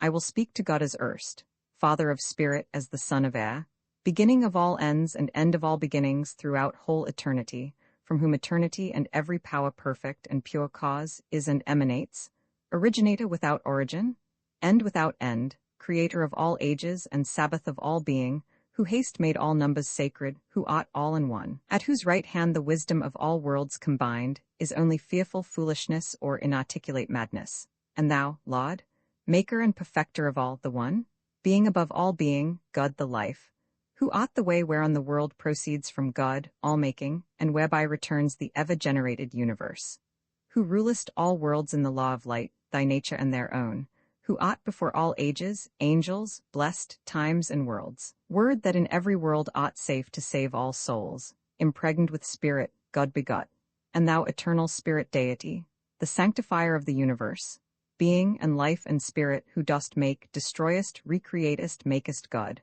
God one and trine, thou seest me here again, still, sun-like, though eclipsed of blinding power and fiery cause and evanescence of ill, behold I bow before thee, hear thou me. What wouldst thou, Lucifer? There is a youth among the sons of men I fain would have given up wholly to me. He is thine, to tempt I thank thee, Laud. Upon his soul thou hast no power. All souls are mine for aye. And I do give thee leave to this, that he may know my love is more than all his sin, and prove unto himself that naught but God can satisfy the soul he maketh great. Thou, God, art all in one, thy infinite bounds being. Thou hast said the world shall end. The world is perfect, as concerns itself, and all its pots and ends, not as towards thee. So man is likest and unlikest God of all existence, therefore doth as much resemble thee as any act of mind. In him of whom I ask, I seek once more to tempt the living world, and then depart.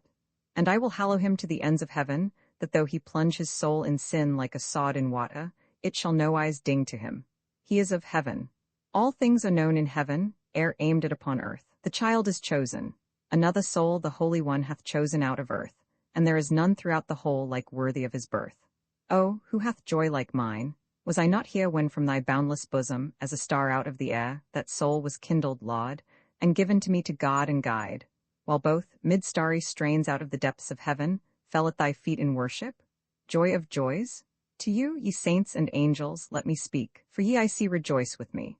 Ye know what 'tis to triumph o'er temptation, what to fall before it, how the young spirit faints, the virgin trema, the hot's ebb and flow, when first some vast temptation calmly comes and states itself before it, like the sun low looming in the west, above the wave of wimpling streamlet, ere its waters grow to size aotl.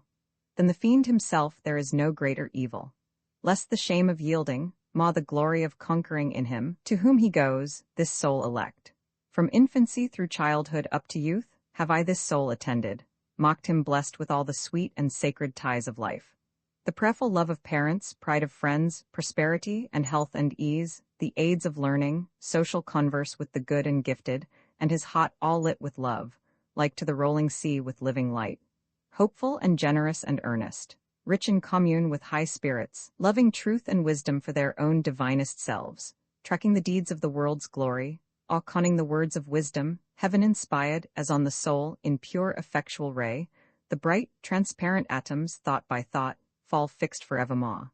And thus his days, through sunny noon, all mooned eve, all night star-armied, shining through the deathless air, all radiantly elapsed in good or joy. All this for long I mocked.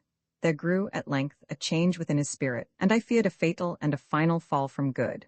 God's love seemed lost upon him. He became hot-deadened. Watching, warning, vain, I fled hither to intercede with God our Lord to bless him with salvation. We may plead alway for those we love, by leave divine. Nor knew I till this moment, with all heaven, that, in the righteous providence of God, that soul was saved. Thou knowest, Lord, the mold of mortals, and the infinite end whereto the souls thou savest are predestinate. Oh, be thy mercy mighty to this soul, fiend-threatened, nor permit him who presides o'er hell's eternal holocaust, too far to tempt or tamper with the heart of man. My mercy doth outstretch the universe, shall it not be sufficient for one soul? I am the wrath of God unto myself, and made by him to do my part, do thou thine. They are far enough apart, I ween. The heaven-strung cords of man's immortal soul are not for thee to wither at thy will. Bear witness, all ye blessed, to the word, angels, intelligences, sons of God, ye who know not but truth, feel not but love, will not but bliss, do not but righteousness. Whose life was ere the heavens were conceived, the stars begotten, all the ages born, ye many-ordered hierarchies, which are the love, truth, justice, majesty and might, dominion, glory, wisdom, bliss of God, ye through whose ministry of mercy, his immediate, ever instant, active, all spirits and worlds are governed, age by age gazing and gaining glory. Ye who stand, stirless, before the throne, entranced in joy. All ye, whose life is to present all souls reborn to their Creator, ought to search the golden-globed skies for deeds of grace. And ye who move all heavens, in whose names the name of God is, as in angels all, the crown, the wisdom, the intelligence, kindness, and strength and beauty, splendor, worth, original and rule. And ye who move restless around the throne, the burning seven, the virtue, power, salvation, fire and rest, blessing and praise of God. And ye who rule regions or kingdoms, states, tribes, families, ages and times and seasons and events, systems and elements, material powers, mental and spiritual. All ye who bear souls from the heaven to earth, from earth to heaven, ye tenants of the archetypal worlds and spiritual spheres. And you, ye saints, freed once on earth into the liberty of the necessity which is of God. Yours are the many multitudes of stars, and bliss and power forever, ye are gods. Enliven endless life bespoken here. Bear witness, all, that happiness succeeds to godliness, and that, despite of sin, the world may recognize in all time scenes, though belts of clouds bar half its burning disk, the overruling, overthrowing power, which by our creature purposes works out its deeds, and by our deeds its purposes. God, for thy glory only can I act, and for thy creatures' good.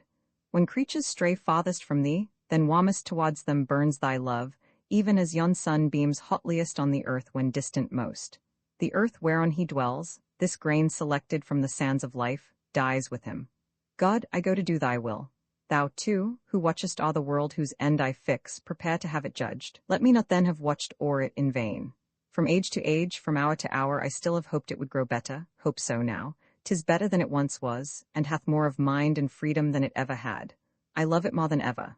Thou didst give it to me as a child. To me earth is even as the boundless universe to thee, nay, more, for thou couldst make another. It is my world.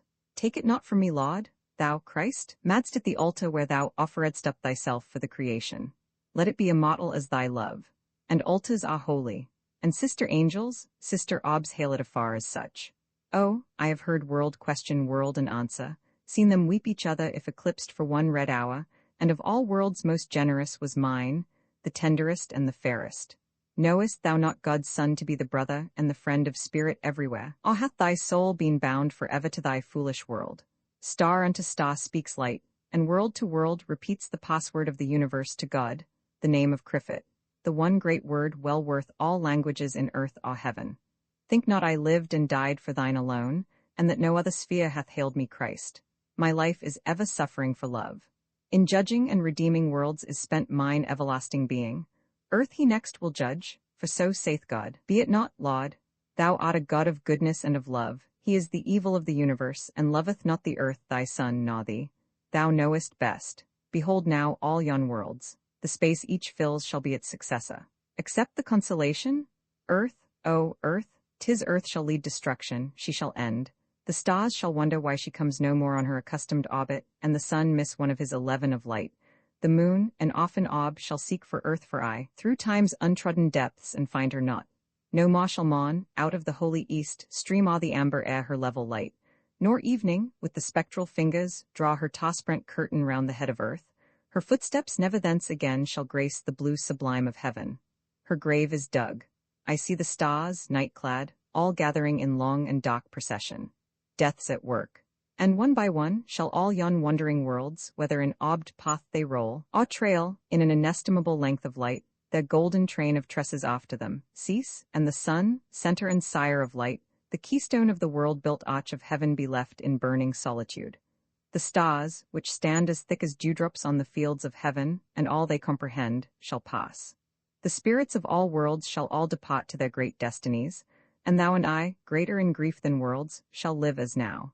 In hell's dark annals there is something writ, which shall amaze man yet there. To thy earth?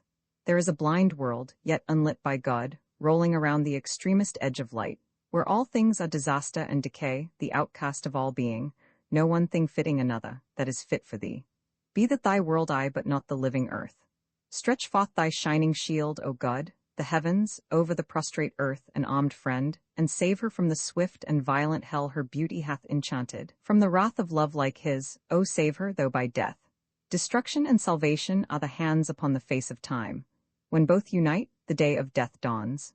Every orb exists unto its pre-appointed end, and earth, my creature, the elect of worlds, ere all is saved.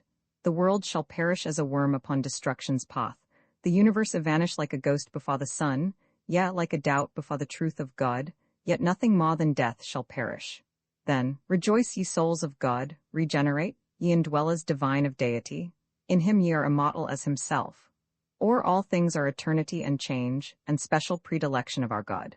Thou who createst souls, as the sun clouds, out of the sea of spirit, sire of both the first and second natures of thy Son, in whom the Maker and the Made make one, deific spirit. Who in every world payeth creation's penalties, in all, is heir of God and nature, and in thee, and in self-worship, deifies himself. And you blessed spirits for whom I died, for whom, forfeited, foreatoned for from the first, all heaven reserves the fullness of its bliss, creator and created? Witness both how I have loved ye, as God-natured life alone can love and suffer. Let the earth and every orb, the offspring of all air, perish, but all I die for, live for me.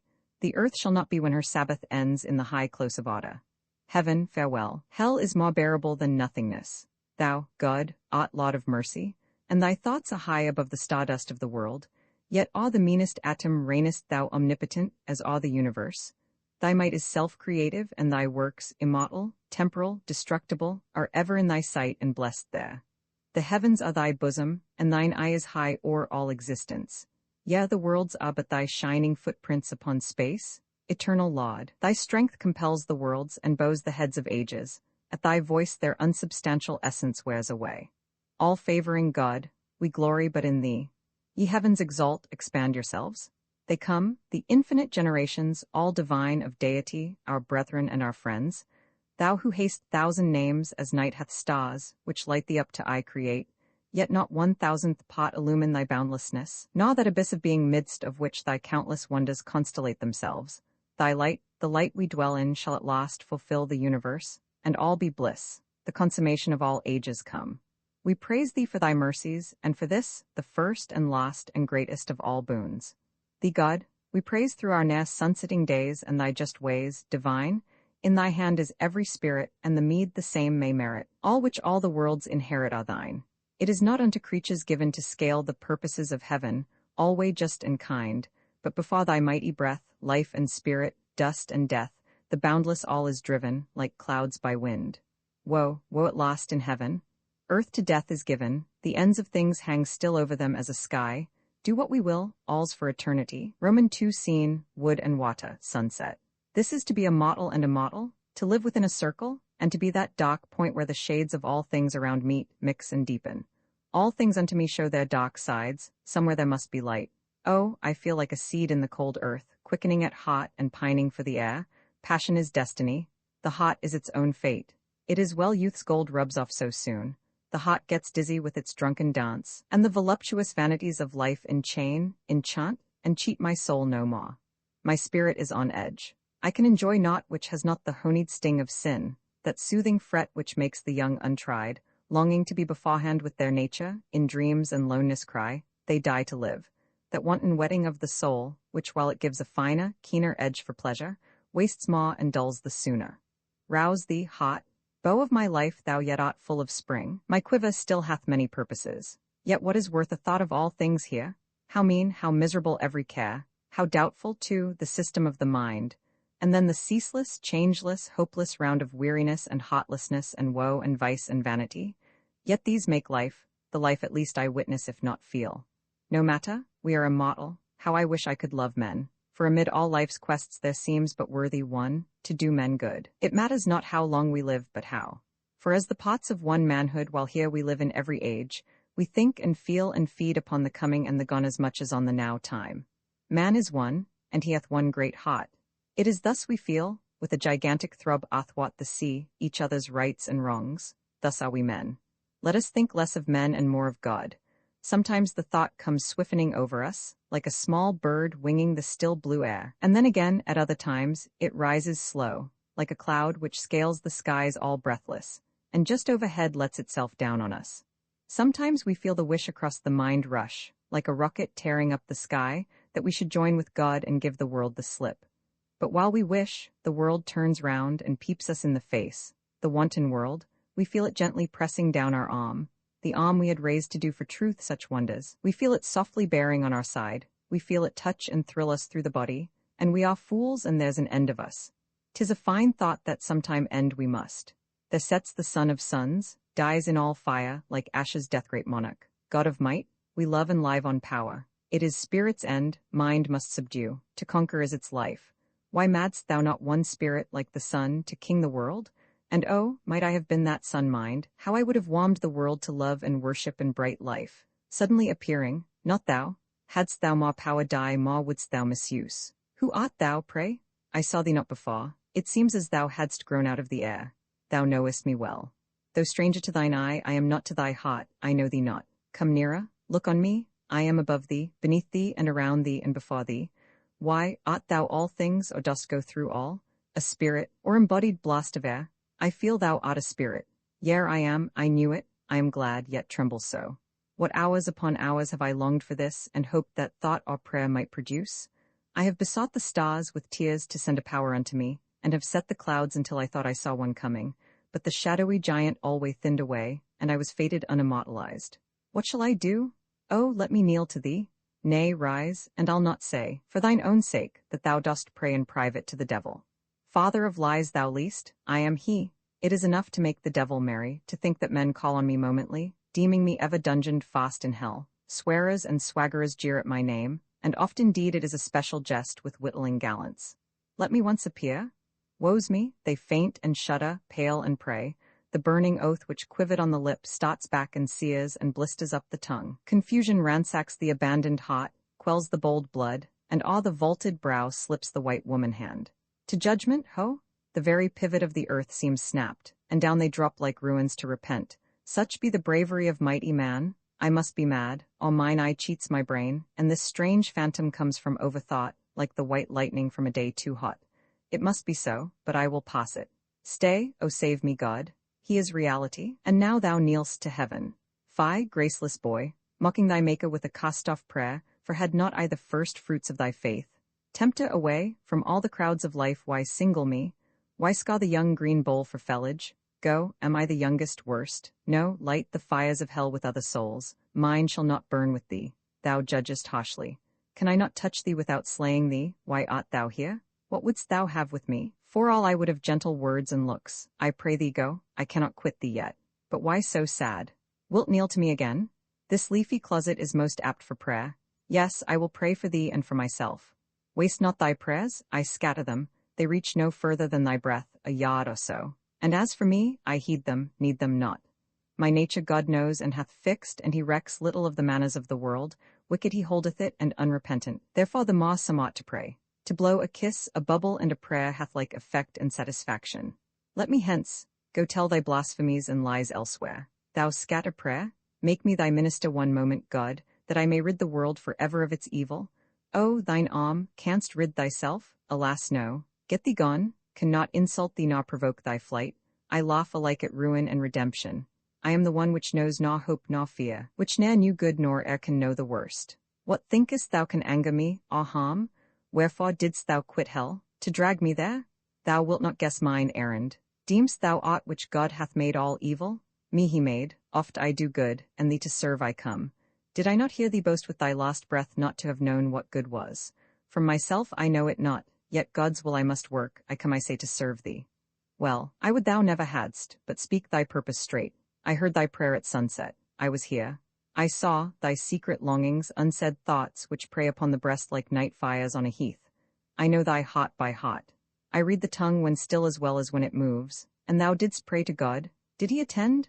Or turn his eye from the great gloss of things, wherein he worshippeth eternally himself, to thee one moment? He did not.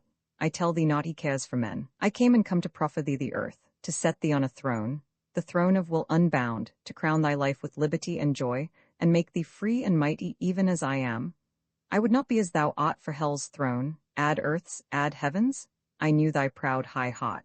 To test its worth and mock I held it brave, in shape and being thus myself I came, not in disguise of opportunity, not as some silly toy which serves for most, not in the mask of Luca, lust nor power, not in a goblin's size nor cherub form, but as the soul of hell and evil came I with leave to give the kingdom of the world, high freedom of thyself.